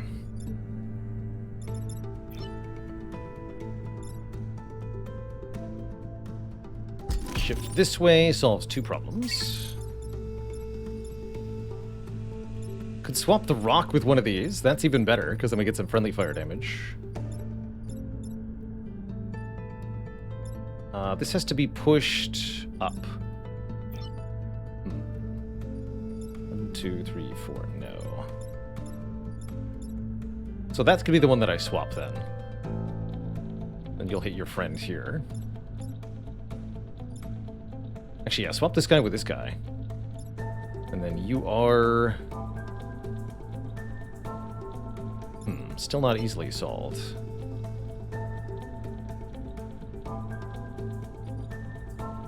Could also do some creative shooting like this.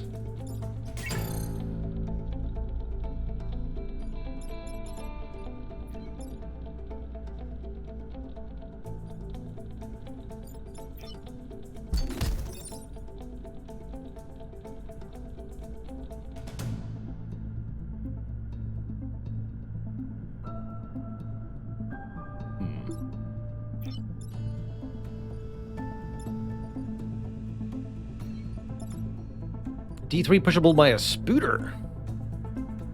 Oh, you're right.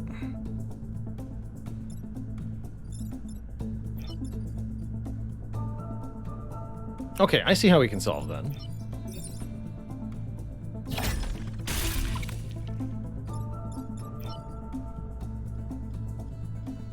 With the damage.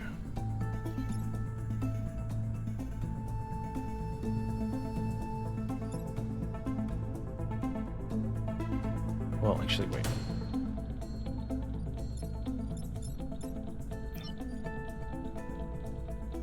Yeah, we're shifting now? Yeah, we're shifting now. Okay. It's like this. That works too.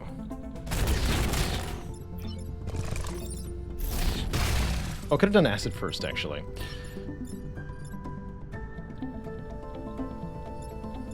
Could use either the swamp or the shift now.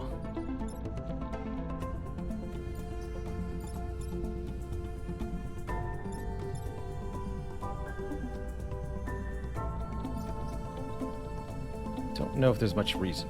Shift gives me shield, yeah.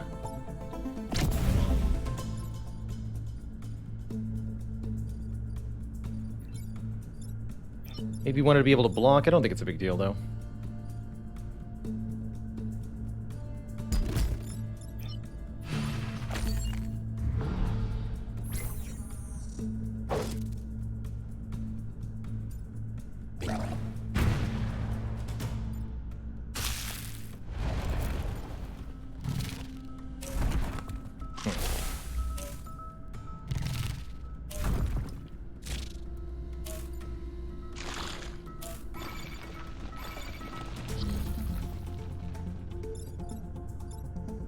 That's an easy spooter kill. Problems over here, though. Oh, wait, no, I see what to do. Yeah, just swap this rock with this one. The beetles will attack each other.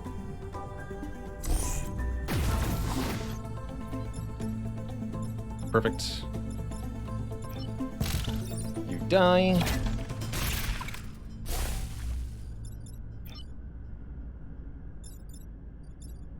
Silly beetles.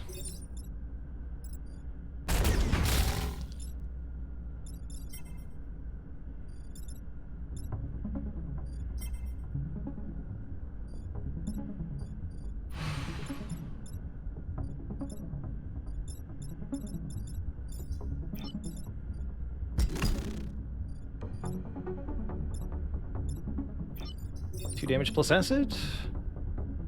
Sure. Make for an easy kill.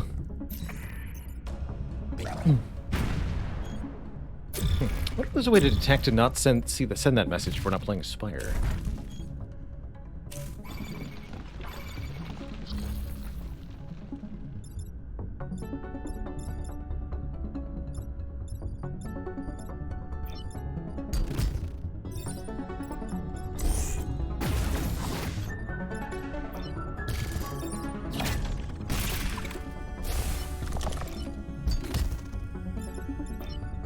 No spawns for you.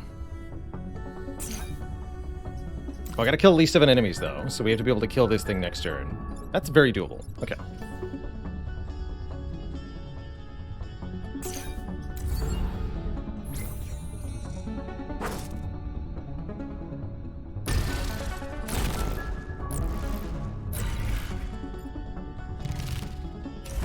We're actually max level already, though, so we want to get a kill with somebody else.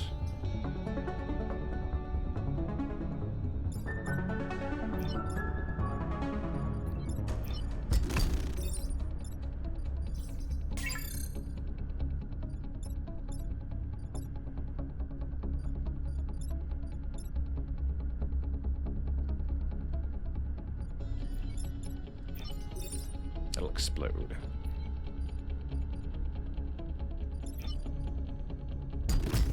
If I do this.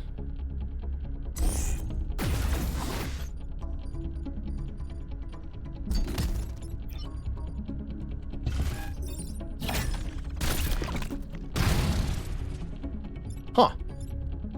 Well, that's certainly not what I expected.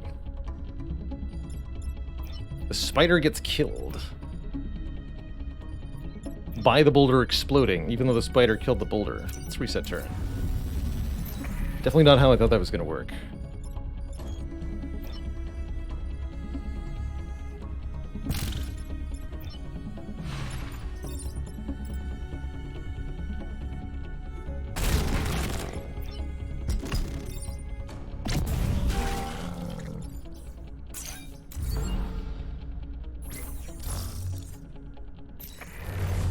Clean and by the numbers.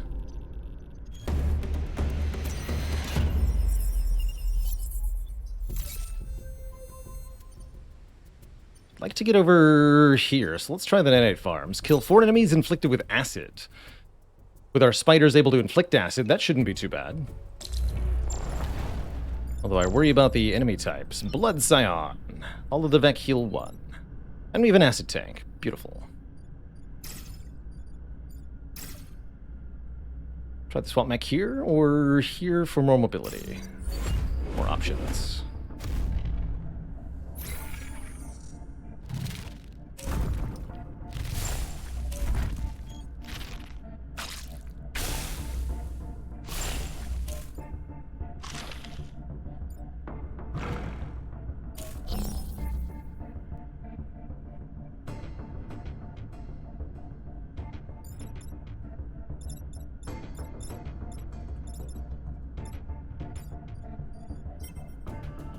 Then 3. Doesn't apply push. Got it.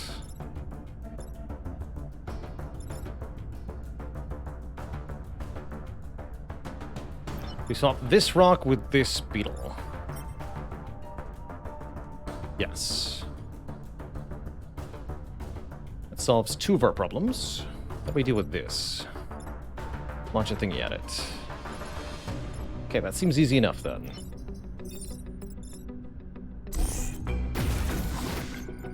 So you go first to do 6 damage and kill you. Problem is these rocks are blocking everything now.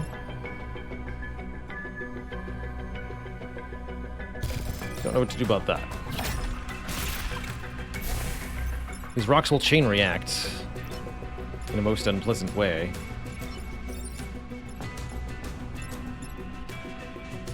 Causing grid damage if I am not careful here.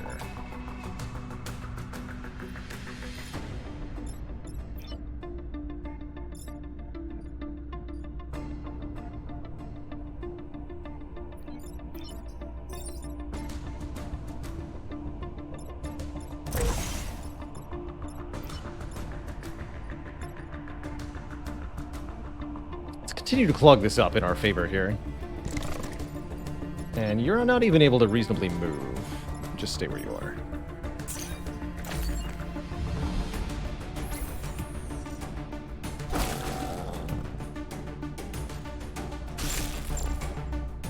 Yes, keeps the acid.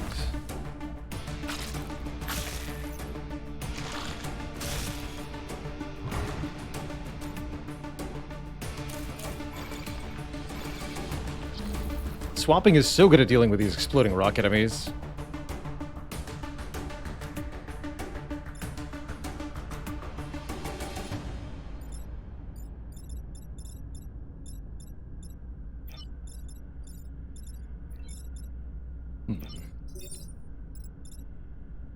Free the Arachno bot. Use the Arachno to kill the spider. Swap the rock with what? Who wants to die? Swap that with the scorpion. That seems good enough. Then I can even blow up the exploding rock.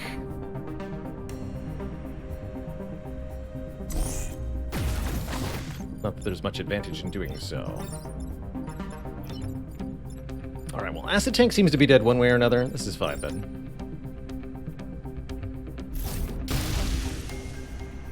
Mission accomplished.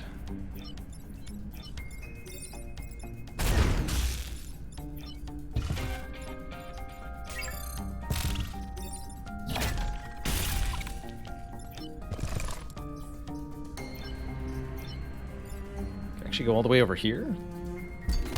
I like it.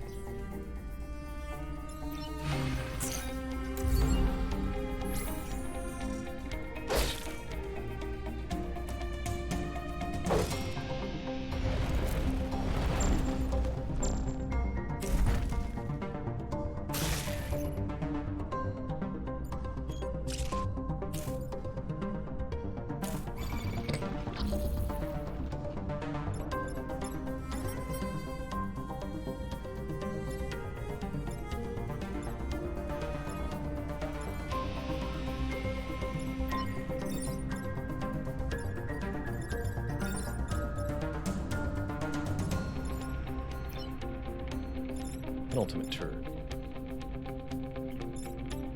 Okay, that's an easy turn it into a spooter.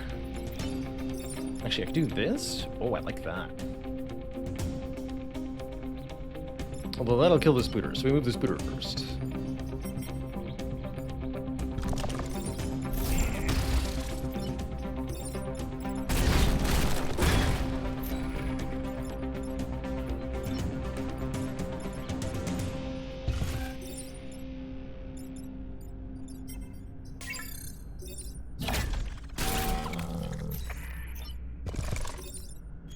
There.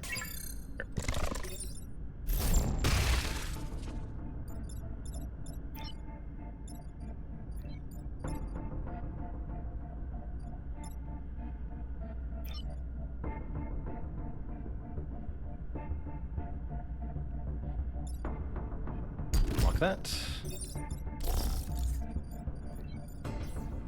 Good enough. Oh, I didn't even notice. That was a mountain with a pot in it. Good call, everybody. We'll grab that in the last turn here. There was a hidden... Hey, get off my pot.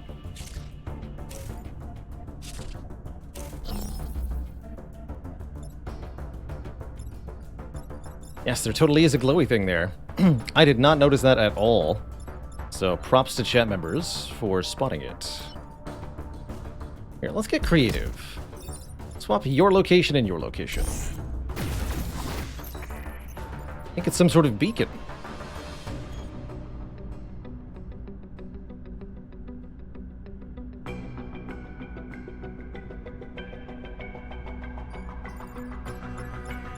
Bacon.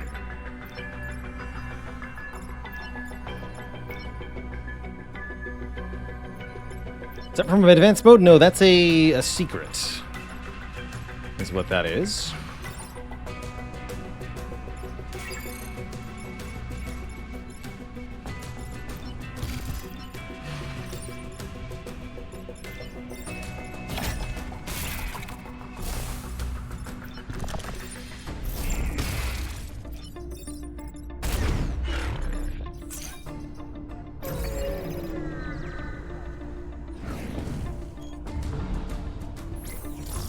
Pod incoming. So I don't think we have to actually collect that pod, right? We'll see. Yes, protect the strange pod, we get it. Pod recovered. And inside, Kazakh Pleth Killik. Instead of a repair attack, can do a 2 damage melee attack. Which is pretty dang powerful. Believe it also pushes? This is one of the special FTL races that can be secretly found in these hidden pods. References to subset games, other game, FTL Faster Than Light. And we can sell them, which we'll probably do. Kazakh is now permanently unlocked in the hangar. The landfill. Defend the VIPs, protect the defense lab. You got it. Let's get you some more health.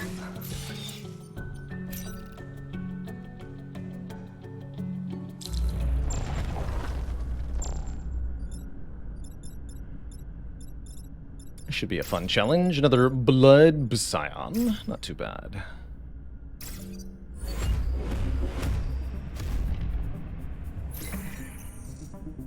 We have to help these people.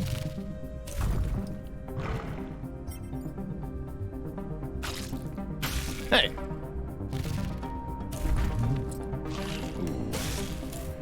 Oh god. Well, that sure is a lot of problems. Actually, this one's not a problem. No, never mind. Okay, that's not too bad. Swap the rock and the scorpion. How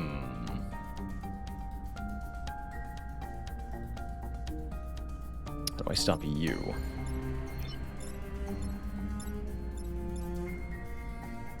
Simple push might be sufficient.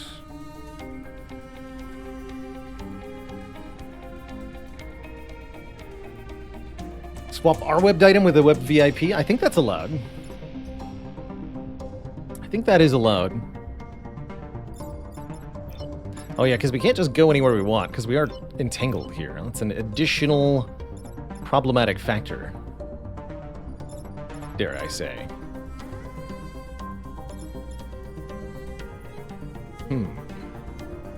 Yeah, I control the VIPs. They've got 2 moves. They're almost out of gas. But they can move twice out of the 4 turns.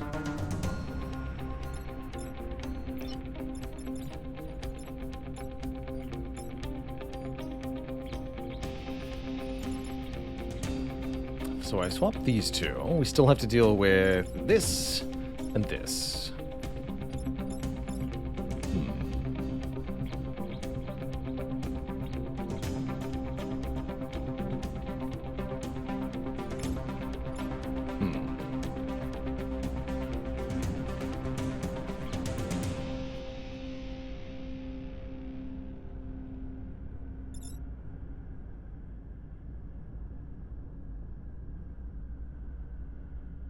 If only that mountain wasn't there.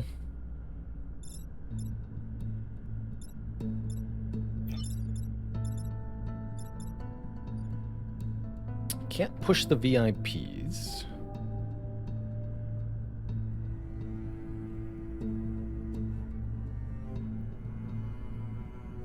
Can't acid then kill.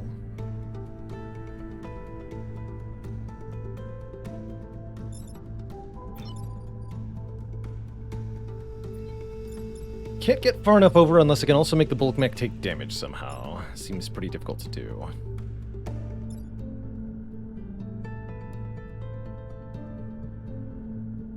Do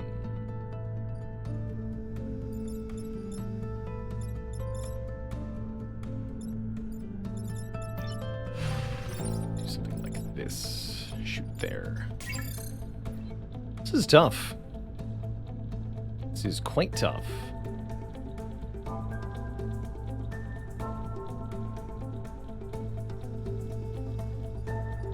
Ooh. And it's getting late, so I better pick up the pace here.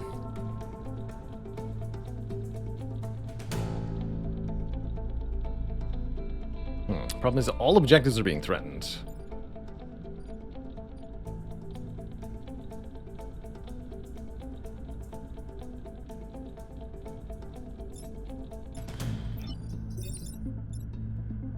Spooter there. Pretty much have to swap these two, huh? Actually, taking 1 grid damage here is fine. Let's ignore this. Okay, if I reevaluate from there, we just need to solve this and this. Can't swap them. That won't be enough. Swapping the egg does give us freedom.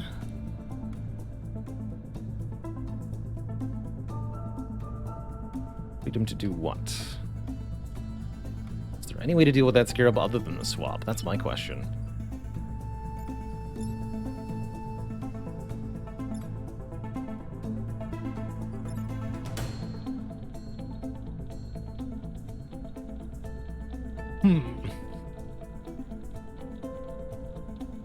Being moved by bouncing through the mountain in B2. Oh, yeah, I saw the other bounce shot, but I was thinking about bouncing from here like this, but I did not see this one. Thank you.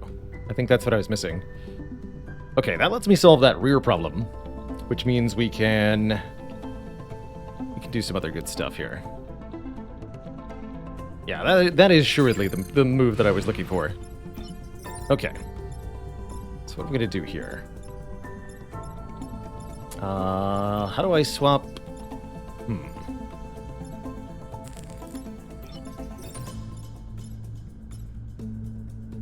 Right, we know that kills the spooter. But I'm not going to be able to swap because I can't free myself. Or I guess we just swap this, right? This and this. Rebound here. Yeah, okay.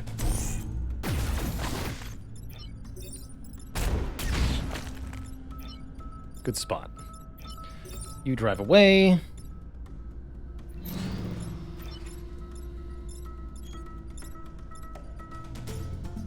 And if I'd done that in a different order, I might have even been able to... Actually, pushing would be worse, right? But I could push here, maybe. With a slightly different order. Okay, I'll reset the turn for that.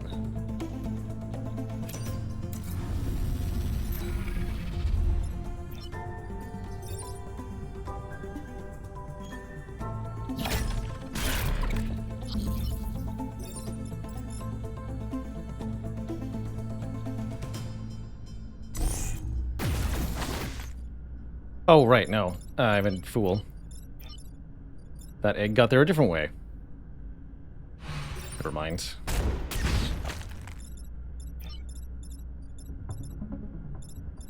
Well, I can use it to push the scorpion to kill the spider. Let's do that.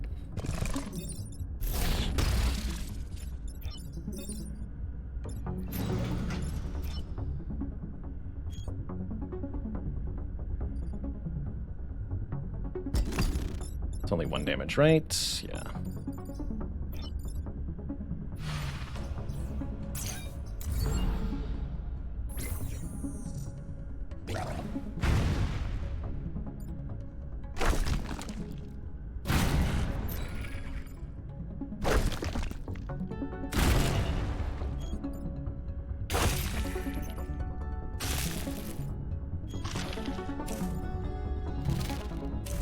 Could have been worse.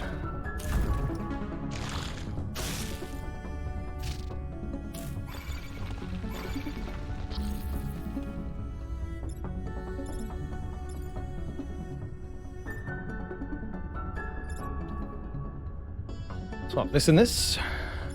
Shoot from here. Wait, I made ally immune, right?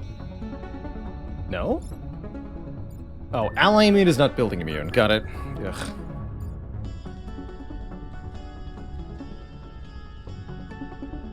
Bummer.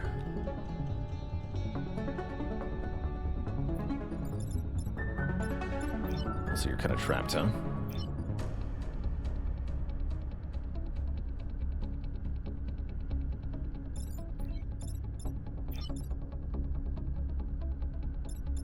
The VIPs will be immune. Food for thought.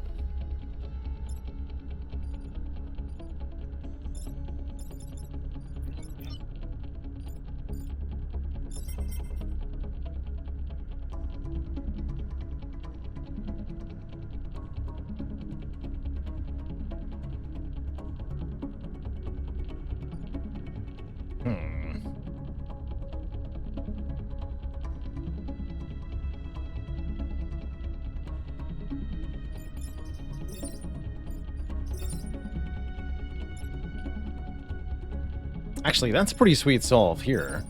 We shift, kill the spiderling, put this guy into the attack range here, prevent this attack, and block this spawn. Then I just need to solve this and this. Can I do that?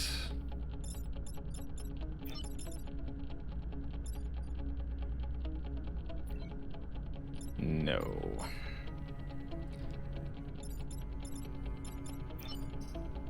Surely this is the right move, though.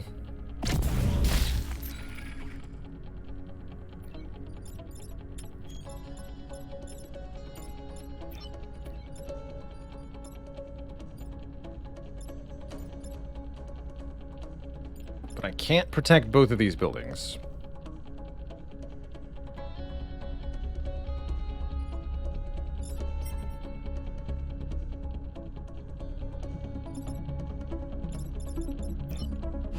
Do this though.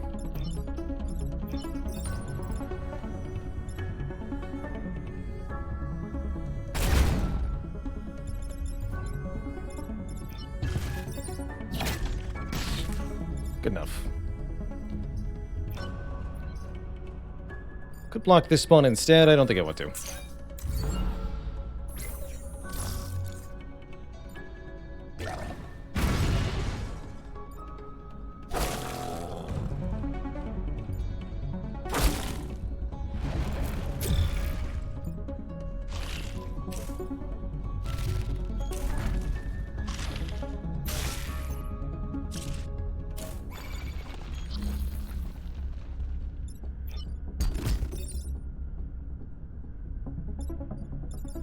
Actually, a tank can get some kills.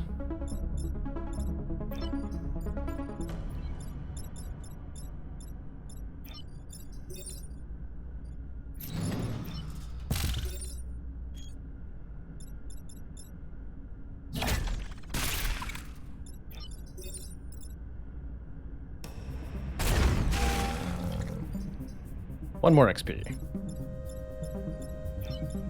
Surely we can manage that.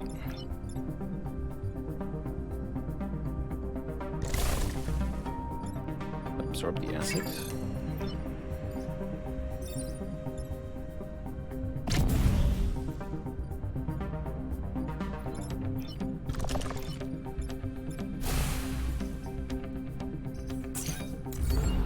Cool.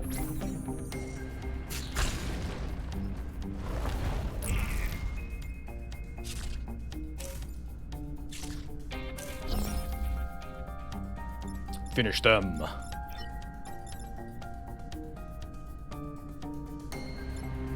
No kills for this mech, though. That'll be non-kills.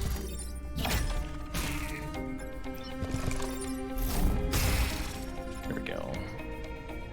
4 XP on Archimedes. Pretty difficult to get a kill on this thing now. I'm not gonna bother. Oh, shoot. Good enough.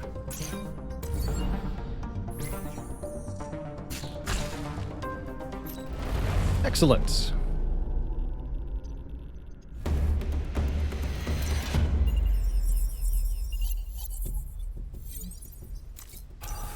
Adrenaline plus move per mech we kill. Can help a bit. Mosquito liter. I think it's time to get more damage here.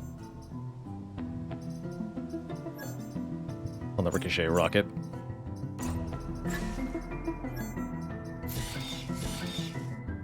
Go back down to 3 health, 3 move. But with the XP, with the mobility per kill, we should do alright.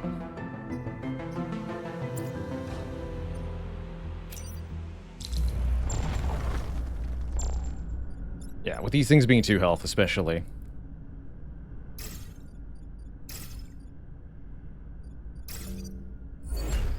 Mosquitoes are going to be really nice, because we can swap stuff into the smoke, perhaps.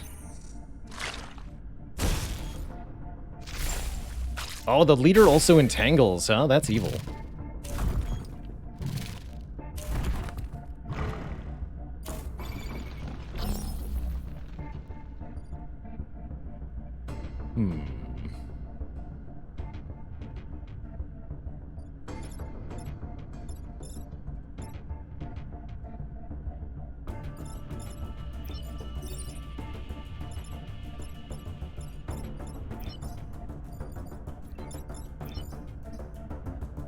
Cloudburst tentacles. Smoke and web the target. Damage kill. Wow. Cool. And by cool, I mean horrifying. That's horrifying.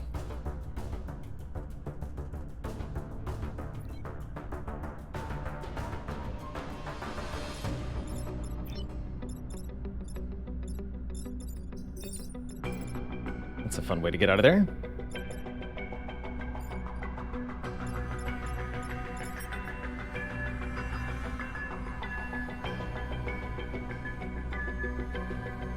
Oh yeah, I see the play now.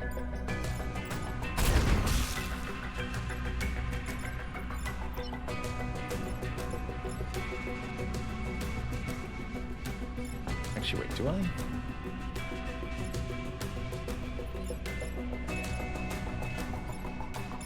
Oh yeah, I see it.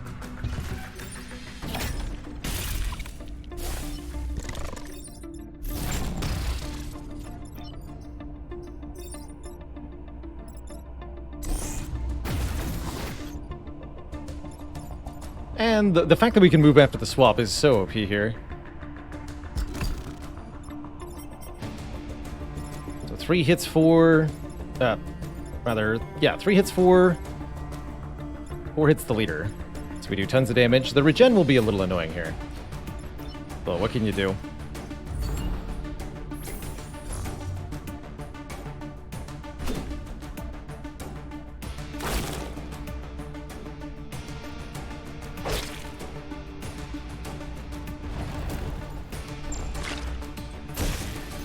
Cool, that's an easy kill.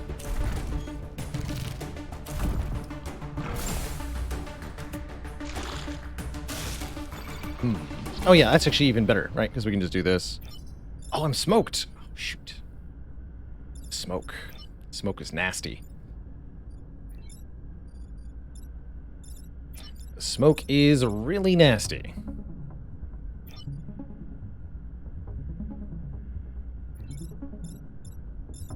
Okay, maybe we just make a beetle here.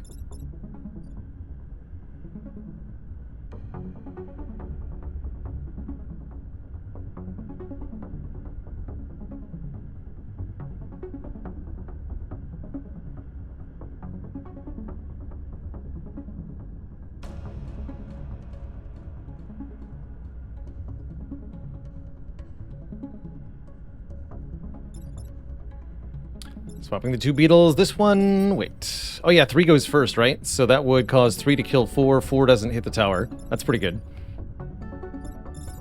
Yeah, I like that a lot, actually.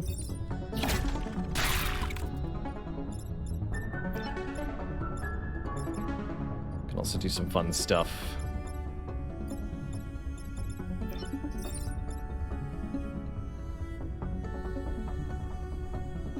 Get rid of that.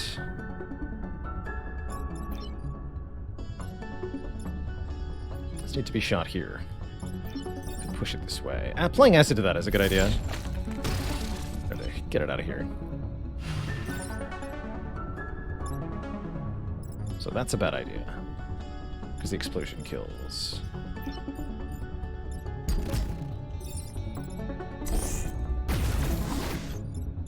So it's 2 kills 3. 3 doesn't do anything. Oh, here's the way to do it.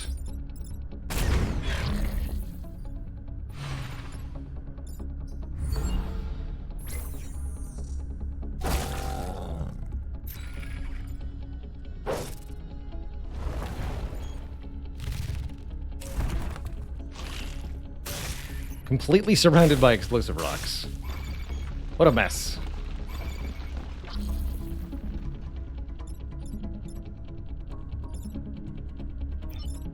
What a mess.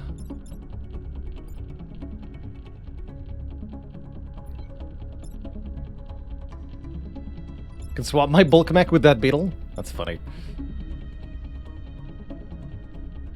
I actually really like that.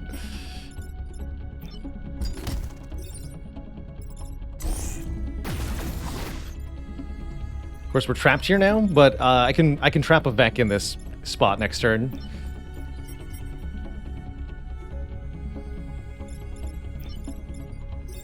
I love how much self-damage that is for the Vec. So 2 kills 4. 3 kills 2. Got it. None of these rocks are safe to explode.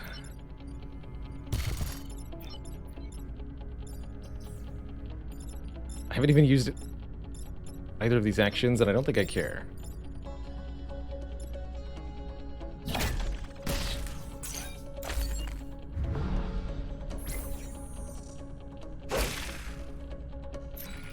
Well, that's true. Vec would probably be attacking something, right? So hard to... We can trap that one.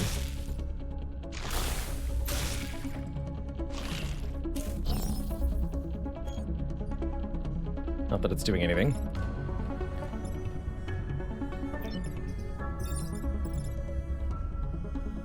Just need 1 more XP on you.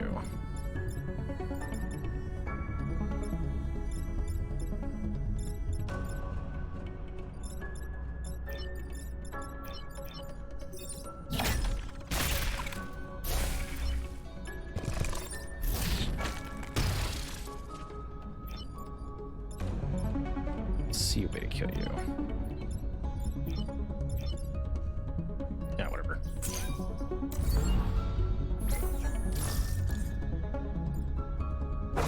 Three perfect islands feels good to me. Alright. Off to the final mission then. We gotta bring this run to a close here. And this stream to a close.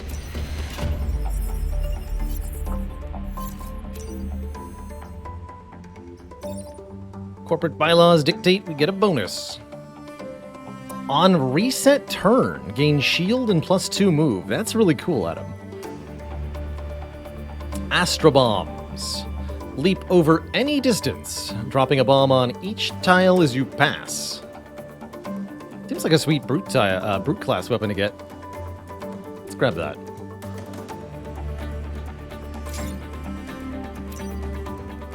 See you later, Kazak. Bye.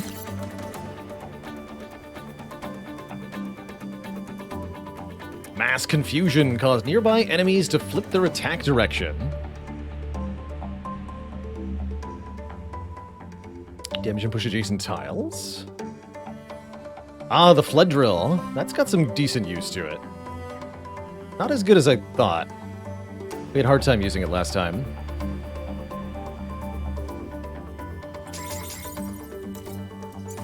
Here. Gonna make it 3 damage, but don't know that I want to. Our swap mech area shift seems fine. Does drill work with lava tiles? Yes. Yes, it does. And it works anywhere on the map, too, which is pretty sweet.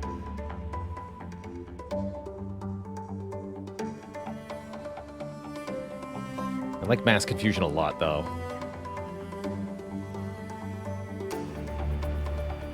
Will it kill buildings, though? No. No, it won't. It's pretty sweet.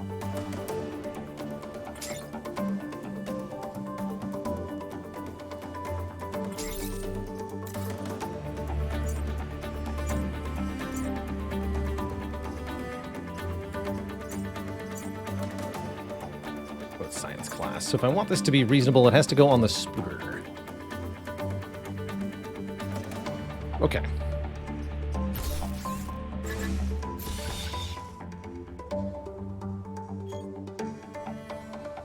And yeah, I can sell that last pilot for 2 grid defense. Might as well, right?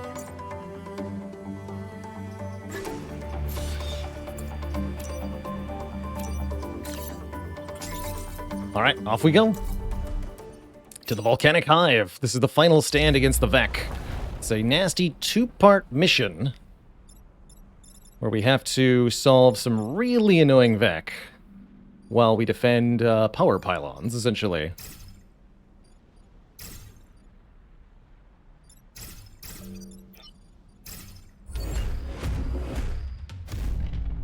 I'm expecting mass confusion to put in some work.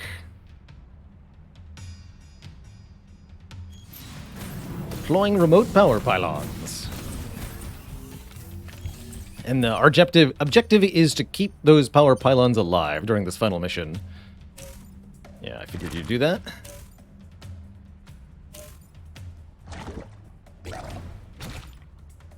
What a turn.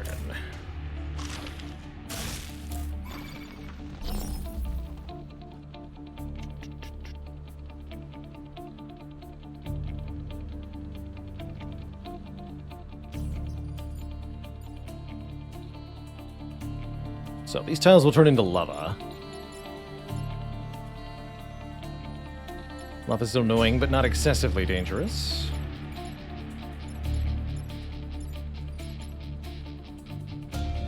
You need to be swapped with somebody.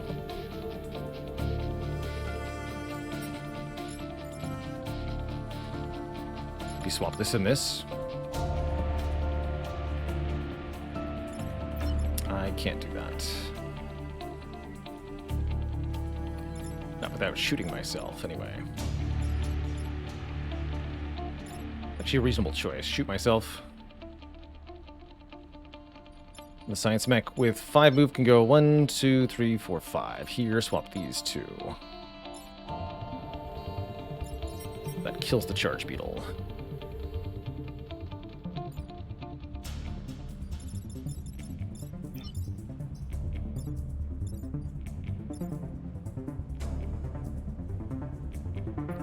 Mass confusion won't help.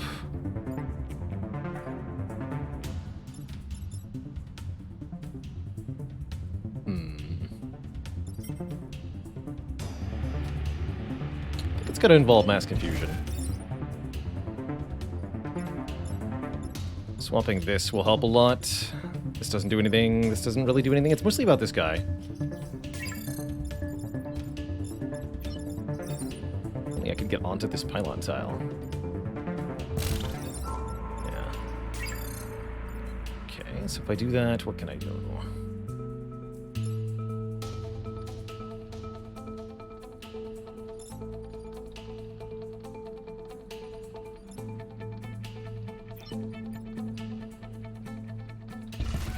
Go there and swap. Go here, swap. Swap what?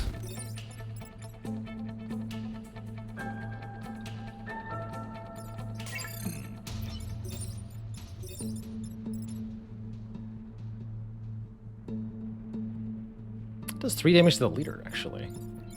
You're boosted, right? I could just outright kill the leader.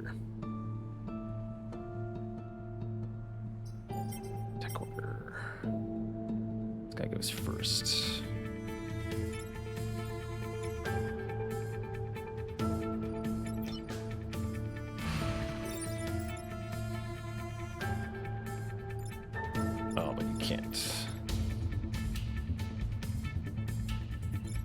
we're looking at dying to that.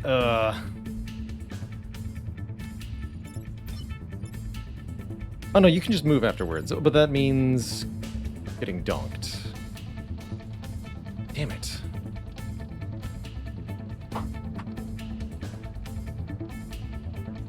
It's not enough. Shoot!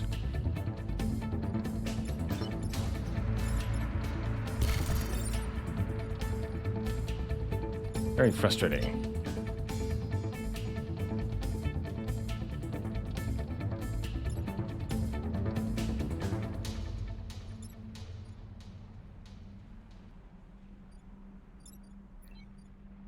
I could swap this with one of my own units. Maybe that's the secret.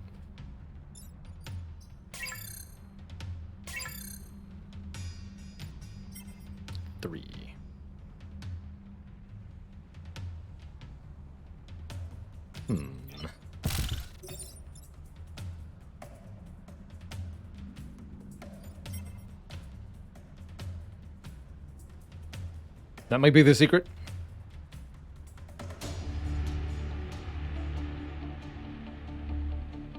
Rented Lad, thanks for 3 months of support. Unsporting, yeah. You're telling me.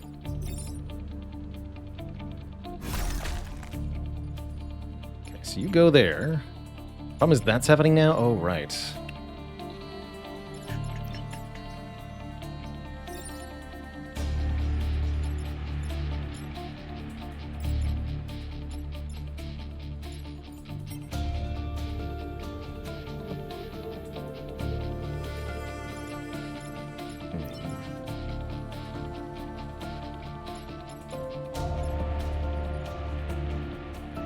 That's not gonna work.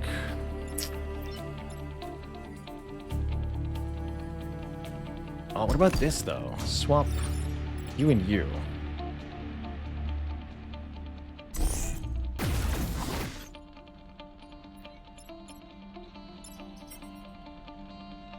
Oh, you're gonna go here now. Ah, damn it. Actually, no, you stay where you are. This gets pushed. You stay where you are. You get pushed. Good, good, good, good. Okay. Is there any way for the bulk mech to deal with this nonsense? That's my question.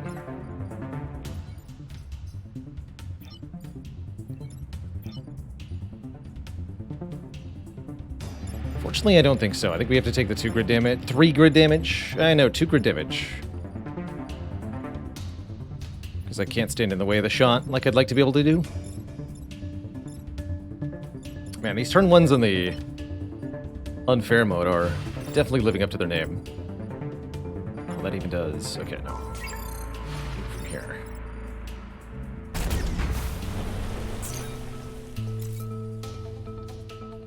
Okay. You can go anywhere you want. Not here, though. Unless... No, yeah, there. No, not there. Because that gets killed.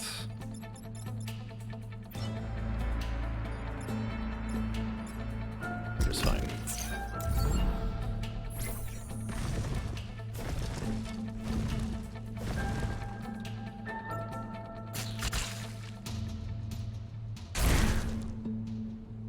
Oh, wait.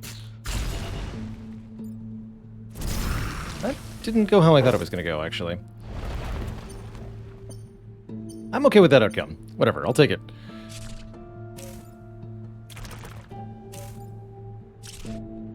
Great moves. That one's not so good. Actually, wait. No, great moves. That's great moves.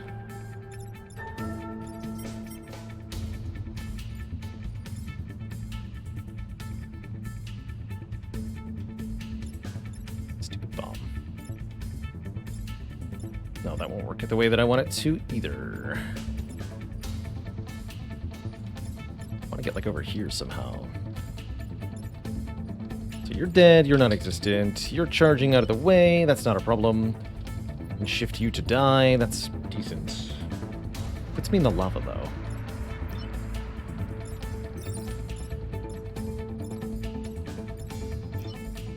That would be a complaint I would make.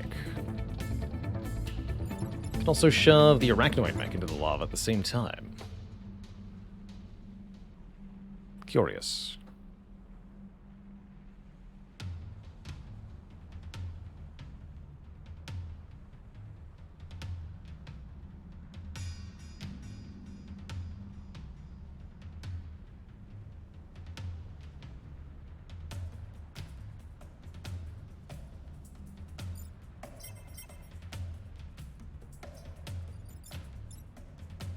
That's still a thing.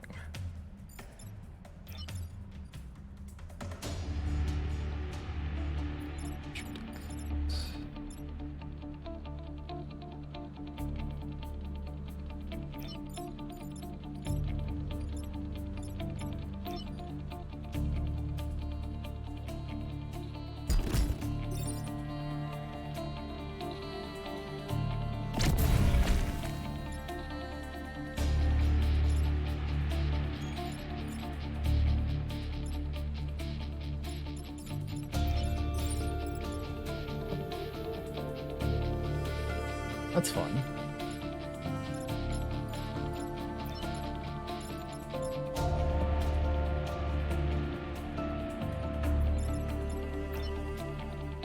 I can block that.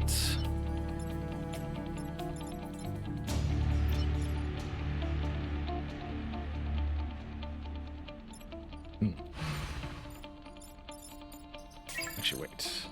You kill the bomb.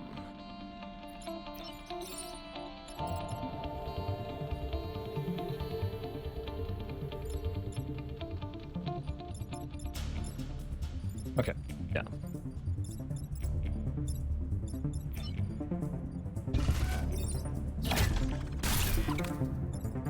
Make a spooter like that. Kill that, push you sideways. Push you into the water.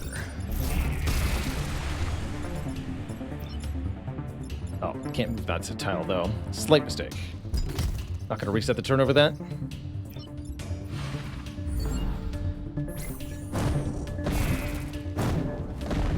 Not blocking the tile might even be a good thing, as it means less Vex spawning next turn. I'm feeling pretty good about phase 2 here. We should be able to finish this without further grid damage. Should be able to. Oh yeah, easily. Although there sure are a lot of Vec that are about to be here, let me tell you.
Like that either.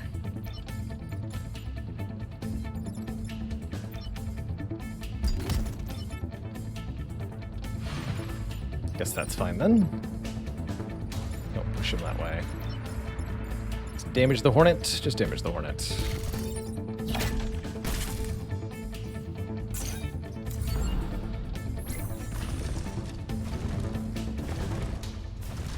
So we'll have quite a few Vec next turn.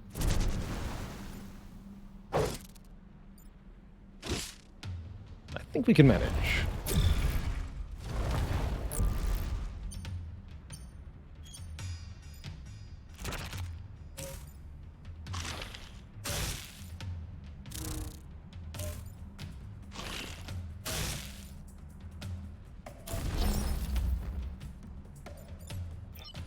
Okay, here's a great spot for mass confusion. Solves most of the problems here.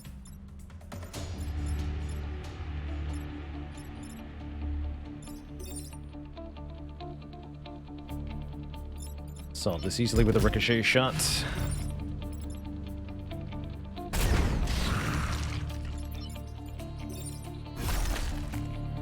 Oh, you're still hitting a building, though. Okay, we gotta solve that.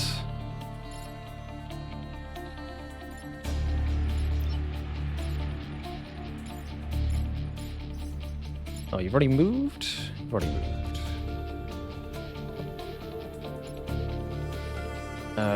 Okay. Got that wrong. Too tired here.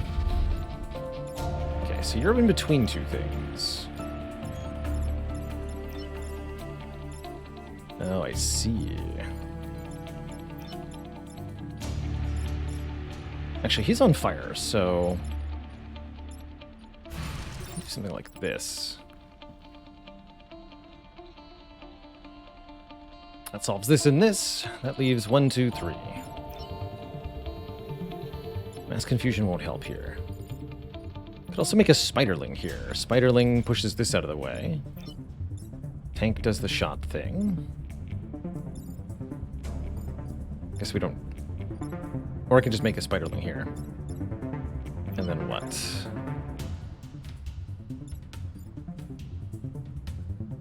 Can't make it over far enough to do something.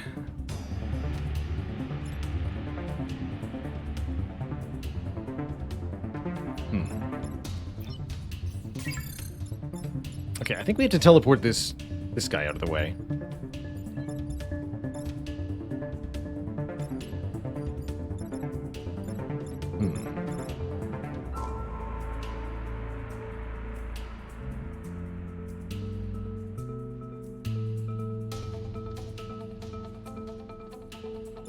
Can't teleport them with each other, though.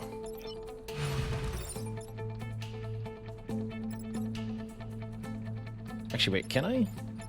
Because that'll be gone and you'll be dead. So I can go 1, 2, 3, 4, 5. Yes, I can swap them. This gets swapped here. These are both solved. That's solved. Okay, that's the solve.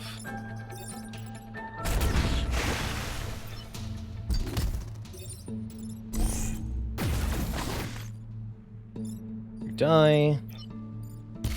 You die.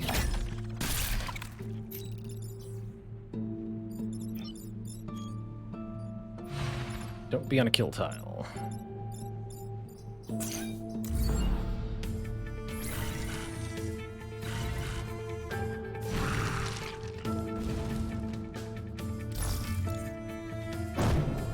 Not too bad.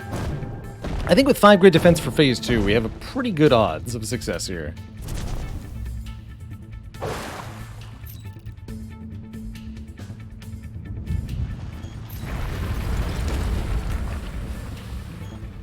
Going down.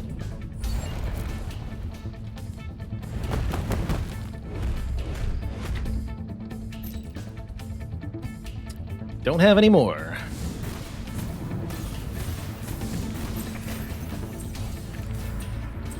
We have to defend the bomb for 4 turns. Failing to defend the bomb means 2 more turns of combat, which is not impossible to deal with, but pretty bad. Squish.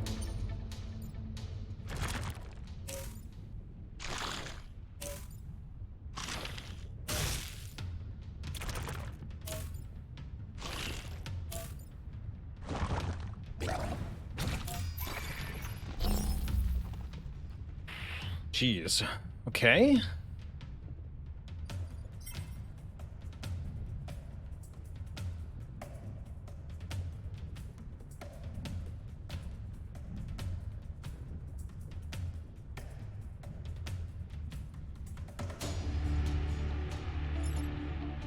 It's 3 damage.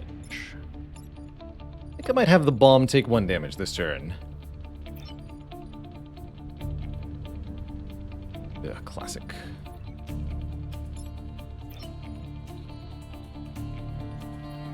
There's also some attack direction flipping we could do, although I don't really feel motivated to do so here. Oh, you're attacking that. Ooh. Could just let that building go. So rude.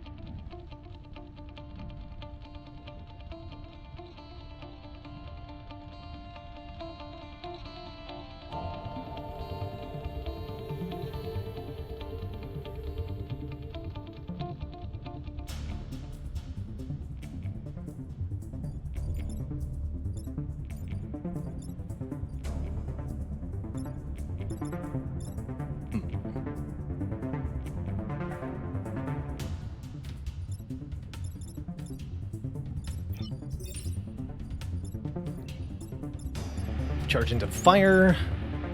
You're a problem, though. I mass confuse you. I guess I don't have to mass confuse you. Go like over here. Ooh, these three. Oh, I like that. Solve this. No, not there, obviously. Here. Yeah. This, and this all get solved. I just have to move out of the way of this thing.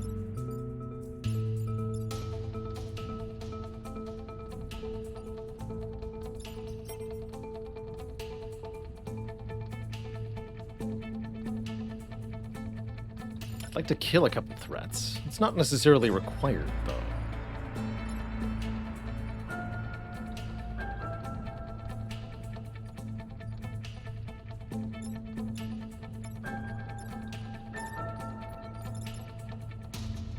Is there a swap I could make that would make my life a lot easier here?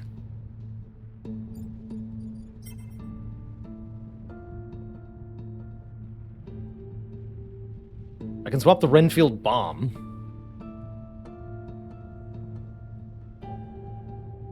That's a fun one. I can also swap my shooty mech. Get a better shot lined up.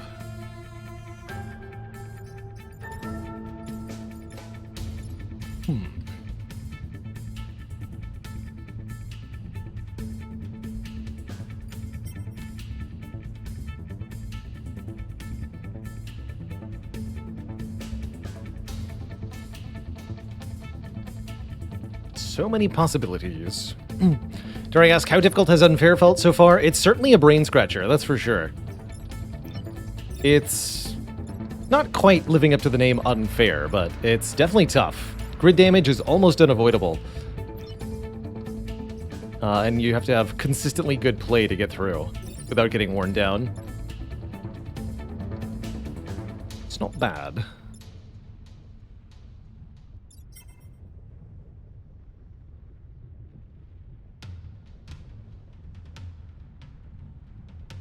If I shift this way, Crab gets charged. Oh, actually, I love that. Shift this way. Yeah, that means the Crab will get charged, then the Charger gets charged. So I need to deal with you. Oh, I see the problem. Right, I see the problem. Can't deal with this guy with anybody other than the swapper. The core problem. Or there's actually an ingenious way to get there too.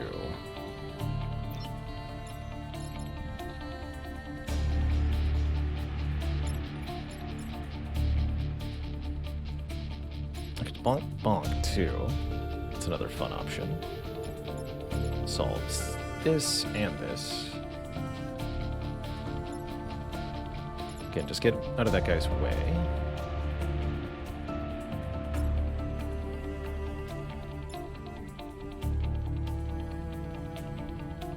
Up you and you? Okay. Let's kill the bum to make a Spooderling. I think.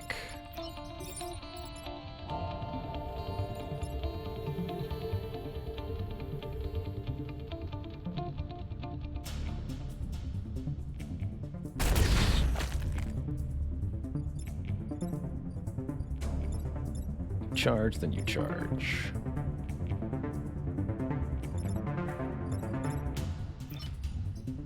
We just shift them.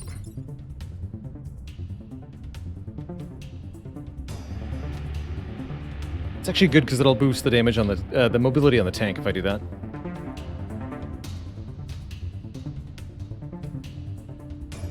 And you're going to be charging this way then.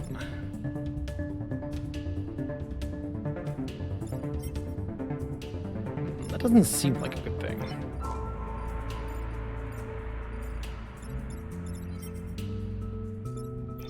Okay, so I think we just swap you and you.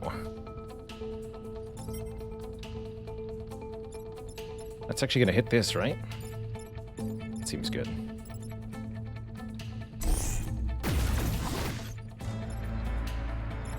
No, we can move anywhere, probably onto the shielded tile.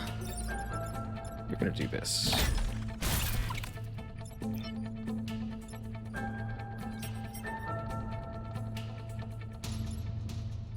Follow. Do I want the blubber to die to the alpha beetle? Or do I want the beetle leader to get bonked in the corner? I think I want the beetle leader to get bonked in the corner. Let's just stay where you are, Spooter. Alright, that looks like a pretty good turn. Wait, just move here. Okay. Having two things that can move after they attack is so powerful.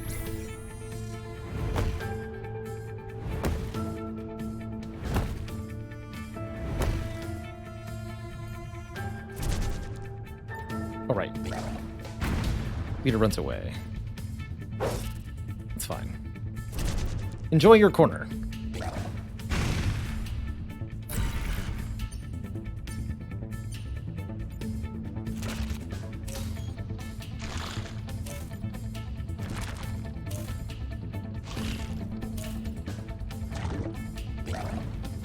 Oh, beautiful.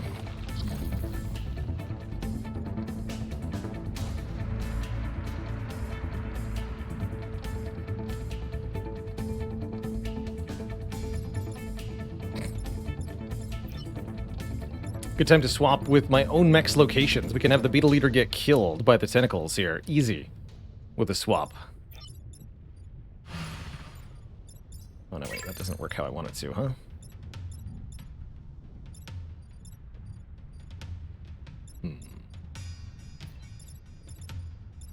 Not as simple as I thought. This works, though.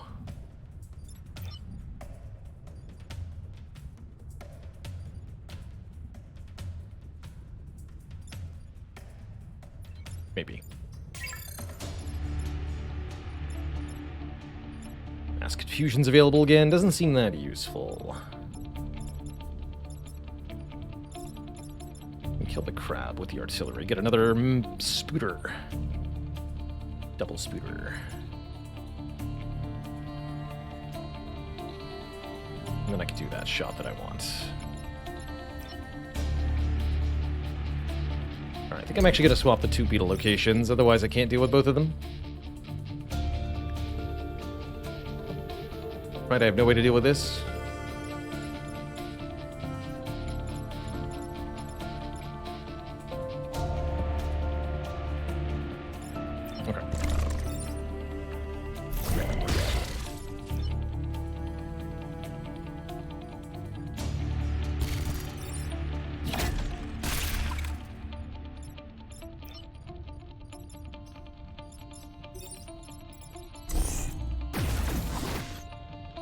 Oh, right.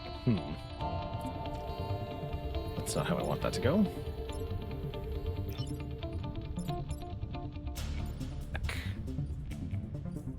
Okay, I was originally planning on doing stuff with that. Now we can just do this. Redeem this turn.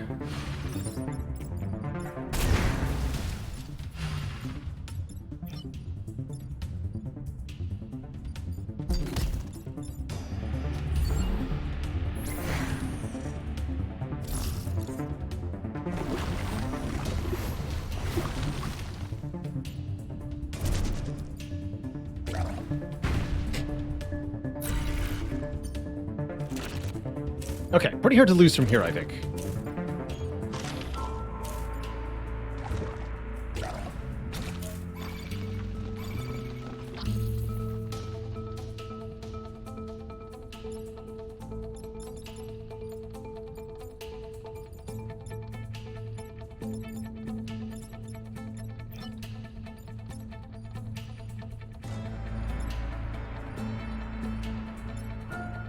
Can't get much use out of these rebound shots.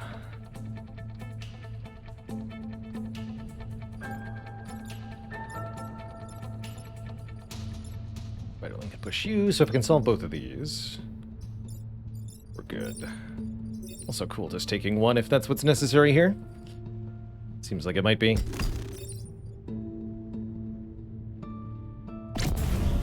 Let's just do this.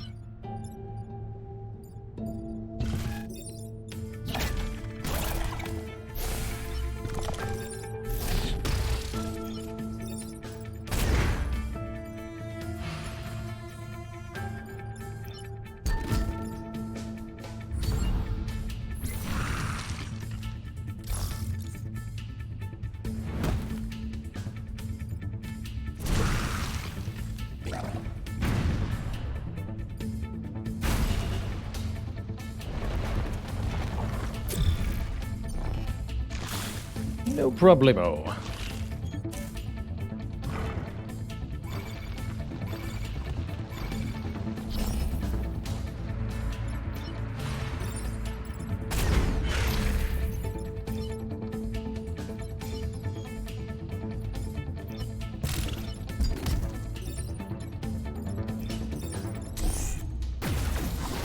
GG. GG, everybody. Great run. I actually quite enjoyed this squad. Really like the highly effective repositioning they've got. So many clever uses for the rebound corner shots of the tank that we found. GG.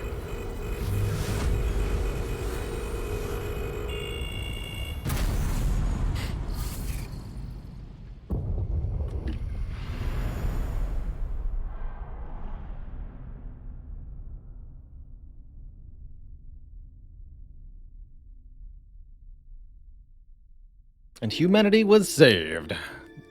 Thanks to the valiant efforts of Shenrong, Bethany, and Archimedes. Humanity can now begin to recover from the destruction wrought by the Vec. GG. GG. Finisher, opener, shield. Bethany was pretty good. Oh, conservative, technician, Archimedes. Wow. Let's take that. Conservative is +1 use on limited use stuff, and being able to move after shooting with that is really good. I think Bethany is also an exceedingly good pilot, but either of these will be great for future runs. Let's take Archimedes here. Alright folks, it's way past my bedtime, so I gotta get going here. But I wanted to give a big thank you to everybody for hanging out. It was a 3-game day, which is pretty fun. Tomorrow, more Spire to start, and then during the second half of stream, we'll be taking a sponsored revisit of Gordian Quest. Checking out Deck Builder meets RPG, and seeing how it does in the full game mode, which we didn't look at last time. Let's see, anybody streaming that I want to throw a raid over to? Who's live?